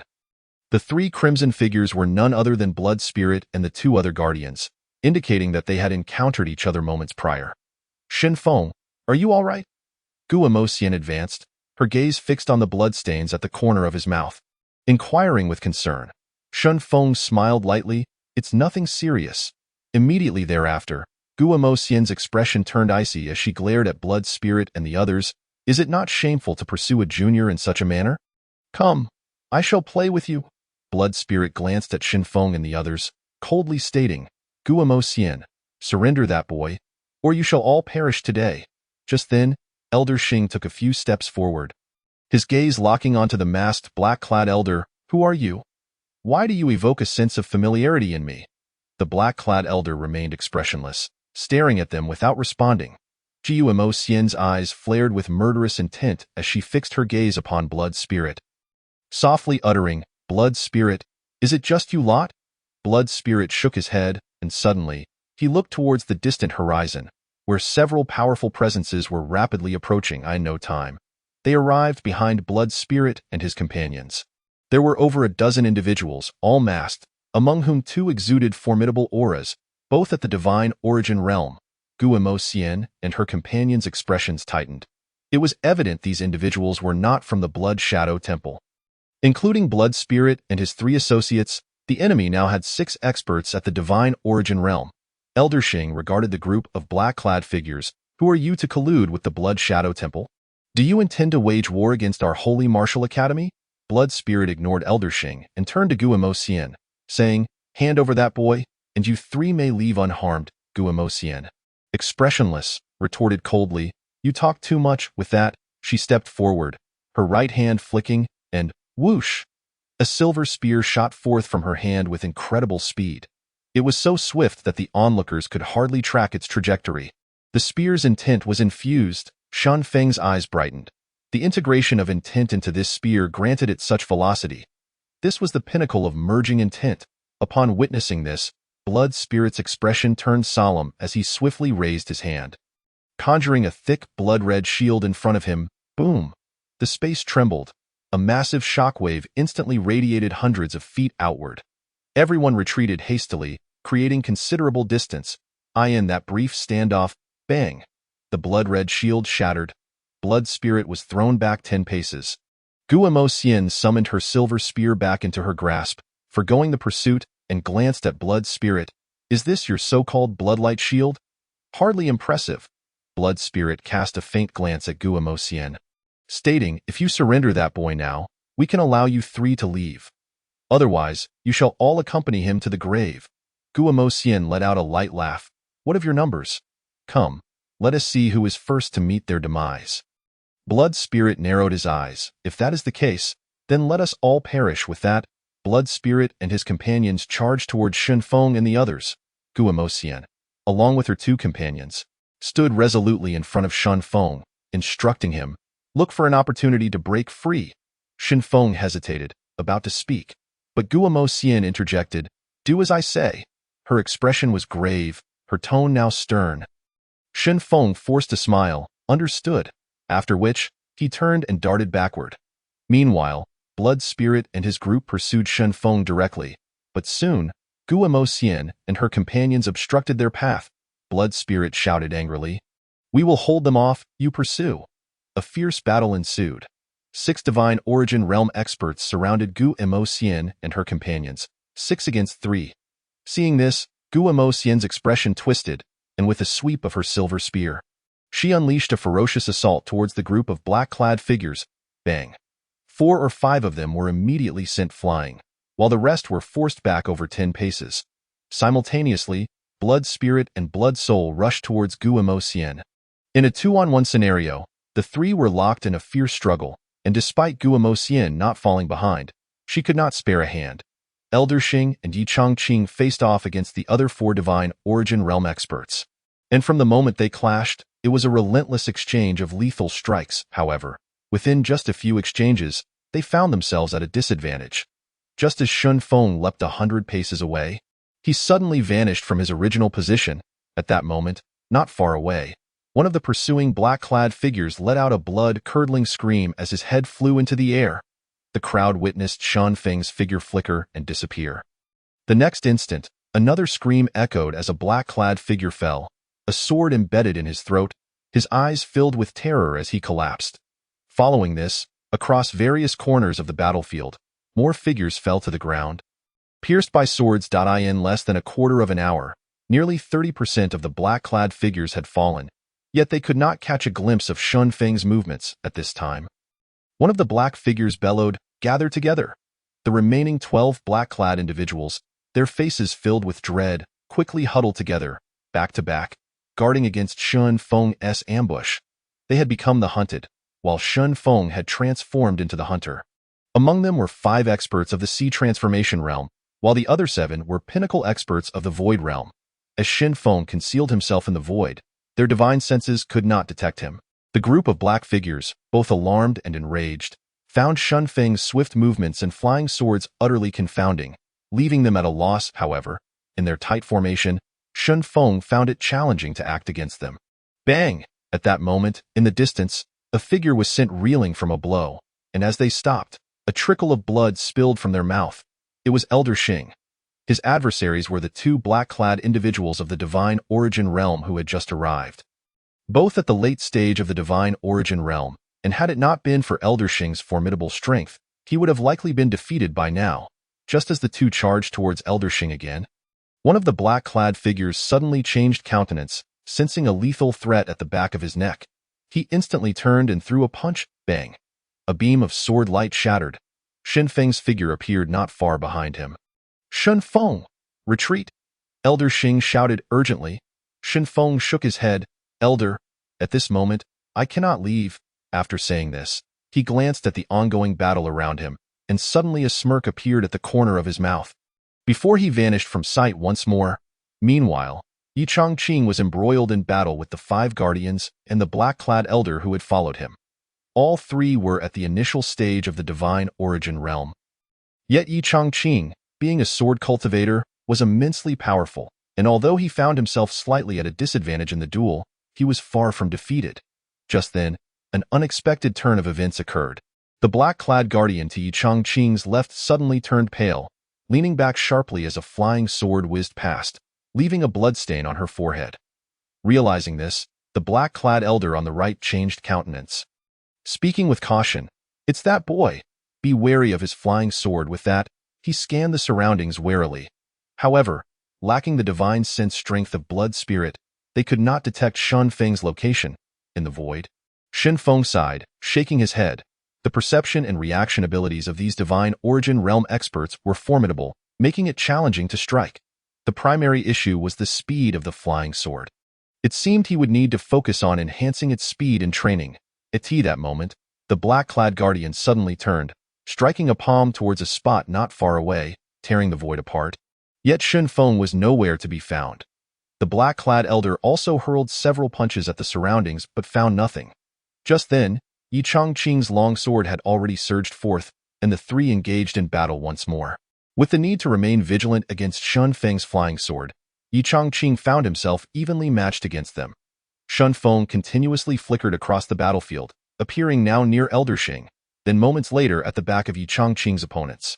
Due to the need to guard against Shun Feng's ambush, the battlefield had reached a stalemate. In the distance, due to Blood Spirit's prior injuries from the Yi family, Guo Xian was locked in a fierce battle against Blood Spirit and Blood Soul. Although she was at a disadvantage, her opponents found it equally challenging to defeat her. Thus, after nearly half an hour, a powerful aura suddenly emerged from the clouds above, and a figure instantaneously materialized at the edge of the battlefield. Chapter 51. The scheme of the Liu family. The newcomer was an elder with snow-white hair, clad in a crimson robe, his eyes sharp as an eagle, emanating an oppressive aura that enveloped everyone present. The master, Blood Spirit, and the others rejoiced, not expecting the master to personally arrive, and they all halted. Guo Xian and her companions were taken aback upon seeing the newcomer, Lu Long. The individual was none other than Lu Long. The current head of the Lu family, Elder Xing's expression shifted dramatically as he exclaimed, "Lu Long, the master? You are the master of the Blood Shadow Temple?" Upon hearing this, Guo Moxian and Yi Changqing's faces turned grave. At that moment, the masked black-clad figures removed their black veils. Upon seeing the faces of the three masked divine origin realm experts, Elder Xing gasped, "Lu Hong, Lu Qing, Lu Jian. It is you. The Lu family has colluded with the Blood Shadow Temple." "They are not merely colluding. The Blood Shadow Temple was founded by the Lu family," Guo Moxian interjected abruptly. Elder Xing and Yi Changqing exchanged glances with Blood Spirit and the others, who now stood respectfully behind Lu Long. Not only had Lu Qing and Lu Jian, two masters of the Lu family, appeared, but Lu Long had also come in person, indicating that the Lu family's schemes were far from ordinary. Lu Long cast a dismissive glance at Shen Feng and the others, a faint smile appearing. "Good. If I kill you for, the Holy Martial Academy would likely suffer a loss of 30% of its strength. Even if it is exposed, it would be worth it?" Elder Xing retorted angrily. "Lu Long, you harbor grand ambitions. You have plotted for so many years. What do you intend to do? Do you think you can shake our Holy Martial Academy with your numbers?" At this moment, Lu Hong stepped forward. "Elder Xing, do you think the Academy is still a united front?" "Lu Hong, you traitor. As the peak master of the Academy nurtured you, and you now assist in such treachery."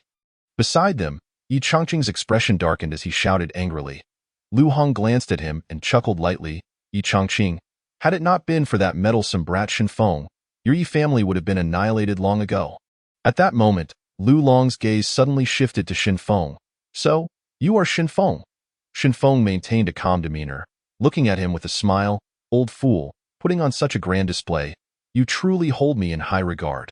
Lu Long's eyes gleamed intensely as he fixed his stare on Shen Feng, as if attempting to see through him. "Indeed, you have comprehended the sword intent and achieved great perfection, with such strength at the Sky Sovereign Realm. If I do not eliminate you today, you may jeopardize my grand plans in the future." He continued, "However, I am curious. Why do you not fear the bloodlust of my divine hall?" Shen Feng smiled. "What do you think?" Lu Long, expressionless, replied, "Reveal the secrets you possess and join the divine hall, and I may consider sparing your life." Shen Feng shook his head and laughed. "Join the Blood Shadow Divine Hall? Old man, you must be dreaming." Lu Long's expression darkened as murderous intent flickered in his eyes. Then, prepare to die with that, he extended his hand forward, and an immense pressure instantly enveloped Shen Feng, rendering him immobile. Even his sword intent could not break free from that binding. Simultaneously, a handprint shot towards Shen Feng with incredible speed, its momentum unassuming yet as swift as lightning. Just then, a figure appeared before Shen Feng, Guo Moxian. With a fierce expression, she brandished her silver spear and swept it towards the approaching handprint. Bang! The handprint shattered, and a tremendous force sent Guo Moxian flying nearly 100 yards away. She was not merely retreating. She was propelled backward. As she came to a halt, a trickle of blood escaped from the corner of her mouth. Guo Moxian's face turned grave. "You are in the tribulation realm." Hearing this, Elder Xing and Yi Changqing exchanged shocked glances. Lu Long had actually crossed that threshold and reached the tribulation realm. In all of Donghuang, the only known individual in the tribulation realm was the ancient dean of the Holy Martial Academy. The leaders of the other prominent families had been stuck at the peak of the divine origin realm for decades, if not centuries, without making progress. Who would have thought that Lu Long would be the first to break through? This would undoubtedly disrupt the power balance in Donghuang, especially with the Blood Shadow Divine Hall that Lu Long was secretly cultivating. The Lu family's strength was now nearly on par with the Holy Martial Academy. Most critically, the Lu family had ingrained themselves in the Holy Martial Academy for many years, infiltrating all aspects of power. Elder Xing's expression darkened immensely. It seemed today would be anything but favorable. For Lu Long had dared to expose the Blood Shadow Divine Hall, and they would surely not let them off lightly. Lu Long looked at Guo Moxian with surprise. "You are quite impressive. Having comprehended the spear intent, it is a shame you have not achieved great perfection. Your mindset lacks something, hindering your progress over the years." Guo Moxian wiped the blood from the corner of her mouth and snarled. "Come, let me experience just how formidable the tribulation realm truly is." As she spoke, She transformed into a beam of spear light, merging her body and spear, and shot towards Lu Long with ferocity. Lu Long remained expressionless. "You are still far from it." Before his words faded, he waved his right hand, causing the surrounding air to erupt, then delivered a light palm strike. Countless palm prints formed a straight line, and in an instant, they overlapped to create a colossal palm imprint aimed at Guillemot Xian. 10,000 waves, Shin Feng exclaimed in disbelief. Lu Long had actually used the Lu family's 10,000 waves palm technique, and its might and power surpassed Shin Feng's by at least tenfold. He had unleashed nearly 100 overlapping palm strikes, infused with the might of heaven and earth. Bang! As Shin Feng's voice fell, a thunderous explosion reverberated throughout the arena. Instantly, a figure was sent hurtling backward over 100 yards. That person was none other than Guillemot Xian. As she retreated, she spat out several mouthfuls of blood, her face pale, clearly suffering severe injuries. In stark contrast, Lu Long stood unmoved, a pillar of stability. Though the Tribulation Realm was only one major realm above the Divine Origin Realm, the gap in power was indeed vast. Before Guillemot Xian could stabilize herself, Lu Long raised his hand and pressed down, delivering another palm strike. The fierce palm force was even more intense than before, instantly locking down Guillemot Xian's space. "Not good," Elder Xing cried out. Simultaneously, he and Yi Chongqing vanished from their spot, rushing towards the palm imprint. But the next moment, bang, bang. Elder Xing and Yi Chongqing were both struck by the palm imprint, their powerful forces sending them flying.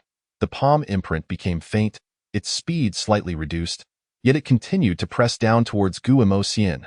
Just then, Shin Feng drew his sword and traced a circle, merging his being with the sword, instantly enhancing his sword momentum as he lunged towards the palm imprint. Bone-penetrating claw. Upon seeing Shin Feng's sword technique, Lu Long's eyes narrowed, and his heart trembled. Swish! Shin Feng's sword pierced through the palm imprint, scattering it, while all the sword lights were instantly engulfed by the palm force. Simultaneously, the residual force from the palm strike sent Shin Feng flying several dozen yards away. Just as he was about to crash to the ground, a purple shadow appeared behind him, catching him and gently lowering him to the ground. "Are you all right?" Guillemot Xian asked, supporting him. Shin Feng shook his head. "I won't die, but this old man is too strong." He coughed, and a mouthful of blood spurted out. Guillemot Xian glared at Lu Long and the others, her face pale and serious. "Wait for an opportunity to break out." Shin Feng shook his head. "No," Guillemot Xian retorted angrily. "Listen to me. There is no need for all of us to die here. We must expose the Lu family's conspiracy." Shin Feng looked at her, his eyes reddening, then glanced at Xueling and the others before suddenly shaking his head and smiling. "It seems we won't be leaving. If we are to die today, we will die together. If we perish, I will drag him down with me." Guillemot Xian stared at him, momentarily speechless, then suddenly smiled. "Good lad. I did not misjudge you." With that, she abruptly pushed Shin Feng, propelling him towards Yi Chongqing. Simultaneously, Guillemot Xian shouted, "Take him away." She then raised her spear, pointing it at Lu Long, her entire being radiating spear intent. Standing like a straight lance, Lu Long, seeing this, chuckled lightly. "Leave? None of you will escape today." Chapter 52. Driven to desperation with that, Lu Long's figure trembled, and he launched a punch towards Guillemot Xian. As the punch was unleashed, the void shattered, and the overwhelming pressure descended. Just then, a gray shadow rapidly appeared in front of Guillemot Xian, his entire being swelling as he shot towards Lu Long. It was Elder Xing, bellowing, "Gu Minter, you all hurry and retreat." He surged forward, his aura skyrocketing several times, crashing into Lu Long. Guillemot Xian shouted in alarm, "Old Xing, come back." Lu Long, witnessing Elder Xing's inflated form, changed his expression and immediately withdrew his fist, raising his hand to conjure a blood-colored shield in front of him. Boom! At that moment, a deafening explosion erupted in the arena, and a powerful shockwave instantly obliterated the surrounding space for over 100 yards. The onlookers were sent reeling back several hundred yards, their faces filled with horror as they gazed at the epicenter of the explosion. Guillemot Xian and the others looked on, their faces filled with rage and despair. Soon, from the explosion's center, a figure emerged slowly, blood trickling from the corner of his mouth. It was none other than Lu Long. Seeing this, Guillemot Xian thought to herself, "Not good." She quickly turned and, with a swift movement, appeared in front of Shenfeng and Yi Chongqing, slicing through the void, causing the three to vanish in an instant.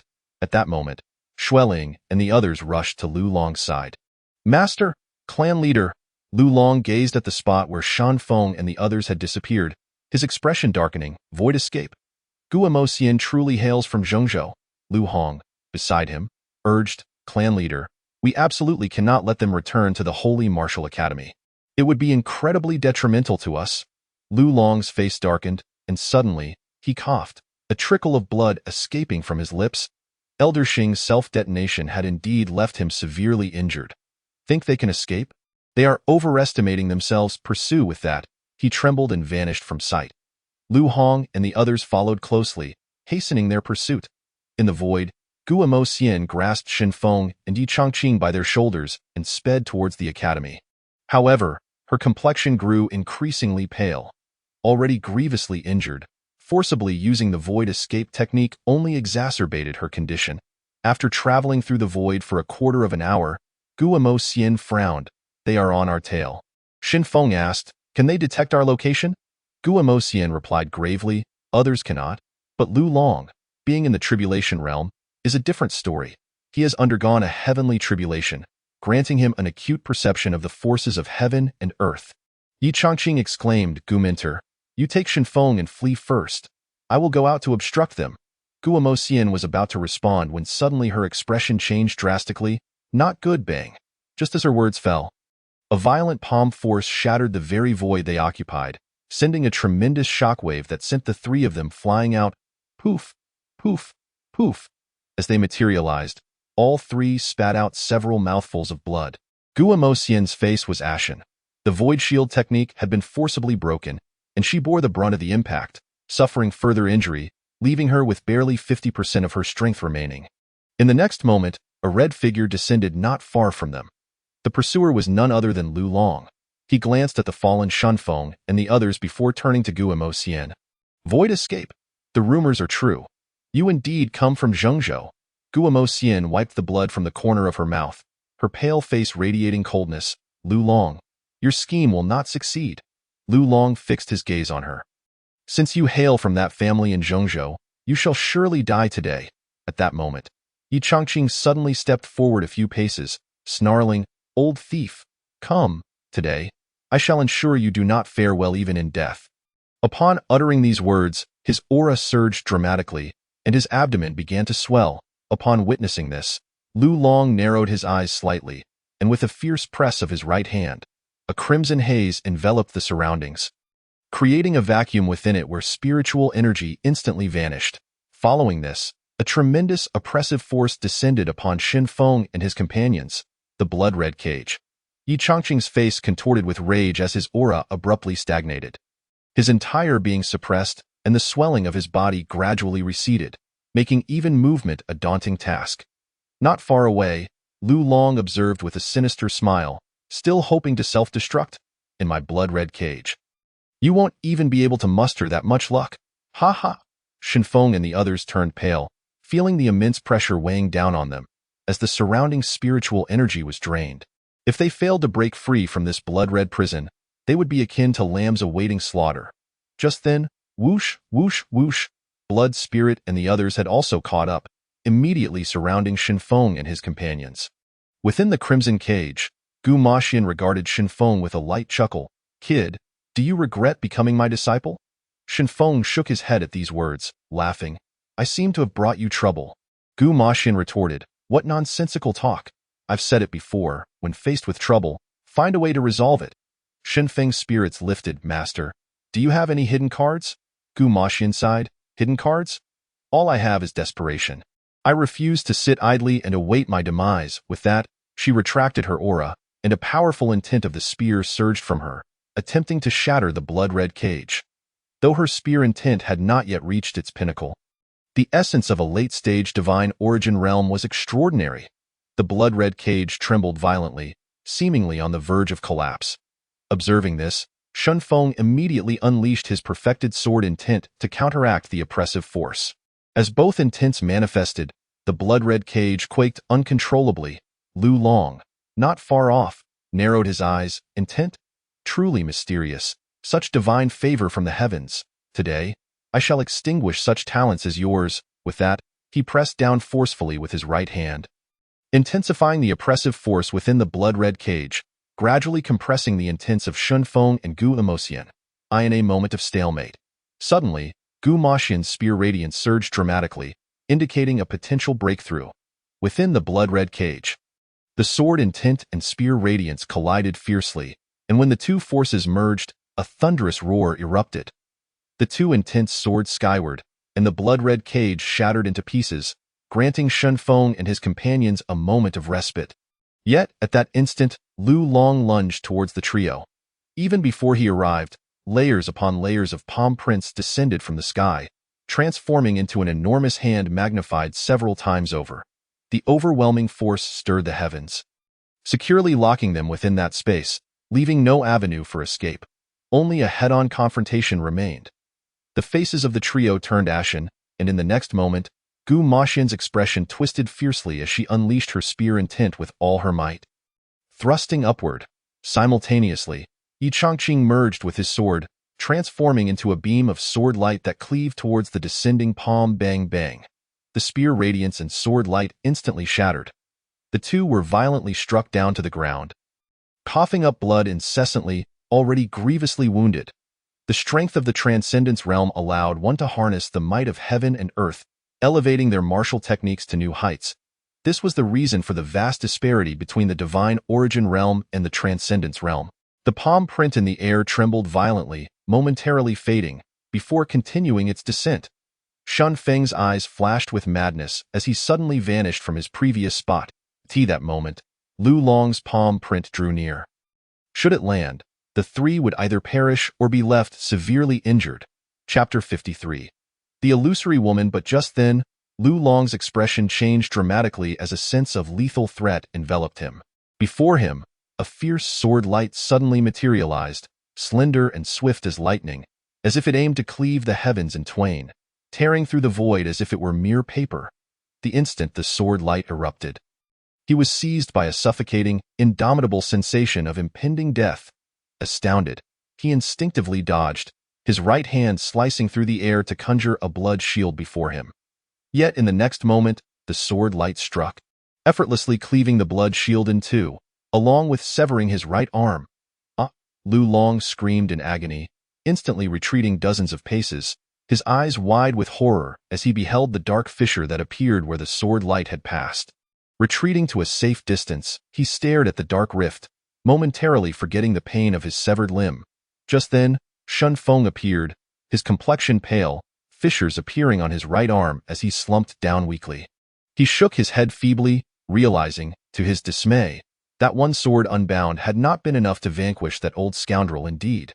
Just moments ago, he had employed the sword technique one sword unbound while injured and weakened. At this point, his spiritual energy was depleted, his soul weary, leaving him utterly feeble and devoid of combat power. Meanwhile, Blood Spirit and the others stood frozen in shock. Their master was injured and had lost an arm. Even Lu Long was filled with disbelief and rage as he glanced at Shunfeng. It was you? Impossible. How could a mere skyward realm cultivator unleash such? No, it was that sword technique. Not just Lu Long, but Gu Maxian and the others nearby wore expressions of astonishment. Lu Long glared at Shunfeng, his face contorted with rage. What sword technique was that you just used? Shunfeng struggled to prop himself up with one hand. Chuckling, wanna know? Kneel down and call me grandfather and I might tell you. Lu Long regarded Shunfeng's frail form, his eyes narrowing. Little beast, I refuse to believe you can unleash that sword technique a second time. Today, I shall ensure your suffering is beyond imagination. With that, he raised his left hand, and layers upon layers of palm prints reappeared, hurtling towards Shunfeng with ferocity. Gazing at the enormous palm print, Shunfeng forced a bitter smile. At this moment, he lacked even the strength to move. Was he to perish here? Was this the end? How unfortunate that he had not yet gathered all the paths, nor perfected his sword technique, nor reached the pinnacle of martial arts. Where was his father? And little Xue in an instant, his thoughts drifted far away. Shunfeng cast a fleeting smile at Gu Maxian not far away, then slowly closed his eyes as the shouts of Gu Maxian and Yi Changqing echoed in his ears. Shen Feng. Just then, a sigh resonated within Shan Feng's mind, belonging to the sword spirit. Alas! Following this, a clear sound of a sword ringing reverberated through the heavens, as a grayish-white long sword surged forth from Shen Feng, its unmatched sword energy instantly obliterating Lu Long's palm print, causing all traces of the palm force to vanish without a trace. Lu Long's expression shifted in shock as he retreated over 10 paces. His earlier palm strike had seemed to strike the air itself, failing to create a single ripple, and the scene fell eerily silent. This moment, the 9 absolute sword hovered in midair, its sword energy surging, its blade glimmering with a fierce radiance. Suddenly, it quivered and transformed into an illusory figure, a woman, vaguely discernible in a flowing white dress, her hair cascading like a waterfall, her form ethereal, her features obscured, yet she appeared as if a celestial maiden had descended to the mortal realm. The onlookers gaped in astonishment at the sudden appearance of the woman's apparition. Lu Long fixed his gaze upon her, a mix of shock and confusion crossing his face, for he could not sense her presence at all. "Who are you?" The woman seemed to glance at him, replying coolly, "You, an insignificant insect, are not worthy to know." Upon hearing her voice, Shen Feng was momentarily stunned, followed by an overwhelming surge of joy. This was the voice of the sword spirit. The esteemed sword spirit could indeed take on a human form. Hearing the woman's words, Lu Long's expression darkened. "Insect, you speak with such arrogance. Do not think that even in the eastern wilderness, there is no one who would dare to claim such grandiosity.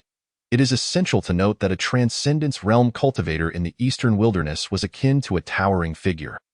And even among the great powers in the central continent, they held positions as core elders or even as sect leaders. Countless individuals remained trapped at the pinnacle of the divine origin realm, spending their lives without ever stepping beyond that threshold, or those who had crossed that divide yet perished in the calamity, turning to ashes. This was the weight of the transcendence realm. The illusory woman chose to ignore him. Turning her gaze towards Shen Feng, transmitting softly, "Observe closely. It is not that the sword technique is lacking, but rather that you are too weak." As she spoke, she waved her hand gently, and a beam of sword light flickered in her grasp. Yet the arena remained tranquil and undisturbed. Just as the crowd pondered this, Blood Spirit and the others suddenly changed countenance. They witnessed a flash of sword light, and that entire space collapsed in an instant. Within the massive fissure, a torrent of dark energy surged, and Blood Spirit and the others were swept away by that chaotic flow. Screams echoing as blood mist soon engulfed the area, in mere moments. Over a dozen individuals were shredded into crimson mist, vanishing without a trace, and the rift quickly sealed, restoring calm to the arena. This entire sequence unfolded within mere instants. Witnessing this scene, the remaining onlookers were left dumbfounded. Lu Long's expression turned grave in an instant. What kind of power was this? Meanwhile, Shen Feng's heart raced with unparalleled excitement. He had finally witnessed the true might of one sword unbound. This technique, no wonder the sword spirit had said he was merely at the threshold. Just then, the illusory woman turned her gaze towards Lu Long, extending her hand to wave, and a streak of sword light flashed across the arena. However, to everyone's surprise, this streak of sword light was not swift. Its speed was such that even a Qi transformation realm warrior could easily evade. Yet Lu Long's face paled as he realized that the target of this sword light was him. He felt an odd energy enveloping him, and then he sensed the entire world around him come to a standstill. At this moment, time seemed to come to a standstill, and everything was eerily still, save for a flicker of sword light hurtling towards him. His pupils dilated, and a surge of terror gripped his heart as he stared in disbelief at the sword light that pierced through his brow. His mind went blank. Who am I? What has happened? What is going on? Subsequently, his vitality rapidly ebbed away, and he collapsed in shock, leaving the scene in eerie tranquility. A cultivator of the crossing tribulation realm had perished just like that. Until his last breath, Lu Long could not comprehend how he had met his demise. Beneath his astonished expression lay a profound confusion. It was as though everything transpired naturally, devoid of violent assault or any fluctuations. At this moment, Gu Maxian and her companions were rendered speechless by the spectacle. On the surface, it appeared Lu Long was so petrified that he had given up resistance, allowing the sword light to penetrate his brow without a fight. Yet they understood that it could not be so simple. They were utterly unable to fathom the essence of that sword. Only Xin Feng, standing nearby, recognized it as the power of time, the Sword of Time. The second form of the 9 absolute sword canon, time sword technique. That recent strike had caused the flow of time around Lu Long to come to a complete halt in that instant. Although Xin Feng was already aware of the might of these 2 sword techniques from the 9 absolute sword canon, witnessing the true execution of the technique before his eyes still left him profoundly shaken. Chapter 54. The time-space crystal shuts down just then. The figure of the woman became increasingly ethereal, and all that could be seen was a faint human silhouette drifting in the air. Observing this, Xin Feng inquired with confusion, "Senior? You?" The woman gazed at Xin Feng and conveyed telepathically, "You see it now. A strong person requires a strong sword technique." However, her voice had grown considerably weaker. Xin Feng nodded, his expression brimming with excitement. "Senior, since you can take form, why have you remained within the crystal?" The ethereal woman shook her head. "I must rely on the formations at the altar to restore my injuries. The energy expended in this encounter was immense, and I must enter a long slumber. You must quickly seek out the other principles. If the formations can no longer conceal the aura of the 9 absolute sword soul, powerful beings from beyond will soon deduce the whereabouts of the 9 absolute sword. Also, do not disclose anything about me." As she spoke, her voice faded, and she transformed into a beam of sword light that swiftly entered Xin Feng's abdomen. "Senior?" Xin Feng's heart raced, but the sword spirit offered no further response. At that moment, a flash of golden light appeared before him, and Shen Minglan materialized at his side, still in a state of unconsciousness. It seemed the sword spirit had transported her out. Xin Feng's consciousness delved into the crystal, discovering that the 9 absolute sword soul above the altar had become much more ethereal than before. Its golden light significantly dimmed. It appeared the sword spirit's intervention had greatly depleted her energy.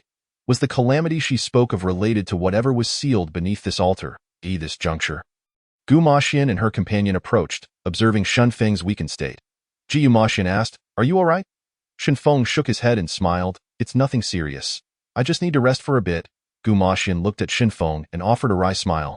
"Little one, I have indeed underestimated you." The one just now was. Xin Feng understood that the sword spirit had effortlessly slain a crossing tribulation realm cultivator, and Gu Maxian and her companion must be deeply perplexed about her identity.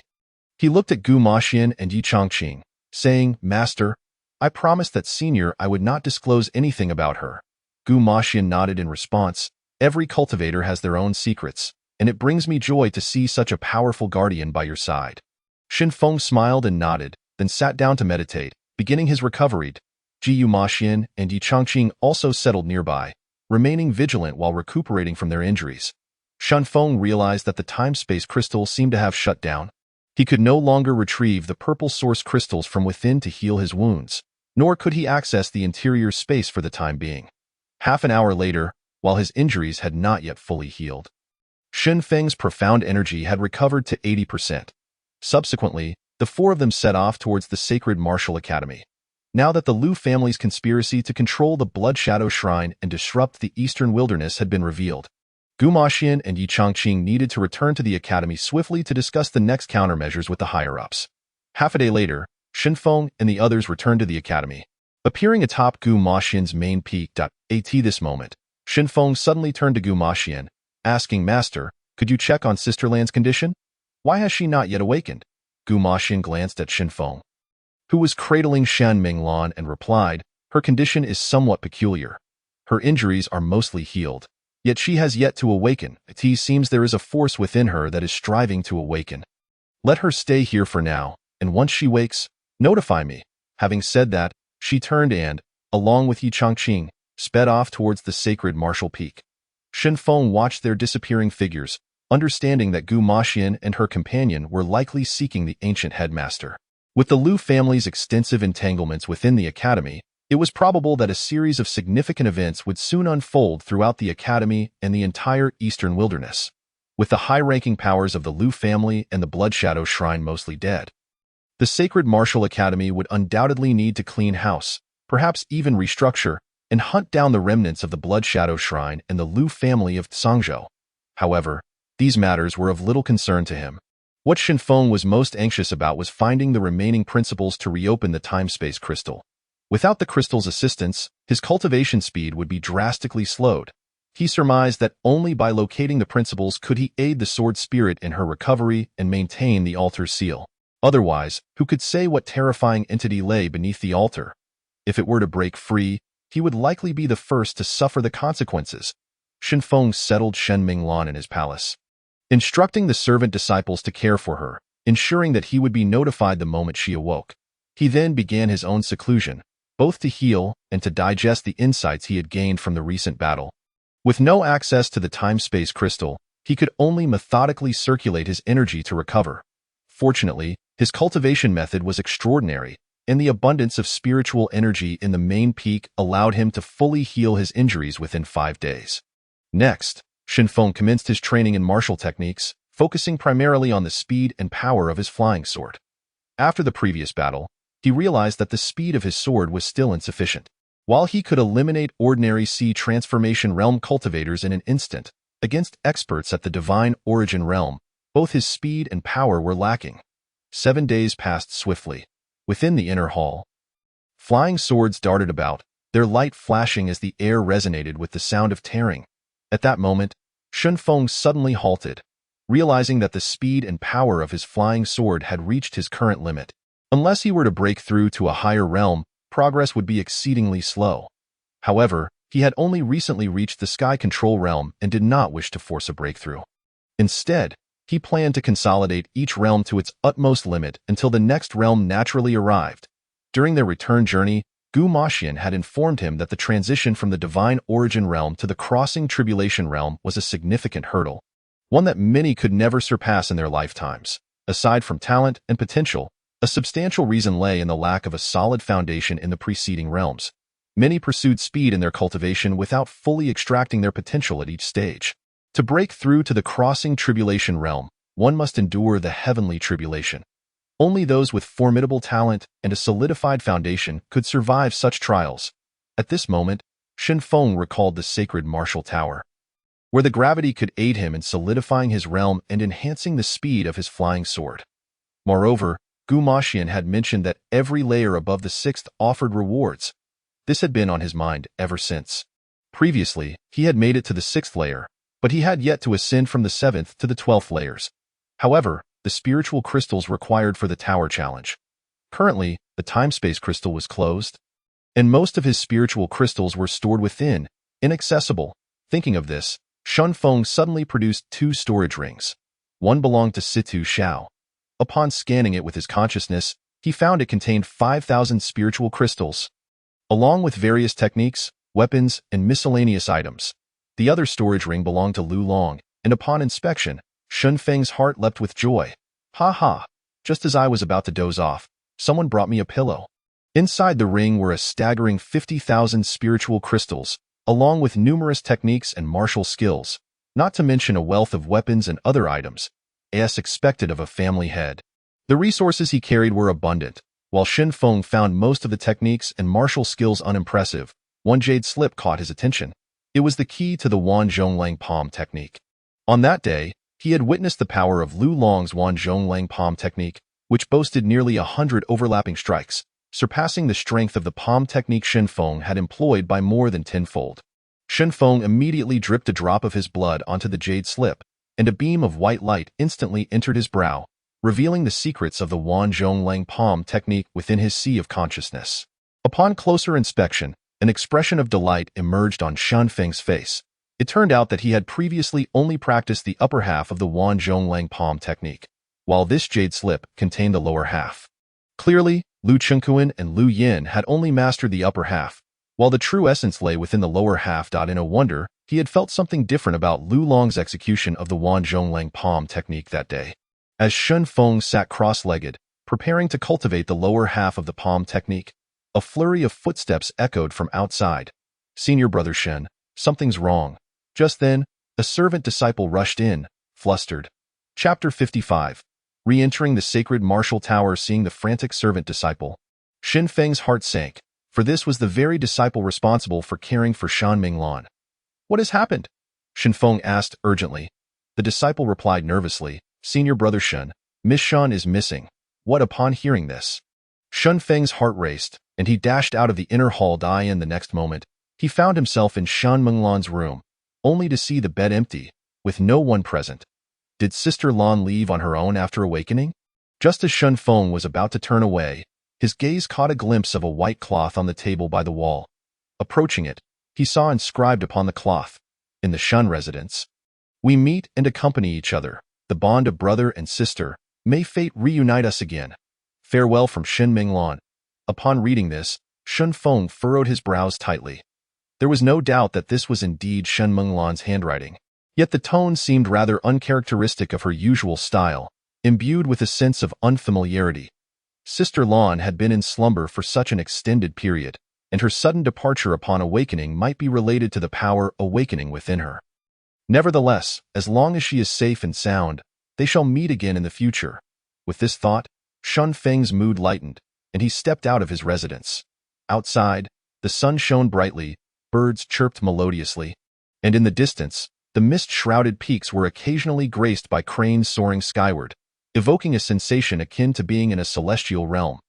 Exiting the grand hall, Shin Feng gazed towards the 8 towering main peaks, the beauty before him causing his furrowed brows to unfurl. Suddenly, he took to the air, swiftly heading towards the direction of Shengwu Peak, with the destination being the Shengwu Tower atop the peak. A quarter of an hour later, Shin Feng arrived before the Shengwu Tower. Today, there were few visitors at the tower. In the square, he occasionally spotted small groups of inner disciples engaged in conversation. Who would have thought that the Lu family had colluded with the Blood Shadow Temple? Fortunately, they had refrained from joining their ranks back then. Consider yourself fortunate. Now, the Lu family offspring have been expelled from the academy, and the institution has prohibited the formation of various factions, which is indeed a boon for us. I have heard that the ancient dean has taken a group to Tsangzhou. The Lu family is likely facing dire straits. They brought this upon themselves. Over the years, the Blood Shadow Temple has committed countless heinous acts, and now retribution has come. Currently, one of the 8 main peaks, Lu Peak, has become a leaderless territory. I wonder who shall become the next peak master? It is said that the academy intends to select a chief disciple during this true inheritance tournament to take charge of the vacant main peak. This chief disciple will likely be a candidate for the next dean. Who do you think has the best chance?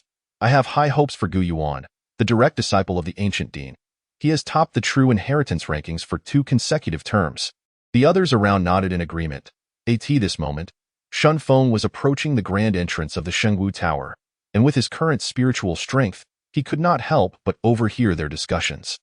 Indeed, much had transpired in the academy and beyond during his 10-day seclusion. Soon, he stood before the elder guarding the tower. Having visited before, he was aware of the rules, and with a pained expression, he handed over 20,000 spirit crystals for a 10-day trial period. 10 days felt equivalent to 100 days inside. The elder was momentarily taken aback, evidently surprised that Shun Feng, a mere cultivator of the skyward realm, could afford such an extended trial. Nevertheless, he maintained a stoic demeanor and said, "Remember, you must emerge promptly after 10 days. Shin Feng nodded and stepped into the Shengwu Tower. Standing on the teleportation platform, he was whisked away, and after a swirl, he found himself in a gray space, devoid of any objects save for another teleportation platform in the corner. As expected, having cleared the 6th level, he was directly transported to the 7th level. Upon landing, a heavy force bore down upon him. This gravitational force seemed unchanged, identical to that of the 6th level. Having adapted to such gravity before, Shun Feng felt little discomfort. At that moment, a shadowy figure appeared before him. Expressionless, wielding a large blade, a manifestation realm opponent? How unexpectedly weak. Shin Feng was taken aback to discover he faced a foe of the manifestation realm. The 6th level required one to conquer oneself under gravitational pressure to pass. Could it be that the 7th level demanded overcoming an opponent of a higher tier under gravity to succeed? Just then, the shadow swung its blade, a flash of cold light slicing through the air, aimed directly at Shin Feng with alarming speed. As in the previous levels, the shadow was unaffected by the gravity of this space. Shin Feng promptly unleashed a powerful palm strike, shattering the blade's light in an instant. Then, his figure flickered, and a streak of sword light zipped through the air. Swoosh! The shadow, which had been slashing downwards with its blade, found its brow pierced, dissipating slowly into the air. An instant kill, the next moment. A mechanical voice echoed, "Trialist challenge successful, time taken, 2 breaths, reward, 2 Earth-grade supreme recovery pills." Following this, a white light orb appeared, and Shun Feng reached out, grasping a small box in his hand. Inside the box lay 2 smooth, fragrant recovery pills, a fine treasure for healing and restoring vitality. Such Earth-grade pills were exceedingly rare outside, let alone supreme-grade ones. Even if available, they would be exorbitantly priced. Shen Feng joyfully stowed them away, then turned his attention to the illuminated teleportation platform to his right. Stepping into it would transport him to the 8th level. The 8th level, if he guessed correctly, should require overcoming 2 tiers, the Void Realm, excitement. Naturally, he was eager to gather treasures. Soon, Shun Feng found himself in another gray void, arriving at the 8th level. This layer's gravity remained unchanged, indicating that it would not increase beyond the 6th level. As he entered, a shadow appeared not far ahead, wielding a long spear. Indeed, a Void Realm warrior. Shun Feng's eyes sparkled as he regarded this shadow as if it were a precious treasure. Just then, the shadow trembled, its spear thrusting forward with astonishing speed towards Shen Feng. However, Shun Feng was swifter. In a flash, he launched a flying sword toward the shadow's neck from behind. The shadow, a true Void Realm cultivator, reacted with remarkable speed, sidestepping just in time to evade Shun Feng's attack. Under 5 times the gravity, Shun Feng's sword speed was considerably diminished. Otherwise, that strike would have surely slain his opponent. Next, the arena became a whirlwind of flying swords. As the shadow could hardly track Shun Feng's movements, forced only to evade the relentless onslaught of swords from various angles, the shadow lacked consciousness, acting solely on instinct for combat and evasion. Otherwise, being so defenseless would be utterly infuriating. As time passed, although Shen Feng held the upper hand, the exertion was considerable. While continuously attacking the shadow with his flying swords, he sensed his sword's speed gradually increasing. Battling in such an environment was an excellent opportunity to enhance his sword skills. After 3 days, the shadow began to show signs of injury. While not yet critical, some of Shun Feng's sword strikes had begun to land successfully. It was not that the shadow's reflexes had slowed. Rather, Shun Feng's sword speed had accelerated. 2 more days passed, and suddenly, a piercing sound of air being torn apart reverberated through the arena. Swoosh, the shadow's reaction fell short. As a sword light pierced through its chest, causing it to halt in place, motionless, slowly dissipating into the atmosphere. Shen Feng reappeared nearby, relentlessly launching attacks. Although this took a toll on him, he felt exhilarated. In the 5-fold gravity, his sword speed had finally matched that of the outside world. This meant that if he were outside, his sword would be 5 times faster than before. This was the result of honing his skills under gravity. Now, if he were to encounter someone like Situ Xiao, a Void Realm cultivator, he was confident he could slay him using only his flying swords, without the need to unleash his sword intent.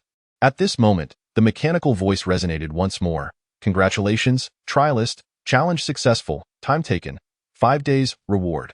1 piece of heavenly grade superior Qingxian armor."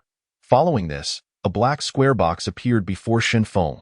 Overjoyed, he accepted the box and opened it to reveal a blue armor. As light as a feather, feeling cool to the touch, adorned with patterns nearly identical to that of a mysterious tortoise's shell. Could it have been forged from the shell of a mysterious tortoise? In the following moment, Shun Feng extended his finger, forcing a drop of essence blood to fall upon the azure mysterious armor. Instantly, the armor transformed into a streak of azure light, merging into his brow. Subsequently, he observed an additional layer of intricate patterns adorning his skin, which were the very designs of the azure mysterious armor. At that moment, Shen Feng felt an overwhelming sense of comfort and coolness enveloping him. Devoid of any sensation of restraint, this heavenly grade defensive armor, if placed on the market, would undoubtedly be a rarity, even among the 4 great families. Soon after, with a mere thought, the azure mysterious armor reappeared in his hand, which he then stowed away in his spatial ring. Elated to possess this heavenly grade armor, Shun Feng anticipated a significant enhancement in his defensive capabilities during future confrontations. He glanced at the nearby teleportation platform, illuminated and ready. Stepping upon it would lead him to the 10th layer. According to the current pattern, the 10th layer should be the spiritual embryo realm, surpassing the sea transformation realm.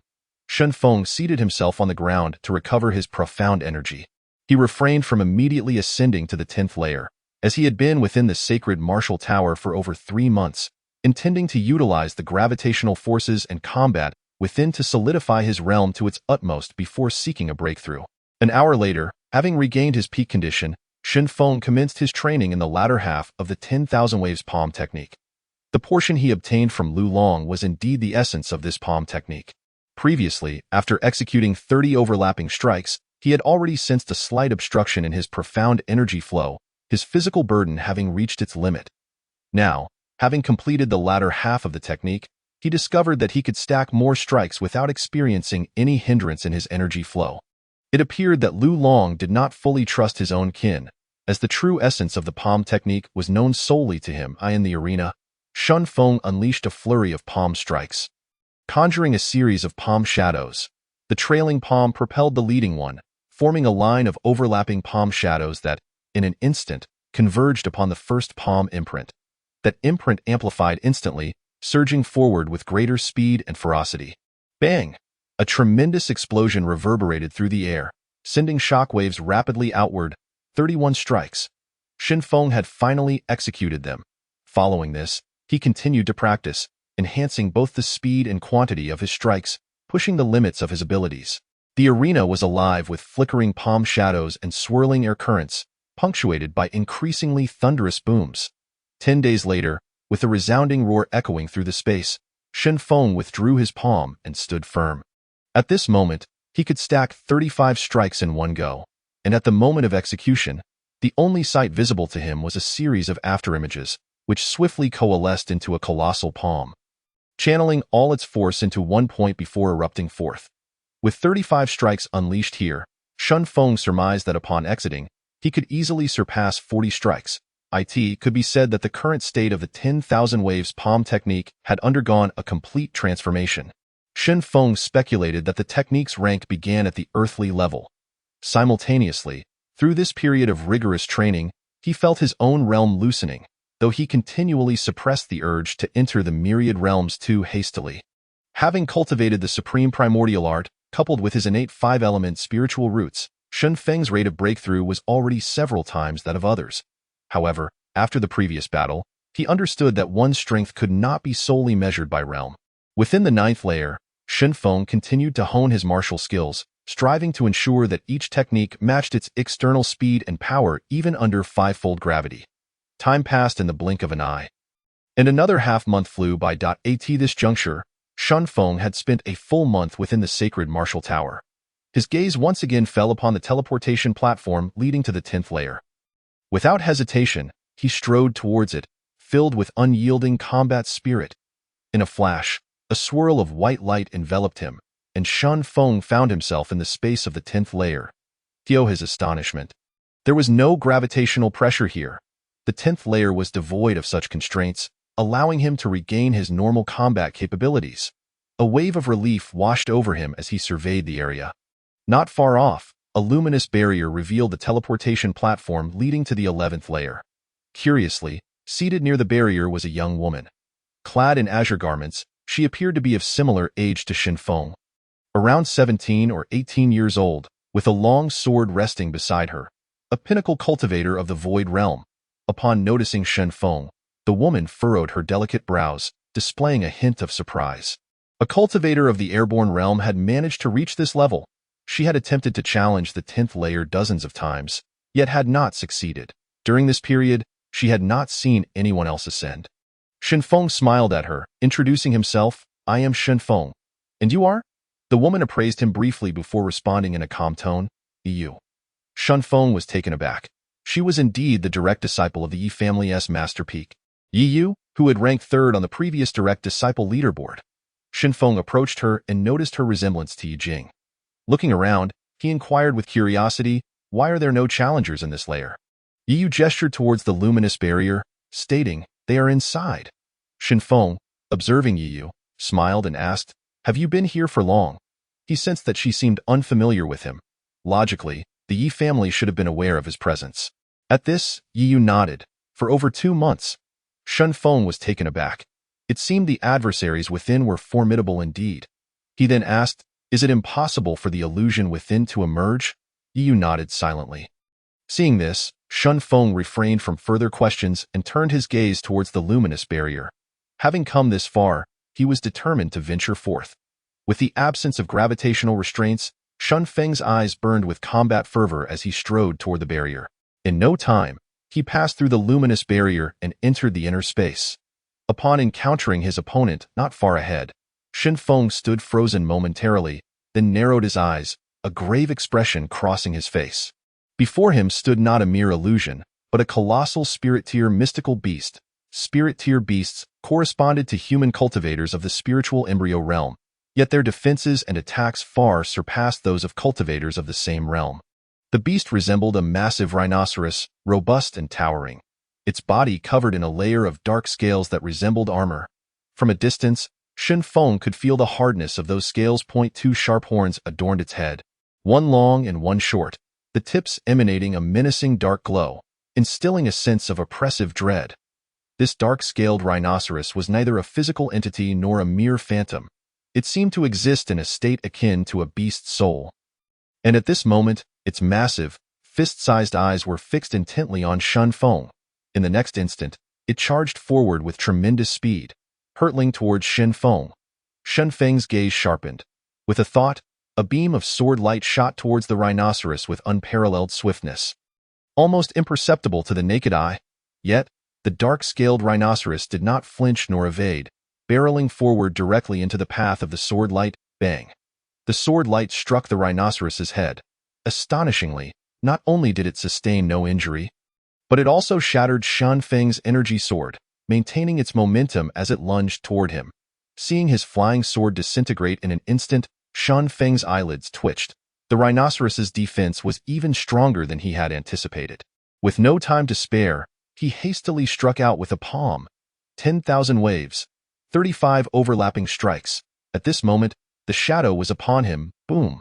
The impact from the dark-scaled rhinoceros sent Shun Feng hurtling backward, propelling him out of the barrier and crashing heavily to the ground outside.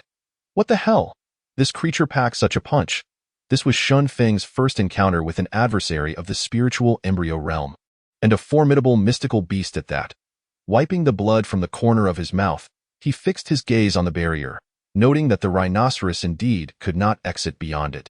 Rising to his feet, his combat spirit surged even more intensely as he charged back toward the barrier. Nearby, Yi Yu watched in astonishment. An airborne realm cultivator had taken a blow from the rhinoceros yet appeared relatively unscathed. Inside the barrier, Shun Feng reappeared, now bearing a layer of tortoise-like patterns on his skin. Indeed, he had donned the heavenly grade azure mysterious armor. As soon as the rhinoceros turned its gaze toward him, Shun Feng vanished from sight. The next moment, he materialized beside the rhinoceros and struck out with a powerful palm, unleashing a series of palm imprints that surged toward the beast's abdomen. 40 strikes. The dark-scaled rhinoceros reacted swiftly. Despite its massive size, it was remarkably agile, twisting its body to charge at Shun Feng. Bang! The palm imprint shattered upon impact, the tremendous force sending Shun Feng reeling nearly 100 feet back. A surge of blood rising within him, yet he sustained no significant injuries, the majority of the force absorbed by the azure mysterious armor. In contrast, the rhinoceros only slid back a few paces. As Shun Feng regained his footing, it charged at him once more. Observing this, Shun Feng's expression hardened as he unleashed another palm strike, this time executing 45 strikes to create a colossal palm imprint that met the oncoming shadow. A violent clash ensued. Boom! Shun Feng was again sent flying dozens of feet away, yet this time, the rhinoceros was also pushed back several paces. The rhinoceros charged again, and Shun Feng matched it head-on, the two colliding repeatedly. Although he found himself at a disadvantage each time, the azure mysterious armor shielded him from substantial harm. The arena echoed with thunderous roars, the surrounding air swirling in a terrifying display. Outside the barrier, Yi Yu's eyes widened in disbelief. Witnessing the fierce battle, she gasped, "Is he a mystical beast? How could he withstand the dark-scaled rhinoceros in direct combat?" Previously, she had evaded and maneuvered around the rhinoceros, seeking its weaknesses, never expecting that a mere airborne realm youth could engage in such a brutal clash. After exchanging blows with the rhinoceros dozens of times, Shen Feng again thrust forward, this time executing 46 strikes, pushing the limits of the 10,000 waves palm technique even further. Thus, Shen Feng and the rhinoceros continued their relentless battle, both seeking to surpass the extremes of their respective powers, each clash a life-and-death struggle. The ink-armored rhinoceros not only boasts formidable defenses but also possesses an unwavering might that shows no signs of weakness from beginning to end, coupled with astonishing speed and reflexes. A day later, Shen Feng finally broke through his limits once more, delivering a staggering 47 strikes. As time gradually passed, 2 days, 3 days, he surpassed 48 strikes, 49 strikes. 50 strikes. After 10 days, with a single palm strike, Shen Feng manifested 55 imprints.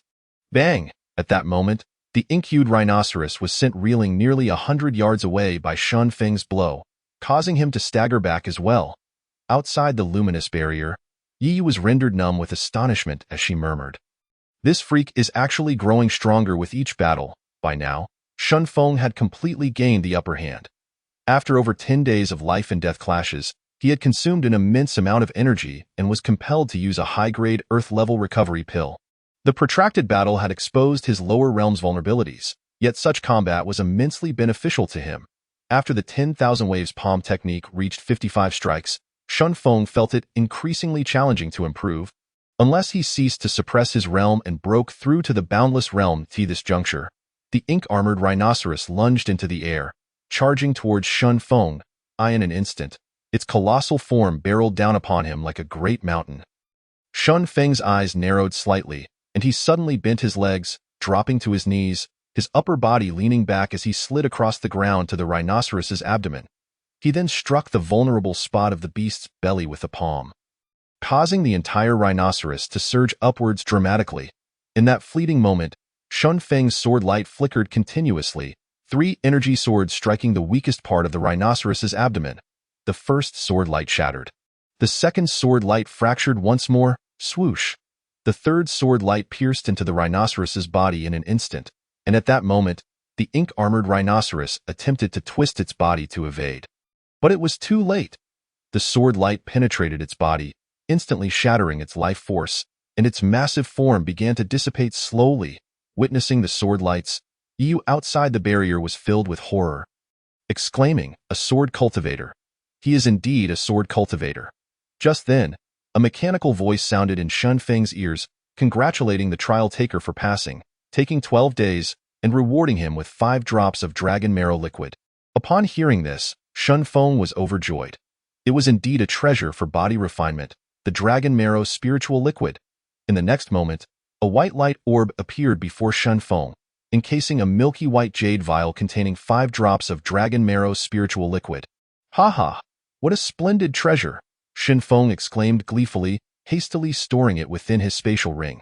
After battling the ink-armored rhinoceros, Shen Feng realized the significance of physical strength and defensive capabilities. Without the heavenly grade Qingxian armor, he feared he would have been overwhelmed long ago. Moreover, speed alone was not omnipotent. His flying sword was exceedingly swift, making it nearly impossible for the rhinoceros to dodge. Yet his insufficient power could not breach its defenses.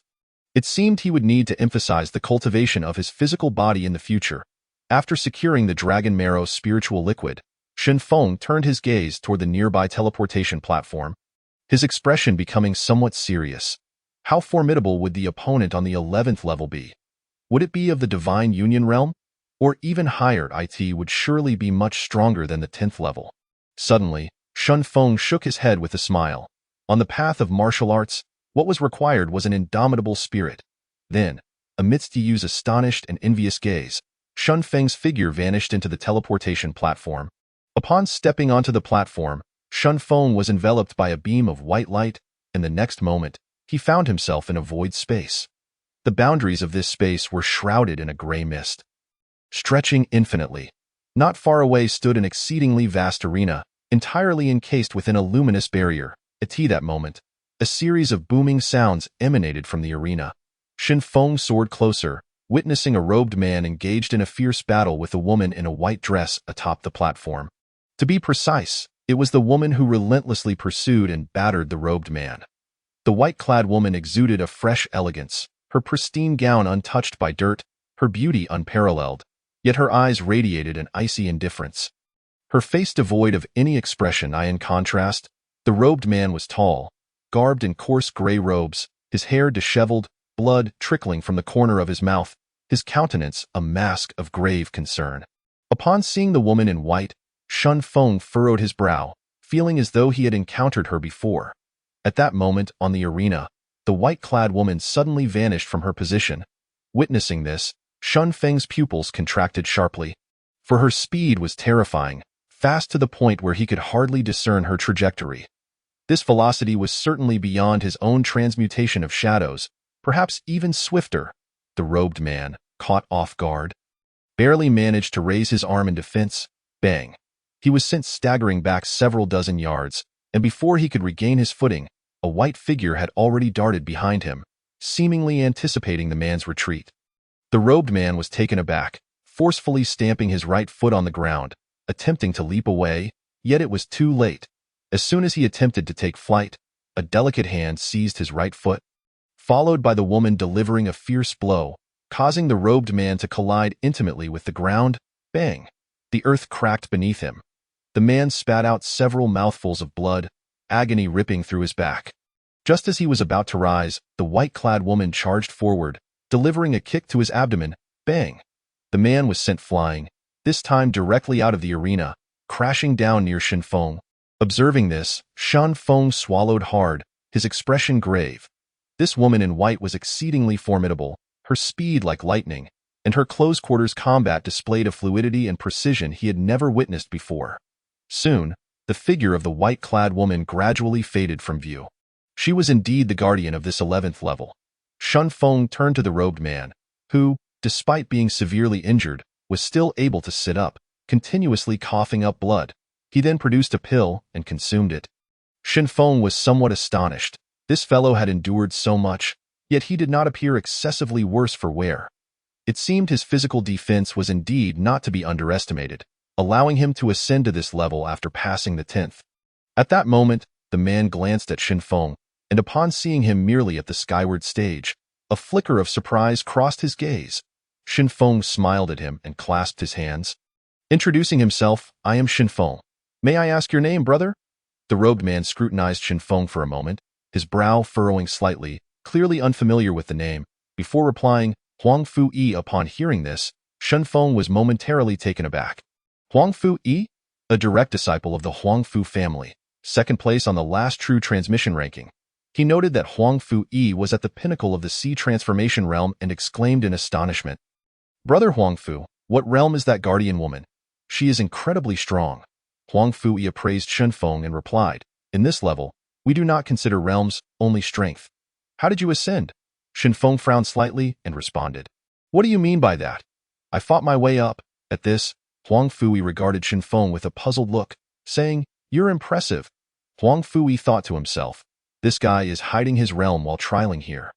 He found it hard to believe that a skyward stage cultivator could reach the 11th level. He had been here for quite some time and had only seen one freak ascend, let alone someone of the skyward stage. Noticing Huang Fu Yi's silence, Shun Feng inquired further, "Brother Huang Fu, are you continuing the challenge?" Huang Fu Yi shot him a glance and replied, "Not for the time being.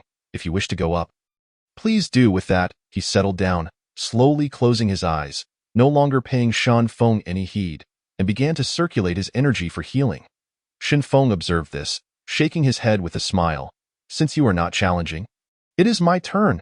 He then looked toward the arena, a serious expression crossing his face. That guardian woman was exceptionally strong, her realm indiscernible, and her speed and combat awareness were unlike anything Shun Feng had ever encountered. Yet, having come this far, how could he not ascend? In the next moment, he flashed forward and leaped onto the arena.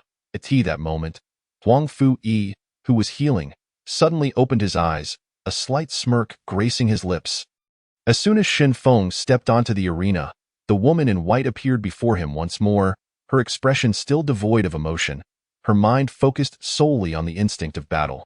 The instant the woman emerged, she charged at Shen Feng with blinding speed, her fist rocketing towards him. Shen Feng's countenance changed drastically. He was aware of her incredible speed, but he had not anticipated it would be this swift. And his body instinctively recoiled. However, the woman seemed to have anticipated this. Her striking arm abruptly bent, her elbow forming a perfect 90-degree angle as she slammed it into Shen Feng's abdomen. Bang!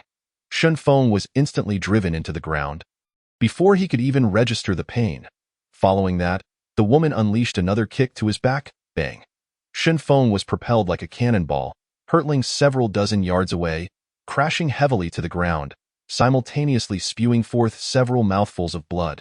Just as he began to rise, the white-clad woman appeared before him in a flash, her fist aimed squarely at his chest, devoid of any flashy techniques, merely a seemingly ordinary punch, but it bore down upon him with the weight of a collapsing mountain.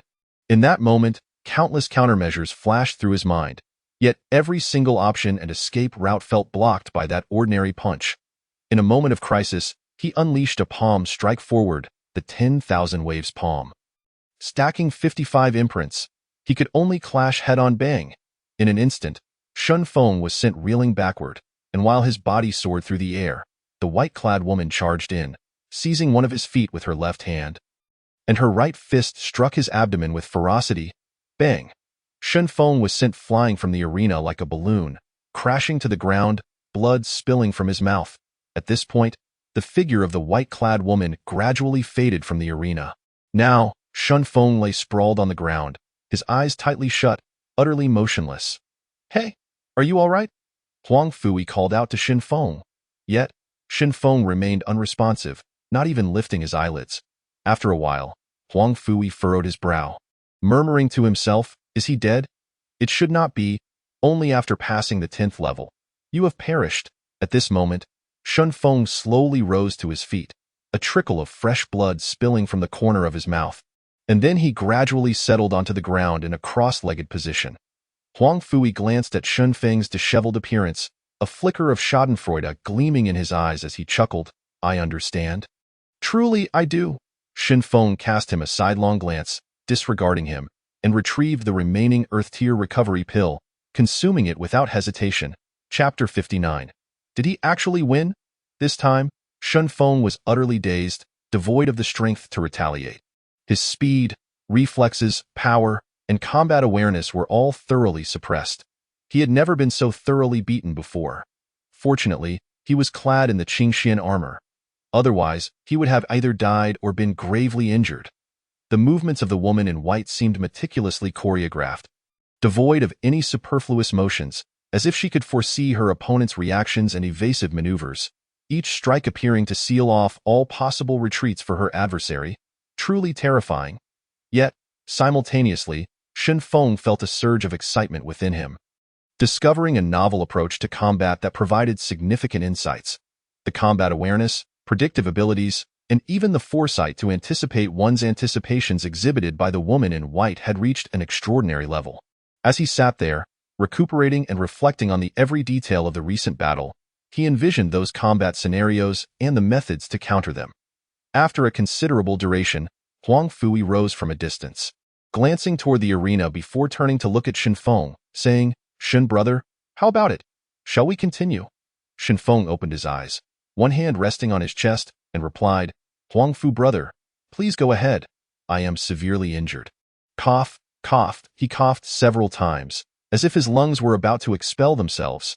Huang Fui was taken aback, inwardly exclaiming, "I can't believe you."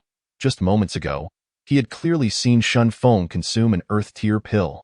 However, he chose not to press the matter further and turned back to face the arena, his eyes gleaming with fighting spirit. In the next instant, he leaped onto the stage. This time, a gleaming black long knife appeared in his hand. Outside the arena, Shen Feng's spirit soared, and he sprang to his feet, quickly making his way to the edge of the stage, no longer appearing injured. His wounds had long since healed. The Earth-tier Supreme Recovery Pill had swiftly restored his condition, and he had been engrossed in contemplating the combat style of the woman in white. Now that Huang Fui was about to engage her once more, it was indeed a splendid opportunity for learning. Just then, as the woman in white emerged, Huang Fui charged forward, taking the initiative. Before he even reached her, he swung the long knife fiercely, unleashing a sharp blade of light that flashed across the arena, aimed directly at the woman in white. Yet her expression remained impassive, and her speed surpassed that of Huang Fu. As the blade of light approached, she did not flinch or evade, but instead surged forward, meeting the attack head-on. In that instant, as the blade of light neared, she executed a rapid 360-degree spin, allowing the blade to merely graze past her, with both combatants hurtling towards each other at breakneck speed. Huang Fu-yi and the woman in white closed the distance in an instant. Before Huang Fu-yi could launch a second strike, the woman's right hand had already intercepted his arm wielding the knife, followed by her left knee forcefully thrusting into his abdomen. Bang! Huang Fu-yi staggered backward, and before he could regain his balance, a white figure lunged forward, seizing his wrist holding the knife, while her right foot swept toward his legs. Bang! His body was instantly lifted off the ground, and in the next moment, the woman delivered a powerful punch to his chest. This punch appeared ordinary, almost brushing against his clothing, yet it erupted with unparalleled force in an instant. Bang! Huang Fuyi's entire body was sent flying, crashing heavily outside the arena, coughing blood profusely. The woman in white executed a series of seamless movements, blocking, knee strikes, sweeping kicks, and punches, all flowing together in a breathtakingly swift manner, occurring in the blink of an eye. Shun Feng watched the entire process, his brow furrowing deeply. Huang Fui had initiated the attack but failed to gain control, quickly falling into a passive position, utterly devoid of the ability to retaliate, as he was comprehensively overwhelmed in terms of speed, awareness, and strength. Shin Feng approached Huang Fui, grinning as he encouraged, "Huang Fu brother, keep going.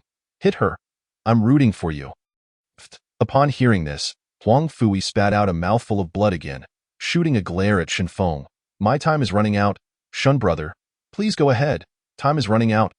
"What a coincidence," Shin Feng responded, puzzled, before turning back to the arena, leaping up without hesitation. He naturally intended to step in, knowing he couldn't guarantee victory, but each battle offered him immense benefits. Enduring attacks was also a form of learning, allowing him to gain a clearer understanding of his shortcomings. Seeing Shin Feng ascend to the stage, Huang Fuyi's pained expression vanished. His injuries were not too severe, and he promptly stood up, his eyes fixed on the arena.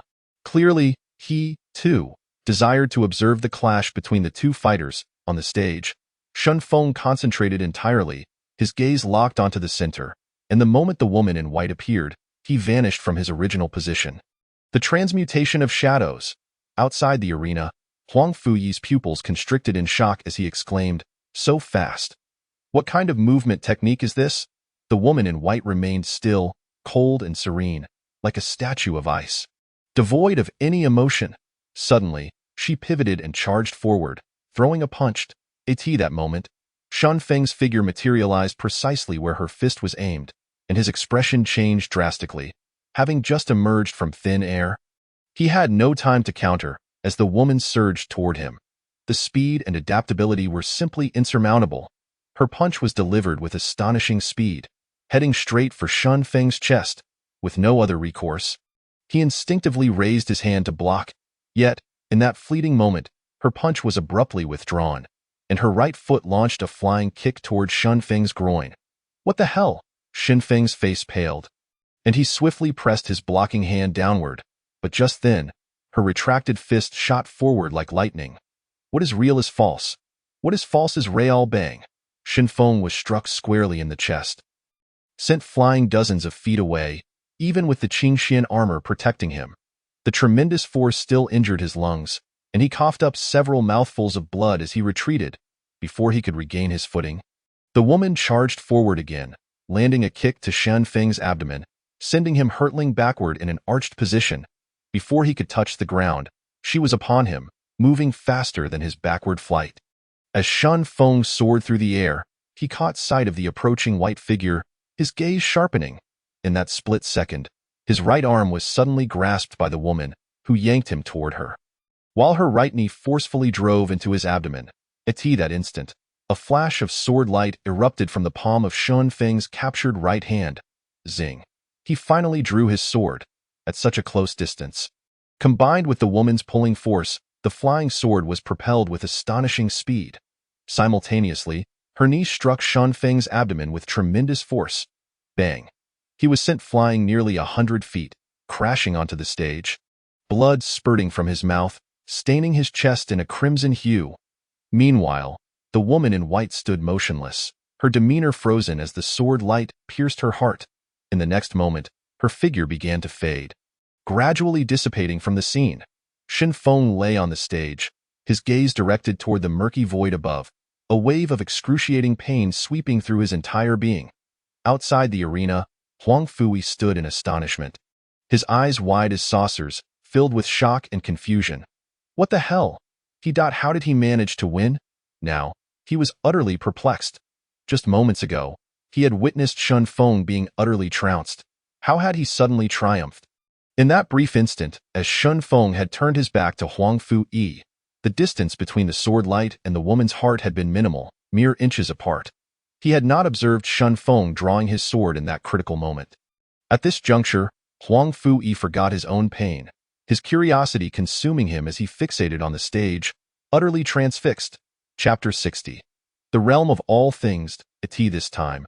Shen Feng lay motionless on the ground. His injuries far more severe this time, particularly from the earlier punch to his chest. Although the Qingxian armor had mitigated much of the impact, a significant portion still reverberated within, injuring his internal organs and fracturing several ribs. After a considerable while, he retrieved a few spirit tear recovery pills and consumed them, then slowly closed his eyes. He had refrained from drawing his sword earlier because he lacked confidence. The woman's speed was too swift, and her adaptability and awareness overwhelmed him. Acting rashly would undoubtedly provide her with the opportunity to counter and adapt. He had no doubt that with her speed, she could easily evade his flying sword, and her strength could undoubtedly shatter his energy blade.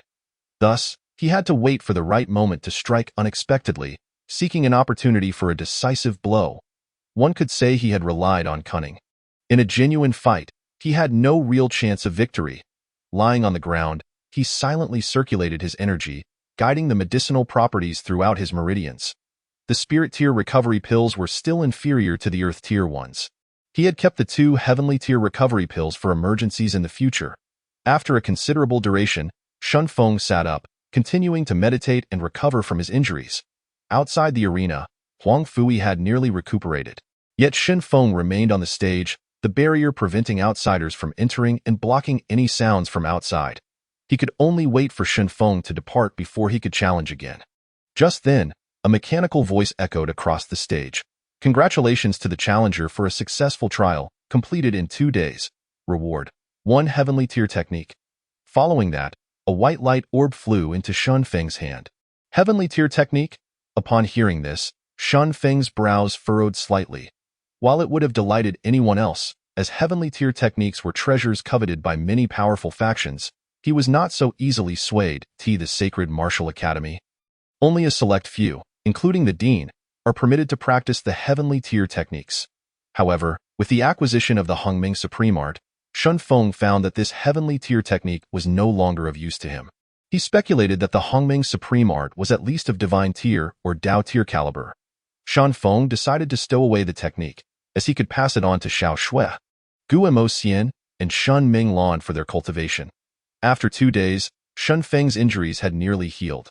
Having endured continuous battles since entering the tower, his cultivation base had become remarkably solidified. Indeed, life and death combat can awaken a person's latent potential and relentlessly push one to their limits. Yet, at this moment, Shen Feng felt as though his cultivation base was becoming difficult to contain. His aura was growing increasingly potent, and he feared that suppressing it further might lead to complications. Thus, he resolved to completely release his restraints. As he did so, a torrent of spiritual energy surged towards him, causing the Hongming Supreme Art to operate at full speed. The 5 spiritual roots within him began to absorb the energy voraciously, and the accumulation of profound energy within him intensified. Half an hour later, boom. Suddenly, a formidable aura erupted into the sky. He had reached the myriad manifestations realm. Upon reaching this realm, the demand for spiritual energy became substantially greater, and the available energy in the surroundings was insufficient to meet Shen Feng's needs. In the next moment, he waved his hand, and a dense array of spiritual crystals appeared around him, approximately 30,000 in total, instantly saturating the area with an overwhelming concentration of spiritual energy. At that moment, outside the light barrier, Huang Fu-yi, who was in the midst of his own training, abruptly opened his eyes and witnessed this astonishing scene. What the heck? He actually broke through his realm in there. And using spiritual crystals to boot? Wait, something's off? Myriad Manifestations realm? Is it possible that he was truly only at the Skyward realm before? He didn't conceal his cultivation. Freaked, an absolute freak. As he spoke, he collapsed onto the ground, his eyes vacant and devoid of life. This was utterly disheartening. In the entire academy, the only other person who could reach this level, aside from another prodigy, was him, Huang Fu. He had always believed himself to possess decent talent. Yet now, another monstrous talent had emerged, seemingly even more extraordinary than the last. How could one not feel indignant? He had faced numerous challenges on this 11th floor, and compared to his initial attempts, he felt he had made significant progress in terms of defense, reaction, and combat duration. Meanwhile, Shunfeng, during his second challenge, had inexplicably defeated that woman, the time. He had wondered if this young man, like the previous one, was also of Skyward Realm cultivation. Now, realizing that Shunfeng was genuinely only at the Skyward Realm left him utterly astounded. On the arena, Shunfeng was focused on solidifying his realm and remained oblivious to Huang Fuyi's thoughts. Having just broken through to the Myriad Manifestations realm, he felt a surge of power coursing through him, exceeding his expectations. Though his aura remained unstable, he needed to quickly stabilize his energy while adapting to the newfound strength of his realm. 2 hours later, the number of spiritual crystals around him had diminished considerably, and his aura gradually stabilized. At this point, Shunfeng felt invigorated. Having broken through to the Myriad Manifestations realm, he sensed that both his power and profound energy had multiplied several times. He glanced at the nearby teleportation platform, which had begun to glow, indicating that stepping onto it would lead him to the final layer, the 12th layer. At that moment, Shunfeng turned to Huang Fu-yi outside the light barrier and smiled, making a fist and elbow gesture to encourage him before heading towards the teleportation platform. The 12th layer. He had no inkling of what kind of adversary awaited him, but he was certain it would be formidable. As he stepped onto the platform, a white light enveloped him, and in the blink of an eye, Shunfeng found himself in a void-like space. Just then, an elderly man appeared before him, smiling gently. Clad in gray robes with white hair and a benevolent expression, was this the opponent of the 12th layer? Gazing at the old man, Shunfeng felt a wave of confusion. This was no mere illusion. A real person? Indeed, with a cultivation base of Myriad Manifestations realm, reaching this level signifies you are superior to the previous individual. As Shunfeng pondered, the old man spoke, I am here to inform you that you need not proceed any further. The challenges in this layer are beyond your capacity to withstand. Upon hearing this, Shunfeng fell silent for a moment before replying, Senior, since I have come this far, I still wish to give it a try. The old man regarded Shunfeng solemnly and said, This trial is no longer merely an assessment. There are no protections or safe zones to retreat to. It is a genuine battle of life and death. And dying here means it is truly over. Furthermore, your opponent's strength far surpasses yours. At this, Shunfeng was taken aback and asked, Did that previous person not continue challenging? The old man nodded and advised, You should leave quickly. Return and cultivate diligently. Your future is boundless. Slightly furrowing his brows, Shunfeng sensed something amiss. Logically, the academy should not interfere with the trials. To retreat now would not sit well with him. The path of martial arts is long and fraught with uncertainties. To progress further, one must possess an indomitable spirit. How could he retreat in the face of danger? To back down today would leave a flaw in his mindset. The sword spirit elder had once said that sword cultivators must advance fearlessly. Only with a complete mindset can their swordsmanship grow stronger. With this in mind, Shunfeng looked at the old man and smiled. Senior, I must persist in my challenge. The old man's eyes sparkled with admiration as he inquired, Are you certain? No regrets? Shunfeng replied with determination, Absolutely. The old man, beaming with delight, said, Congratulations. You have already passed half of this trial. If you can traverse that light gate, you will succeed and be rewarded.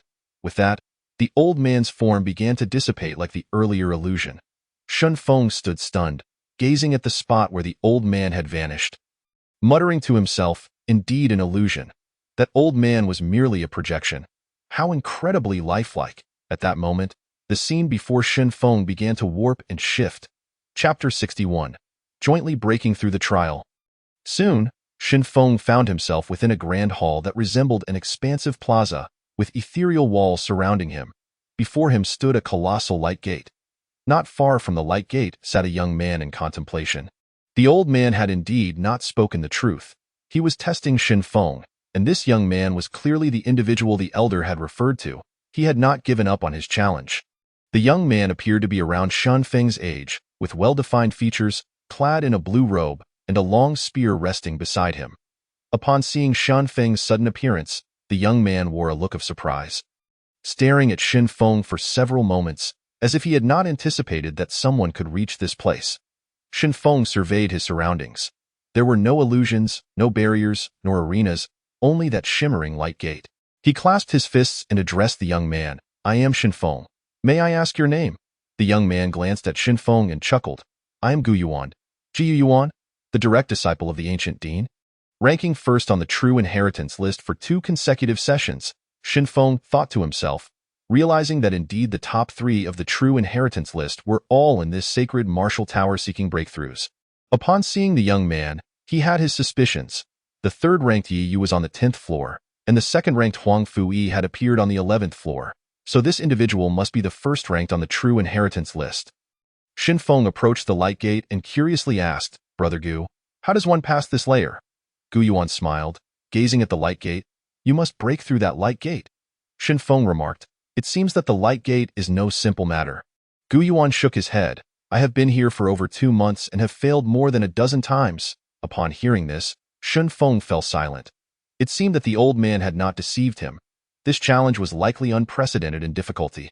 After all, Gu Yuan was a genuine spirit embryo realm cultivator, and not an ordinary one at that. He was certainly capable of fighting beyond his rank, yet he too could not succeed in the trial.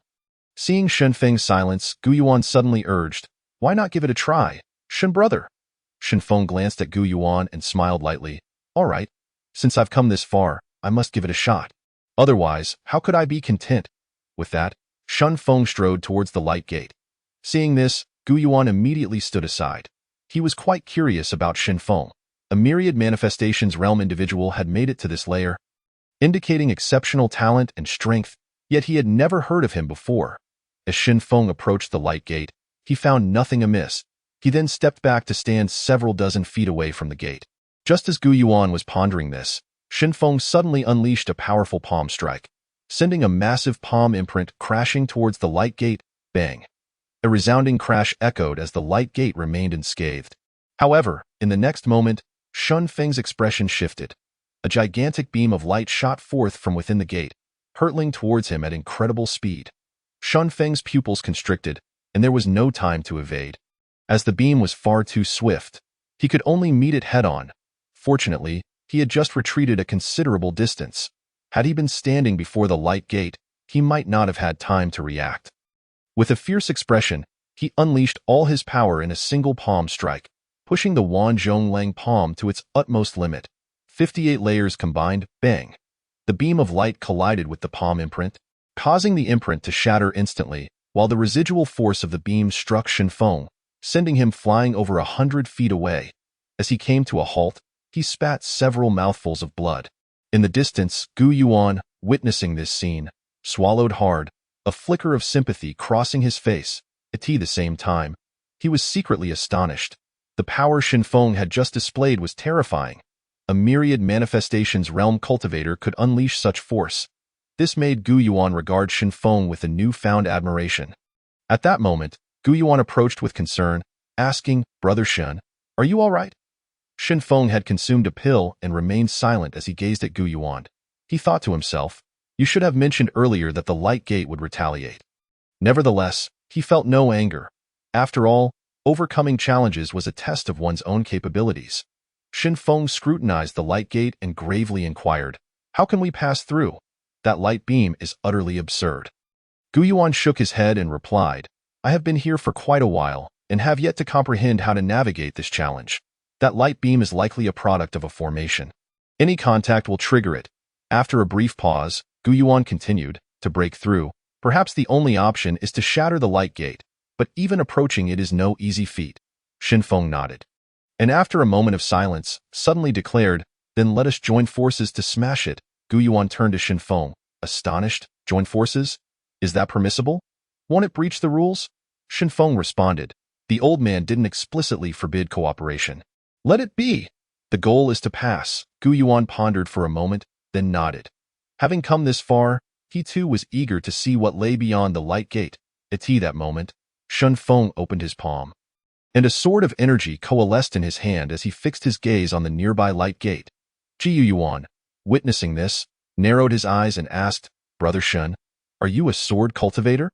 He understood that Shen Feng's presence here indicated exceptional talent, but he had not anticipated him to be a sword cultivator.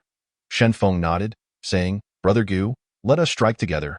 Gu Yuan nodded in agreement, refraining from further words as he fixed his gaze upon the light gate, the spear in his hand trembling slightly, a gleam of spear light suddenly manifesting at its tip the next moment. Shen Feng swung his hand, and a flash of sword light surged forth, an energy sword hurtling towards the light gate. Simultaneously, Gu Yuan shouted, Pierce the galaxy, and thrust his spear forward, a brilliant spear light erupting from its tip as it shot towards the light gate. Bang, bang! The light gate trembled, and in the next instant, a colossal beam of light erupted from it with astonishing speed, terrifying in its ferocity. The two were taken aback. At this distance, evasion was impossible, and they could only confront it head-on. Shen Feng immediately struck out with his palm, a massive palm imprint rushing towards the beam, a torrent of waves, stacking 60 layers. Having broken through to the myriad realm, his power surged, further elevating the limits of his wave palm technique. Meanwhile, Gu Yuan's expression turned fierce as he unleashed a sweeping strike with his spear, the force overwhelming, crashing against the beam, bang, bang.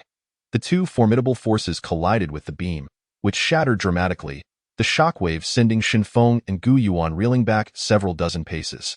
As they regained their footing, both men coughed up a hint of blood, still unable to withstand the impact. They looked towards the light gate, observing that it had dimmed slightly compared to before. Exchanging glances, joy sparkled in their eyes. This seems to be effective. Shen Feng exclaimed, Let's continue. At this moment, Gu Yuan also saw hope and agreed. All right. Thus, the two joined forces, relentlessly assaulting the light gate. Each attack prompted a swift counter from the beam, forcing them to confront its power head-on each time. After a day, the light gate had significantly faded, but both Shen Feng and Gu Yuan had sustained considerable injuries. They took medicinal pills to recuperate, and after half a day, resumed their assault. This cycle repeated for another 3 days. At a certain moment, Shen Feng observed the now faint light gate and urged, Brother Gu, hold nothing back. Let us shatter it in one blow. With that, the 9 absolute sword appeared in his hand, and he began to draw a circle in the air with his sword. Instantly, the sword light flickered, its momentum stirring the air, a grand cosmic image materializing. The festering of the bone, Gu Yuan's pupils constricted at the sight, such potent sword intent. He then raised his spear towards the light gate, a burst of spear intent erupting from him, with a tremor of his long spear. A dazzling spear light surged forth, merging man and spear as it shot towards the light gate. In an instant, both wielding spear and sword, they struck the light gate simultaneously, then hurriedly retreated. Just then, a thunderous crash resounded as the massive light gate shattered, transforming into a cascade of luminous rain that dissipated into the air. Overjoyed, Shen Feng and Gu Yuan fixed their gaze on the now open light gate, waiting in anticipation. After a considerable duration, no beams emerged, and they finally felt at ease. Exchanging excited glances, they promptly advanced towards the light gate. Soon, they stepped through, only to be met with a scene that left them wide-eyed in disbelief. Chapter 62. The colorful avenue inside the light gate. Shen Feng and Gu Yuan stood transfixed, beholding a vibrant avenue shimmering with golden light, stretching skyward, stars twinkling above, each one immense, as if they were within arm's reach. At that moment, a figure slowly emerged upon the colorful avenue, the very elder who had tested them earlier. The elder looked at them with a smile and said, Congratulations, You have passed the tests of talent, character, and strength, becoming the second successful challengers of the tower. Although you achieved this together, perhaps it is fate that has brought you both to this era. Hearing this, Shun Feng asked curiously, Elder, who was the first successful challenger of the tower? The elder smiled. That was over 60 years ago. A prodigious genius of extraordinary talent, even surpassing you two. He succeeded in overcoming the challenges alone. As he spoke, the elder turned his gaze to Shun Feng. Like you, he was also a sword cultivator, having reached the level of Sword Emperor. As soon as the elder finished speaking, Shun Feng and Gu Yuan exchanged glances and exclaimed in unison, Yi Changfeng. The individual the elder referred to must be the sword genius from the Yi family, Wu Ning. They had not anticipated that he had once succeeded in overcoming the challenges as well. The elder nodded, then waved his right hand, sending 2 tokens flying towards Shun Feng and Gu Yuan. This is your reward for successfully challenging the tower. As they received the tokens and examined them, they saw one side inscribed with Holy Martial Token. On the other side were 2 phrases. Who will stand at the peak at the end of the path of cultivation? The road to the heavens will ultimately become empty. Shun Feng and Gu Yuan furrowed their brows in confusion and looked up at the elder, asking, Elder, what is the purpose of this token? The elder chuckled. For you at this moment, it holds no practical use. No use? What kind of reward is that? Shun Feng smiled wryly. Elder, look, we faced considerable hardship to overcome this challenge. Are there no other more practical rewards? Perhaps medicinal pills or martial techniques, as we are in dire need of such items. He glanced at Gu Yuan as he spoke. Gu Yuan's eyes widened at the prospect. Is that even possible? He nodded vigorously. The elder looked at Shun Feng, shaking his head with a smile. You certainly have a thick skin. However, no treasure can compare to the value of these 2 tokens. Shun Feng was at a loss for words as he glanced at the holy martial token in his hand, asking, what do these phrases on the token mean? The elder shook his head once more. The secrets of heaven cannot be divulged. Strive to cultivate and become the strongest in this realm. When the time is right, you will understand. With that, he regarded the 2 with a smile before gradually disappearing along the colorful golden avenue. Soon after, the scenery before Shun Feng and Gu Yuan shifted, the starry sky twisting, accompanied by a flash of vibrant rosy light, and when they reappeared, they found themselves within the 12th layer of the Holy Martial Tower. The 12th layer was not spacious. Apart from a teleportation platform, it was empty all around. At this moment, the teleportation platform was already illuminated, indicating that someone was about to arrive. Shun Feng glanced at the trembling platform and said to Gu Yuan, Brother Gu, it seems the higher-ups of the academy have learned of this. I hope you won't disclose my success. Gu Yuan looked puzzled. Why not? Shun Feng smiled. My realm is too low. I wish to bide my time a little longer. And I hope you will accommodate me. Gu Yuan thought for a moment and replied, That's fine. But I can only promise not to tell anyone else for now. However, I will not keep it from my master. Shun Feng clasped his hands in gratitude. Thank you, Brother Gu. Until we meet again. With that, Shun Feng's figure flickered and vanished from the scene. Ji Yuan watched where Shun Feng had disappeared, shaking his head with a smile. Just as Shun Feng faded into the void, the teleportation platform flashed with white light, and soon, 6 figures materialized before Gu Yuan. The newcomers included the academy's headmaster, the 3 principal mentors, and the peak masters Yi Changqing and Huang Fuzhong. Making a total of 6 individuals, upon seeing the headmaster, Gu Yuan hurried over and bowed, Master. The headmaster regarded Gu Yuan with undisguised admiration. Yuaner, was it you who just broke through the 12th layer amidst that colorful radiance? Gu Yuan glanced at the others, noticing their eager expressions directed at him. A hint of unease crept onto Gu Yuan's face as he gently nodded. The higher-ups in the room displayed expressions of joy and excitement. Huang Fuzhong exclaimed, Headmaster, after more than 60 years, someone has once again broken through the 12th layer. It seems there is hope for this year's martial competition at the Central Academy. The others exchanged glances. Nodding in agreement, the headmaster, beaming, patted Gu Yuan's shoulder. Very well.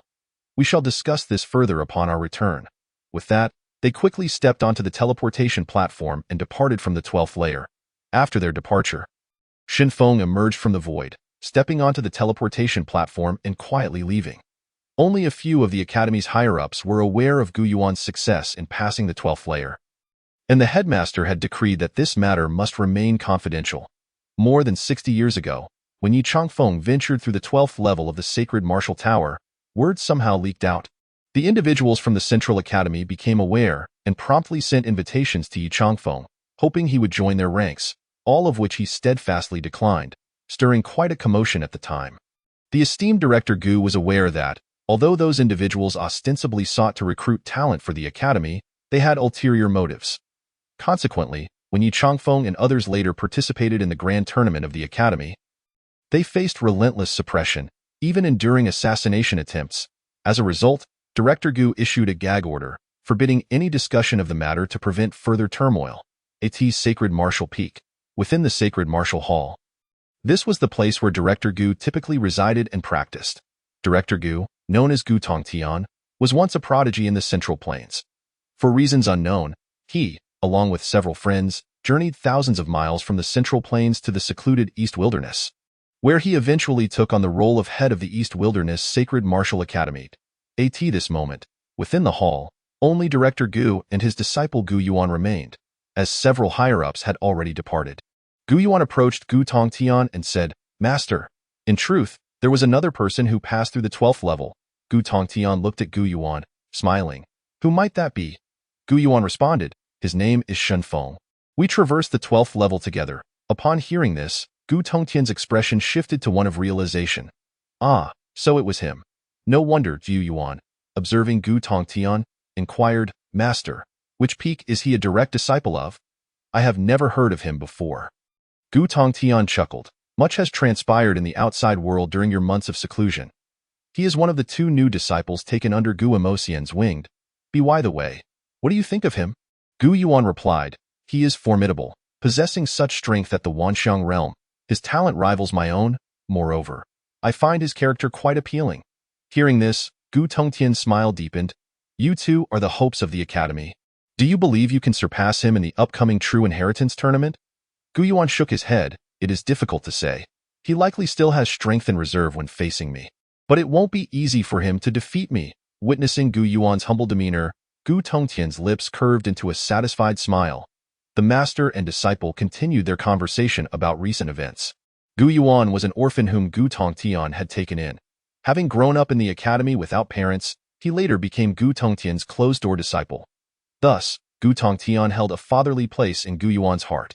Upon exiting the hall, Gu Yuan gazed towards the direction of another main peak, murmuring, "Truly impressive.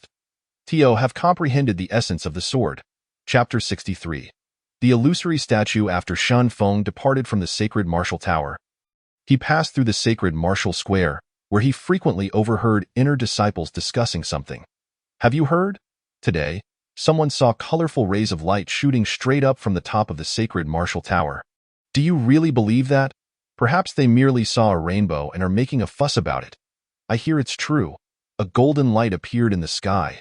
Come on, let's go take a look." As Shen Feng walked through the center of the square, he noticed a considerable gathering of people heading towards the sacred martial tower. Just then, he suddenly halted, his gaze fixated on a towering statue at the center of the square. It was a breathtakingly beautiful statue of a woman, clad in a flowing white gown, with long hair cascading down her shoulders and an exquisitely delicate face that, despite being carved from stone, exuded an ethereal aura. However, it was not her beauty that captivated Shen Feng, but rather the fact that this woman resembled the illusory figure he had encountered on the 11th level's arena.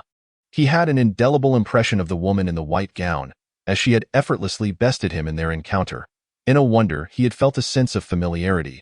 He had merely caught a fleeting glimpse of her when passing by the square previously. But how did her statue come to be placed here? Who was she truly?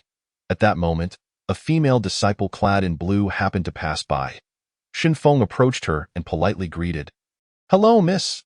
The blue-clad woman was taken aback, unsure of Shen Feng's intentions, but her cheeks flushed slightly upon seeing his handsome countenance. Shen Feng smiled and continued, "Do you know who this statue represents?" The woman glanced over at the statue and shook her head. "I am not certain. It has been here since the academy's inception, yet no one knows her identity." Upon hearing this, Shen Feng was momentarily stunned, then replied, "Thank you." The blue-clad woman smiled, turned, and walked away. After a short distance, she glanced back at Shen Feng, who remained transfixed before the statue, staring at it in a daze. She shook her head. thinking it a pity that such a handsome young man had become enamored with a mere stone sculpture. Shenfeng stood before the statue for a while longer, asking several individuals, all of whom provided similar answers. Soon after, he departed and returned directly to his residence on the main peak. Upon reaching the entrance of his palace, a woman emerged from the side. She wore a pale blue long dress, her figure slender and graceful, exuding a tranquil elegance, with a face of unparalleled beauty, akin to a celestial maiden descending to earth. Upon seeing her, Shenfeng was filled with surprise and hurried over. Xiaoxue, you have finally emerged from seclusion. Indeed, the woman was Murong Shui, Shenfeng's childhood companion and confidant, in Menghuang City, aside from Shen Minglan and her daughter. Murong Shui had been the one to assist him the most throughout his life. Murong Qing, her mother, shared a brotherly bond with Shenfeng's father, thus providing Shenfeng with much care since childhood. At this moment, Murong Shui spotted Shenfeng, her face lighting up with delight. She rushed to his side, exclaiming, "Shenfeng!" Then, with joy, she continued, "I have been out of seclusion for several days now. My master has told me so much about you. I never expected that so much would happen in such a short time since you arrived at the academy." Shenfeng looked at Murong Shui, and her familiar and warm smile felt like a reunion with family. He grasped her hand and exclaimed, "Xiaoxue, let us go. We must talk inside the hall." With that, he took Murong Shui's hand and led her into the palace. Once inside the hall, Shenfeng looked at Murong Shui and inquired, "Have you reached the peak of the Dongshu realm?" Murong Shui nodded with a smile. Shenfeng replied, "Impressive. You have surpassed me in cultivation." Murong Shui remarked, "My master said I possessed the Xinling constitution, allowing me to cultivate faster than others." Shenfeng nodded, then produced a jade slip from his hand and handed it to Murong Shui. "What is this?" she asked, puzzled. Shenfeng smiled. "It's a heavenly grade cultivation method." Upon hearing this, Murong Shui's eyes widened in astonishment.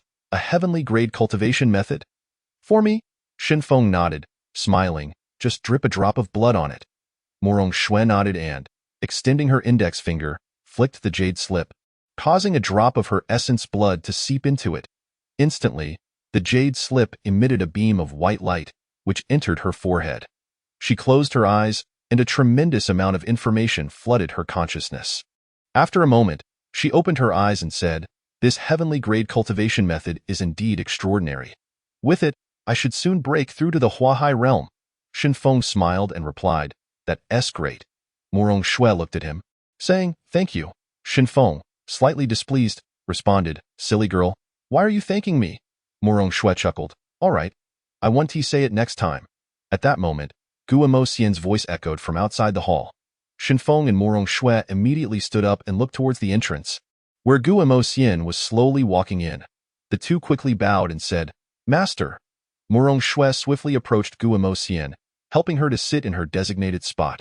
Guo Xian glanced back and forth between them, her smile growing warmer, and then turned to Shenfeng, "Not bad. You've reached the Wanxiang realm. Have you visited the sacred martial tower these past few days?" Shenfeng nodded with a smile. Guo Xian then asked, "What rewards did you obtain?" Shenfeng promptly produced the jade talisman, saying, "Master, this is a set of heavenly grade cultivation methods. Please take it." Upon hearing this, Guo Xian's expression froze as she gazed at the jade slip in Shenfeng's hand, exclaiming, "Heavenly grade cultivation method? Which level did you reach?" Shenfeng hesitated for a moment before responding, "The 12th level." "What?" Guo Xian exclaimed, springing up from her seat, astonished as she stared at Shenfeng. Subsequently, Shenfeng recounted how he and Gu Yuan had together traversed the 12th level. After listening, Guo Xian's expression grew serious as she slowly sat back down. After a moment of silence, she said, "Shenfeng, you must keep your breakthrough a secret. Do not mention it to anyone else. The director has already issued a gag order concerning this matter." Shenfeng, puzzled, asked, "Why is that?"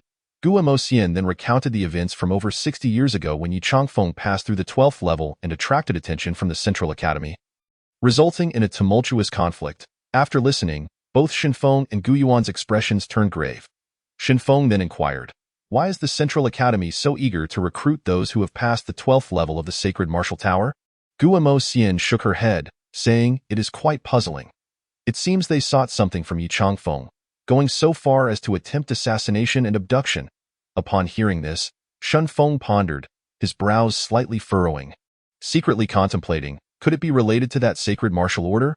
Was Yi Chongfeng's reward also this sacred martial order? At that moment, Guo Xian stood up again. Looking at Shen Feng, you continue to surprise me? Having passed through the 12th level, you should keep this cultivation method for yourself? Hearing Guo Xian say this, Shen Feng did not press further and promptly put it away. Guo Xian gazed at Shen Feng and the others, saying, the grand competition of true inheritance will be held in 10 days.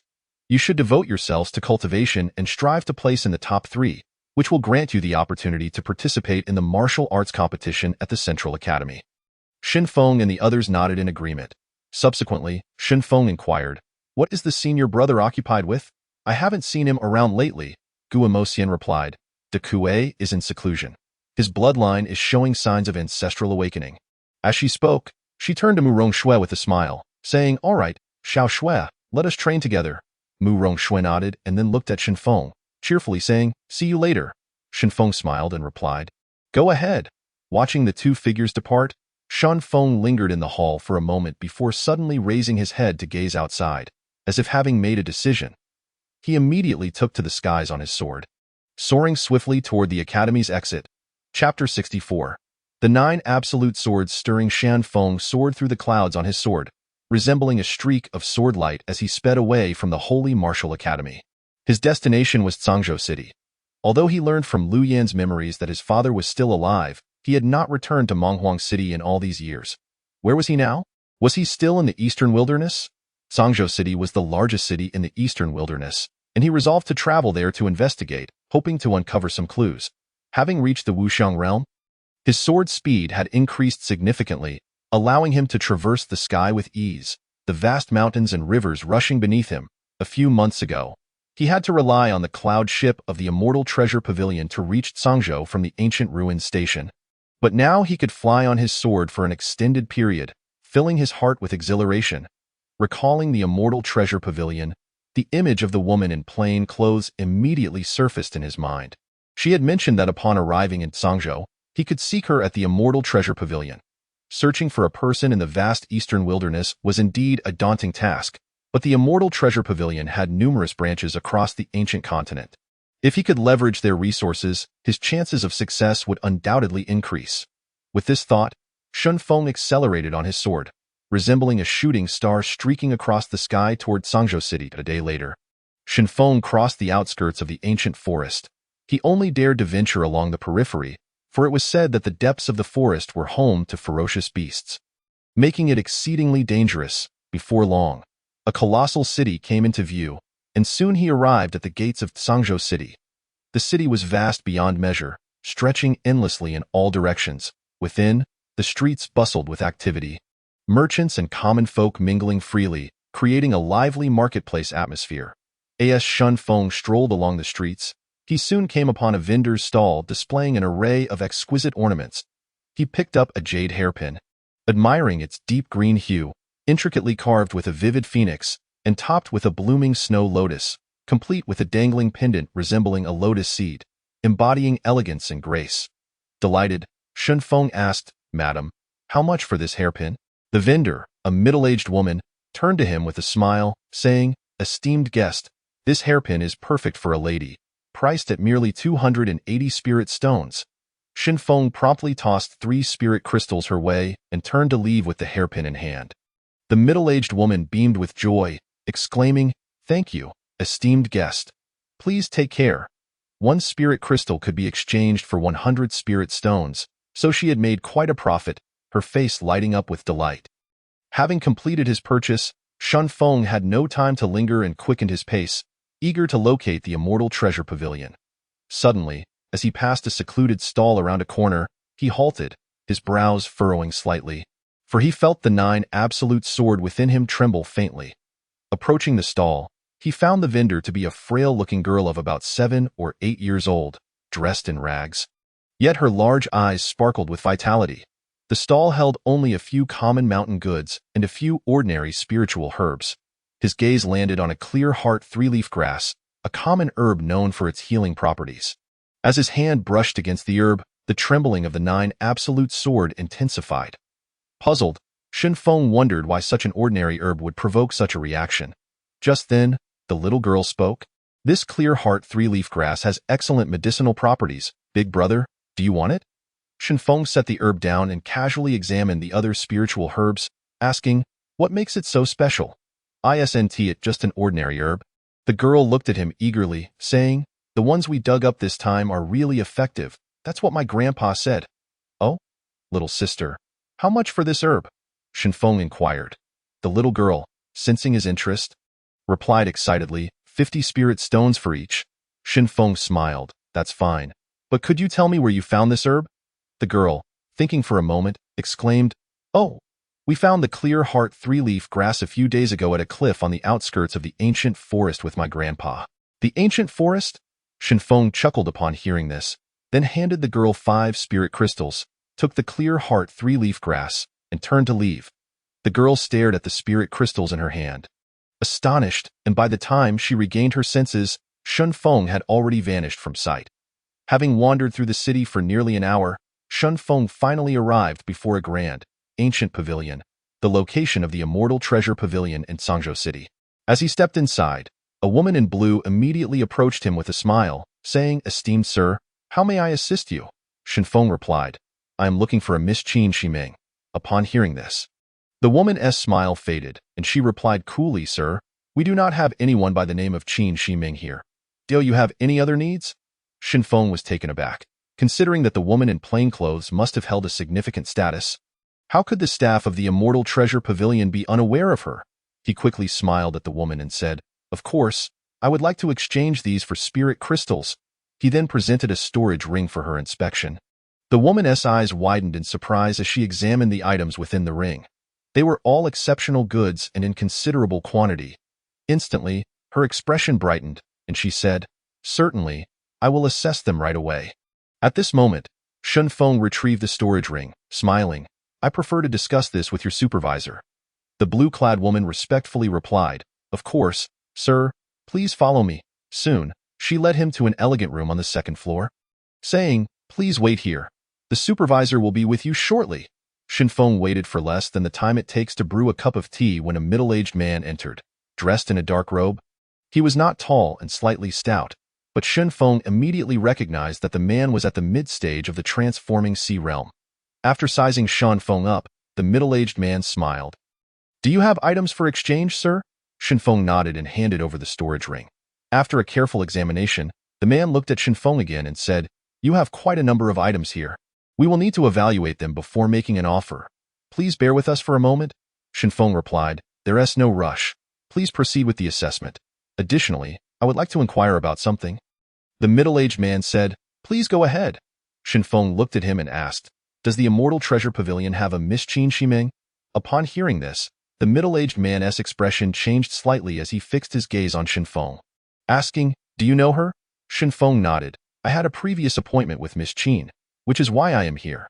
The man's demeanor shifted to one of respect, saying, Miss Qin is indeed here. Please follow me. He quickly led Shenfeng to the entrance of a grand hall on the 3rd floor, then asked, may I have your surname, sir? I will inform her, Shenfeng replied. Shenfeng. The middle-aged man bowed slightly and then stepped into the hall. Shenfeng waited outside, thinking that it seemed Miss Qin held an extraordinary position within the Immortal Treasure Pavilion. Since ascending to the 3rd floor, Shenfeng could sense several powerful auras scanning his direction intermittently. Shortly after, the middle-aged man re-emerged from the hall alongside an elder clad in green. Chapter 65. Reunion with Qin Shiming. The elder in green was one of the 2 elders who had accompanied Qin Shiming on that day. Shenfeng stepped forward, smiling, elder. Upon seeing Shenfeng, the elder appeared somewhat surprised. Nodding with a smile, Shen Gongzi, please come in. Following the elder into the inner hall, the middle-aged man retreated. The inner hall was simply yet elegantly decorated, filled with rich spiritual energy and a fragrant aroma of orchids. At that moment, a woman in plain clothing sat at a table, her face veiled in a white gauze. Upon seeing Shenfeng enter, her eyes lit up and she rose, saying, Shen Gongzi, it has been a long time. Shenfeng returned her smile, saying, Miss Qin, I hope you have been well.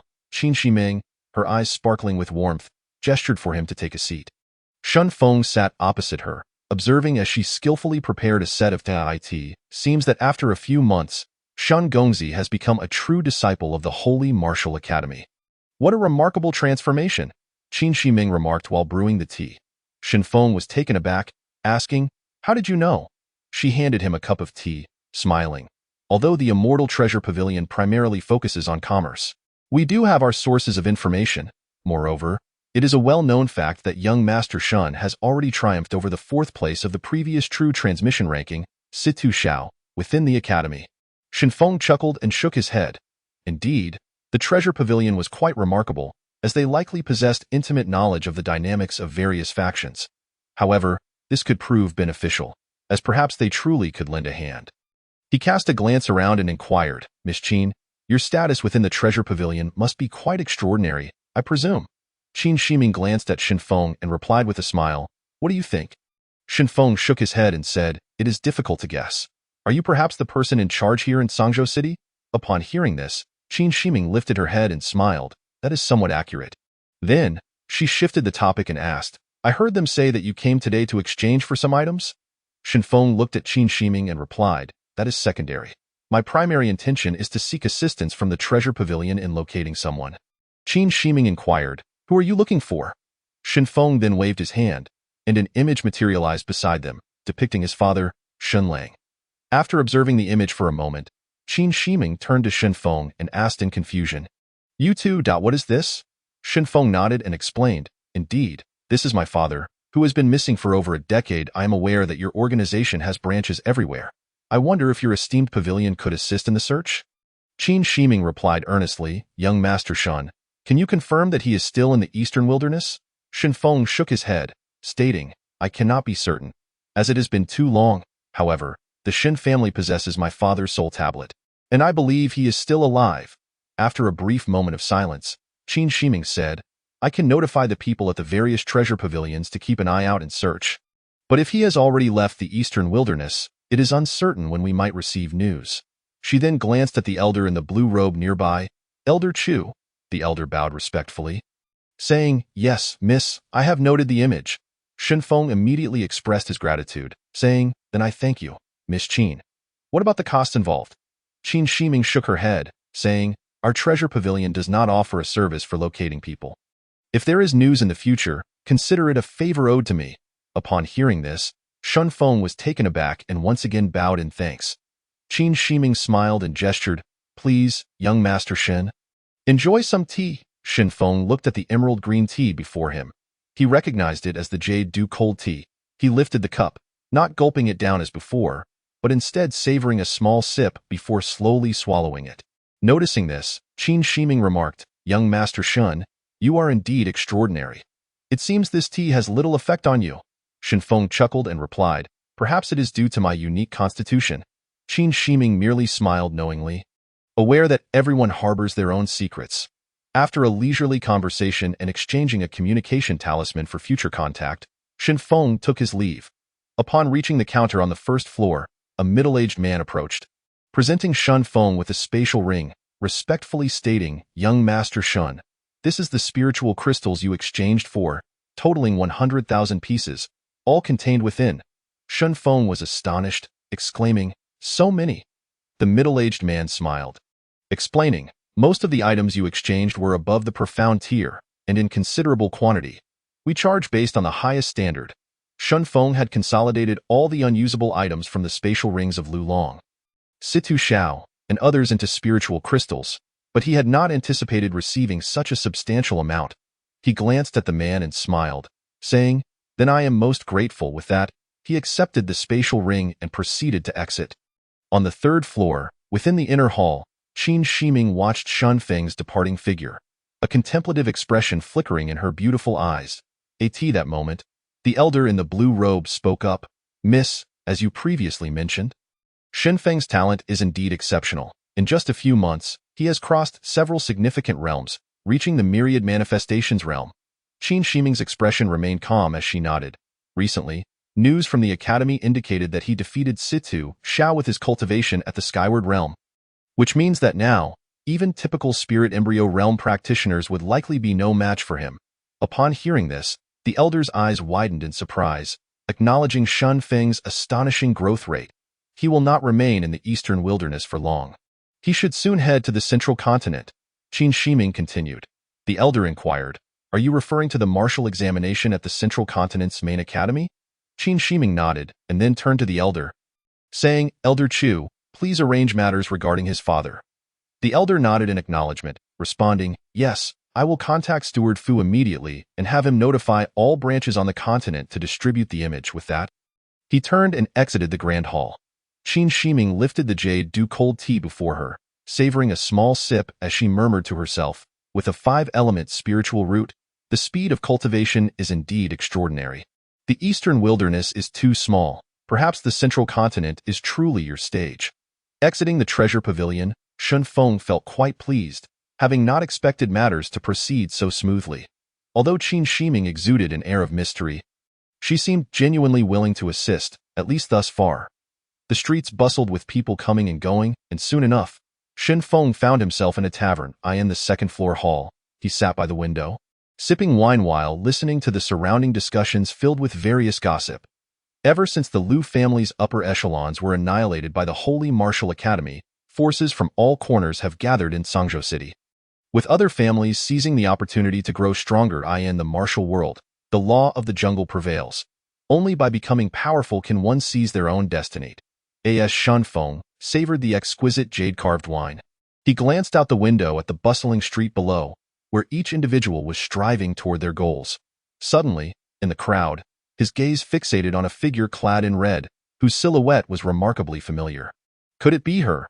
Shun Feng left behind 2 spiritual crystals, his form flickering, and he vanished from his spot. On the street, Shun Feng looked up, spotting the red figure about to turn a corner. He quickened his pace, following closely behind. Chapter 66. One sword, one kill. The woman in red hurriedly traversed a long street, making her way directly toward the city gate. Shortly after exiting the city gate, she soared into the air, accelerating toward a mountain range outside Sangzhou City. "Indeed, it is you," Shun Feng thought, as he utilized his movement technique, his figure flickering in the void, maintaining a distance from the woman.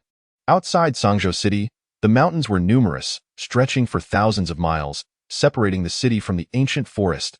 Among them, the Hongduan mountain range was the largest and one of the closest to the ancient forest. The red-clad woman was heading straight for the Hongduan mountain range, and her flight speed was not particularly swift, suggesting she had only recently broken through to the skyward realm, completely unaware of Shun Feng's pursuit. Half an hour later, she arrived at a cliff, turned around to survey her surroundings, and then descended to the base of the cliff, disappearing from sight in an instant. Moments later, Shun Feng's figure reappeared not far away, fixated on a nondescript cave entrance surrounded by thorny brambles. What was Lu Fian doing here? Shun Feng furrowed his brow in confusion. Just as he prepared to enter the cave, a figure in black suddenly emerged from the entrance. Upon seeing the figure, Shun Feng's heart raced, realizing with alarm that it was a member of the Blood Shadow Temple. Could this be a stronghold of the Blood Shadow Temple? Just then, the black-clad figure scanned the area before ascending into the air and darting away. Having flown several hundred zhong, a white figure blocked his path. It was Shun Feng. Upon recognizing Shun Feng, the black-clad man's face twitched beneath his mask as his eyes widened in shock. How did you end up here?" Clearly, he immediately recognized Shun Feng. The black-clad man displayed a look of fear, and in the next moment, he pulled out a communication talisman, intending to send a warning. At that instant, a beam of sword light zipped through the air, and before the black-clad man could utter a sound, his throat was pierced by the flying sword. Gazing at the fallen black-clad figure before him, Shun Feng swiftly removed the man's black attire and mask, transforming into a shadow as he rushed toward the cave entrance. Upon entering the cave, he soon found himself in a narrow passageway, at the end of which stood a pitch-black iron door. Flanking the iron door were 2 black-clad guards, as they saw Shun Feng approaching. One of them frowned slightly and murmured, "You're back so soon?" Just then, 2 beams of sword light flashed through the air. Swoosh, swoosh! The 2 black-clad guards' eyes widened in shock as they collapsed, failing to make any sound before their throats were pierced. In the next moment, Shun Feng's figure flickered and he entered through the iron door. Inside the cave, in a grand hall, dozens of black-clad figures were gathered. At the head of the hall sat a young man, with the previously mentioned red-clad woman standing beside him. The black-clad figures exuded an ominous bloodthirsty aura. Evidently practitioners of the bloodthirsty scripture, in front of the black-clad figures stood 9 red-robed hall masters. At that moment, one of the red-robed hall masters stepped forward and respectfully asked, "Young master, when shall we avenge the master and the several protectors?" Upon hearing this, the young man glanced at the crowd and replied, "The master and the protectors fell at the hands of the Holy Martial Academy, but we are currently in a position of weakness. It is not yet the time for revenge. You are to remain hidden and bide your time, secretly growing stronger around Qingzhou City and Sangzhou City. The newly appointed 9 hall masters will lead this effort, returning every 6 months to acquire blood soul pills. Understood?" Upon hearing these words, the gathered individuals respectfully responded, "Yes, we shall diligently obey the commands of the young master." The young man above nodded, but then his expression darkened as he coldly declared, "The Sacred Martial Academy has annihilated my Liu family. This grudge shall not go unpunished. One day, we will storm the Sacred Martial Academy and reclaim this blood debt." At that moment, the woman in red interjected, "Xionggu, and what about that Shinfeng? He must be subjected to 1,000 cuts." The young man was none other than Lu Xiong. He glanced at the woman beside him, Lu Fian, and assured her, "Rest assured, Yin Mei, Shinfeng will not escape. However, before that, I shall pay a visit to the Shin family in Menghuang City to collect some interest." Hearing this, Lu Fian exclaimed with excitement, "Good. I will follow your lead." "Xionggu." Just then, a dark-clad man appeared at the entrance of the Great Hall. "Who goes there?" The crowd inside turned in unison, fixating their gaze on the incoming figure. One of the red-robed hall masters stepped forward and bellowed, "Bold intruder, who permitted your entry?" But before he could finish, a flash of sword light erupted, and the hall master's head flew off, blood splattering everywhere.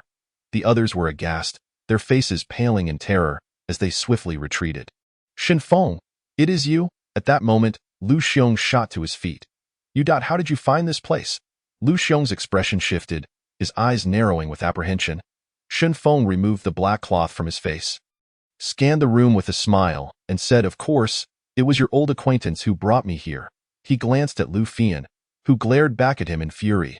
You were following me?" After a pause, she surveyed the crowd and coldly declared, "Shinfeng, you have walked into your own trap. How dare you invade the headquarters of the Divine Temple? Today shall be your end. Just by them?" Shinfeng surveyed the assembly, his demeanor unruffled. At that moment, Lu Xiong shouted, "Everyone, heed my command. Form the blood net formation and kill him." As his voice fell, dozens of dark-clad men encircled Shinfeng, each brandishing a blood-red chain. These chains were not physical objects but rather formed from coalescing blood mist, so dense that they nearly took on substance. In an instant, a network of blood enveloped Shinfeng, trapping him within. Lu Fian laughed, "Shinfeng, today you shall have no chance of escape. I can't wait to see you in agony." Lu Xiong's expression softened slightly as he gazed at the cage surrounding Shinfeng, a smirk playing at the corners of his mouth. The blood mist chains intertwined in a specific formation, and while a single chain posed no threat, dozens combined to create a resonating pressure. Moreover, each chain was laced with potent venom. Contact would inflict unbearable suffering. Yet, at that moment, Shinfeng leaped, striking the blood mist net with a forceful palm. The entire crimson cage trembled, and the chains began to dissipate. Lu Xiong and Lu Fian froze, their eyes wide in shock. They had not anticipated that Shinfeng would dare to confront the blood mist chains head-on. But soon, the expressions of all the dark-clad men shifted dramatically as they realized that the blood energy within them was being drained, while Shinfeng at the center showed no signs of distress. These men practiced the blood slaughter scripture, and the blood energy was their essence. Now, it was being continuously siphoned away by Shinfeng, leaving them in a state of alarm. In just a few breaths, the faces of the crowd turned pale, the blood mist chains becoming thin and nearly transparent. At this moment, Lu Xiong and Lu Fian were left dumbstruck, staring at Shinfeng as if he were a monster. The very blood energy that struck fear into other cultivators was being entirely absorbed by Shinfeng. How is this possible?" Lu Xiong gasped in disbelief, while Lu Fian's face turned ashen. Shinfeng withdrew his hand, glanced at the crowd, and coolly stated, "All right, it's time to send you on your way." As soon as he finished speaking, he vanished from sight. In the next instant, sword light flickered, heads began to fly, and screams filled the air. Blood spraying everywhere.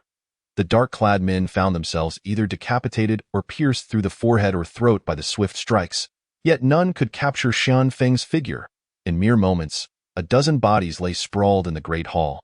While Lu Xiong and Lu Fian stood frozen in place, it felt as though the very air had solidified, quick, too fast. Xin Feng's figure moved like a specter, appearing in various corners. Each sword strike was a lethal blow. Soon, all the dark-clad men lay dead, their bodies littering the ground. Lu Xiong and Lu Fian stared in disbelief, a chill creeping up from their cores. Chapter 67. Blood Slaughter Scripture. Lu Xiong looked at the dozens of corpses sprawled in the hall. These individuals were the hope for the resurgence of the Lu family, yet now they had all been annihilated by Xin Feng. At this moment, his eyes burned with murderous intent, his face contorted with rage as he roared, "Xin Feng, I will grind you to ashes." Xin Feng regarded him with indifference. Suddenly, he flicked his wrist, sending a beam of sword light hurtling toward Lu Xiong at blinding speed. Now that they were sworn enemies, there was no need for idle chatter. Action was required. Lu Xiong's pupils contracted as he grimaced, charging forward with a mighty punch that coalesced into a massive blood-red imprint, crashing into the sword light. Bang! The fist imprint and sword light both shattered, sending a powerful shockwave that forced Lu Xiong to stagger back repeatedly.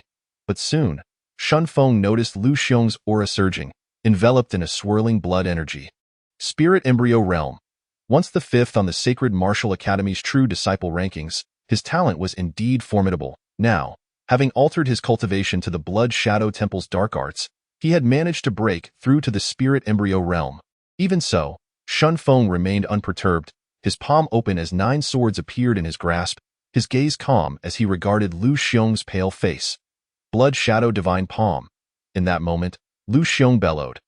Swinging his right hand as a dense cloud of blood mist materialized in his palm, he charged at Xin Feng, simultaneously launching a massive blood-red palm imprint to seal off Xin Feng's escape routes. He had already gauged Xin Feng's speed. He aimed to restrict all avenues of evasion. In response, Xin Feng remained unfazed. Sheathing his 9 swords, he too wished to test the might of the 10,000-wave palm. As Lu Xiong barreled towards him, Xin Feng's eyes narrowed, and he unleashed a palm strike. 10,000 waves, 60 palms overlapping, boom. A deafening roar echoed through the hall, and a violent shockwave reduced surrounding debris to dust. A figure shot backward like a cannonball, crashing into the wall of the hall before sliding down, revealing Lu Xiong. PFF. PFF. Lu Xiong fell to the ground, blood gushing from his mouth uncontrollably. He gazed at Xin Feng in horror, exclaiming, "Impossible! You're merely in the Wanxiang realm. How can you be this strong?" Xin Feng, however, had only retreated a few dozen feet before halting his advance. He slowly approached Lu Xiong, saying, "In your next life, may you be born into a good family and be a good person." With that, a flash of sword light pierced through Lu Xiong's forehead, claiming his life instantly. Witnessing this scene, Lu Fian in the corner was filled with terror, hastily fleeing towards the exit of the hall. But Xin Feng was swifter. With a mere tremor, he blocked her path. Lu Fian looked at Xin Feng in dread, trembling as she stammered, Xin Feng, we both hail from Menghuang City. Please, do not kill me." Xin Feng regarded her with an expressionless face and replied coolly, "Lu Fian, this all stems from your Lu family's conspiratorial ambitions. However, you have taught me one crucial lesson. When dealing with enemies, one must eliminate all potential risks." Lu Fian's face turned pale as she pleaded in terror, "No, I swear. I will never trouble you or the Xin family again." Xin Feng shook his head, and suddenly, with a flick of his wrist, a beam of sword light shot forth. Swoosh! Lu Fian's eyes widened in shock. She could barely perceive the trajectory of the sword light before it pierced her throat.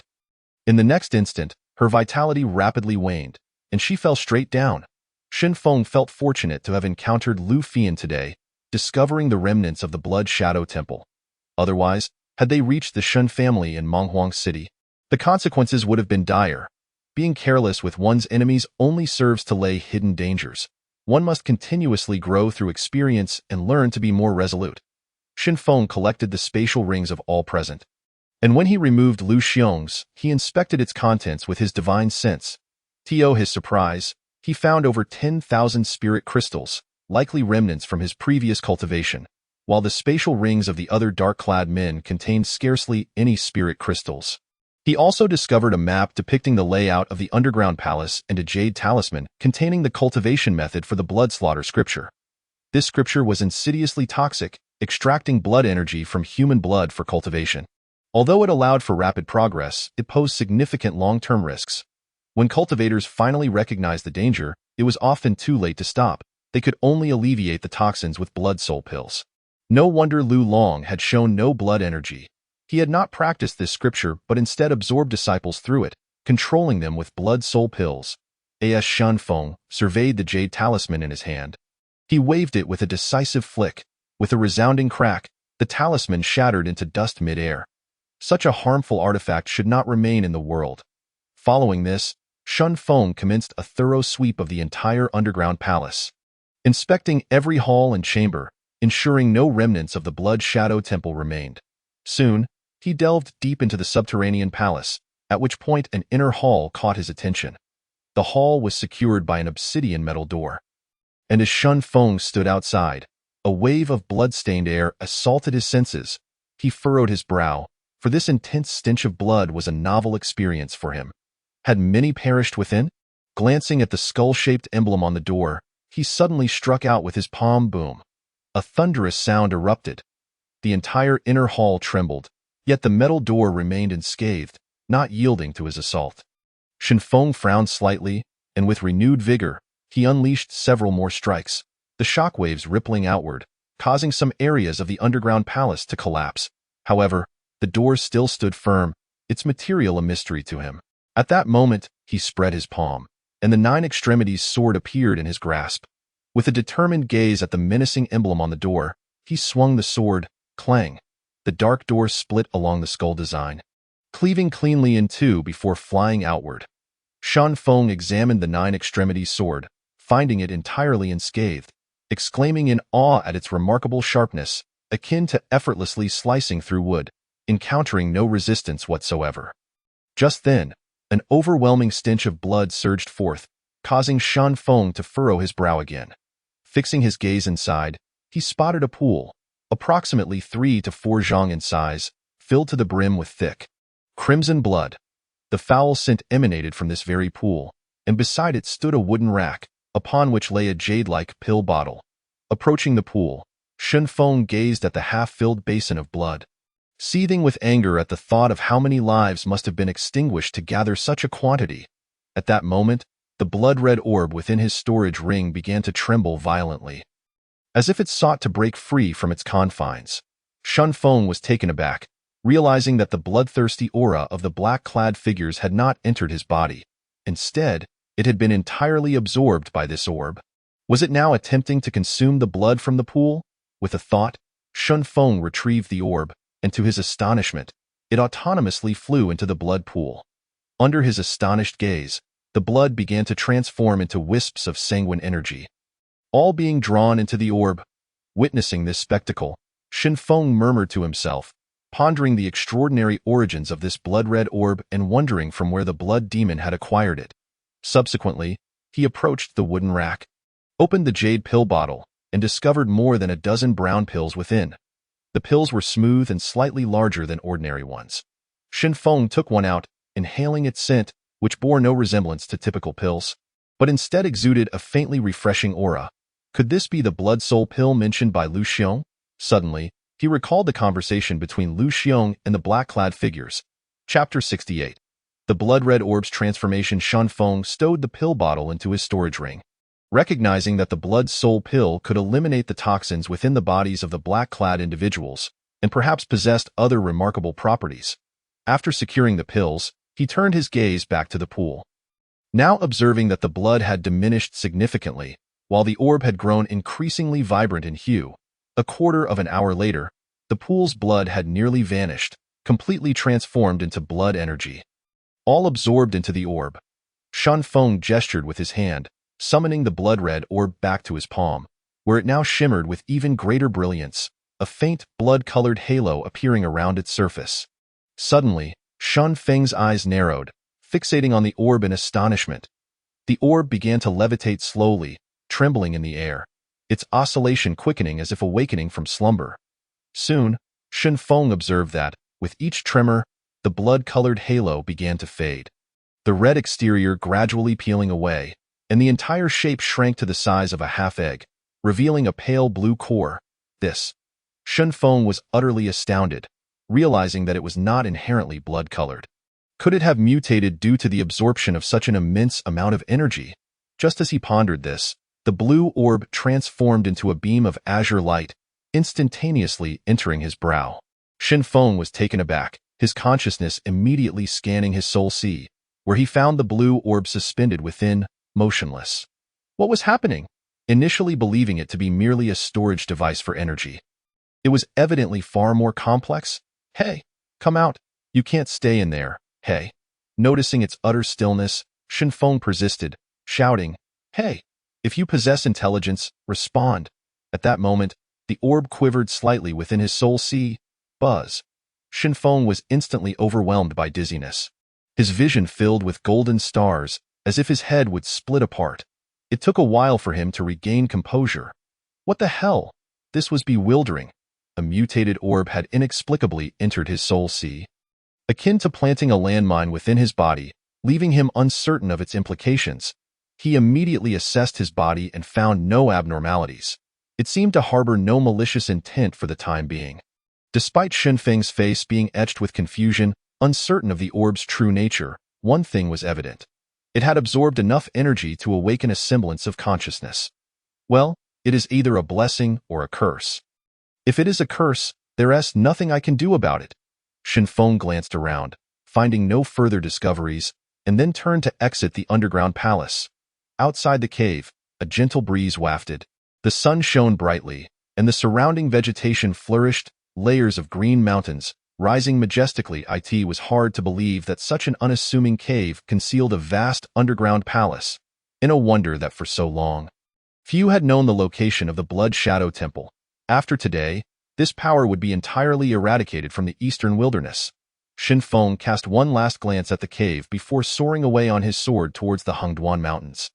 Half an hour later, Shen Feng crossed the Hengduan Mountains and arrived at the outskirts of the ancient forest. This area was rarely trodden by humans, and when he did encounter a few, they were familiar locals foraging for mountain goods at the forest's edge. From the depths of the forest came the occasional sound of bird calls and beast roars, and even cultivators were hesitant to venture too deep. Shen Feng paused at the periphery, retrieving the clear heart three-leaf grass, recalling the little girl mentioning that this three-leaf grass was discovered on a cliff at the edge of the ancient forest. This particular plant had triggered a reaction in the Nine Extremities sword. Could it be that its growth environment possessed some unique qualities? He began to search the outskirts of the ancient forest, stopping at every cliff he encountered, examining and sensing for any unusual reactions from the Nine Extremities sword. Time passed swiftly, and by late afternoon, Shen Feng had explored roughly two-thirds of the forest's perimeter. With his current speed and perception, he could instantly sense and traverse hundreds of zhang of terrain. After another 2 hours, he arrived at a valley, where the ground was flat, and the valley mouth boasted a towering cliff 100 zhang high. From above, the valley appeared long and narrow, barely 20 zhang wide, stretching deep into the forest, seemingly endless. Shen Feng descended beside the cliff, sweeping his consciousness around, occasionally spotting some ordinary spiritual herbs scattered about. Suddenly, he noticed that the spiritual energy here seemed denser than in other locations, with the surrounding plants flourishing more robustly. Did this valley possess some special significance? Without hesitation, Shen Feng ventured into the valley. After walking several hundred zhang, he found the abundance of spiritual herbs increasing, although they were mostly ordinary plants, offering little value to cultivators. Yet this only piqued Shen Feng's curiosity. What made this place so distinct? Continuing forward along the narrow valley, he advanced several hundred zhang further. Suddenly, his heart leaped with joy as the Nine Extremities sword finally stirred again. Though it was only a slight quiver, it was enough to confirm he was in the right place. At this moment, the area was teeming with spiritual herbs, and the clear heart three-leaf grass was particularly plentiful. This type of spiritual herb was quite special, blooming 4 times a year and producing seeds that would scatter with the wind, growing wherever they landed. Clearly, the clear heart three-leaf grass that the little girl had gathered originated from here. Shen Feng meticulously examined the surroundings, uprooting several three-leaf grasses for closer inspection, but after the initial stirring, the nine extremities sword fell silent once more. He then proceeded deeper into the valley, and aside from the abundant spiritual energy, he encountered no further anomalies. Half an hour later, Shen Feng had penetrated deep into the valley. The spiritual energy was even more potent, yet the surroundings were eerily quiet, with scarcely a bird's call to be heard. Suddenly, a rumbling sound erupted from nearby, followed by the continuous sounds of clashes and combat. Without hesitation, Shen Feng leaped forward, concealing himself within the branches of a colossal tree. He raised his gaze and saw that several hundred zhang ahead lay the valley's end, from whence the deafening sounds emanated. Soon, he spotted two massive creatures engaged in a fierce battle at the valley's bottom, each collision sending tremors through the ground, a truly terrifying sight. One was a howling moon wolf, its form towering, its silver fur glistening, its crimson eyes flashing with malevolence, revealing glistening fangs. Opposite it stood a great earth demon bear, robust in stature, its coarse brown fur bristling as it stood upright, its eyes gleaming with ferocity. Fixated intently on the howling moon wolf, upon witnessing these two colossal beasts, Shen Feng inhaled sharply. Both were 8th-grade mystic beasts, comparable to human cultivators in the spirit embryo realm. 9th-grade mystic beasts correspond to the divine unity realm, while those reaching 10th grade possess immense intelligence, earning the title of demon beasts. At this moment, both the howling moon wolf and the great earth demon bear were bloodied, clearly evenly matched, and had sustained severe injuries. Just then, the howling moon wolf let out a long howl, transforming into a silver streak as it lunged once more at the great earth demon bear. Bang! A tremendous explosion resonated through the air as the two collided violently, and the next moment, both figures were sent reeling backward. Blood dripped from the howling moon wolf's mouth, while the great earth demon bear bore a fresh, crimson claw mark across its chest. Though the earth demon bear possesses relatively weak attacking power, its defensive capabilities far surpass those of the howling sky wolf. In quick succession, the two mystical beasts clashed repeatedly, engaging in a straightforward and brutal display of raw strength, with thunderous impacts echoing throughout the arena. Hundreds of feet away, Shen Feng felt a shiver run down his spine as he witnessed the ferocity of their assaults, each strike landing with bone-crushing force. Yet, the two beasts were evenly matched. Each collision inflicted wounds upon both adversaries. Within a quarter of an hour, they had collided dozens of times. At this moment, the earth demon bear lay panting on the ground, gasping for breath, with dozens of deep claw marks marring its body, blood flowing profusely. It was clear that it was nearing its end. Meanwhile, not far away, the howling moon sky wolf had a large dent in its side, its right front paw distorted, and a trickle of blood at the corner of its mouth as it half knelt on the ground. Also gravely injured. Yet, at this moment, neither creature acknowledged the other. They were both fixated on a small tree a mere dozen feet away. It was then that Shen Feng noticed a diminutive tree, standing less than 5 feet tall, not far from them. The tree was lush and verdant, crowned with 3 bright red fruits, each the size of a fist, from which a faint, enticing aroma wafted, even reaching Shen Feng's nostrils from hundreds of feet away. Suddenly, it dawned on him. These two creatures were fiercely vying for those 3 mystical fruits. Chapter 69. The path of which Shen Feng glanced at the howling moon sky wolf and the earth demon bear, then surveyed his surroundings before leaping towards the small tree. Just a few dozen feet into his flight, he felt a surge of joy as the 9 absolute sword within him began to tremble, and the intensity of its vibrations increased as he approached the tree. Roar, howl. At that moment, the howling moon sky wolf and the earth demon bear noticed Shen Feng, letting out furious roars. How dare someone attempt to seize their treasure? Ignoring their injuries, they charged towards Shen Feng with reckless abandon. The howling moon sky wolf moved with incredible speed, transforming into a silver blur, quickly pouncing upon him, its massive claws descending with ferocity. Shen Feng's eyes narrowed. He retaliated with a powerful strike, unleashing the 10,000 waves technique, layering 60 strikes into one. Bang! The howling moon sky wolf was sent flying dozens of feet away, rolling several times upon landing before coming to a halt, its eyes wide with shock. Shen Feng was also forced to retreat a dozen feet, but just as he regained his footing, The earth demon bear barreled towards him with the force of a mountain. Its presence suffocating, Shun Feng's expression contorted. He spread his palm wide, wielding the 9 absolute sword. As an overwhelming sword intent surged forth, the sword gleaming with brilliance as he slashed down at the oncoming bear. Bang! Already heavily wounded, the earth demon bear's speed had diminished, and the 9 absolute sword, empowered by his sword intent, cleaved its massive form in two, sending the halves flying apart amidst a rain of blood. At that moment, the howling moon sky wolf, disregarding its severe injuries, lunged towards the small tree. Just as it was about to seize one of the fruits, a blinding beam of sword light sliced through its head. Boom! The howling moon sky wolf crashed to the ground, a gaping hole appearing in its skull, its life force rapidly extinguishing. Shen Feng reached out, the 9 absolute sword returning to his grasp, still trembling with energy. Could it be that a path was present here? Shen Feng pondered the extraordinary behavior of the sword in his hand. He then glanced at the corpses of the 2 mystical beasts and felt a surge of relief. If they had not been gravely injured from their earlier battle, vanquishing them would have proven exceedingly difficult. He hurried to the small tree, and upon closer inspection of the 3 fruits, he gasped in astonishment. Dragon scale fruits, how extraordinary! No wonder these 2 8th-tier mystical beasts fought so fiercely over them. Ha ha! Overcome with excitement, he waved his right hand and plucked the 3 dragon scale fruits.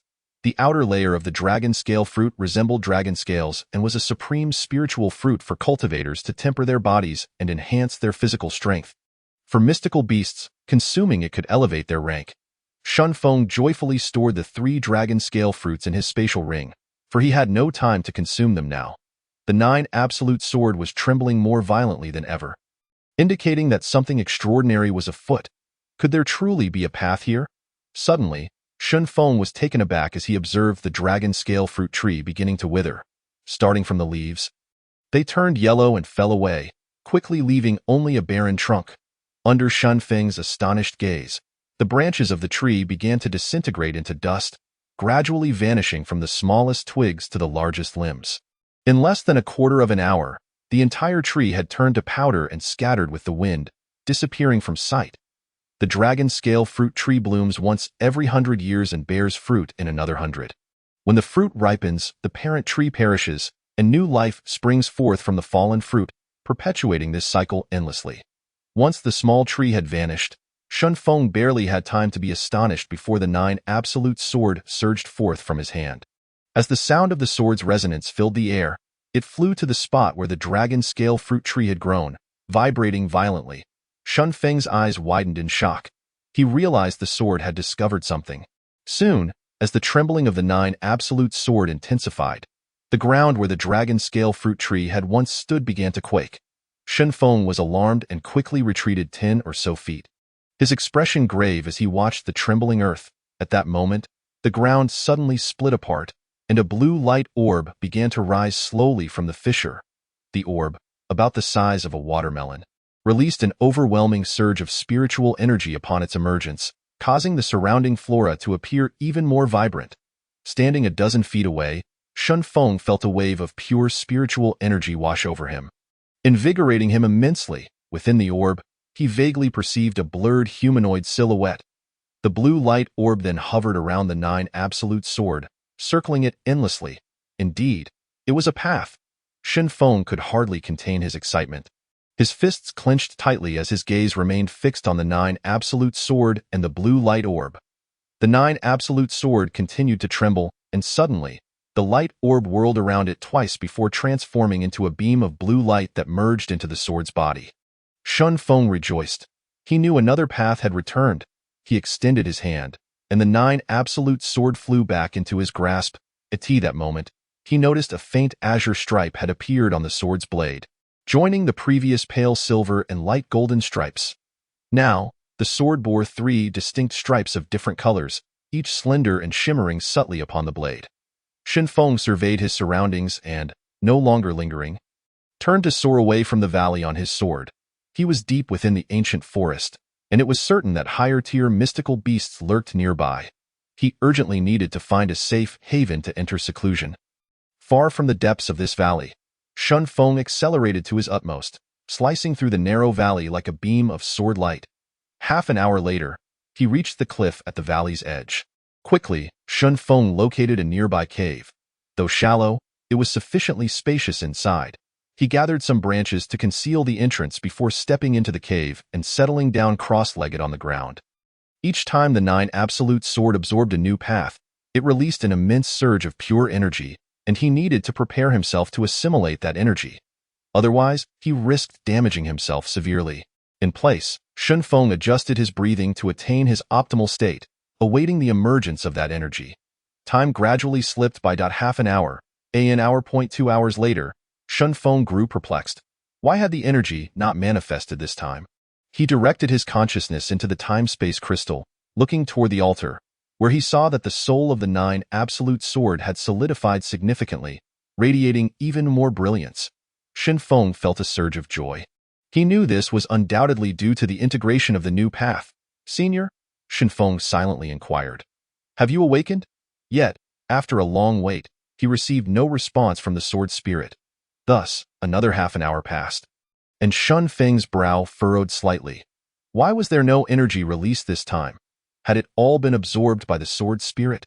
Shaking his head, he chose to disregard it and, with a thought, produced a dragon scale fruit. He decided to consume this spiritual fruit to temper his body and enhance his strength and cultivation. It was a treasure for body refinement. In no time, Shun Feng devoured the entire dragon scale fruit. Boom! A few breaths later, a wild surge of energy erupted from within him, crashing against his organs, limbs, and every channel in his body, causing intense pain, while his skin began to crack. Shun Feng even felt a wave of dizziness wash over him.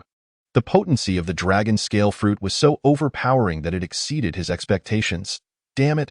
Shun Feng bit his tongue, striving to maintain his clarity. But soon, the medicinal power surged even more violently, and the cracks on his body multiplied, blood seeping out like a veritable blood-soaked figure, an alarming sight. Then, a crimson haze enveloped his vision, the last remnants of clarity threatening to be engulfed. Chapter 70. The Awakening of the Bloodline? At that moment, the Nine Absolute Sword in his dantian suddenly quivered gently, releasing a wave of soft azure energy. This energy was incredibly soothing and cool, swiftly spreading throughout his body. Shun Feng's mind cleared significantly, and he immediately began to circulate his cultivation technique, guiding and refining the effects of the dragon scale fruit. Simultaneously, he observed that where the azure energy flowed, the pain dissipated, replaced by a refreshing comfort. It was repairing and neutralizing the overpowering medicinal properties of the dragon scale fruit.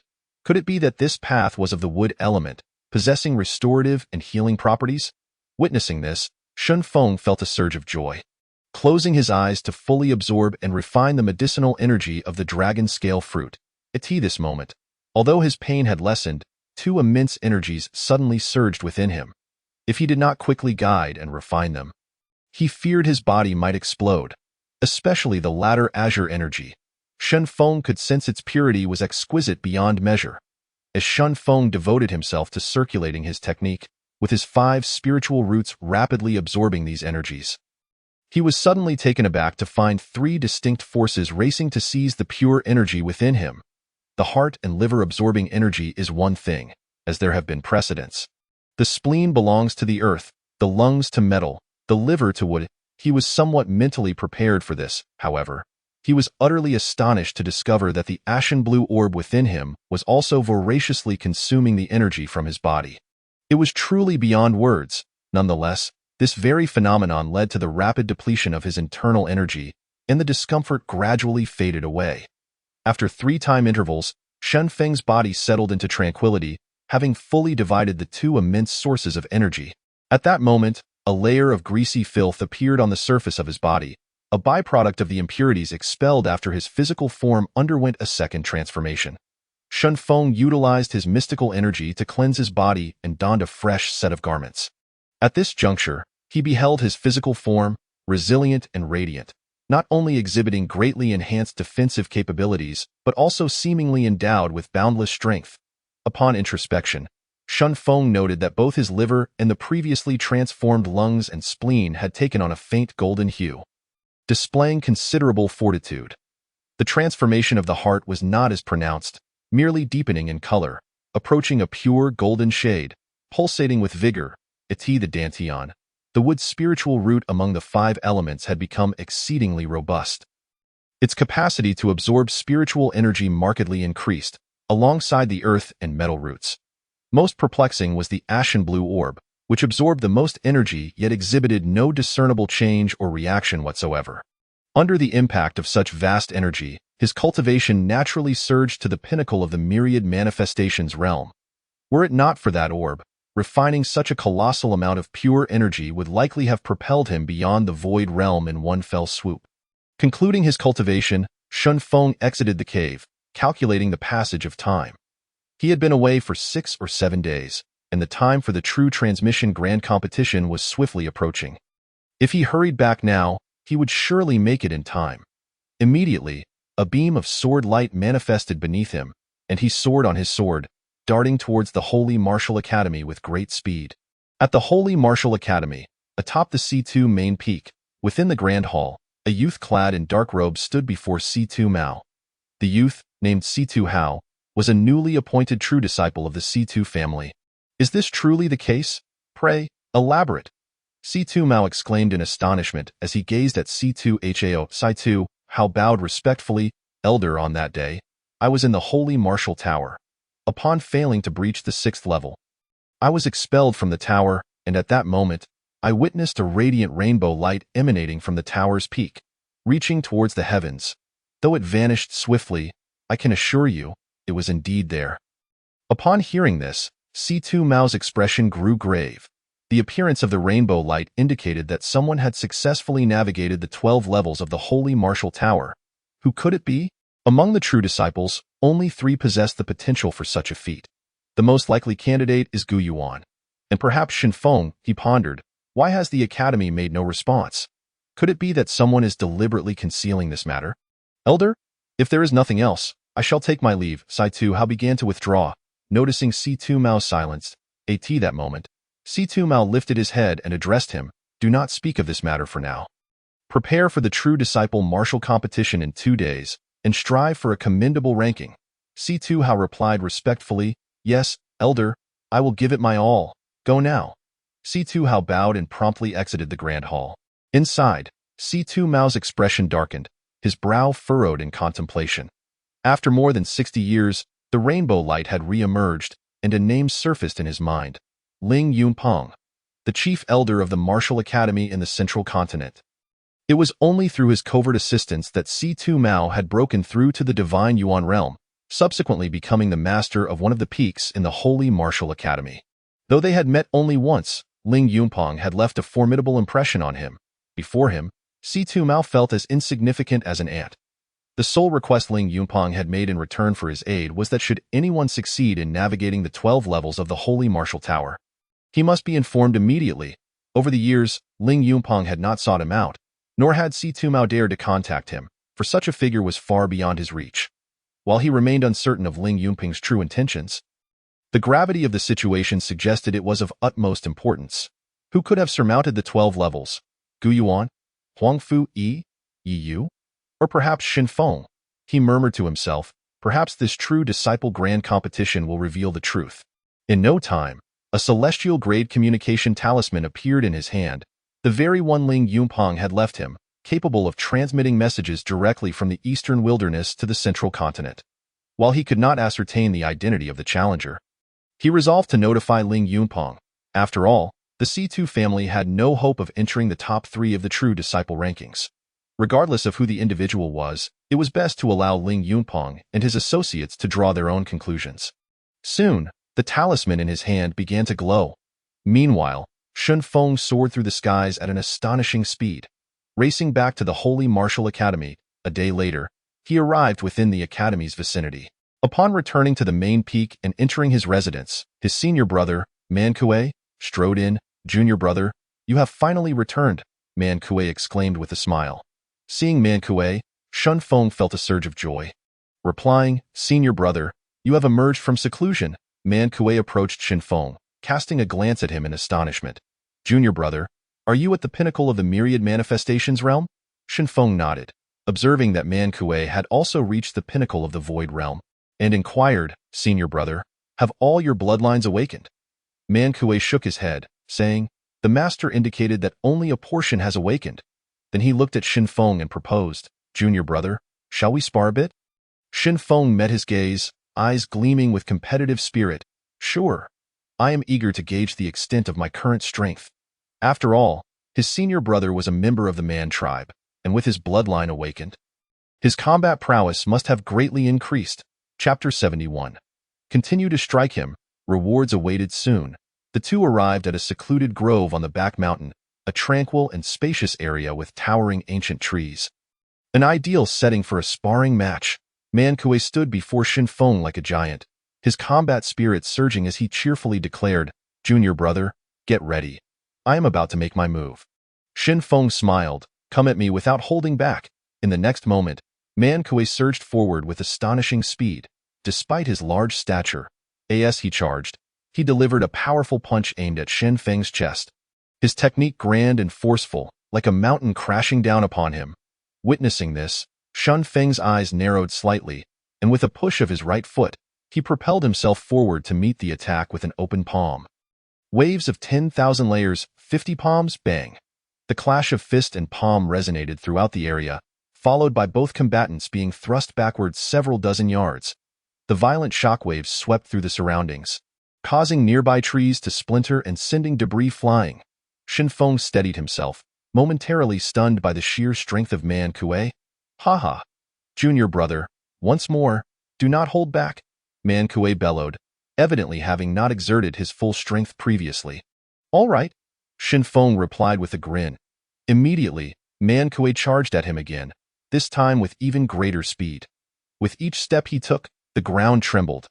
Even before his punch arrived, the formidable force of his attack had already locked onto Xin Feng.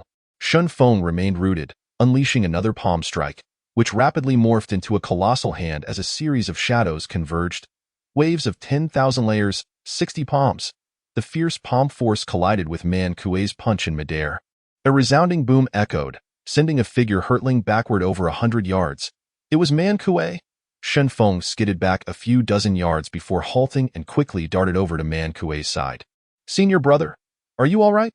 Xin Feng inquired with concern as he saw Man Kuei crash to the ground. "Coughed that I'm fine, nothing serious," Man Kuei replied, flipping himself up, a trace of blood at the corner of his mouth. Seeing this, Xin Feng was still quite astonished at Man Kuei's physical resilience. Previously, Lu Xiong had been rendered nearly powerless after receiving a single palm strike from him, whereas Man Kuei had only sustained minor injuries. However, he also realized that his own physical form and cultivation had improved significantly, as he had managed to strengthen his 60 palms considerably. Man Kuei regarded Xin Feng with curiosity. "Junior brother, have you also cultivated your physical body?" Xin Feng shook his head. "I merely consumed some body-enhancing spirit herbs." Upon hearing this, Man Kuei coughed again, laughing. "Your physical strength is truly remarkable." Xin Feng chuckled, patting Man Kuei on the shoulder. "Senior brother, your defensive capabilities astonish me. I fear that even an average C transformation realm practitioner would struggle against you." Man Kuei gave a wry smile and shook his head. "Compared to you and our junior sister, I still fall short." He was well aware that Xin Feng had likely not utilized his full strength. After all, C2 Xiao had perished at Shan Feng's sword. Suddenly, a thought struck Man Kuei, and he laughed heartily. "This is splendid. With you two present for this competition, our main peak will surely break into the top 3. Let those who mocked us in the past bear witness." At that moment, two figures appeared not far from them, Guo Moxian and Mu Rongshui. Xin Feng and Man Kuei hurried over, bowing respectfully. "Master." Xin Feng cast a glance at Mu Rongshui, smiling. "Xiao Shui." Seeing them, Mu Rongshui's face lit up with a smile. "Senior brother, Xin Feng." Guo Moxian observed Xin Feng and Man Kuei. Grinning, "Have you finished your spar?" Xin Feng chuckled. "I was just having a friendly exchange with my senior brother." Man Kuei nodded in agreement. Guo Moxian glanced at the bloodstain on Man Kuei's mouth, casting a knowing smile at Xin Feng. "Then please, continue." "Huh?" Both Xin Feng and Man Kuei were taken aback. Man Kuei quickly shook his head. "Master, I have already lost. Junior brother's strength is too extraordinary. I am not his opponent." Guo Moxian turned to Xin Feng and said, "Go on, continue to thrash him, and there will be a reward later." Xin Feng's eyes widened in astonishment as he exclaimed, Really? That doesn't seem right. Guo Xian replied with a serious expression, I am quite certain about this. Hurry, just don't beat him to death. This is an order. Upon hearing this, Man Kuei immediately turned and ran, knowing that Guo Xian was preparing to train him once more. If he delayed, he would face dire consequences. Shin Feng, witnessing this, paused for a moment, but in the next instant, he dashed towards Man Kuei. As Man Kuei ran, he shouted, Junior brother, you are lacking in loyalty. You really are coming after me. Shin Feng pursued him rapidly from behind, calling out, Senior brother, there's a reward, don't run. Soon, loud crashes echoed from the woods ahead, startling the birds into flight, as massive trees splintered and sand and stones flew through the air. Guo Xian and Mu Rongshui stood at a distance, watching as Man Kuei was repeatedly sent flying by Shin Feng. Initially, he was able to counterattack continuously, but before long, he could only passively endure the blows, punctuated by occasional cries of agony. Shin Feng, however, grew more and more invigorated. This close-quarters combat gradually ushered him into a state of heightened focus. Often, before Man Kuei could rise, Shin Feng would flash in. Striking swiftly and accurately, gradually, he could almost predict Man Kuei's evasion directions, his retreat paths, and the variations following his strikes. He was mimicking the combat style of the woman in the white dress from the 11th level of the Holy Martial Tower. Not far away, Guo Xian narrowed his eyes slightly and murmured, his combat awareness. Upon witnessing this scene, Mu Rongshui's eyes sparkled, and she remarked, Master, Shin Feng is anticipating the enemy's moves and aiming to counteract before the attack lands. Hearing her words, Guo Xian glanced at her and nodded in satisfaction. Then, Mu Rongshui turned to Guo Xian and inquired, Master, what is the purpose of having them compete? Guo Xian revealed a faint smile, stating, the bloodline of demand has not fully awakened yet. I wish to urge Shin Feng to push him a little. Upon hearing this, Mu Rongshui appeared enlightened and nodded. A quarter of an hour later, the battle between Shin Feng and Man Kuei came to a halt. At this time, Man Kuei was nearly covered in injuries, with a trace of blood at the corner of his mouth. The two lay on the ground, panting heavily, gazing at the pristine sky. Suddenly, Man Kuei shook his head and said, Junior brother, you are too abnormal. I am one realm higher than you, yet I am completely no match for you. Shin Feng glanced at him and replied, Senior brother, Master must be trying to stimulate your bloodline. Hence, Man Kuei nodded and said, I understand. Master has mentioned that cultivating the physical body requires enduring in human trials. Just then, Guo Xian approached them, casting a glance their way before fixing his gaze on Man Kuei at the man. Perhaps your bloodline can only be fully awakened under the extreme pressure of life and death battles. Shin Feng and the others stood up, and Man Kuei coughed a few times, blood seeping from the corner of his mouth, nodding in acknowledgement. He realized that his battle with Shin Feng was not a life-and-death struggle. The pressure was entirely different. At that moment, Shin Feng pondered for a moment, then reached into his possession and produced 2 dragon scale fruits, immediately filling the area with a fragrant aroma. Mu Rongshui curiously asked, Shin Feng, what are these? Just as Shin Feng was about to respond, Guo Xian suddenly stepped forward, snatching one fruit and examining it closely, exclaiming, Dragon scale fruit? It truly is dragon scale fruit. Shin Feng, how did you come by dragon scale fruit? Chapter 72. What is mine is yours. Hearing this, Mu Rongshui and Man Kuei both displayed expressions of astonishment as they turned their gazes toward Shin Feng. Shin Feng smiled and explained, I stumbled upon it in the ancient forest a few days ago. I found 3 in total and consumed 1. Guo Xian regarded Shin Feng with a deep gaze and said, You ventured into the ancient forest? You young man, your fortune is indeed remarkable to encounter such a heavenly fruit. However, do not wander too deeply into the ancient forest again. There are numerous 9th and 10th grade mystical beasts, and even demonic beasts. Shin Feng nodded, Master, I wonder if this dragon scale fruit will assist senior brother in awakening his bloodline. Upon hearing this, Man Kuei looked at Guo Xian with hopeful eyes. Not just assistance. With this dragon scale fruit, the man's bloodline will undoubtedly awaken completely. Are you certain about giving this dragon scale fruit to him? It is a top-tier spiritual fruit for body refinement. Guo Xian inquired. Without hesitation, Shin Feng replied, Of course. I also hope that senior brother awakens his bloodline soon. Guo Xian smiled and nodded, then handed the 2 dragon scale fruits to Man Kuei, saying, Demand. This dragon scale fruit has a potent effect. You must consume it in portions, taking one recovery pill simultaneously with each fruit. Otherwise, its violent potency will be too much for you to bear. And it could rupture your body. Remember? Man Kuei's face brimmed with excitement as he eagerly nodded, then expressed his gratitude to Shen Feng, saying, "Thank you, junior brother." Shen Feng shook his head with a smile. "Let us have a spar once your bloodline awakens. Haha, great, master, junior brother and junior sister. I shall retreat into seclusion now," Man Kuei said joyfully. Guo Xian chuckled. "Go on." Shen Feng and Mu Rongshui nodded at Man Kuei, who then swiftly departed towards his residence. At this moment, Shen Feng turned to Guo Xian. "Master, you mentioned a reward?" Guo Xian glanced at him and Mu Rongshui, then produced a soft armor and a small box, saying, "This is a heavenly grade armor and a heavenly grade recovery pill. You each may choose one. The true disciples competition is tomorrow, although the academy has rules stating that sparring should end at a point, and lethal harm is prohibited.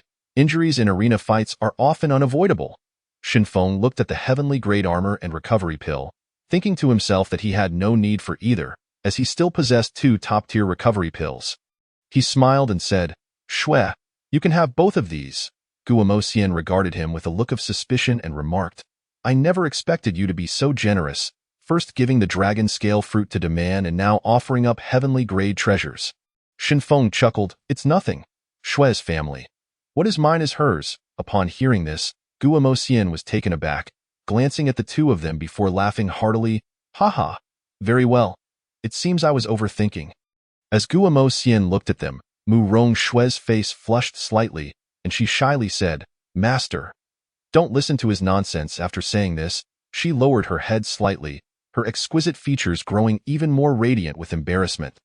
Observing this, Guo Xian handed the heavenly grade armor and recovery pill to Mu Rongshui, smiling warmly. "All right, you two enjoy your conversation. Make sure to rest well these next 2 days. See you the day after tomorrow." With that, he turned and vanished from the scene. Mu Rongshui looked at the 2 heavenly grade treasures in her hands and said, "Shen Feng, you should take this heavenly grade armor. The day after tomorrow, you will surely strive for first place. Wearing it will provide more assurance." Shen Feng shook his head. "No need. I already have heavenly grade armor. You should keep it." As he spoke, he suddenly moved closer and took Mu Rongshui's hand, causing her face to redden once more. Shen Feng gazed at the faint blush adorning Mu Rongshui's stunning features, momentarily lost in admiration. Mu Rongshui shyly asked, "Why are you looking at me like that?" Shen Feng replied, "Shui, you are truly beautiful." Mu Rongshui asked, "Really?" Shen Feng nodded earnestly. Seeing his serious demeanor, Mu Rongshui couldn't help but smile radiantly, and her smile seemed to dim the world around them. "Shui, let us go. We should check out the peak." As he spoke, a beam of sword light suddenly appeared beneath Shen Feng's feet. He took Mu Rongshui's hand, placing one hand on her slender waist, and with a thought, they soared towards the summit of the main peak. Mu Rongshui nestled beside Shen Feng, closely observing his well-defined features and his calm demeanor, causing her lips to curve upwards. Soon, they reached the peak, where clouds and mist swirled around, resembling a celestial paradise. Standing atop the peak, they gazed far into the distance, taking in the magnificent mountain scenery and the palatial structures atop each peak, which appeared faintly in the haze. In the distance, the sun cast its radiant glow, surrounded by white clouds, creating an ethereal atmosphere that stirred the imagination. Shen Feng and Mu Rongshui found a massive stone and sat side by side, admiring the breathtaking view before them, sharing a smile. At that moment, Mu Rongshui suddenly asked softly, "Do you have confidence in securing first place in the competition?" Shen Feng smiled and replied, "That's not what's important." Mu Rongshui inquired, "Why not?" "Master said the first place can become the chief student and enjoy exclusive possession of a main peak, becoming the future headmaster's successor." Shen Feng gazed at the boundless sea of clouds before him and softly said, "Shui, do you know how vast this continent is? The eastern wilderness is merely a small fragment. Beyond lies an even larger and broader world. To pursue the ultimate pinnacle of martial arts, one should not remain stagnant here." Mu Rongshui looked at Shen Feng, her eyes shining, and asked, "What are your plans after the competition?" Shen Feng gazed into the distance and said, "I wish to explore, venture into a broader world, pursue the zenith of martial arts, and continue searching for my father's whereabouts." Mu Rongshui grasped Shen Feng's hand gently, saying softly, "I will follow your lead. Wherever you say to go, I will go." Shen Feng looked at Mu Rongshui and nodded with a smile. "All right." As he spoke, he wrapped his arm around her delicate shoulder, and Mu Rongshui leaned gently against him. Together, they admired the infinite beauty before them. Momentarily lost in silence. One day prior, in the central continent, at the Holy Martial Academy. Within the great hall of the Martial Institute, an elderly gentleman dressed in splendid robes, appearing to be in his 60s, took out a communication talisman. As if sensing something, he suddenly lifted his head, his eyes shining with brilliance. The Holy Martial Tower in the eastern wilderness has suddenly manifested a dazzling array of colors. Excellent! Ha ha! After waiting for so many years, they have finally reappeared. The elder, filled with excitement, bellowed, "Come forth!" Soon, a woman clad in black emerged, respectfully addressing the elder as master. The elder's eyes sparkled with intensity as he gravely instructed. "Mo Han, take a few members of the Shadow and personally journey to the eastern wilderness," he continued, conveying his plans through a method of silent communication. Then, the elder added, "This mission is of utmost secrecy, especially from those in the Literary Institute, so it is imperative to bring only the most trusted companions. Do you understand?" The woman named Mo Han nodded, affirming, "Yes, master, I comprehend." Just as Mo Han was about to depart, the elder called out, "Wait." He then produced a spatial ring, revealing a cloud-piercing ship and a sufficient supply of spirit crystals. This vessel can traverse vast distances in a single day. With it, you shall reach the eastern wilderness within 3 days. Mo Han's eyes widened in astonishment. As the elder's confidant for many years, she had never witnessed him lend the cloud-piercing ship to anyone else. She understood the gravity of the situation and accepted the spatial ring. Bowing in gratitude, "Thank you, master." Subsequently, the black-clad woman vanished silently from the scene. The elder gazed at the spot where she had disappeared, a glimmer of hope in his eyes as he murmured, "The eastern wilderness." A mere speck of land, yet decades later, a prodigy emerges once more. I must act before he arrives at the Grand Academy for the martial competition. Chapter 73. The True Inheritance Martial Competition in the Early Morning. Resplendent rays of dawn bathed the corners of the Holy Martial Academy, while the mountains, shrouded in mist, appeared ethereal. From a distance, Shengwu Peak resembled a dreamlike paradise, as disciples emerged from every peak within the academy. A throng of figures surged toward the Shengwu Plaza atop Shengwu Peak. Today marks the annual martial competition for the academy's true disciples. The vast plaza, now teeming with people, resonated with an extraordinary atmosphere. Among the crowd, apart from a handful of true disciples, the overwhelming majority were inner disciples.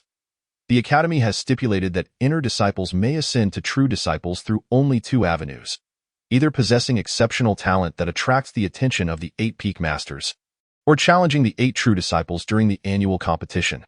This year, many inner disciples were eager to seize the opportunity, especially with 2 vacancies among the top 8 true disciples. The previous 4th-ranked disciple, Situ Xiao, had been slain by Xin Feng on the life and death stage, while the 5th-ranked Lu Xiong had gone missing due to issues with the Lu family and was subsequently removed from the Academy's records. Unbeknownst to others, he had perished at Shen Feng's hands. Hence, many saw a chance, particularly those inner disciples ranked higher. At this moment, 8 colossal circular stone platforms materialized above the plaza, each measuring several hundred feet across. Arranged from low to high, they represented ranks from 8th to 1st, with the first platform towering prominently in the center, evoking both admiration and reverence. These platforms, crafted by the Academy's past grandmasters of formations, ensured that battles held upon them would not disturb the surrounding spectators, nor damage the flora and fauna of Shengwu Peak. Suddenly, under the gaze of all, dozens of powerful figures appeared above the plaza, swiftly converging around the 8 platforms. They were the Academy's elders, peak masters, mentors, and true disciples, with the foremost among them being the Academy's president, Gu Tongtian. Today, he would personally oversee the martial competition for true disciples. At that moment, Shen Feng and Mu Rongshui strolled in from a distance, immediately capturing the attention of many. Clad in a flowing white gown, Mu Rongshui's long hair cascaded gracefully over her shoulders. Adorned by a green hairpin nestled in her loosely tied hair, her serene and elegant demeanor, coupled with her stunning beauty, rendered many men present speechless, while women looked on in astonishment and envy. Since joining the Holy Martial Academy, Mu Rongshui had spent most of her time in seclusion, resulting in few acquaintances. As the pair approached the plaza, they drew countless gazes filled with admiration, jealousy, curiosity, and even resentment. Shinfeng remained indifferent, while Mu Rongshui maintained her composure, only revealing a faint smile when glancing at Shinfeng. Upon reaching a corner of the plaza, they surveyed the scene, where Shinfeng spotted Gu Emosian, Yi Changqing, Gu Tongtian, Yi Yu, Gu Yuan, Huang Fu Yi, and others. Many also turned their gazes toward Shinfeng, primarily drawn by Mu Rongshui's striking presence. At that moment, Gu Tongtian turned to Gu Emosian, smiling as he remarked, "That must be the Xinling physique, right?" Gu Emosian nodded with a smile. Others nearby, upon hearing this, glanced curiously at Shinfeng, clearly intrigued by the emergence of a Xinling physique. Within the plaza, whispers erupted, with many questioning, "Who is that girl? She seems unfamiliar." Among the crowd, a flamboyantly dressed young man indignantly exclaimed, "Who is that brat beside her? What qualifications does a mere one myriad realm cultivator have to be with her?" "Meng Xinghuan, are you jealous?" A young man beside him, named Li Kai, teased. Meng Xinghuan shot a glance at Li Kai and retorted, "You think I wouldn't dare? It's just that the martial competition is about to begin, and I have no time for him right now." Hearing their exchange, the surrounding crowd turned their attention to them. "Meng Xinghuan? Li Kai? Aren't they the second and third ranked on the Inner Disciples leaderboard?" The onlookers quickly recognized them. Some who had encountered Shinfeng on the life and death stage displayed peculiar expressions upon hearing their conversation, yet no one dared to speak out, for these two were not to be trifled with in the inner sect. "He lacks the qualification, but Meng Xinghuan, you might be even less capable?" At that moment, a female voice echoed from behind the two. Meng Xinghuan, taken aback, turned around, his irritation boiling, but upon seeing the speaker, he immediately composed himself. With a slightly grim expression, he inquired, "Wolf girl, what do you mean by that? Wolf girl?" The crowd turned to the speaker, who donned simple, coarse clothing, with grass sandals adorning her feet and her hair casually tied up. Yet her features were strikingly exquisite. Despite her appearance, the crowd parted respectfully, revealing the identity of the newcomer. The top-ranked inner disciple, the Wolf Girl, with all three top inner disciples present, along with the true disciples from various peaks. It appeared today's competition would be fiercely contested. She approached Meng Xinghuan and Li Kai, speaking coolly, "Do you know who Situ shall perish to?" Recently returned from their training, Meng Xinghuan and Li Kai had only heard that a person named Shinfeng had slain Situ Shao on the life and death stage. Yet they had never seen him. Meng Xinghuan, puzzled, asked the Wolf Girl, "Could he be that Shinfeng?" The Wolf Girl cast a flat look at him, remaining silent. Clearly, he had guessed correctly. The expressions of Meng Xinghuan and Li Kai grew serious as they glanced toward Shinfeng without uttering another word. Observing this, some in the crowd displayed mocking expressions, which caused Meng Xinghuan's demeanor to darken. Amid the chatter in the plaza, Shinfeng caught snippets of their conversations, yet he chose to ignore them. At that moment, Mu Rongshui turned to him, asking, "Will Master Brother miss today's competition if he doesn't emerge from seclusion?" Shinfeng chuckled. "Master Brother's bloodline awakening is far more important. The martial competition occurs every year." Nodding in agreement, Mu Rongshui responded. Just then, Gu Tongtian's voice resonated through the plaza. "Silence. The martial competition is about to commence.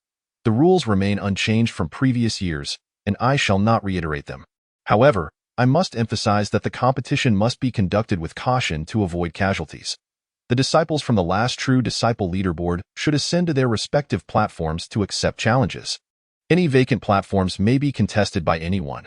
Those who successfully defend the platform will inherit the corresponding rank. The competition is straightforward. All inner and true disciples may challenge, and successful defenders will claim their ranks. Each year, through rounds of challenges, the 8 true disciples are selected. As Gu Tongtian's words faded, 2 figures leapt toward the 8th and 6th platforms. The 6th platform featured Xiao Yin, the 6th-ranked true disciple from the previous year. A young man in his 20s, a direct disciple of the main peak's mentor, Yang Cheng. The 8th platform was occupied by Zhou Qing, the 8th-ranked true disciple, also in her 20s, a disciple of the main peak's mentor. Yao Qi both had reached the pinnacle of the Void Realm.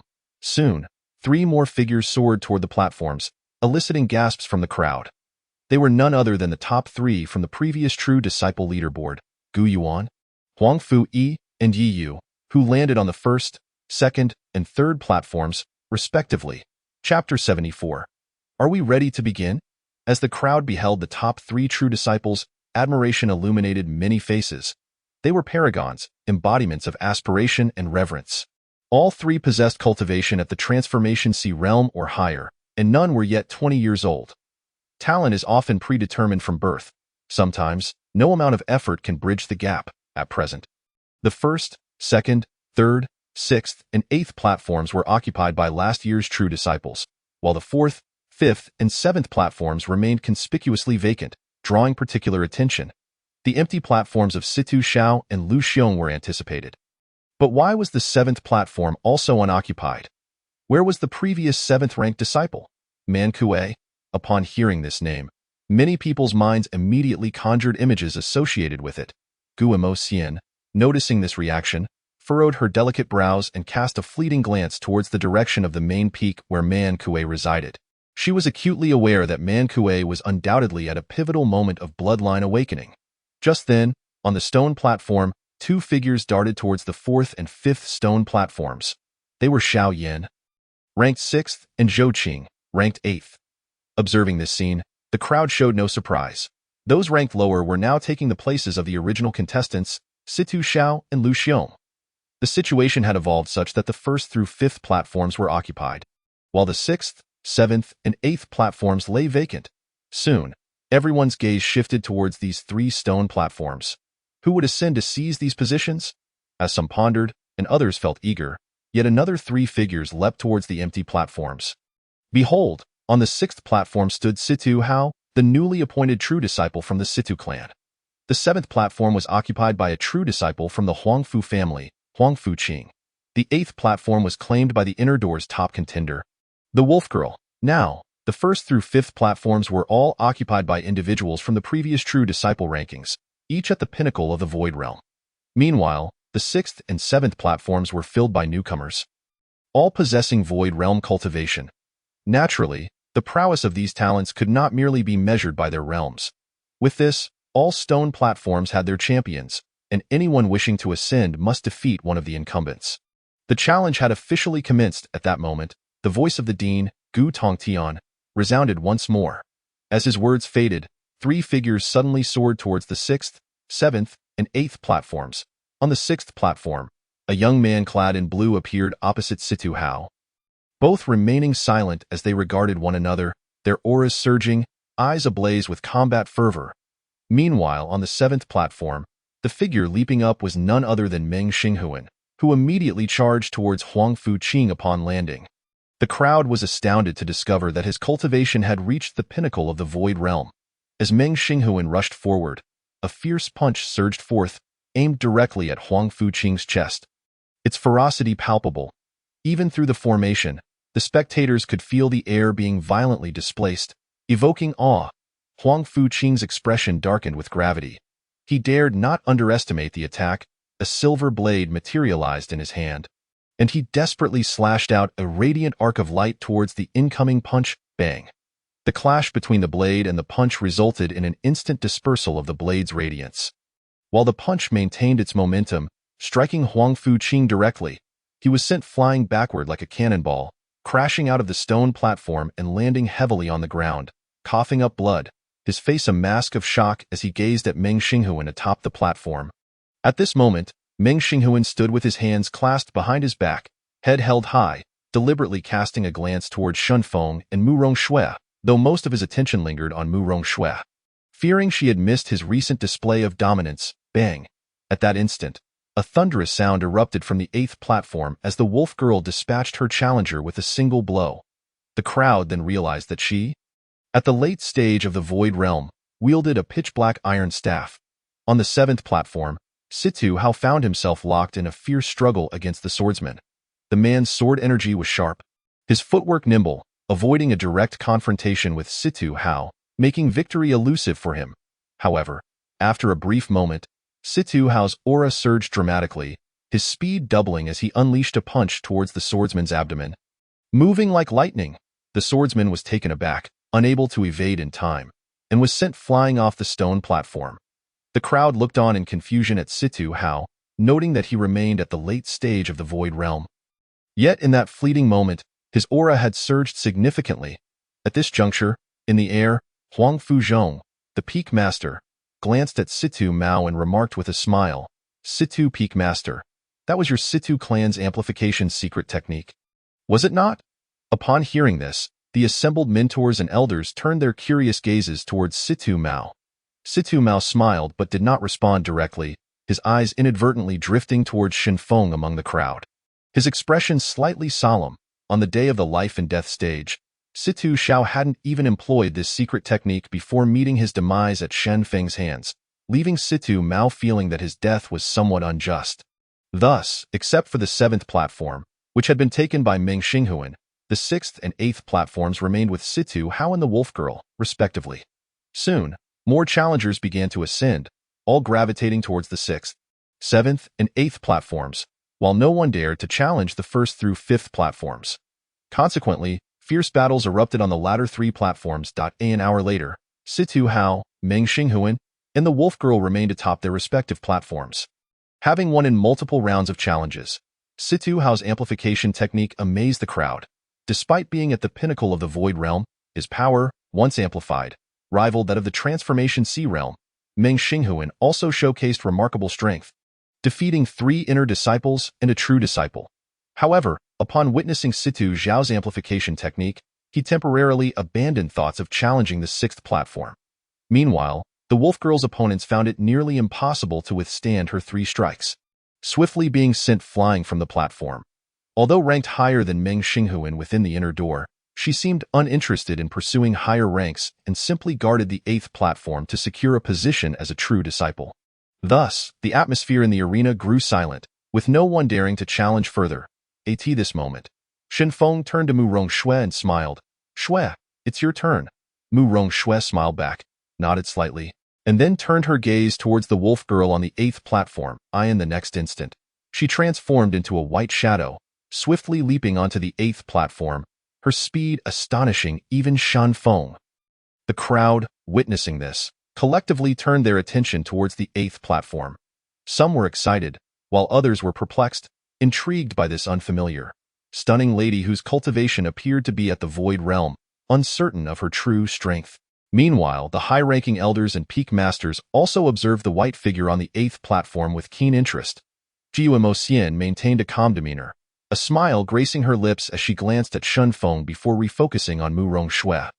On the 8th platform, the Wolf Girl, wielding her black staff, regarded Mu Rongshui with curiosity rather than launching an immediate attack like previous challengers. Mu Rongshui offered a gentle smile and asked, "Shall we begin?" Chapter 75. Challenge for the True Disciple. Ranking the Wolf Girl's eyes narrowed slightly as she fixed her gaze on Mu Rongshui and nodded.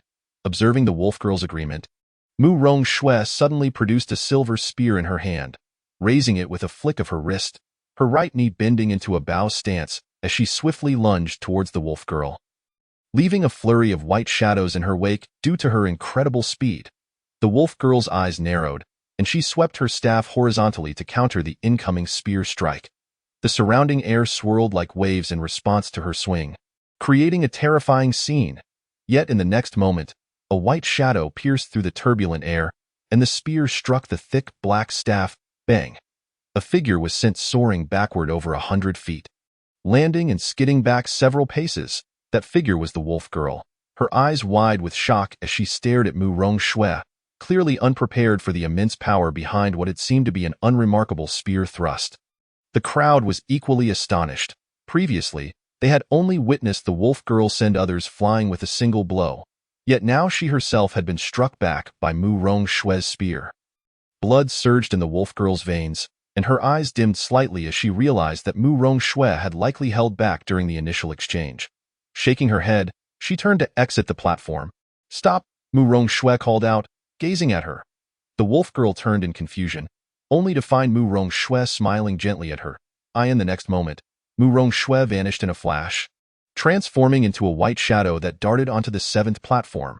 The Wolf Girl was taken aback, suddenly understanding that Mu Rongshui's true objective did not lie here, on the 7th platform.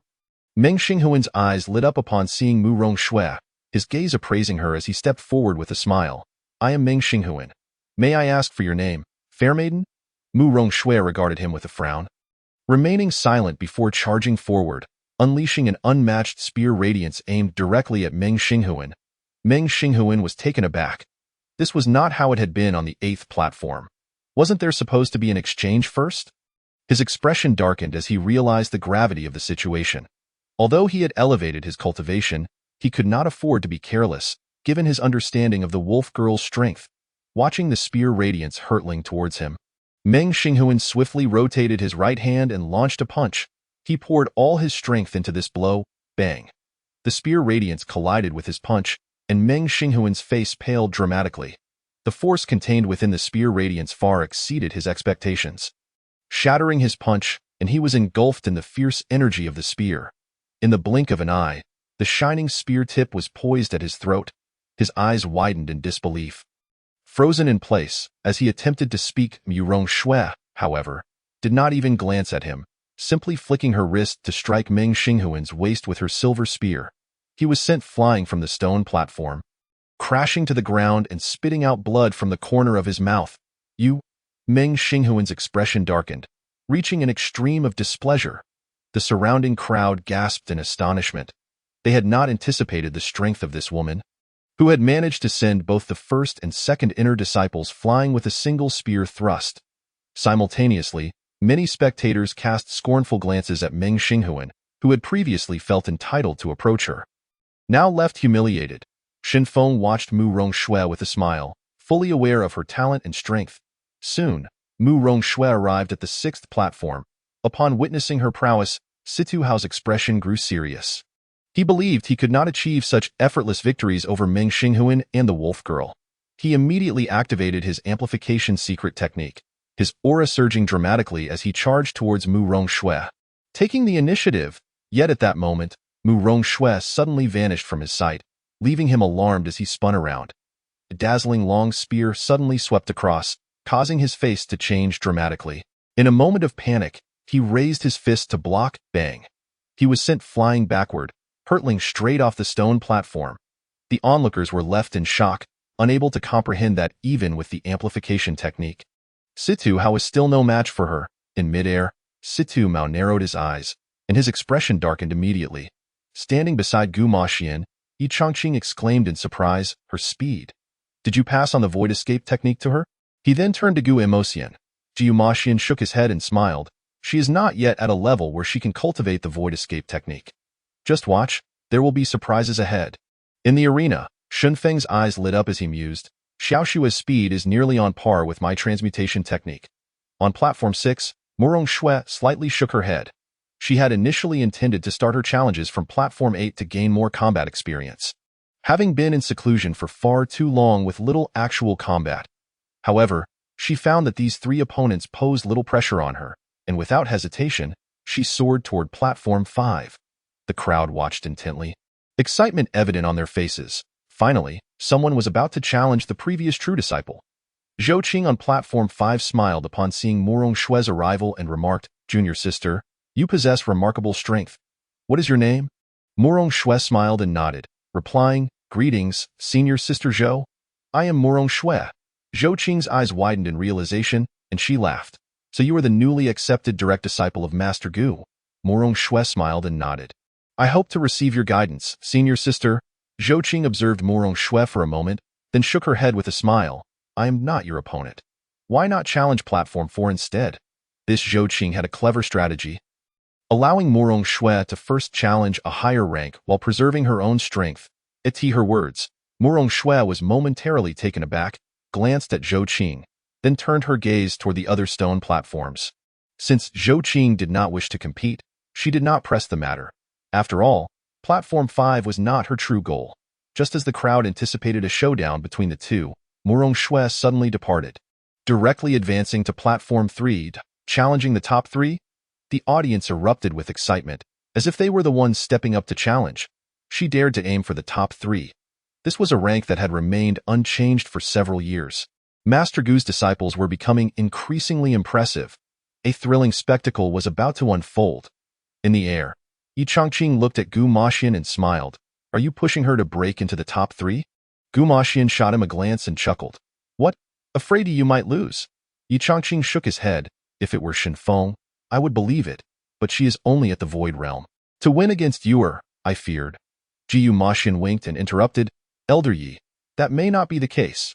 On Platform 3, Yi Yu, a swordsmanship prodigy at the initial stage of the Sea Transformation Realm, was currently meditating with her eyes closed. She paid little attention to the battles on the other platforms, seemingly indifferent to anything outside of her cultivation. Sensing Morong Shue's presence, she opened her eyes and slowly stood up. Chapter 76. The essence of the spear unveiled upon noticing Morong Shue's cultivation at the late stage of the Void Realm. She furrowed her brows and said coolly, Are you certain you wish to challenge here? Morong Shue smiled gently and replied, I humbly request your guidance, Sister Yi. Yi Yu's expression remained emotionless as she nodded.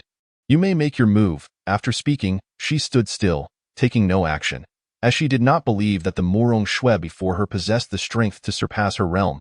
Yet, she still respected Morong Shue's courage. Morong Shui nodded, very well. As her words fell, she transformed into a streak of spear light, dashing forward with unparalleled speed. The audience could only see a series of white afterimages flashing across the arena.